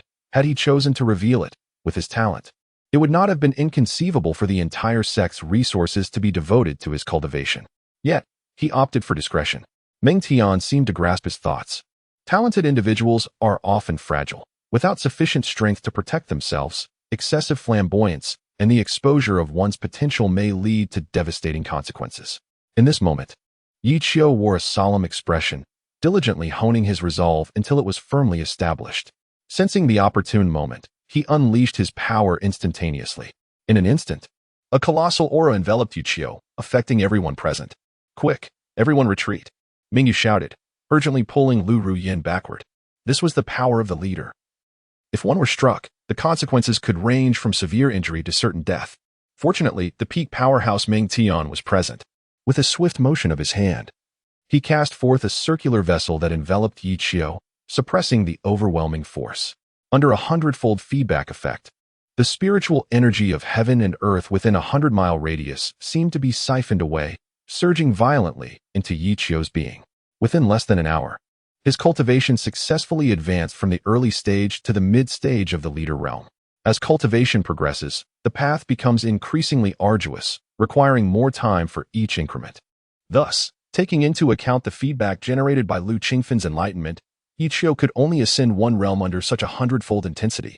Nevertheless, this singular elevation was already tremendously formidable. Achieving in merely 1 hour what Yi Chio might not accomplish in 10 or even 100 years is indeed extraordinary. As Yi Chio achieved a breakthrough in his cultivation, he gradually extended his arms and ascended into the air, resembling a true celestial being, poised amidst the howling winds. With his heightened comprehension and the enhancement provided by the flower of the Tao, he began to evolve the divine-level technique he had recently acquired, the Qian Kuan Wuji hand. Although he had possessed this technique for several days, he had yet to practice it. Today, seizing the moment of enlightenment, he aimed to master it in one fell swoop. Under the watchful eyes of the crowd, Yi Chio commenced the demonstration of the Qian Kuan Wuji hand. The exquisite series of palm techniques unfolded before them, leaving all spectators in awe. What appeared to be inconsequential, feeble gestures were imbued with an overwhelmingly tyrannical aura of celestial energy. The force was capable of moving mountains and rivers, of reversing the very fabric of reality. In that instant, it seemed as though the entire universe lay within the grasp of his hand. Meng Tianzheng trembled slightly, his voice filled with astonishment as he exclaimed, "This is indeed a divine-level technique." What? The onlookers gasped in disbelief, for even the ancient sects like the Butian Jiao had never possessed a divine-level technique. The highest they could attain was the heavenly tier, accessible only to the sect leader, known as the Butian Shu. Yet Yi Chio's casual demonstration of palm techniques was, astonishingly, that of legend. "Master, you cannot be mistaken, can you? Is this truly a divine-level technique?" Ming Yu questioned in disbelief. Meng Tianjing shook his head gravely, stating, "I cannot be wrong. This technique possesses immense power and is utterly unpredictable. Even my Butian Shu pales in comparison. Unexpectedly, Brother Yi possesses such extraordinary talent. Blessed by heaven and earth, able to comprehend such a profound technique? Truly, he is the embodiment of the Tao, a physique unparalleled throughout the ages. This technique, attainable only by the most gifted individuals, demands an exceptionally high level of comprehension and rigorously tests one's innate abilities. Even Meng Tianzheng would not dare to claim that merely obtaining the manual of this skill would guarantee successful cultivation. After practicing for nearly an hour, Yi Chio gradually retracted his hands, the formidable power that had lingered within the cosmos slowly dissipating. The supreme hand of the universe has reached its pinnacle. Upon opening his eyes, a flicker of delight danced within them. Following the grass character sword technique, he had mastered yet another divine skill, the supreme hand of the universe. Although this technique lacks the lethal intent and decisiveness of the grass character sword, which can take a life in a single strike, it excels in its possession of a grand and righteous aura, enabling one to wield the essence of the universe with absolute dominion. As the celestial energies began to disperse, Yi Chio gently descended, his demeanor exuding an elegance that imparted an ethereal quality akin to that of a celestial being. In the hearts of the onlookers, he was already a figure of great strength, perfectly aligning with his remarkable presence. "Haha, congratulations, brother, on mastering the divine technique and advancing your cultivation. Truly, it is a great fortune for our sect, destined for prosperity." Meng Tianzheng paused, mustering a smile as he approached to offer his congratulations. Today, Yi Chio had indeed astonished him greatly. "Hee, what a stroke of luck, Master Miao has praised me." Yi Chio smiled faintly, glancing at the sullen-faced Qi Wuhui, secretly delighted. "Ah, how refreshing. This air of arrogance invigorates the spirit and brings a sense of ease." "Qi Shixiang, are you unwell?" Yi Chio feigned concern, knowing full well that Qi Wuhui's countenance had darkened even further, feeling as if he had ingested 10 pounds of filth. Uffed. Mingyue was amused. How could she not see through Yi Chio's deliberate mockery of Qi Wuhui? Just moments ago, he had confidently asserted that Yi Chio could never achieve enlightenment. Who would have thought that Yi Chio would effortlessly arrive at a moment of insight, even deriving a set of divine secret techniques from it? Was this not a blatant slap to his face? It would be quite unusual for him to remain in good spirits at this juncture. The other masters watched Qi Wuhui with expressions of amusement. This fellow, relying on his status just below the master, had long exerted pressure on them. and they had grown weary of his arrogance. Now that the Tian sect finally had a master capable of holding him in check, they felt a quiet joy. Yes, it was high time to correct his bad habits and put him in his place. Qi Wuhui surveyed the faces of everyone present, seething with anger yet feeling utterly powerless. He shot Yi Qiu a fierce glare and flung his sleeves in frustration. You may be impressive. With that, he turned on his heel and departed, unwilling to linger even for a moment longer lest he become the subject of ridicule. Today, this matter is entirely of his own making. He has brought shame upon himself, striking his own foot with the very stone he lifted, and he has no one to blame but himself. Senior brother, take care as you depart. Do not stumble. And do visit often. With a kind heart, Yi Qiu offered this reminder towards the figure disappearing into the heavens. Above, Qi Wuhui stumbled, nearly falling from the sky. To kill is to pierce the heart. Chapter 54. The frustration. No one anticipated that Yi Qiu would be so ruthless, even taking a moment to mock Qi Wuhui in his final moments. They could sense that, at this moment, Qi Wuhui was filled with a murderous intent. Secretly, they reveled in his predicament, how the tables had turned. Among them, the greatest satisfaction was felt by Yang Wudi, for prior to Yi Qiu, he had been Qi Wuhui's fiercest adversary. Take, for instance, the last incident at the Yuqing Hall, where he had engaged in a fierce battle with Qi Wuhui over a disciple. Ultimately, due to a disparity in cultivation, he was bested by Qi Wuhui, whose smug expression at that time still lingered in Yang Wudi's memory. Haha, junior brother. Well done, Yang Wudi thought to himself, patting Yi Qiu on the shoulder, his laughter echoing with unrestrained joy. He was direct and forthright. When he felt elated, he spoke freely. Mingyue covered her mouth, chuckling. Junior brother, you are quite wicked, yet I admire it. I suspect, after returning, senior brother Qi will be so furious he might spit blood. Such a blow was indeed unbearable for most, especially for someone as proud as Qi Wuhui. Shaking her head, Mingyue felt a twinge of sympathy for Qi Wuhui, relieved that she was not in his position. Otherwise, she would lie awake at night, her thoughts spiraling into frustration with every passing moment. Yi Qiu smiled, but remained silent. At that moment, Meng Tianjing approached. He too felt a pang of sympathy for Qi Wuhui, yet found himself at a loss for words. After all, it was Qi Wuhui who took the initiative to provoke Yi Qiu, and this has been the tradition among the first disciples of Zhixiao Peak and Songjin Peak throughout the ages. Master brother. Upon seeing Meng Tianjing approaching, everyone called out in unison, ceasing their discussions on the matter, though they secretly chuckled to themselves. Well then, everyone disperse. The martial gathering is approaching. It's time to return and make preparations. Yes, they all replied in chorus before departing one after another. Meng Tianjing cast a lingering glance at Yi Qiu, feeling immensely satisfied. It seemed the legacy of Zhixiao Peak had been preserved. A few months prior, Qi Wuhui had suggested to him the possibility of abolishing this lineage, considering that it consisted solely of Yi Qiu, rendering its existence seemingly unnecessary. Meng Tianjing was grateful that he had not acquiesced to Qi Wuhui's proposal at that time. Junior brother, I shall take my leave. Until we meet again at the martial gathering, Yang Wudi said, patting Yi Qiu on the shoulder with a hearty laugh, leaving in high spirits. Soon, the once vibrant Zhixiao Peak was left with only Yi Qiu, his two disciples, Mingyue, Lu Ruyan, and Lu Qingfeng. As the others departed, Mingyue, with a tinge of reluctance, said, Junior brother, I too must return. Until we meet again at the martial gathering. Indeed, sister, travel safely, and do visit often. Yi Qiu replied nonchalantly, though Mingyue's expression betrayed a hint of disappointment. Will you not try to keep me here? It infuriates me. I merely mentioned it offhandedly, not intending to leave. That wretched man? Am I truly devoid of charm? Mingyue once again questioned her own beauty, after all. She was the most enchanting figure in the celestial repairing sect, mature, composed, and exuding grace. She was the dream lover of countless male cultivators.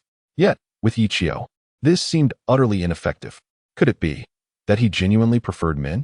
The thought sent chills down her spine. Let us depart, Mingyue said, her voice tinged with sorrow as she turned to leave. Lu Ruyan silently followed behind her, not uttering a word.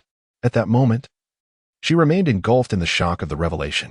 This once dismissed uncle, deemed a failure, had once again provided them with profound enlightenment. After Mingyue's departure, only Lu Qifeng remained. Oh, are you not leaving? I do not provide meals here. Yi Qiu glanced back, wondering if this lad intended to linger at Zhixiao Peak indefinitely. Lu Qingfeng chuckled. Uncle, I have yet to express my gratitude to you. Were it not for your guidance today, Qingfeng would not have achieved such a swift realization. Yu Qiu nodded in satisfaction. This young man was commendable, having looked after him over the years, while many in the sect treated him with disdain.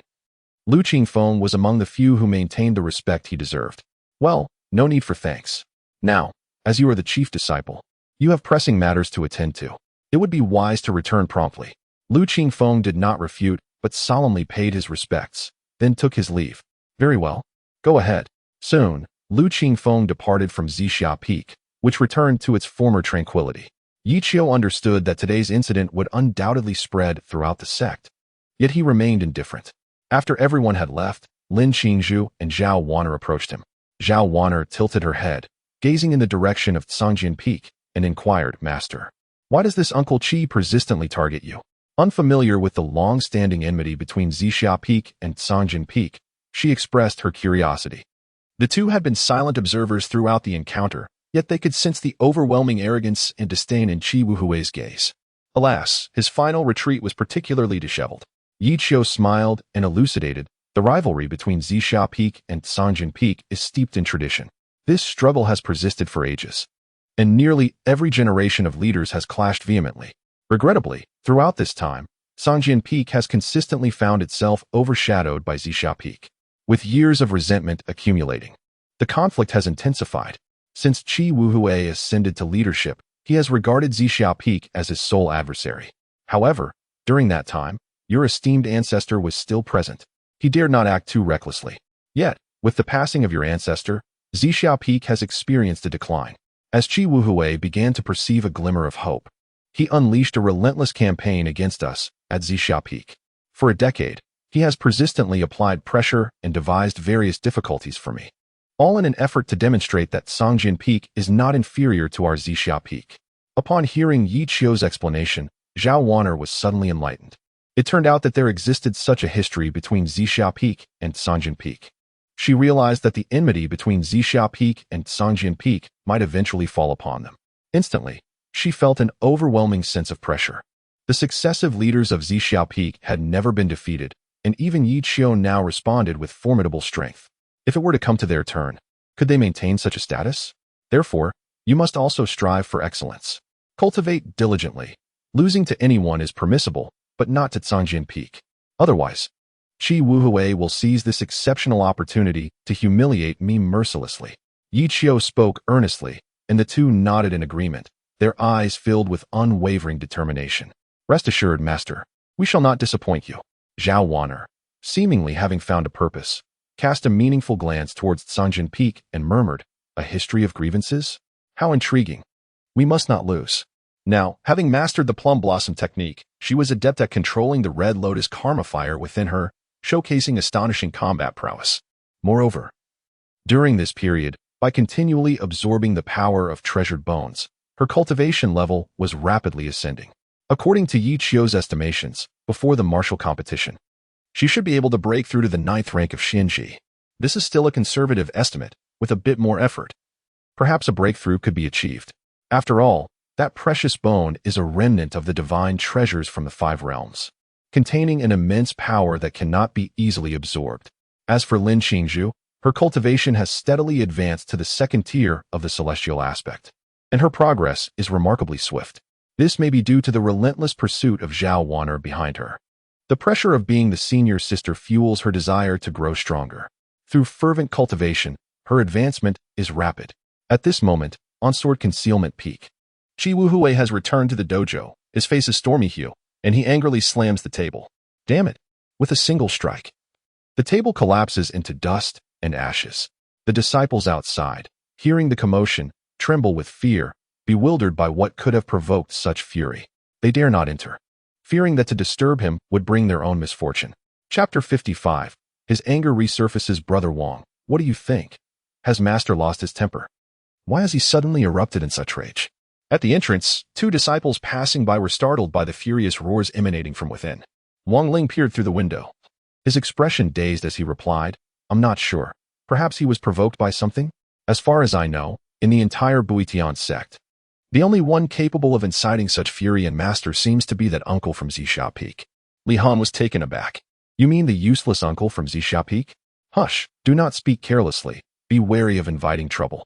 Wang Ling shot him a glare, his gaze skittishly darting around before he whispered, that Uncle Yi from Zixia Peak is far from a useless individual.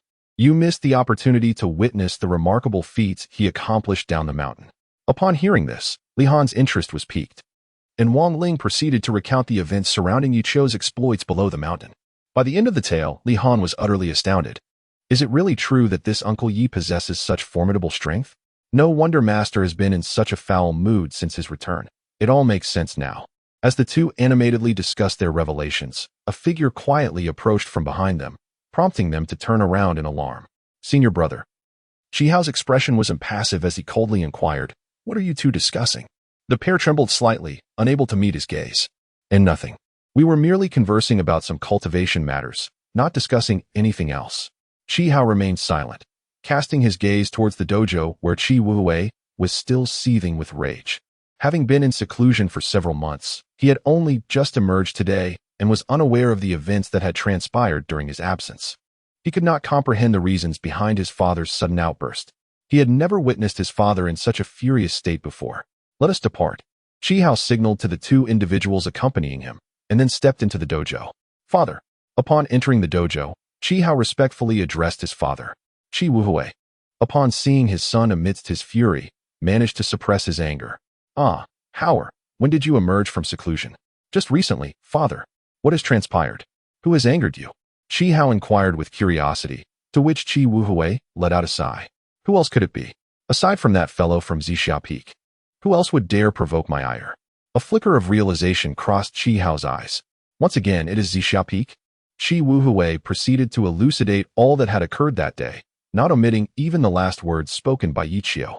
Upon hearing of his father's humiliation at the hands of Yi Qiu, a glimmer of determination ignited within Chihao's gaze. Yi Qiu, you have gone too far. Rest assured. Father, I know what must be done. That insignificant Zixia Peak dares to humiliate our Songjin Peak in such a manner at the Seven Veins martial arts gathering. I shall reclaim our honor. Though Yi Qiu himself possesses great prowess, it does not necessarily imply that his disciple shares the same caliber. He ought to fervently hope that his apprentice does not cross paths with me. Otherwise, he shall not escape my wrath. Chihao's gaze radiated malice. The humiliation faced by Chi Wuhui signifies an immense disgrace upon the entire Songjin Peak. Moreover, as Chi Wuhui's own son, this affront must be avenged at all costs.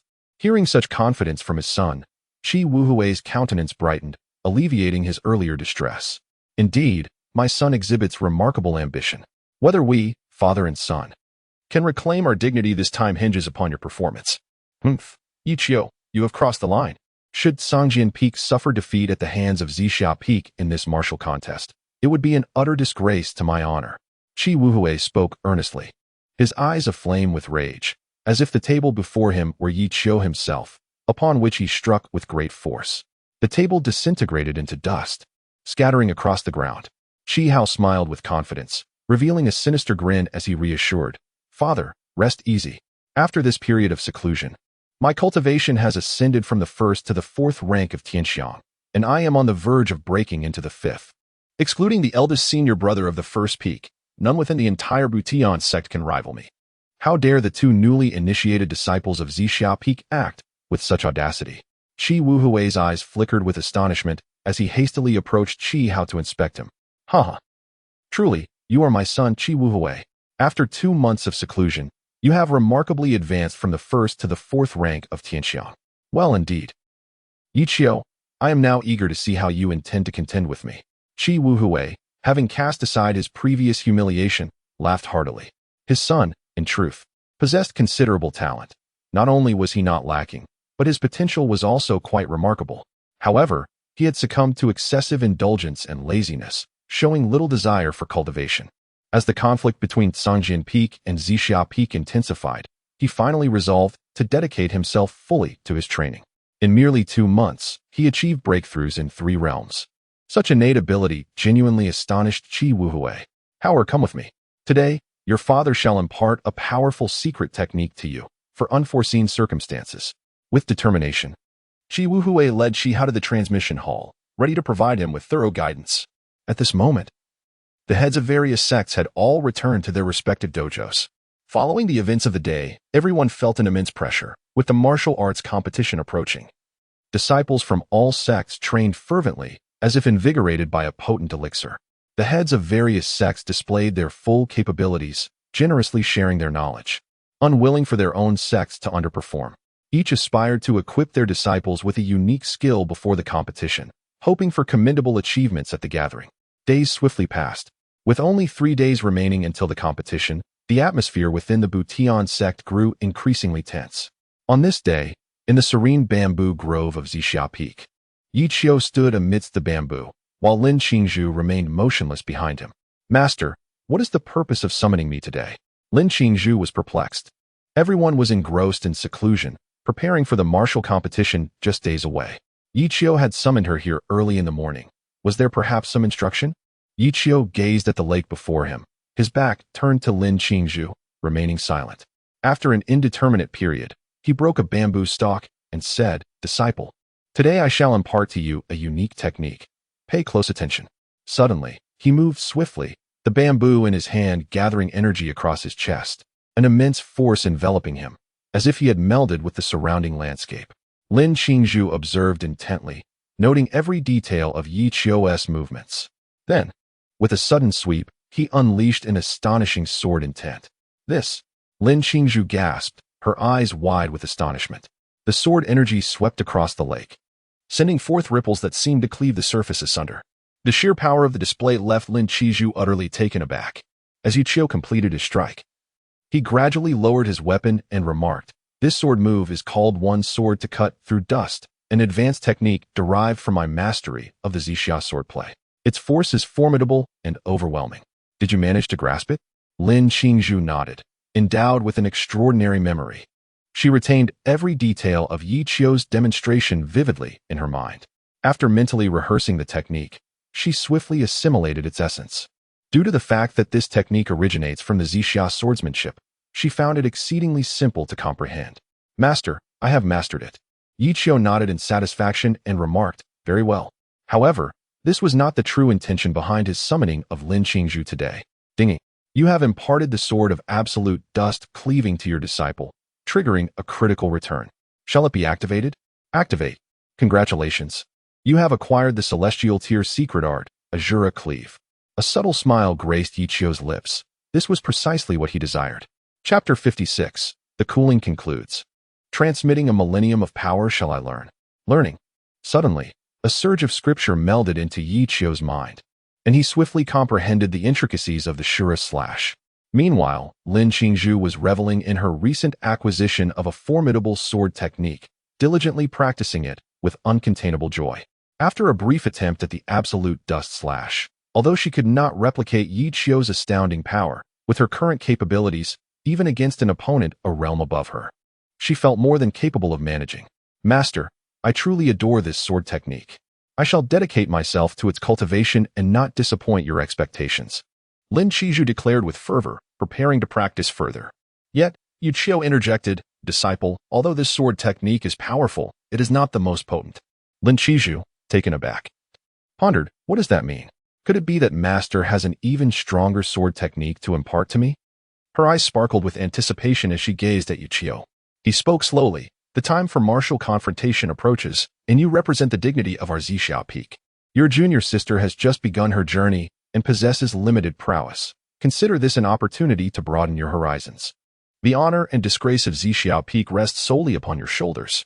After careful consideration for your safety, I have decided to impart to you another formidable technique." Lin Qingzhu felt deeply moved, realizing the extent of her master's concern for her well-being. She promptly assured him, "Master, rest assured. Qingzhu will not let you down. At Zixia Peak, we shall undoubtedly prevail over Cangjin Peak." With unwavering determination in her gaze, Lin Qingzhu approached Yi Qiu, who rested his right hand upon her head. In that instant, a stream of scripture permeated her mind, and as she practiced the verses, she found herself momentarily stunned. This, the heavenly level sword technique. Azura slash. A sharp intake of breath escaped Lin Qingzhu. The name alone exuded an overwhelming authority. Upon deeper contemplation, she was astounded by its magnitude. This sword technique was unprecedentedly powerful, surpassing any she had previously mastered. Moreover, with the assistance of the 9 Nether Frost technique, the potency of this sword technique would be rendered even more formidable, would have challenging opponents 5 levels above her.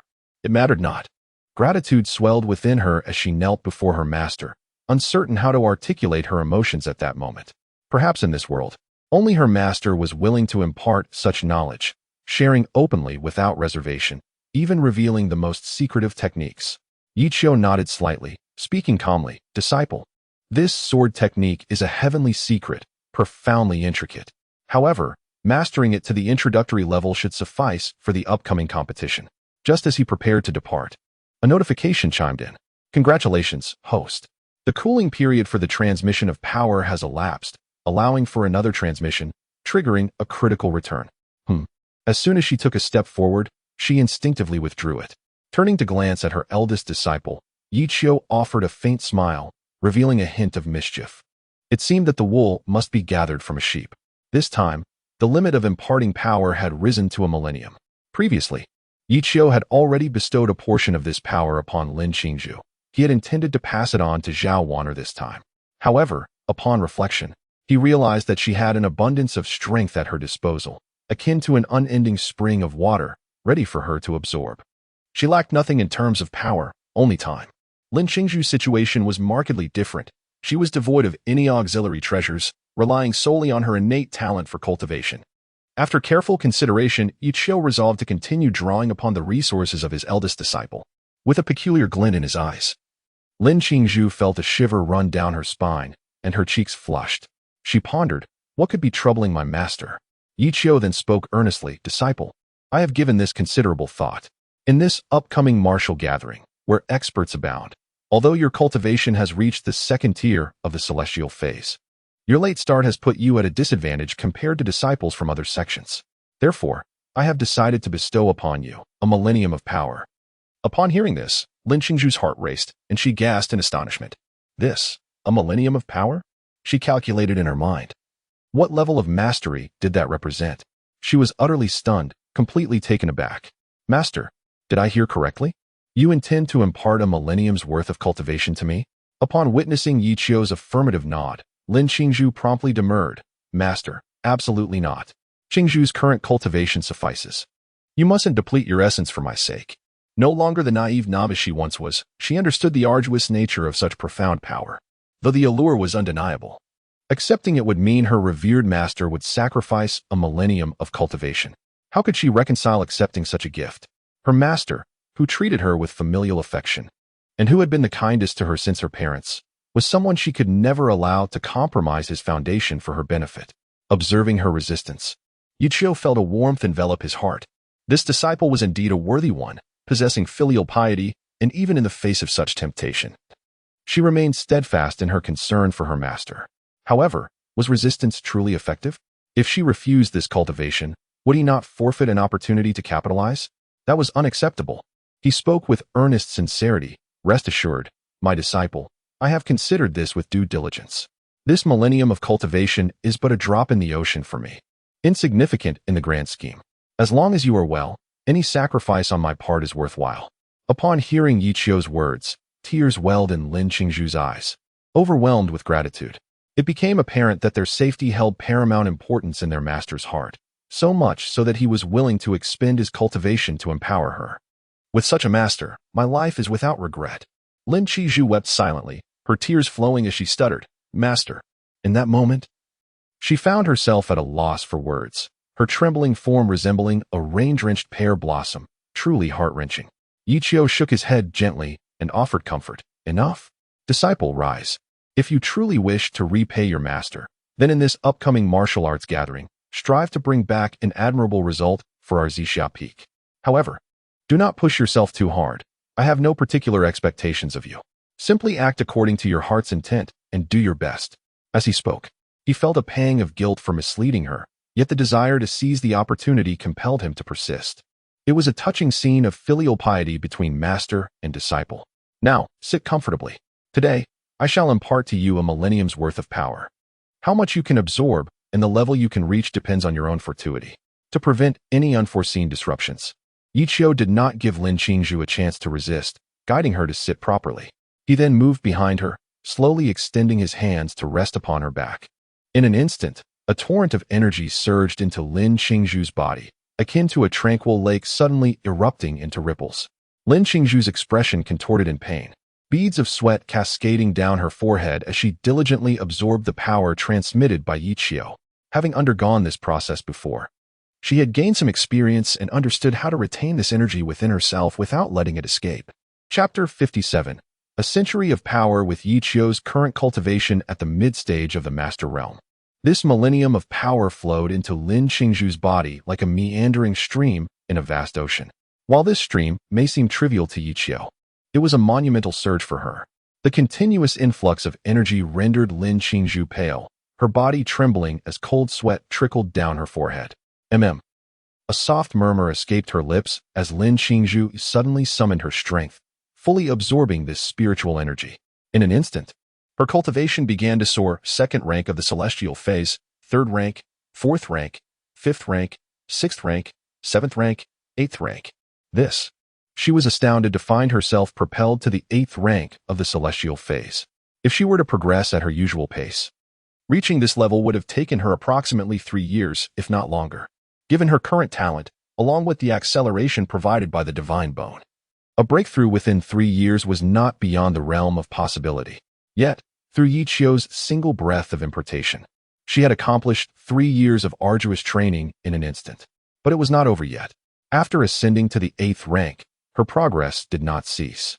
There remained a reservoir of scattered spiritual energy within her. Lin Qingzhu dared not dwell on it further and unleashed her full potential. Activating the Xianbing bone to absorb energy bidirectionally, she endeavored to retain as much of this cultivation as possible. Time slipped away unnoticed, and at long last, her cultivation reached the 9th rank of the celestial phase, infinitely approaching the realm of no distance. This is indeed the limit. At present, she need only comprehend the profound intricacies of the laws to directly enter the boundless state. Regrettably, she lacks the fortuitous opportunity that Lu Qingfeng possessed, which afforded him a moment of enlightenment. Consequently, it is anticipated that her advancement will be quite challenging in the short term. Nonetheless, she is already quite content with her current achievement. As the transmission of power concluded, Yi Qiu gradually withdrew his hands. Thankfully, although the notion of a millennium of power sounds formidable, it does not equate to a catastrophic fall from grace. Yi Qiu exhaled in relief. He initially believed that the millennium of power was substantial, only to realize afterward that it merely represented the tip of the iceberg concerning his own cultivation, with no actual detriment to his abilities. Of course, this may be attributed to the protective guidance of the system. One must adhere to their origins and solidify their resolve. It is imperative to refrain from impulsive actions.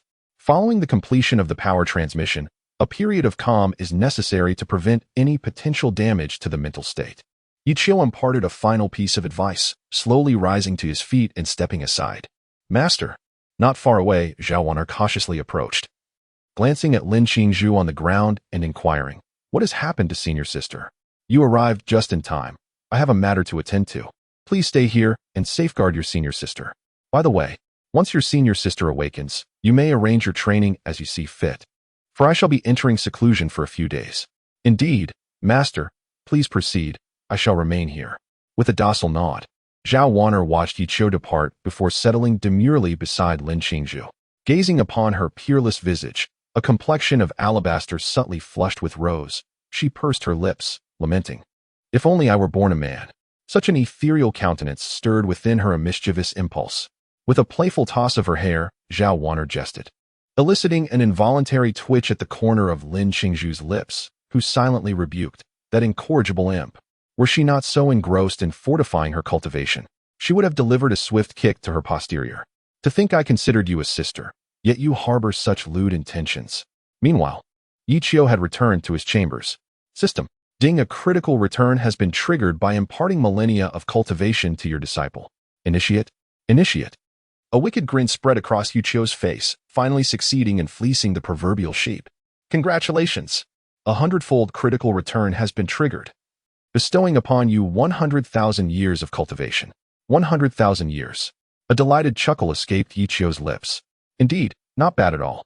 To extract such a bounty from a single disciple, truly, she was a worthwhile investment. In recent days, his cultivation had already transcended to the mid-stage of the Lord Realm. Now, augmented by this influx of 100,000 years of cultivation, he would undoubtedly attain at least the late stage of the Lord Realm. As for the Supreme Realm, Yuchio dared not yet aspire, for his mental fortitude had not yet caught up. Too rapid an ascent would invariably lead to instability in his foundations. Come then. I am prepared. Unleash your full force upon me. Yuchio wore a wicked smile as he sat cross-legged on the bed, fully prepared for the torrent of energy about to surge through him. In an instant, a powerful current erupted from within the system, crashing into Yuchio's body like a ferocious flood. What the hell? Despite being mentally prepared, the sudden impact caused him to cry out in pain. The immense power accumulated over 100,000 years filled his meridians in the blink of an eye. His blood vessels expanded, and his skin exuded heat, as if 1,000 ants were crawling within him. Calm. He bellowed a single character incantation, and golden light enveloped his entire being, revealing the true Dragonbone script. With the aid of this formidable golden radiance, the overwhelming force began to be subdued, and Yuchio commenced his fervent absorption of energy. For the ensuing days, Yuchio remained in his chamber, diligently absorbing the newfound power. Finally, on the third day, huff, he exhaled deeply, and with a flash of golden light, a terrifying aura emanated from his room, spreading like wildfire. This aura was that of a late-stage sect leader, merely a step away from entering the legendary Supreme Realm. Once Yuchio's mind caught up, he would achieve a state of flawless perfection, his cultivation rivaling that of Meng Tianzheng. As for the Supreme Realm, it would require further time for enlightenment and the blossoming of his second Tao flower. Of course, seeking a shortcut was not out of reach. However, it would necessitate the assistance of rare heavenly materials and treasures, such as immortal-grade elixirs or celestial herbs. However, this treasure Yuchio does not possess, thus he must temporarily relinquish his aspirations of reaching the pinnacle of supremacy. Although it is somewhat regrettable, he is already quite satisfied with his rapid advancement to the later stages of the sect leader.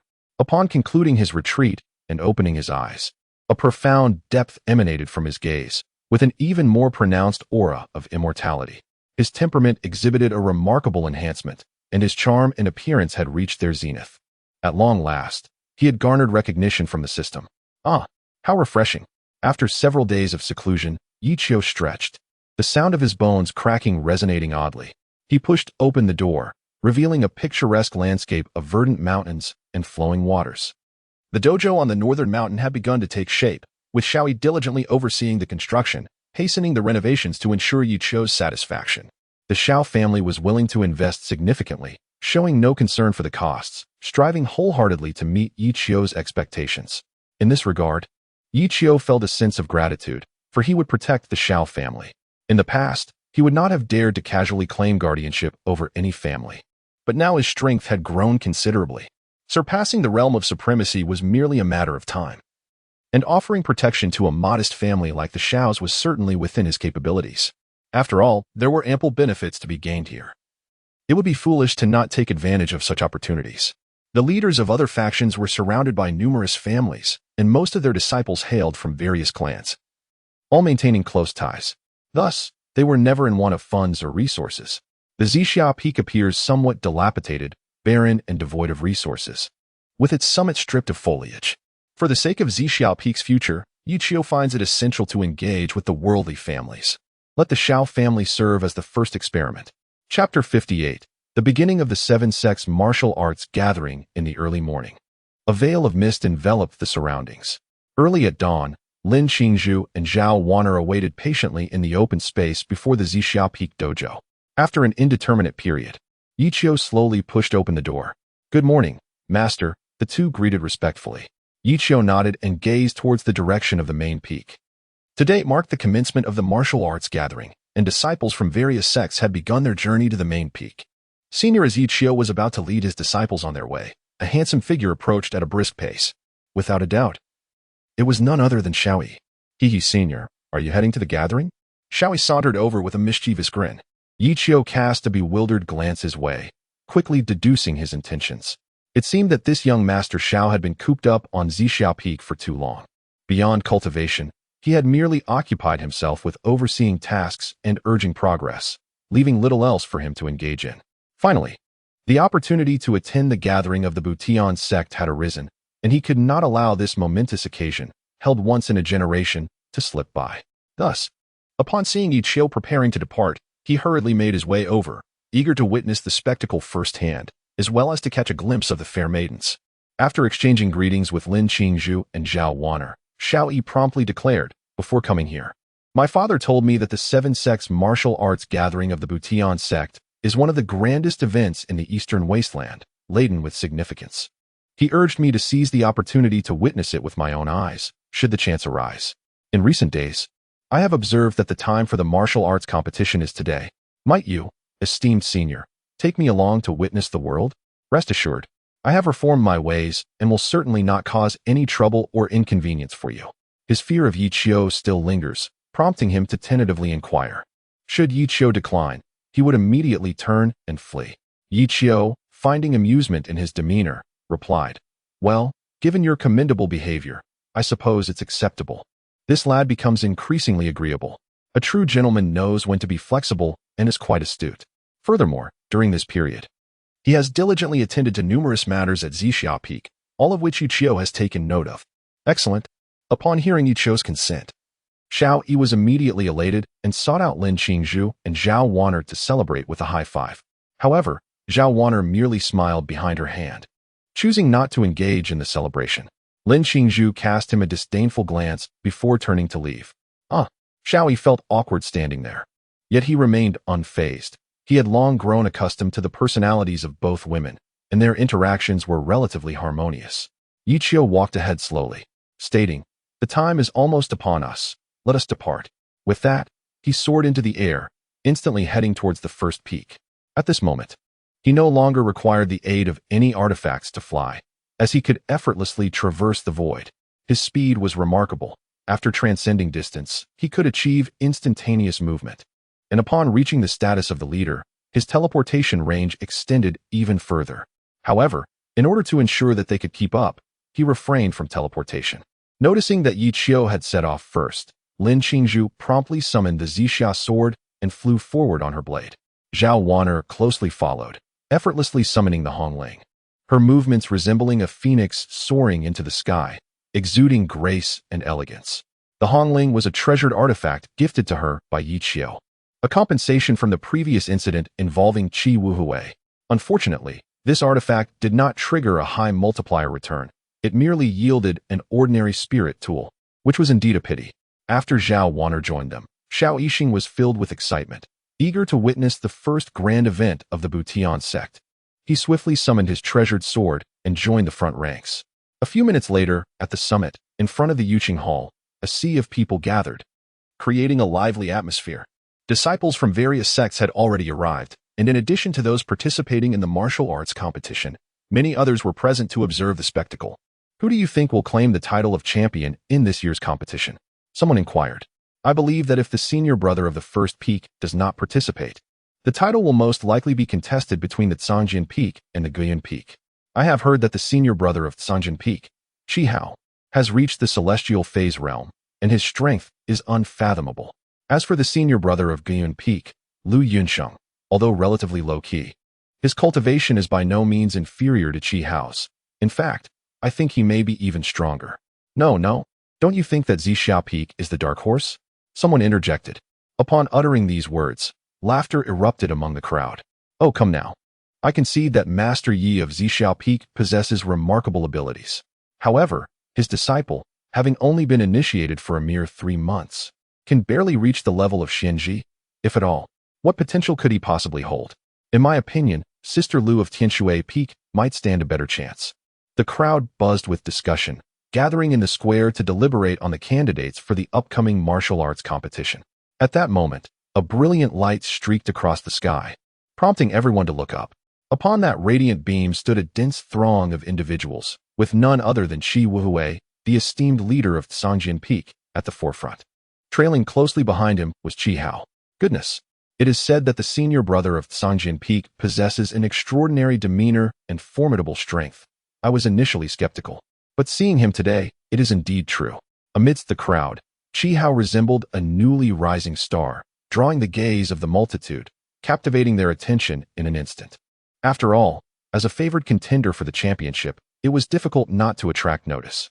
Savoring the worshipful glances from those around him, Chi Hao wore a confident smile, exuding poise and ease. He relished the feeling of being in the spotlight.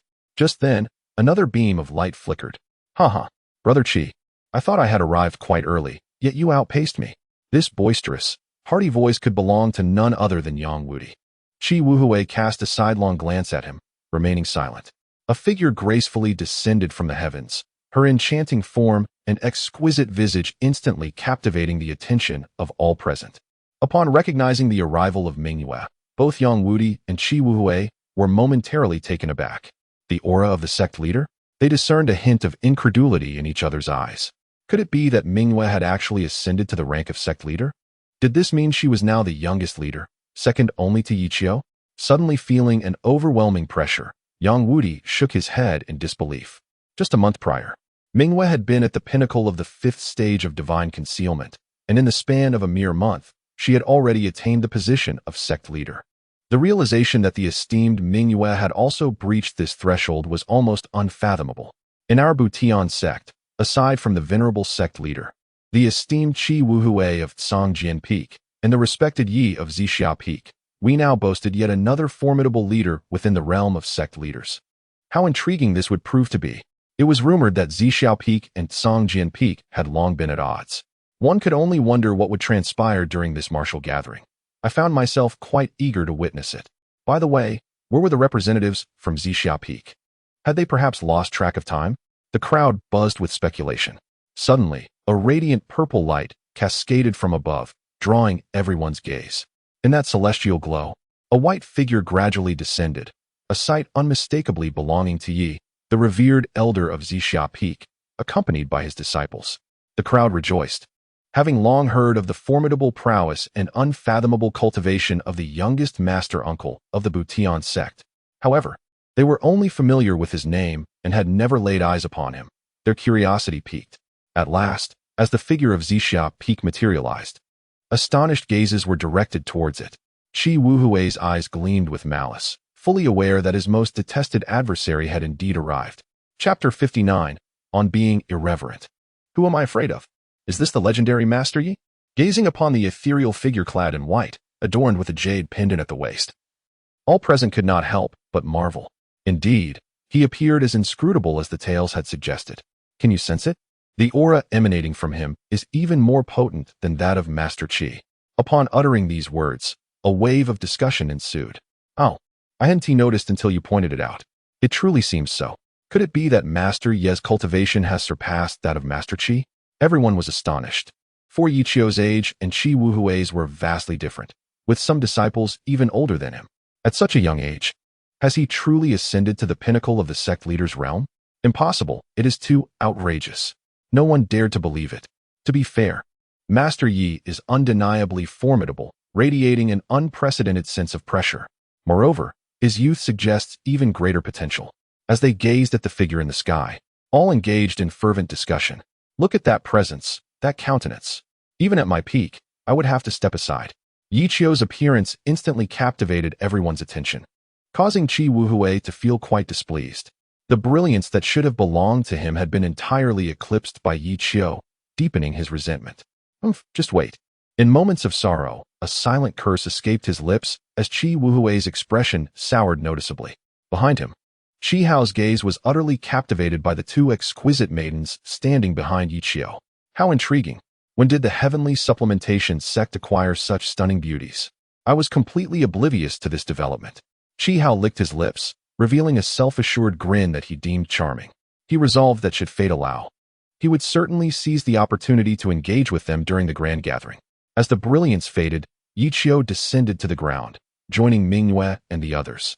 Junior brother Yi, your airs are quite extraordinary. Everyone is present, yet you alone have delayed our proceedings, Chi Wuhui remarked with his usual sardonic tone. Yichio responded with a faint smile. It's all quite manageable. You. Chi Wuhui's temper flared at this seemingly indifferent reply. In the presence of so many peers, Yichio showed him no regard whatsoever. It seems Brother Chi harbors some dissatisfaction with me. How about we enlighten the younger generation with a pre-competition exhibition match? Yichio squinted, provocatively addressing Chi Wuhui. Chi Wuhui gritted his teeth. wishing he could silence him with a single strike. After mentally replaying the scenario countless times, he ultimately arrived at a conclusion. He could not win. Never mind, endure. In just a few short months, Qi Wuhui was baffled by how rapidly Yi Qiu's cultivation had advanced. Moreover, his combat prowess is astonishing, and his swordsmanship is nothing short of extraordinary. The most terrifying aspect is that he possesses a set of divine palm techniques. Qi Wuhui has not forgotten the celestial palm technique that Yi Qiu manifested through sudden enlightenment on Zixia Peak. This divine secret art is inherently fearsome, especially since his cultivation is not inferior to his own. To engage him in battle would be sheer self-torment. Qi Wuhui flicked his sleeves, feeling utterly humiliated yet powerless to change the situation. Behind him, Qi Hao observed his father's disgrace and spoke up. Master Yi, isn't this a bit excessive? My father merely offered a kind reminder. Before he could finish, Yi Qiu cast a sidelong glance at him, a slight smirk gracing his lips as he retorted. What are you? As a junior, do you think you have the right to speak here? Shall I take it upon myself to discipline you on behalf of your father? Qi Hao's expression darkened, his fists clenched tightly, yet he dared not retaliate. Yi Qiu regarded him with a meaningful gaze, choosing not to pursue the matter further. Initially, he had no intention of engaging with these two, yet upon his arrival, they incessantly prattled on. Even the most patient individual would find such sarcasm intolerable. Turning to Lin Qizhu, Zhao Wan'er, and Xiaoyi, he instructed, You three stay here and do not wander off. Understood. The three nodded in agreement. And Yi Qiu then entered the Yuqing Hall, followed by the remaining elders. After their departure, Xiaoyi could no longer contain himself. Haha, the leaf god truly deserves the title, forever a deity. This is exhilarating. It should be this domineering. Who dares to provoke us?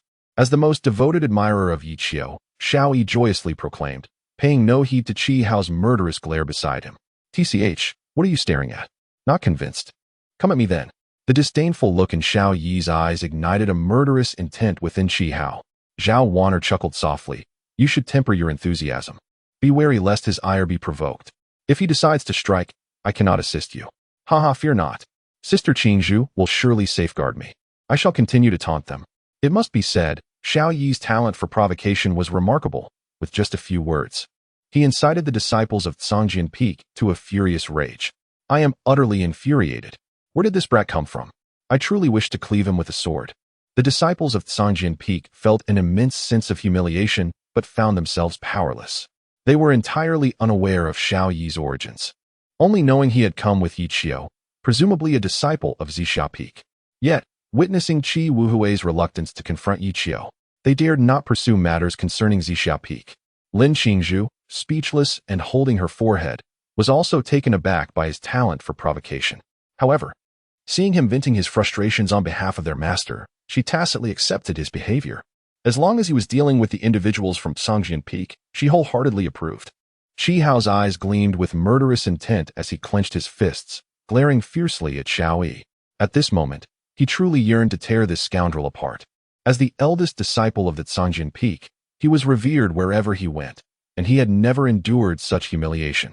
You insolent brat, you have succeeded in provoking me. I hope you do not come to regret your actions today. Huh? Xiao Yi chuckled, a sense of familiarity washing over him with those words. If memory serves, he had uttered something similar upon his entrance. When it comes to arrogance and swagger, when has Xiao Yi ever been outdone?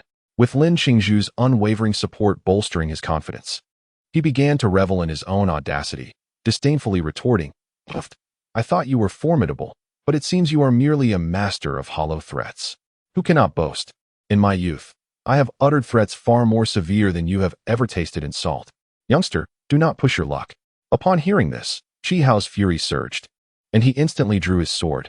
Suddenly, an icy chill enveloped him, as if his very soul were under siege, and in that fleeting moment, Qi Hao regained his composure. He turned to Lin Qizhu, who stood before him, and a flicker of trepidation stirred within him. What was happening? In that brief instant, was there truly a hint of fear within me? Panic set in. As one of the strongest of the new generation disciples, no one, save for Lu Qingfeng, had ever instilled such a sensation in him. In that fleeting moment, he could distinctly sense that if he were to draw his sword, it would result in his own demise. Chapter 60. The First Prize, Enlightenment Fruit. Is it an illusion? Qi Hao cast a deep glance at Lin Qizhu, struggling to believe the reality before him. At present, his cultivation approached the pinnacle of the celestial phase, nearing the 9th rank, though he had deliberately suppressed his abilities. A month prior, his father had expended considerable resources and rare treasures to elevate his cultivation. The objective was to ensure that he could decisively outshine Zixia Peak in the forthcoming martial competition. It could be said that Qi Wuhui was willing to go to any lengths to surpass Yu Qiu. On the surface, Qi Hao's cultivation was merely at the 4th rank of the celestial phase, yet this was a guise he had purposefully adopted. Nevertheless, even with the strength of the 8th rank, he had sensed a thread of threat emanating from Lin Qingzhu just moments ago. The icy, soul-piercing power was utterly bizarre. What could this possibly mean? Could it be that this girl's cultivation surpasses mine? Shaking his head, Qi Hao dismissed this possibility as nearly non-existent. Lin Qingzhu had only recently begun her training, while he had diligently practiced for 5 to 6 years, starting his journey far earlier than her. In total, she had only been cultivating for a little over 3 months. Even with extraordinary talent, it was inconceivable that she could outstrip him. Even the prodigy from Sanjin Peak, blessed with an innate divine bone, had only reached the 2nd rank of the profound phase since their entry into cultivation together. With this thought in mind, Qi Hao's gaze hardened. He chose not to act. Before the competition commenced, he was reluctant to reveal too much of his prowess. His objective this time was to secure the championship title. Moreover, defeating them here bore little significance. It would be far more gratifying to torment them on stage, before the eyes of all their peers, thereby bringing shame to the Zixia Peak. Just wait. Today, this young master is above your petty squabbles.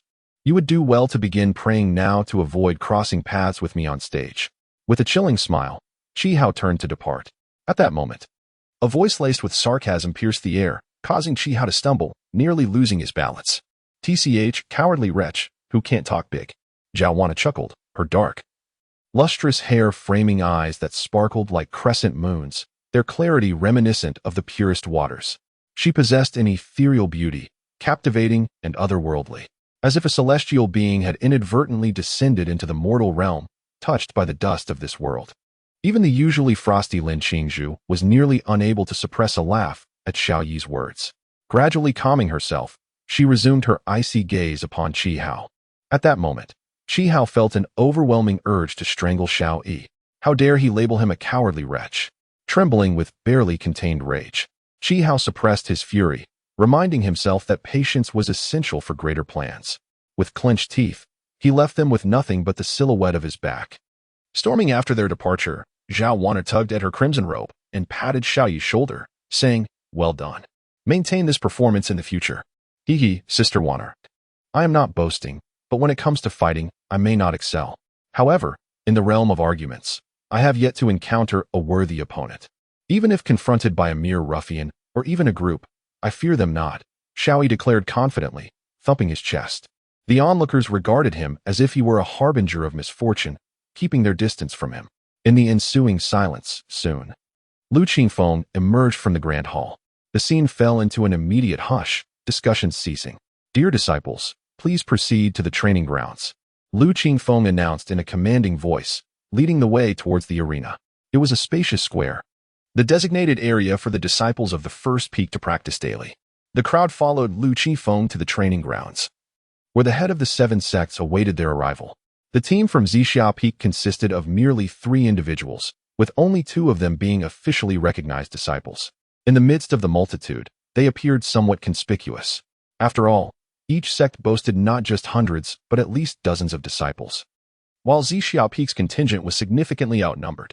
Observing the neatly arranged formations below, Ming Tianzheng felt a sense of gratification as he stroked his beard, reflecting with mixed emotions upon the youthful faces before him. Once upon a time, we were among them, filled with youthful fervor and exuberance. Regrettably, the path to immortality is elusive. In the blink of an eye, many years have passed, and the once numerous brothers in arms have dwindled to a mere handful. I often ponder whether, when the day arrives that we old-timers have departed, the legacy bequeathed to us by our elders can be carried forth by these young disciples. Observing these promising youths, each brimming with talent and vitality, brings a sense of solace to my heart. Meng Tianjing's sudden reflection left the crowd somewhat perplexed. Qi Wuhui inquired, "When did you become so sentimental, senior brother?" With a gentle chuckle, Meng Tianzheng replied, "As one ages, certain thoughts become unavoidable." He had already made peace with the passage of time, much like the moment he witnessed the passing of the esteemed Xiantian Jinren a decade ago. Very well. Qi Wuhui wished to say more, but Meng Tianjing waved his hand and stepped out of the ranks. His aged voice resonated like the sound of the Tao, echoing throughout the martial arts arena. I hereby announce, the Seven Veins Martial Arts Competition officially commences. This year, there are 8 prestigious awards. Those who reach the top 8 will be rewarded. The Champion's Mountain will receive a prize of a supreme spirit herb, an enlightenment fruit, and various elixirs. At these words, the atmosphere erupted with excitement. The enlightenment fruit? It seems the sect master is truly investing significantly this time.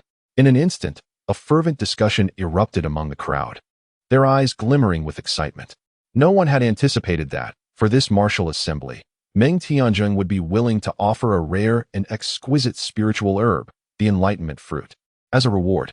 This remarkable herb, second only to celestial elixirs, is exceedingly scarce in the vast wilderness and possesses the extraordinary ability to enhance one's comprehension and facilitate the path of enlightenment. For those who have been ensnared at a bottleneck for years, it offers immense assistance. Even Yi Qiu, upon hearing of this reward, felt a spark of interest ignite within him. The enlightenment fruit? At this moment, it seems to be precisely what I lack. A quiet joy bubbled within him. Although the effects of the enlightenment fruit are indeed remarkable, they seem somewhat trivial in his eyes. However, with his tenfold return system at his disposal, he could seize this opportunity and transform a modest bicycle into a powerful motorcycle, thus making the most of it. Meanwhile, Lin Qingzhu instinctively glanced at Yi Qiu upon hearing the announcement of the first prize. When she noticed his keen interest in the reward, she silently tightened her grip on her sword. This item must hold great significance for my master, who has bestowed upon me immeasurable kindness. Now is the time to repay that debt. With unwavering determination, Lin Qingzhu had set her sights on a goal. On the other side, Qi Hao wore a stoic expression, a strange smile playing on his lips as he remarked, as my father predicted, the reward this time is indeed a premium spiritual herb, the enlightenment fruit. In that case, I must secure it at all costs to present it to my father, aiding him in his breakthrough. Chapter 61. The Celestial Communicator with a Single Utterance from Meng Tianjing. The entire Celestial Restoration sect was left awestruck. All present were momentarily dazzled, their faces betraying a glimmer of avarice. Even before the contest had commenced, the strife had already begun. On the stage, Qi Wuhui cast a disdainful glance at the rear, where Yi Qiu stood, and remarked, "It appears that junior brother Yi is quite determined to claim this reward, is he not?" Yi Qiu paused for a moment, then responded with a composed smile, "Brother, you jest. Our sect, Zixia Peak, is rather sparsely populated, and I am but a novice among the disciples. I view this contest merely as an opportunity to witness grand spectacles and engage in some casual amusement. I harbor no particular aspirations regarding the reward." Yet, the assembly was not swayed by his disingenuous claims. They knew well that Yi Qiu was not one to engage in frivolity. They had heard tales of the prodigious disciple from Zixia Peak, who, merely 5 days into his initiation, had already attained the first rank of Mysterious Finger. 3 months had since elapsed. Who could fathom his current prowess? This lad had a penchant for feigning weakness while diligently honing his skills, only to erupt unexpectedly and astonish all. It was likely that his disciples shared the same proclivity. The esteemed elders cursed inwardly, yet found themselves at a loss for words. In a corner, Mingwei tugged at Yi Qiu's sleeve and whispered, "Junior brother, why do you appear so unfazed? Brother Qi has been eagerly anticipating this day. Should Zixia Peak falter, he will not miss the opportunity to humiliate you." Yi Qiu paused again, casting a meaningful glance at Mingwei, which left her feeling somewhat flustered. Her eyes evasive. "Senior sister, are you genuinely concerned about me? Go away. Why would I care about you? It would be best if you were eliminated in the first round, so I wouldn't have to worry about Tianshui Peak finishing at the bottom." Ming Yue's delicate face flushed with indignation as she retorted, retreating with an air of guilt. Yi Qiu shrugged. It wasn't as if they would inevitably finish last. But it wouldn't be so simple for Qi Wuhui to humiliate him. Soon, the drawing ceremony concluded, and Qi Wuhui stepped up to deliver a few remarks. As the name suggests, he assured everyone that the judging panel for this martial assembly would uphold absolute fairness and impartiality, with no favoritism shown to any faction. Except for Sanjin Peak. The crowd chuckled at this, and after the draw, they dispersed. Today marked the first day of the martial assembly. With 8 platforms already erected in the training arena, Yi Qiu bid farewell to Ming Tianzhong and returned to the ranks of Zixia Peak. Master. The two women ceased their discussion upon seeing Yi Qiu approach and greeted him respectfully. Senior, Qi Wuhui is truly despicable, resorting to trickery during the draw. Xiaoyi exclaimed in frustration. Yi Qiu paid little heed to this. He had suspected from the outset that Qi Wuhui would engage in deceitful practices, but it mattered little. No matter his actions, the outcome would remain unchanged. Glancing at his two disciples, who stood calmly, unfazed by such matters, Yi Qiu felt a sense of relief. He then turned to Xiao Yi, who was grumbling with disdain. Curse it! This individual is truly despicable, resorting to such underhanded schemes so blatantly. This is merely the first competition, and already, Qingzhu and Wanner have encountered two disciples from the Cangjing Peak. Qingzhu seems unperturbed, but if Wanner falters and suffers a defeat, would we not be utterly embarrassed? Xiaoyi cursed under his breath, causing Zhao Wanner to scowl, before she delivered a sharp slap. You are the one who has lost. If you cannot speak wisely, then keep your mouth shut. Am I truly that inadequate? Zhao Wanner retorted, her displeasure evident. Although she lacked the cultivation level of Lin Qingzhu, she was still a formidable practitioner of the heavenly aspect. Over the past month, she had tirelessly absorbed the strength of precious bones, finally breaking through to the heavenly aspect. She had been eager to showcase her abilities to her master during the martial arts competition, yet Xiao Yi's words cast doubt upon her prowess. Who could endure such provocation? No, Wanner, that is not what I meant. The slap left Xiao Yi dazed, his eyes filled with reproach. I inquired about your opponent next door. I heard he has already reached the 9th rank of the Mystic Finger, and he was specifically assigned by Qi Wuhui to deal with you. I am merely concerned for your well-being. Zhao Wanner adjusted her crimson robe, and upon learning that her opponent was merely at the 9th rank of the Mystic Finger, her worries dissipated. Very well, we shall discuss this further upon our return. Xiao Yi intended to offer further explanations, but Yi Qiu raised a hand to interrupt him, casting a glance at Qi Wuhui in the distance. There is still an hour until the competition begins. You should all prepare yourselves. Just a moment ago, I observed that during this martial assembly, numerous formidable experts are present.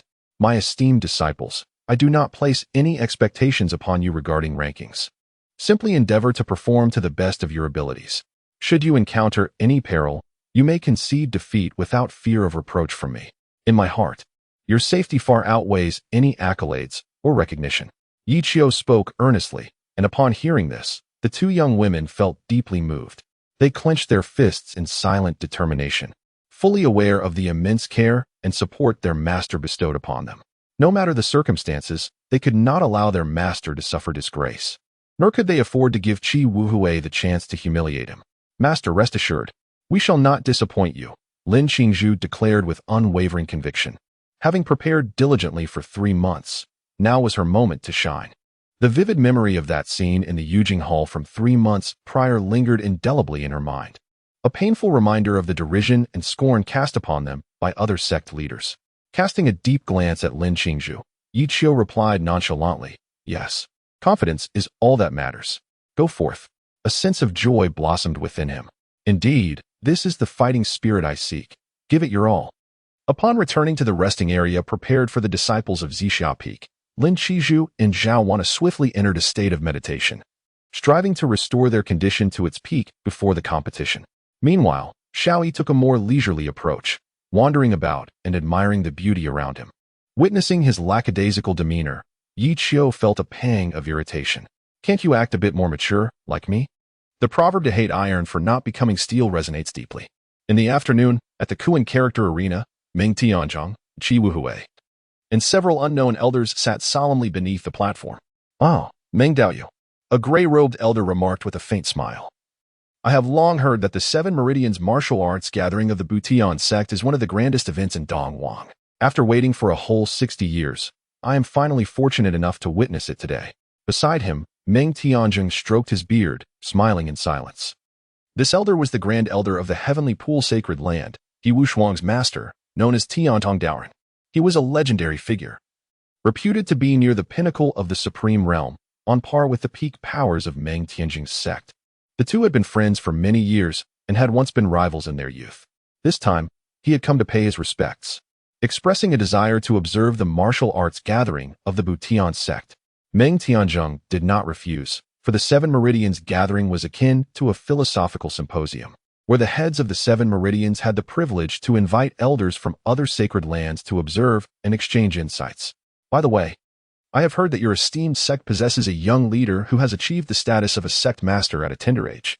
It is said that he once severely injured the 3 brothers of the Li family from the Eternal Mountain with a single sword strike. Is this true? Tiantong Daoren inquired tentatively, his disciple He Wushuang behind him suddenly appearing invigorated. His primary reason for accompanying his master to the Butian sect was, in fact, to seek out Yi Qiu. After witnessing Yi Qiu's swordsmanship previously, he had been unable to sleep, consumed by obsession. Meng Tianjing stared at him in astonishment, somewhat perplexed. Has Yi Qiu truly gained such renown? Has his reputation even reached the sacred land of Tianqi? Contemplating this, a smile gradually spread across Meng Tianjing's face as he straightened his posture, suddenly feeling a swell of pride. Indeed, he is my junior disciple. My friend, the individual you speak of, if I am not mistaken, must be my little junior brother from Zixia Peak, right? Meng Tianjing spoke slowly. Internally, he was brimming with joy. Yet his exterior remained remarkably composed. Chapter 62. You must not disappoint your master seated nearby. Qi Wuhui found himself in a state of discontent. Once again, it was Yi Qiu, perpetually involved in every matter. Furrowing his brow, Qi Wuhui clenched his fist, producing a series of crackling sounds. Hearing this, Tiantong Daoist expressed his astonishment. Ah, it truly appears as the rumors suggest.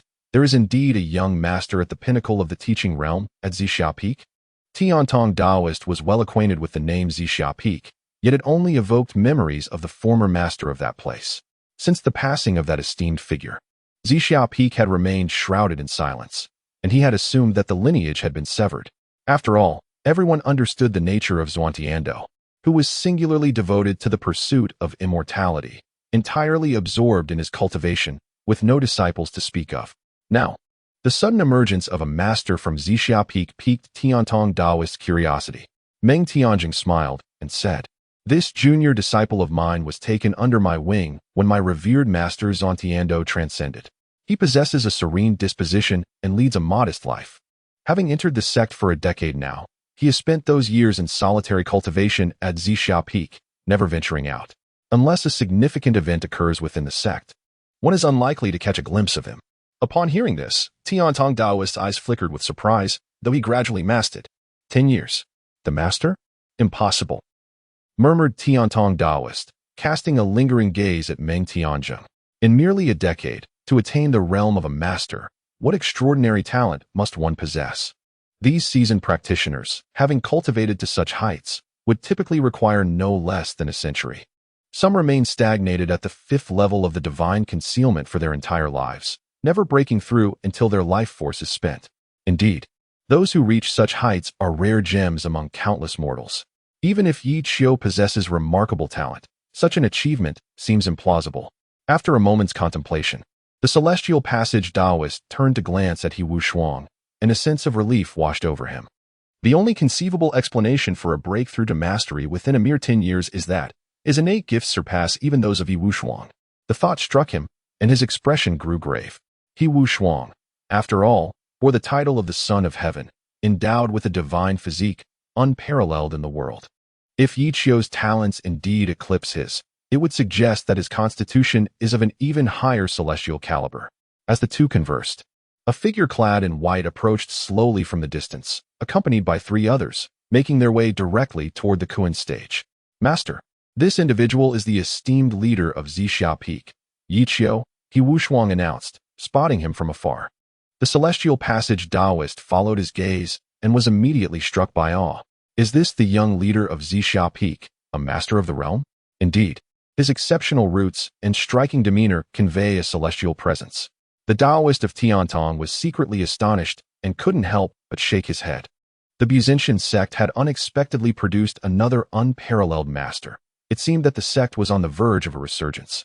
After a brief pause, Yi Qiu approached. "Master brother." Yi Qiu called out softly before taking a seat in a nearby position. Meng Tianjing was momentarily taken aback and introduced Yi Qiu, saying, "Junior brother, this esteemed individual is the Grand Elder of the Heavenly Pool Sacred Land, Daoist Tiantong.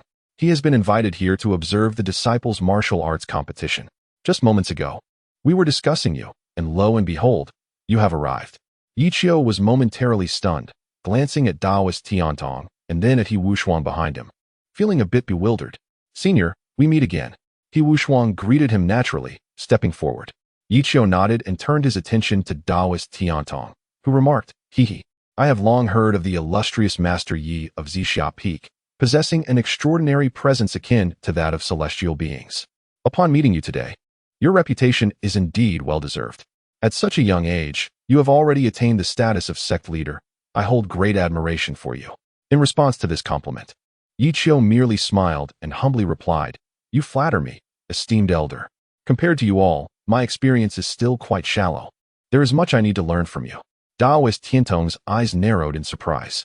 To receive such praise and maintain such composure. Yi Qiu's state of mind was indeed steady. "Haha, you are being modest, truly modest. This world has never been one that places great emphasis on seniority. It is the capable who take precedence. True talent is independent of age. The esteemed Master Yi has reached such a pinnacle at his age. In this regard, I find myself utterly humbled and would not dare to display my modest skills before such a peer." Yi Qiu smiled faintly, maintaining his composure throughout. Meng Tianzhong, feeling a sense of satisfaction, stroked his beard and cast a glance at the irate Qi Wuhui, who was already fuming with frustration.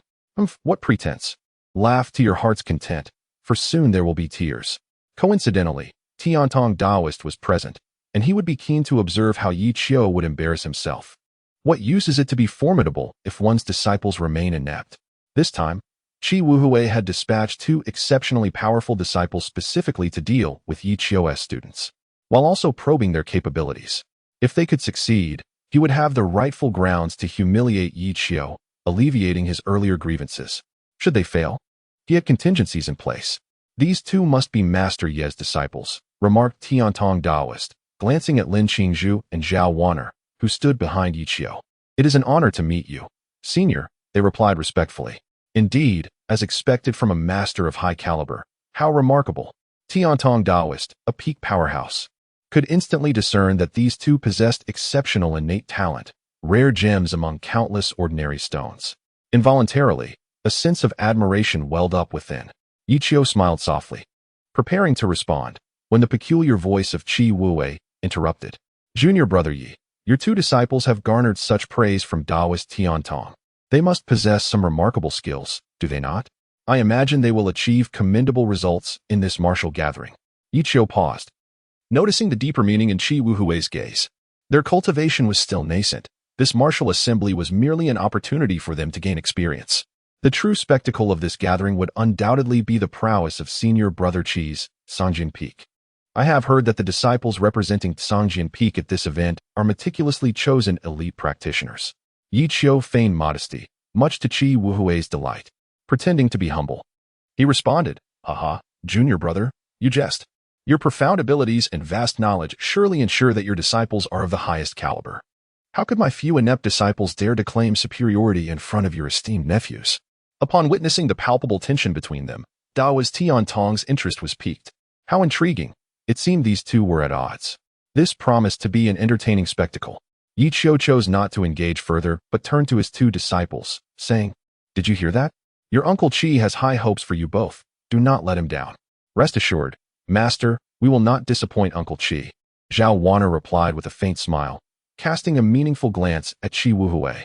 In today's first match, she is set to compete against a disciple from the Sangjin Peak.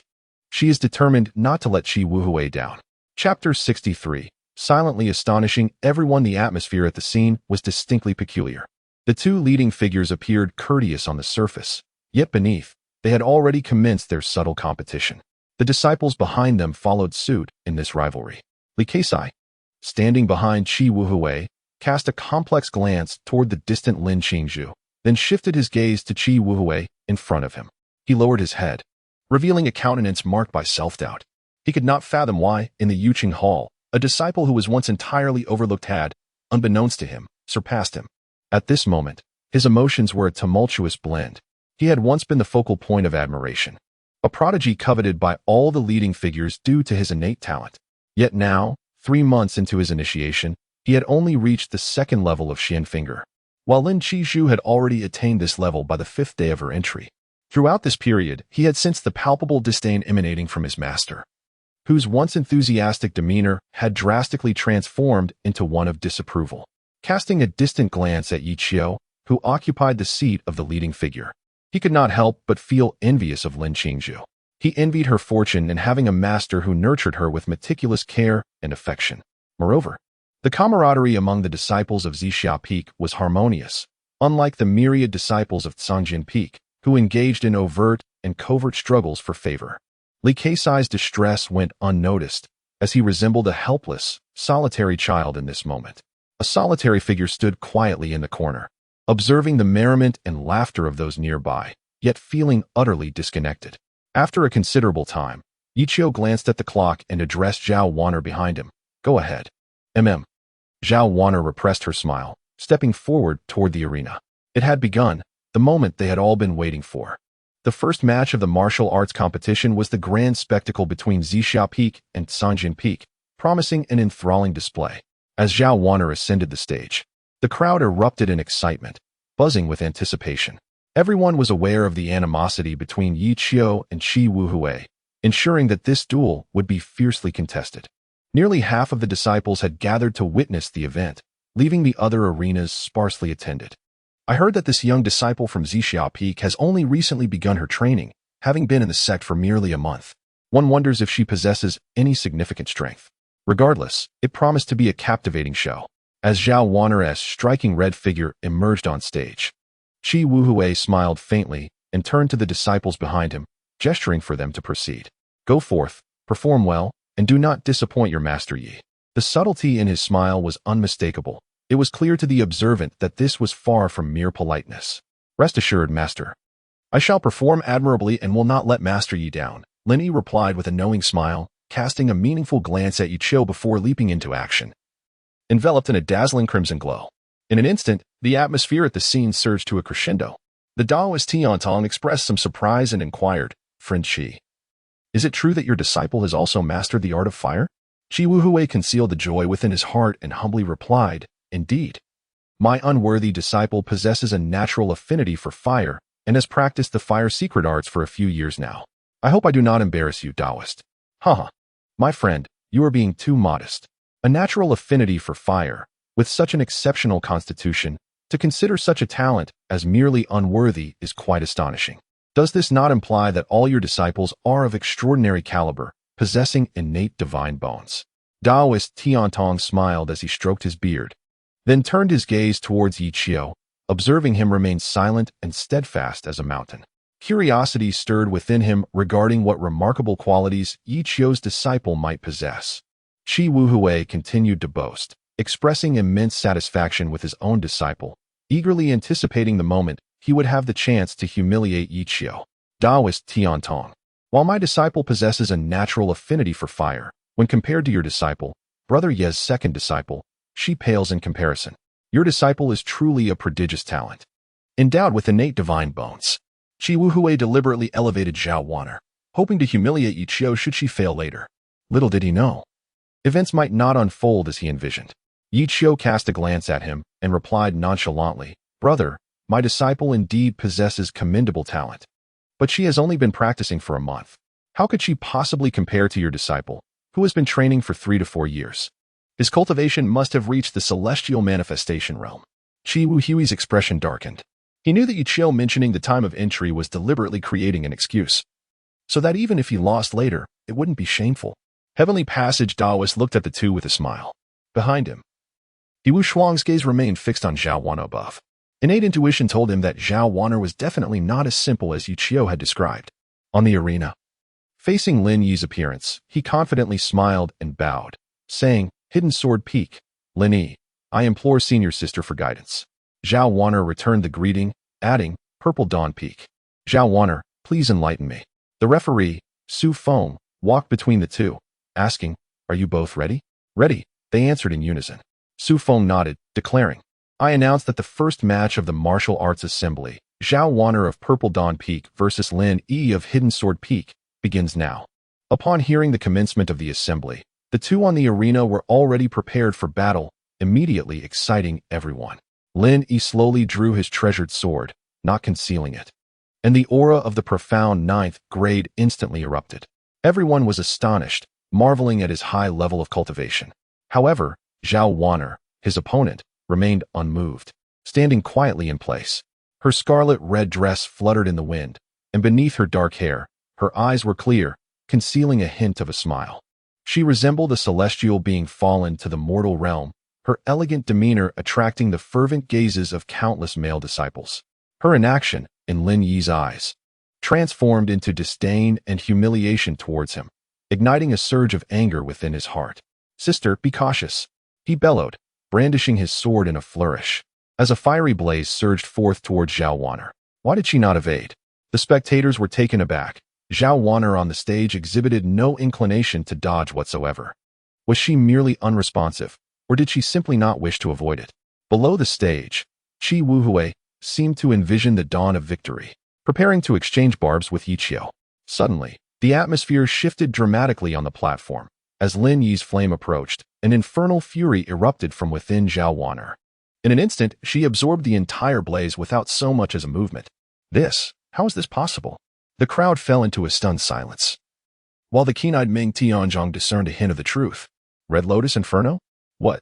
Even Tianong Daorun, a peak master of the sect, was astonished. How could they not have heard of such a flame? This was the most potent fire known to man. And here was a disciple of Zixia Peak harboring such a flame within her. Casting a profound glance at Yiqiu, who remained unfazed as ever, Tiantong Daorin couldn't help but marvel. It was now evident why he had remained unperturbed all along. With a sharp crack, Qi Wuhui, his countenance marred by displeasure, slammed the armrest of his chair, uttering not a single word. Chapter 64, Disciple. Do not embarrass your master, it is indeed a celestial-level secret technique. Crimson Lotus Inferno. At that moment, He Wushuang, who stood quietly behind Tiantong Daorin, revealed an envious gaze. As the esteemed holy son of the heavenly pool, he held a prestigious position, yet he had never practiced any celestial-level secret arts to date. He could scarcely believe that Zhao Wan'er, having only entered the sect for a mere month, was already being imparted celestial-level techniques by Yiqiu. Such treatment was truly remarkable. Goodness, no wonder she is so fearless. It turns out she possesses hidden depths. The entire assembly was taken aback, with astonished glances directed towards Yiqiu. Qi Wuhui, sporting a grim expression, turned to Yiqiu and remarked, "Junior brother Yi, you are indeed generous. You freely bestow celestial techniques upon a novice disciple?" Yiqiu shrugged and replied, "I harbor no secrets from my disciples.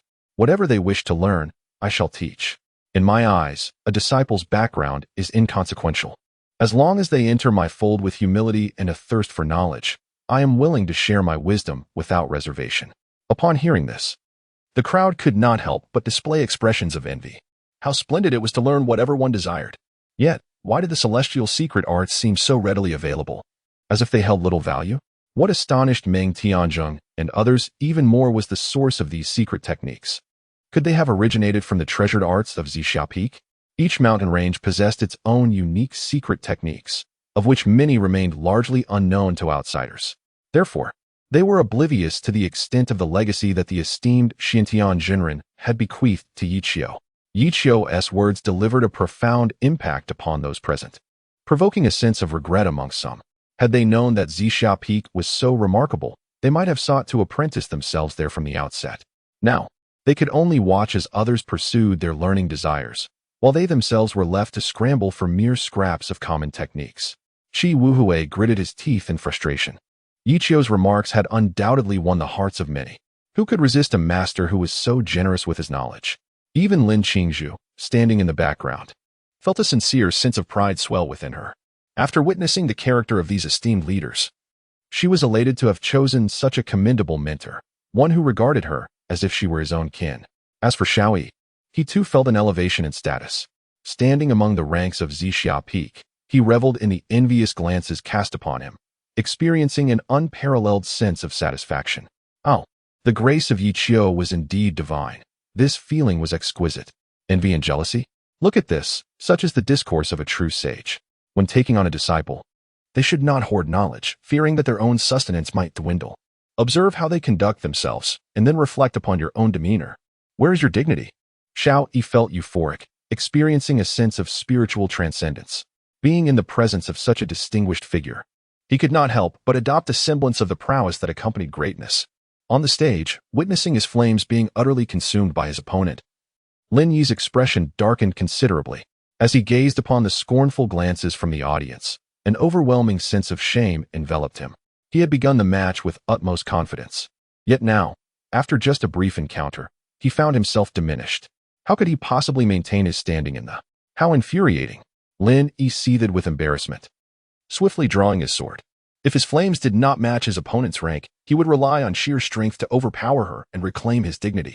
With a ferocious strike, he lunged forward, the speed so swift that the battle could be resolved in an instant. Concern rippled through the crowd for Zhao Wanner, despite her earlier dazzling display, wielding the mightiest flames known to man. However, even so, she had only been training for a month. How much could her cultivation truly have advanced? "Be careful," someone shouted. But she paid no heed. As Lin Yi's sword approached her, Zhao Wanner remained as steadfast as a mountain, gently raising her right hand, a celestial aura shimmering into existence. In an instant, two fingers, as pale and flawless as jade, deftly pinched Lin Yi's sword. How is this possible? Heavenly resonance. The onlookers were astounded. Qi Wuhui sprang to his feet, casting a glance at the composed Yi Qiu beside him. To reach the heavenly resonance realm after merely a month of training.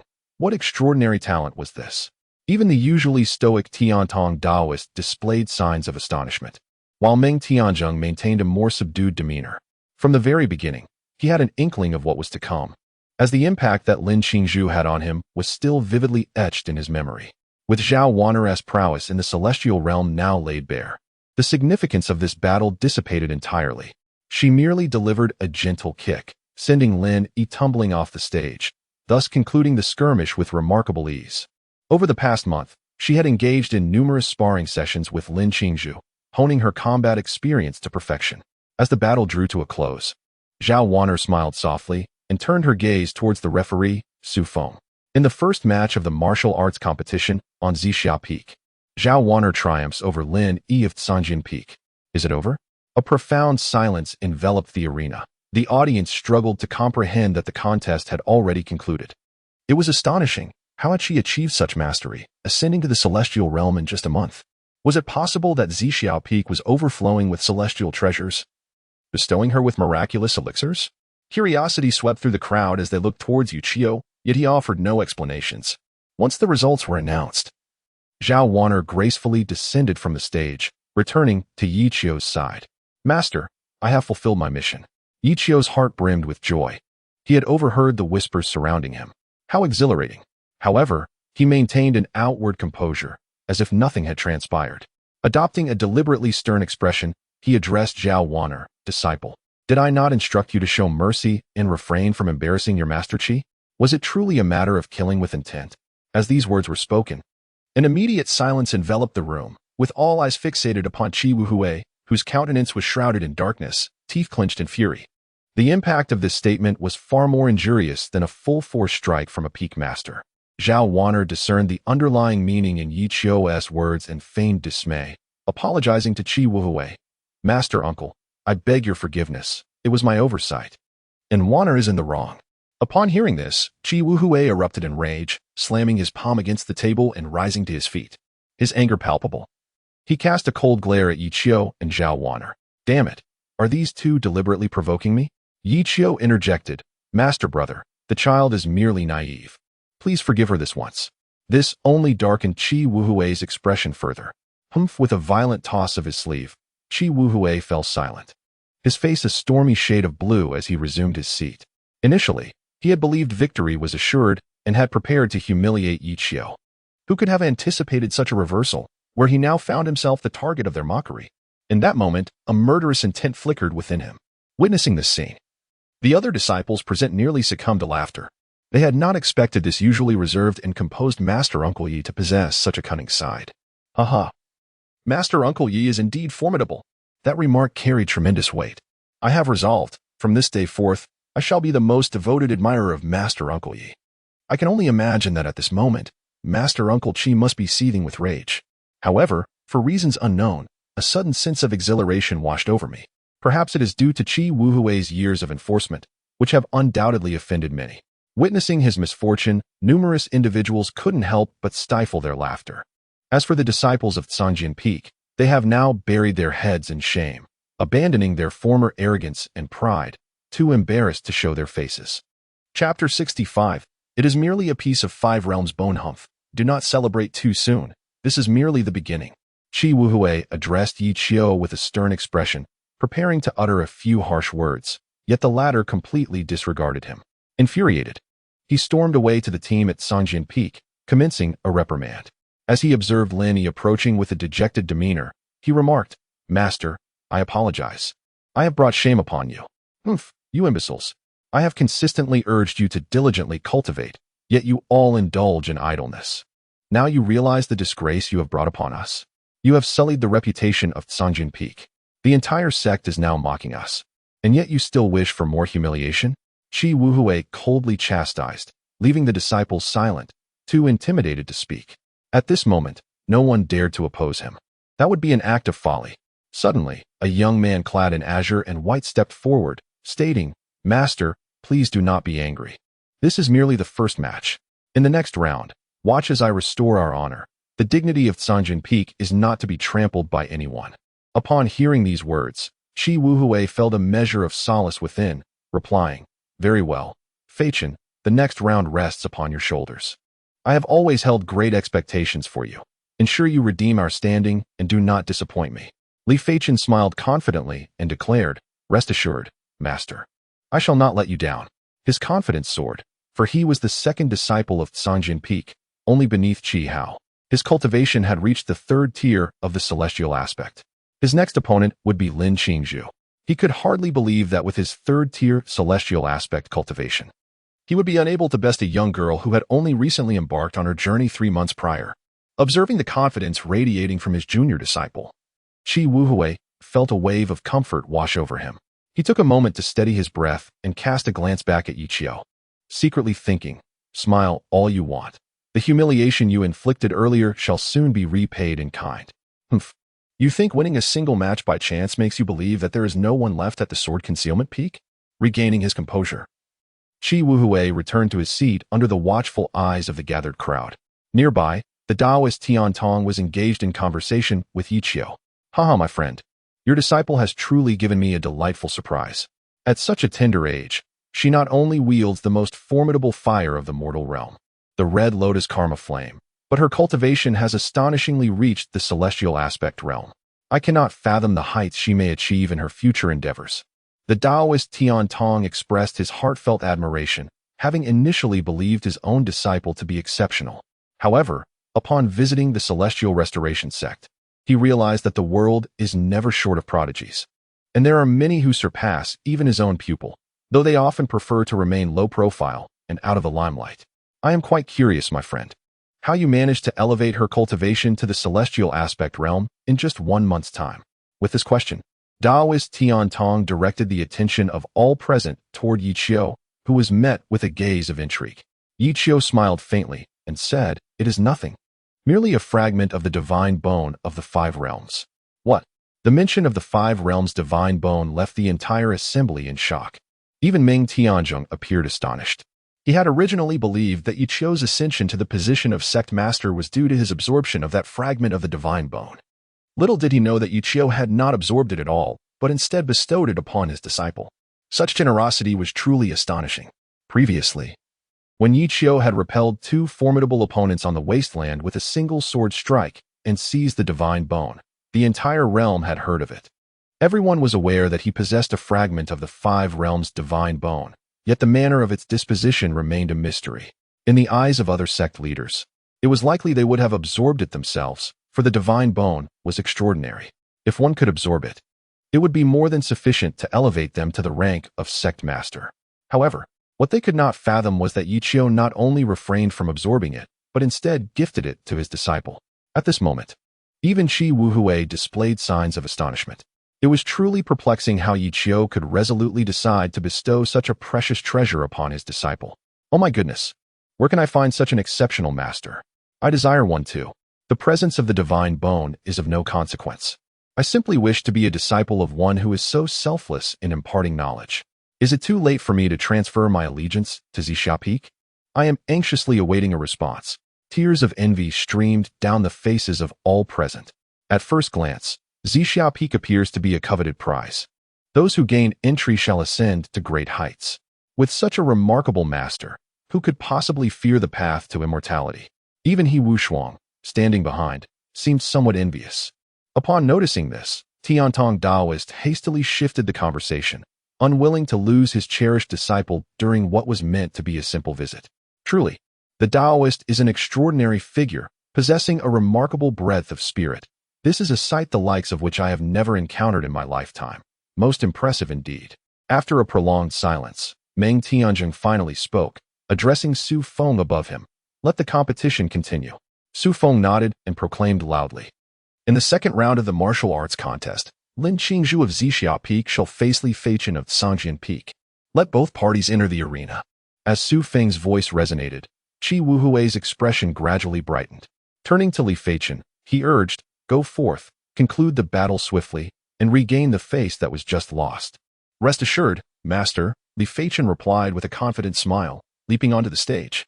His extraordinary demeanor drew the attention of many. Once Li Feichen took the stage, Qi Wuhui cast a meaningful glance at Yi Qiu, having already devised a plan for how to retaliate. Yi Qiu paid no heed to his unusual gaze and turned to Lin Qingzhu, saying, Disciple, go forth and enjoy yourself. Have fun. Lin Qingzhu nodded slightly, her demeanor exuding an air of frigid elegance as she ascended the stage, wielding the Zixia sword with grace.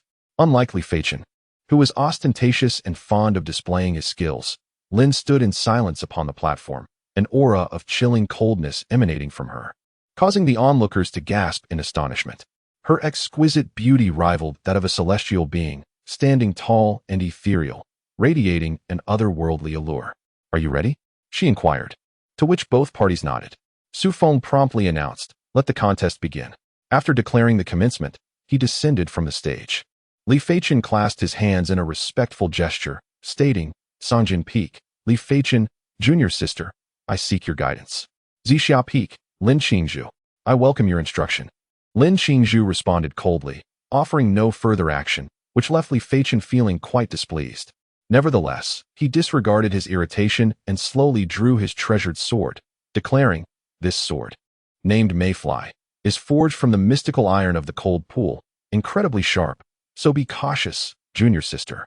Lin Qingzhu frowned, perceiving his words as excessive prattle, and coldly retorted, come. Li Feichen, initially wishing to showcase his prowess, felt humiliated by her dismissive attitude and, in a fit of indignation, resolved to be unyielding. In an instant, the aura of a third-tier celestial surged forth, a formidable pressure enveloping the arena as he drew his sword with deliberation. Junior brother Yi. I wonder if my disciple can capture your discerning eye? Su Feng commented with a satisfied smile, deliberately addressing Yi Qiu from the audience. Yi Qiu merely smiled faintly, remarking, indeed, a 3-star heavenly aspect. This disciple must surely be your esteemed protege, senior brother? Qi Wuhui, not one to conceal his prowess, responded with hearty laughter, indeed. That is the case. No sooner had he spoken than the battle on stage erupted. Li Feichen successfully gathered his energy, his sword techniques remarkably sharp, launching an assault on Lin Qingzhu's left side with a swift initial move. Lin Qingzhu remained unhurried, merely shifting her body slightly to evade the strike. Her Zixia sword still sheathed. The ease with which she dodged his strike ignited Li Feichen's fury. He unleashed the full force of his 3-star heavenly aspect, intent on concluding the fight with utmost speed. You have done well to provoke me. Prepare to bear the brunt of my wrath. With his sword poised across his chest, Li Feichen began to condense his sword intent, the power within him unrestrained, erupting forth. In an instant, a formidable sword intent surged forth, overwhelming all in its path. What a surprise! I did not expect Li Feichen's swordsmanship to reach such heights. It appeared that this time, Zixiao Peak was destined to face defeat. The crowd gasped in astonishment, engaging in fervent discussions. The pressure mounted as the future seat of honor hung in the balance. Each glance exchanged, amplifying the tension. It was unexpected to discover so many masters from Jianjian Peak. Attaining a commendable outcome this time would prove to be no simple feat. Chapter 66. He spat blood as he gazed upon the arena where the sword intent of Li Feichen surged with fervor. Tiantong Daoist glanced at his companion, Qi Wuwei. who wore an expression of smug satisfaction. "Friend Qi," he remarked, "your disciple exhibits remarkable prowess in the sword arts. He must surely have inherited your true teachings." Qi Wuhui chuckled heartily, responding, "Indeed, this individual is my second disciple, endowed with exceptional talent. His understanding of the sword path is profound, and at such a tender age. He has already attained the third rank of heavenly aspect. While he may not rival your cherished pupil, dear Taoist Tiantong, reaching this level at such an age is a testament to his extraordinary genius." Heh. Tiantong Taoist simply smiled, discerning the pride laced within Qi Wuhui's tone. His gaze shifted unexpectedly to the distance, where Yi Qiu remained inscrutable, his expression unchanged. Curiosity piqued. Tiantong's attention returned to the stage, pondering how Lin Qingzhu would respond to the impending strike. With sword intent fully unleashed and a formidable power surging, Li Feichen's visage twisted with ferocity as he bellowed, gathering chi slash. In an instant, a wave of sword energy swept forth, hurtling towards Lin Qingzhu. Unfazed, she raised her right hand gently, not even drawing her Zixia sword. What was her intention? In the face of such sword energy, her refusal to unsheath her treasured blade seemed almost audacious. Murmurs rippled among the onlookers as Lin Qingzhu trembled slightly, an overwhelming force erupting instantaneously. Everyone gasped in astonishment as they beheld her unsheathed purple mist sword, which suddenly emanated a formidable sword intent, dispersing the surrounding tension in an instant. The spectators could vaguely sense that the terrifying nature of her sword intent surpassed that of Li Feichen combined.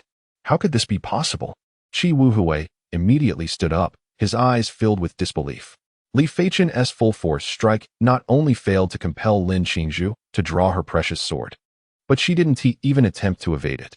With a mere tremor, Li Feichen's lethal move was effortlessly neutralized.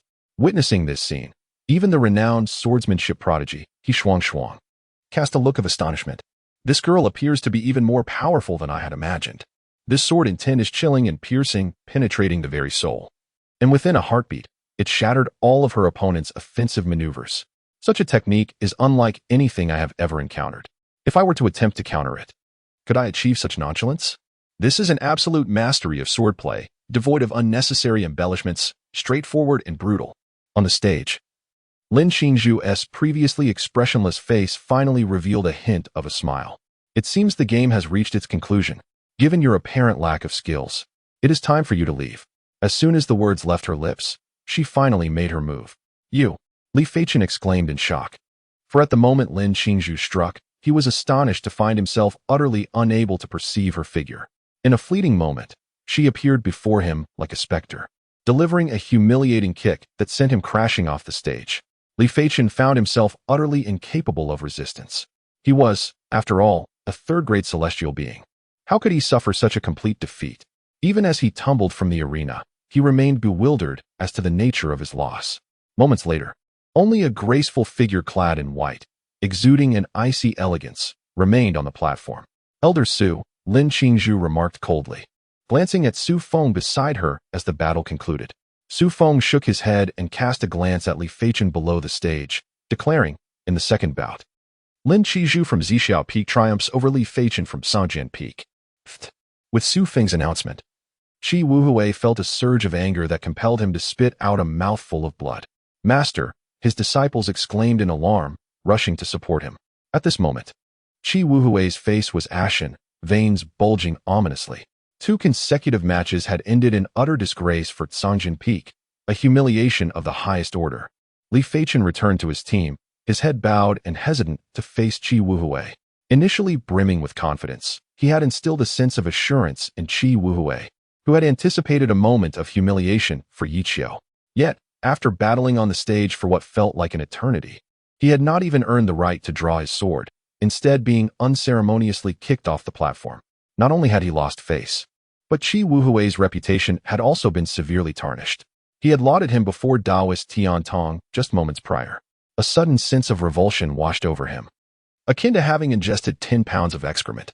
"Master, I have failed you," Li Feichen murmured, his frame trembling, unable to meet Qi Wuhui's gaze, consumed by shame. "Incompetent. A band of incompetents," Qi Wuhui roared, narrowly averting another discharge of blood. Considering the multitude of fellow disciples present, he restrained his impulse to chastise them. resolving to punish these inept individuals upon their return to the mountain. At that moment, Lin Qingzhu gracefully descended from the platform, returning to Yi Qiu to report her success.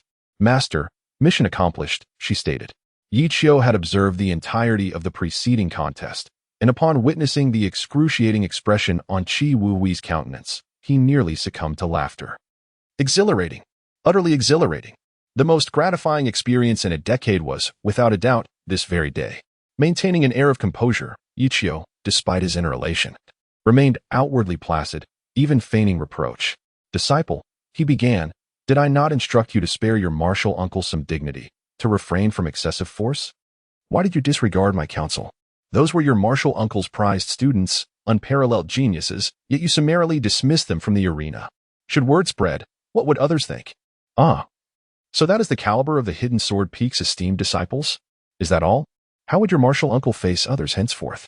Yi Qiu deliberately rebuked her in a loud voice, causing Qi Wuhui's face to flush crimson, his temples throbbing. Alas! Overcome with humiliation, he spat out a mouthful of blood and fainted completely. Witnessing this scene, all the disciples of Sanjian Peak were thrown into a state of panic. Even Ming Tianzhong could not bear to watch any longer and hurried to Qi Wuhui's side to assess the situation. Upon discovering that Qi was merely overcome by anger and that his body showed no signs of serious harm, he felt a sense of relief. "Master, what has happened to our revered teacher? Is he all right?" The others implored anxiously, floundering about like headless flies, momentarily at a loss. Meng Tianzhong stroked his beard and replied, "Your master is fine. He has merely been overwhelmed by his emotions and fainted. Take him back to recuperate for a few days, and he shall be well." Upon hearing this, the group exhaled in relief, no longer daring to linger in this place of disgrace. They swiftly lifted Qi Wuhui and scampered back to the mountain in shame. Meng Tianjing shook his head, watching them depart, then turned his gaze toward Yi Qiu in the distance. "Ah, I hope that this time, junior brother Qi can learn his lesson and refrain from opposing him again." Yi Qiu's seemingly casual remarks bore a devastating impact. If he had openly humiliated Qi, it would have been more bearable. What was most insidious was this facade of concern for his well-being while actually belittling him. What astonished Meng Tianjing even more was the current cultivation level of Lin Qingzhu. Previously, when Lu Qingfeng returned, he mentioned that Lin Qingzhu had admitted to being of the second rank of Tianxiang. Yet now, it seemed to be a different matter altogether.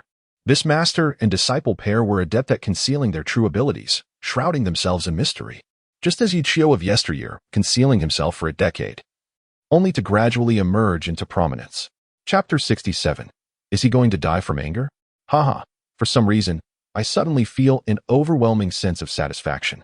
Master Yi is truly ruthless. Just look at how furious Master Qi became, to the point of fainting. After Qi Wuhui was carried away, the crowd could no longer contain their laughter. Who would have thought that the first day of the martial arts competition would be so thrilling? I am genuinely curious about what stories will unfold in the upcoming matches. Perhaps Qi Wuhui has offended too many people over the years, and now everyone is reveling in his misfortune. Hee, I never anticipated that this senior would have such a cunning side. It was indeed a revelation. He Wu Shuang thought to herself, struggling to suppress her laughter, especially when she witnessed Qi Wuhui's expression, as if he had just consumed something unpleasant. If it weren't for his unique status, being an outsider to the Butian sect, which might lead to misunderstandings, she would have likely burst into laughter.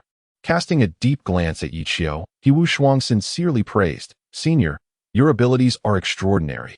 Your swordsmanship transcends the ordinary. And you carry yourself with humility and profound depth.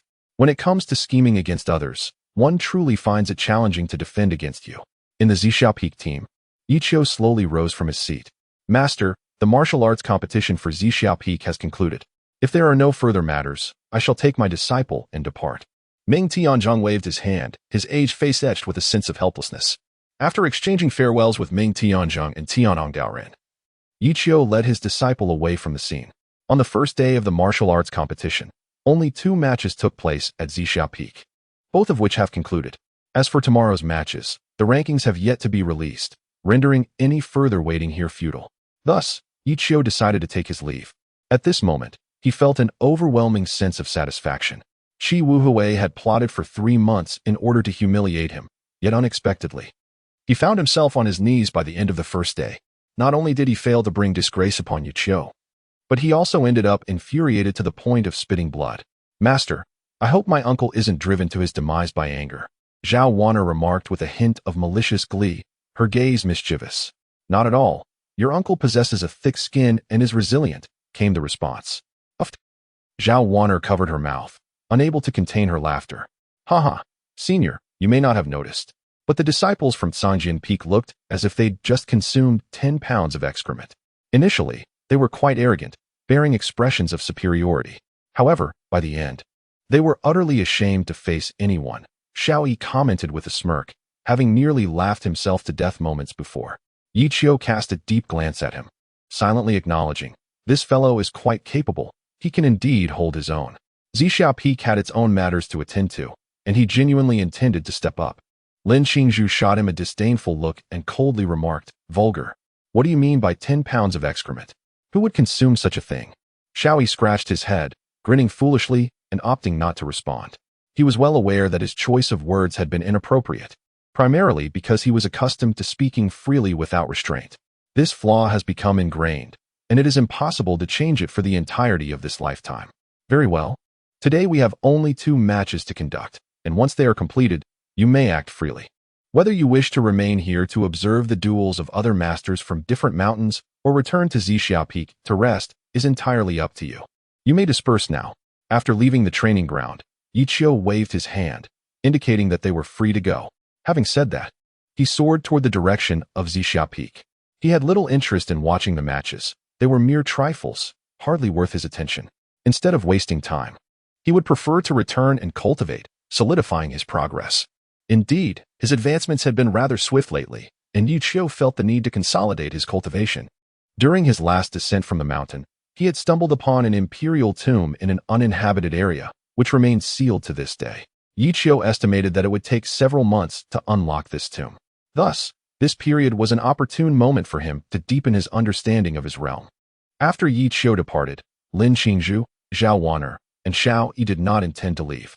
Upon seeing Yi Qiu leave, Xiao Yi could no longer contain himself and decided to indulge his curiosity. "Sisters, I have something to attend to, so I will take my leave. Feel free to explore on your own." With that, he made his way directly to the Qianzi arena, having taken special note of its condition earlier.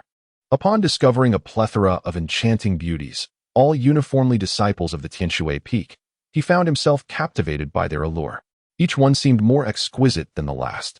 For a long time, he had refrained from gazing too intently due to the presence of Yi Qiu. Now that Yi Qiu had departed, he pondered who might dare obstruct his view of such captivating maidens. Lin Qingzhu, harboring deep suspicions about his exuberance, wondered if this young man was contemplating some mischievous act. Zhao Wanner nodded in agreement, voicing her own concerns. "Indeed, I share your sentiments. Let us venture closer to observe." The two swiftly reached a consensus and made their way towards the Qian stage. This venue served as the stronghold of Tianshui Peak, encircled by disciples in multiple layers. The presence of the female disciples had attracted a throng of male disciples outside, their gazes predatory and intense. "Qingqing, what brings you here? Aren't you competing at the Kuan stage?" Lin Qingzhu's dear friend, Suya, suddenly spotted her amidst the crowd, mistaking her visit as a delightful social call. She approached joyfully. Upon seeing her cherished friend, Lin Qingzhu's usually frosty visage softened into a faint smile.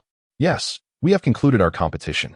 With nothing else to occupy our time, we decided to come and see you." Suya, entirely devoid of suspicion, beamed, "Come along. I'll lead you inside." The two followed Suya into the inner sanctum, leaving Xiaoyi enviously lamenting his inability to penetrate the throng of men outside, condemned to catch but a distant glimpse of the beautiful maidens. Earlier, Mingwei, who was spectating, noticed their arrival. Her gaze swept across the crowd, seemingly in quest of someone, and a hint of disappointment clouded her features when she realized that the person she anticipated was not present. "Reverend Mingwei," the two greeted, bowing respectfully. Mingwei responded with a nod, her brow furrowing slightly as she inquired, "Where is your esteemed master?" "We only had 2 matches scheduled for Zixia Peak today, and our master returned after they concluded." "Ah," Mingwei responded with a tinge of resentment, a sense of despondency evident in her tone. "If my memory serves me correctly, your adversaries today were disciples from Sanjian Peak, were they not? How did it turn out? Did you emerge victorious?" At that moment, It dawned upon Mingwei that Qi Wuwei had dispatched two formidable experts to thwart Zhao Wan'er and Lin Qizhu in order to scheme against Yu Qiu. If the two were to suffer defeat, Yi Qiu would undoubtedly find himself in an unenviable position. Zhao Wan'er tilted her head slightly, her eyes curving into a crescent shape, and replied with a gentle smile, "We achieved victory in both matches." Uncle Qi was so infuriated that he fainted and had to be carried away by his disciples. "What?" Mingwei exclaimed, her spirits lifting instantly. "Such an occurrence actually transpired? Alas, it is a pity that I was not present to witness it." In all her years as a disciple, Mingwei had never witnessed Qi Wuwei suffer such a humiliating defeat. He had always carried himself with an air of self-importance, yet today, he was bested by Yi Qiu to the point of losing consciousness. After hearing Zhao Wan'er's account, a vivid image formed in Mingwei's mind, a figure clad in white robes, adorned with jade ornaments, seemingly a paragon of virtue and refinement, yet concealing a profoundly cunning and devious nature beneath the surface. In a few brief words, seemingly devoid of any lethal force, yet the assault on the spirit proves to be fatal. Such wickedness, yet I find it delightful, Mingwei murmured to herself, unconsciously revealing a breathtaking smile. Even Zhao Wan'er and Lin Qizhu felt inadequate, left in a daze. "Senior sister, why do I have the impression that the esteemed Mingwei has an interest in our master?" Zhao Wan'er whispered discreetly into Lin Qingzhu's ear. Could it be? Chapter 68. The lost moon. Lin Qingzhu was somewhat perplexed by the situation, yet she meticulously observed Mingwei, noticing the twinkle of mirth in her eyes and the subtle upward curve of her lips. It seemed she had recalled something joyous as her thoughts drifted into a reverie. Covering her mouth with a stifled laugh, she resembled a lovesick maiden, engaged in a clandestine rendezvous within her own imaginative realm. Lin Qingzhu was momentarily taken aback, sensing a peculiar connection. After an undetermined span of time, Mingwei finally regained her composure and remarked, "Well, you all performed admirably today, living up to your master's expectations. Had you lost this contest, it would have been your master who would have been utterly infuriated. You may not realize, but your master Qi has awaited this day for a decade. It is rather ironic that, in the end, he could not witness this opportunity and instead found himself thoroughly vexed." The more she pondered, the more Mingwei found herself amused. From the moment Yi Qiu inherited Zixia Peak, Qi Wuwei had been consumed by thoughts of how to humiliate him. Yet, now it seemed he had inadvertently turned the tables on himself. The two listeners exchanged knowing smiles. They could empathize with Qi Wuwei's predicament, having witnessed firsthand the spectacle of his fainting spell from frustration. By the way, Mingwei suddenly recalled something and turned her curious gaze towards Zhao Wan'er. "It seems you have only been initiated for about a month, correct? If my memory serves me right. Your opponent was ranked at the 9th level of Xianji. How did you manage to defeat him?" As soon as the words were spoken, the other disciples of Tianshui Peak turned their gazes towards her.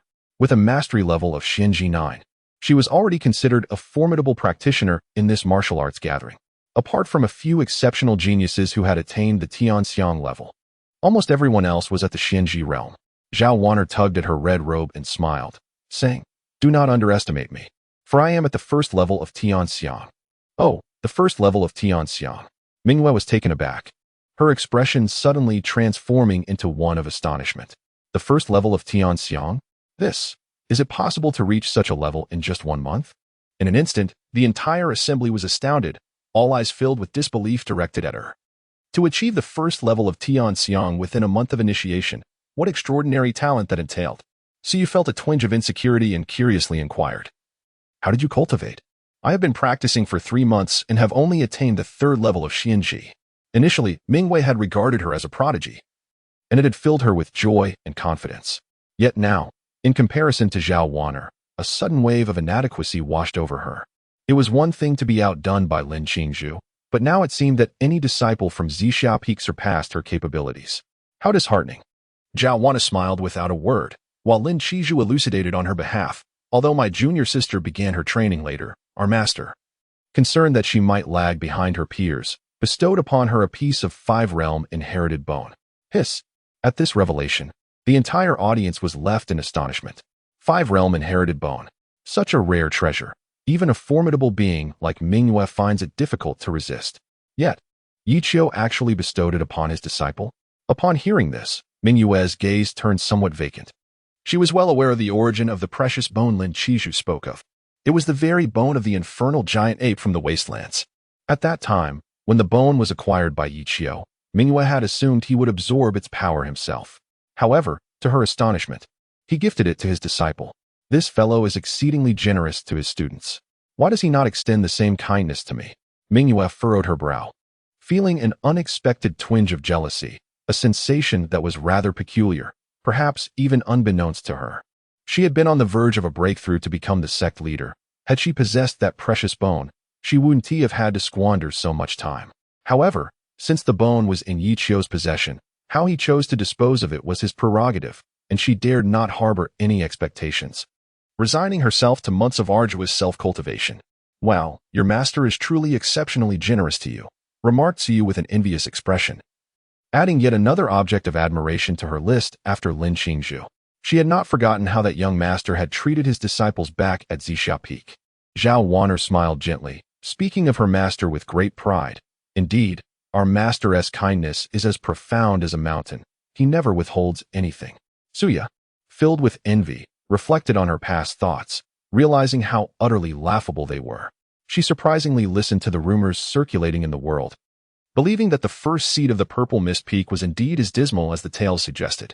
After persistently pleading with Mingyue for so long, she finally agreed to accompany her to the Purple Mist Peak, hoping to bring Lin Qingzhu back. Whenever this matter crossed her mind, Suya felt an overwhelming sense of shame. Encountering such a remarkable master, it was indeed absurd to think that Lin Qingzhu would willingly return. Was it not a grave disservice to her? Only a fool would consider such a notion. With a master of such exceptional prowess, who treated her disciples with utmost kindness and never withheld knowledge, it was evident to all but the most foolish what the right course of action was. Moreover, Lin Qingzhu held the esteemed position of senior sister and future heir at her current place. Returning with her would merely render her an ordinary disciple, devoid of any prospects. In the future, as the lineage transitioned, she would only attain the status of an elder at best. Though a tinge of discontent lingered in her heart, Suya genuinely wished Lin Qingzhu well, saying, "Qingqing, I truly envy you for having such a doting master. When you achieve great success in the future, do not forget about me." Lin Qingzhu responded with a gentle smile, patting her on the head. "What nonsense are you talking about? We have been sisters since childhood." "What was true then remains true now." "Let us hope so," Suya replied, her expression dimming. She yearned for the preservation of their pure bond. However, as Lin Qingzhu grew increasingly formidable, the gap between them widened, leaving her to ponder the possibility that such emotions might eventually dissipate. The path of cultivation is long and arduous, shrouded in uncertainty. None can predict what the future holds, nor can one ascertain whether they will ever reach such heights as she has. During this time, Suya has come to a profound realization. This is a world that venerates the strong. Should she remain stagnant, it may soon become exceedingly difficult even to meet Lin Qingzhu. Observing her dejected disciple, Mingyue shook her head in silence, unsure of what she could do. The lineage of Tianshui Peak boasts numerous disciples, but limited resources, preventing her from emulating Yi Qiu's selfless dedication to his students. Every time she hears tales of Yi Qiu, she finds herself questioning her own abilities. When she initially took over Tianshui Peak from her master, she believed she had performed admirably, yet in comparison to Yi Qiu, she feels somewhat lacking. "Cursed be that fellow, who seems intent on undermining me," she thought with a sigh. Shaking her head, Mingyue turned her gaze to Lin Qingzhu and Zhao Wan'er, saying, "With the aid of the precious bone, it is only natural for you to achieve such progress. You must dedicate yourselves to your cultivation and not disappoint your master's intentions." The two nodded in agreement, fully aware of Yi Qiu's commitment to them. Lin Qingzhu earnestly replied, "Rest assured, master, we will certainly not let down your nurturing." They seek nothing more than to one day assist their master, for that would be their way of repaying her. Mingyue nodded in approval. This girl possesses a commendable sense of gratitude, which is indeed a virtue. What is truly disheartening is the presence of those who, having received kindness, remain ungrateful and even contemplate betraying their benefactor. Upon reflection, it appears that Yi Qiu's two disciples possess commendable character. Your ability to perceive this brings me a sense of relief. With that, Mingyue uttered a final remark, turning away to once again observe the martial contest. Choosing not to engage in the youthful banter, but rather silently witnessing the battles of the disciples.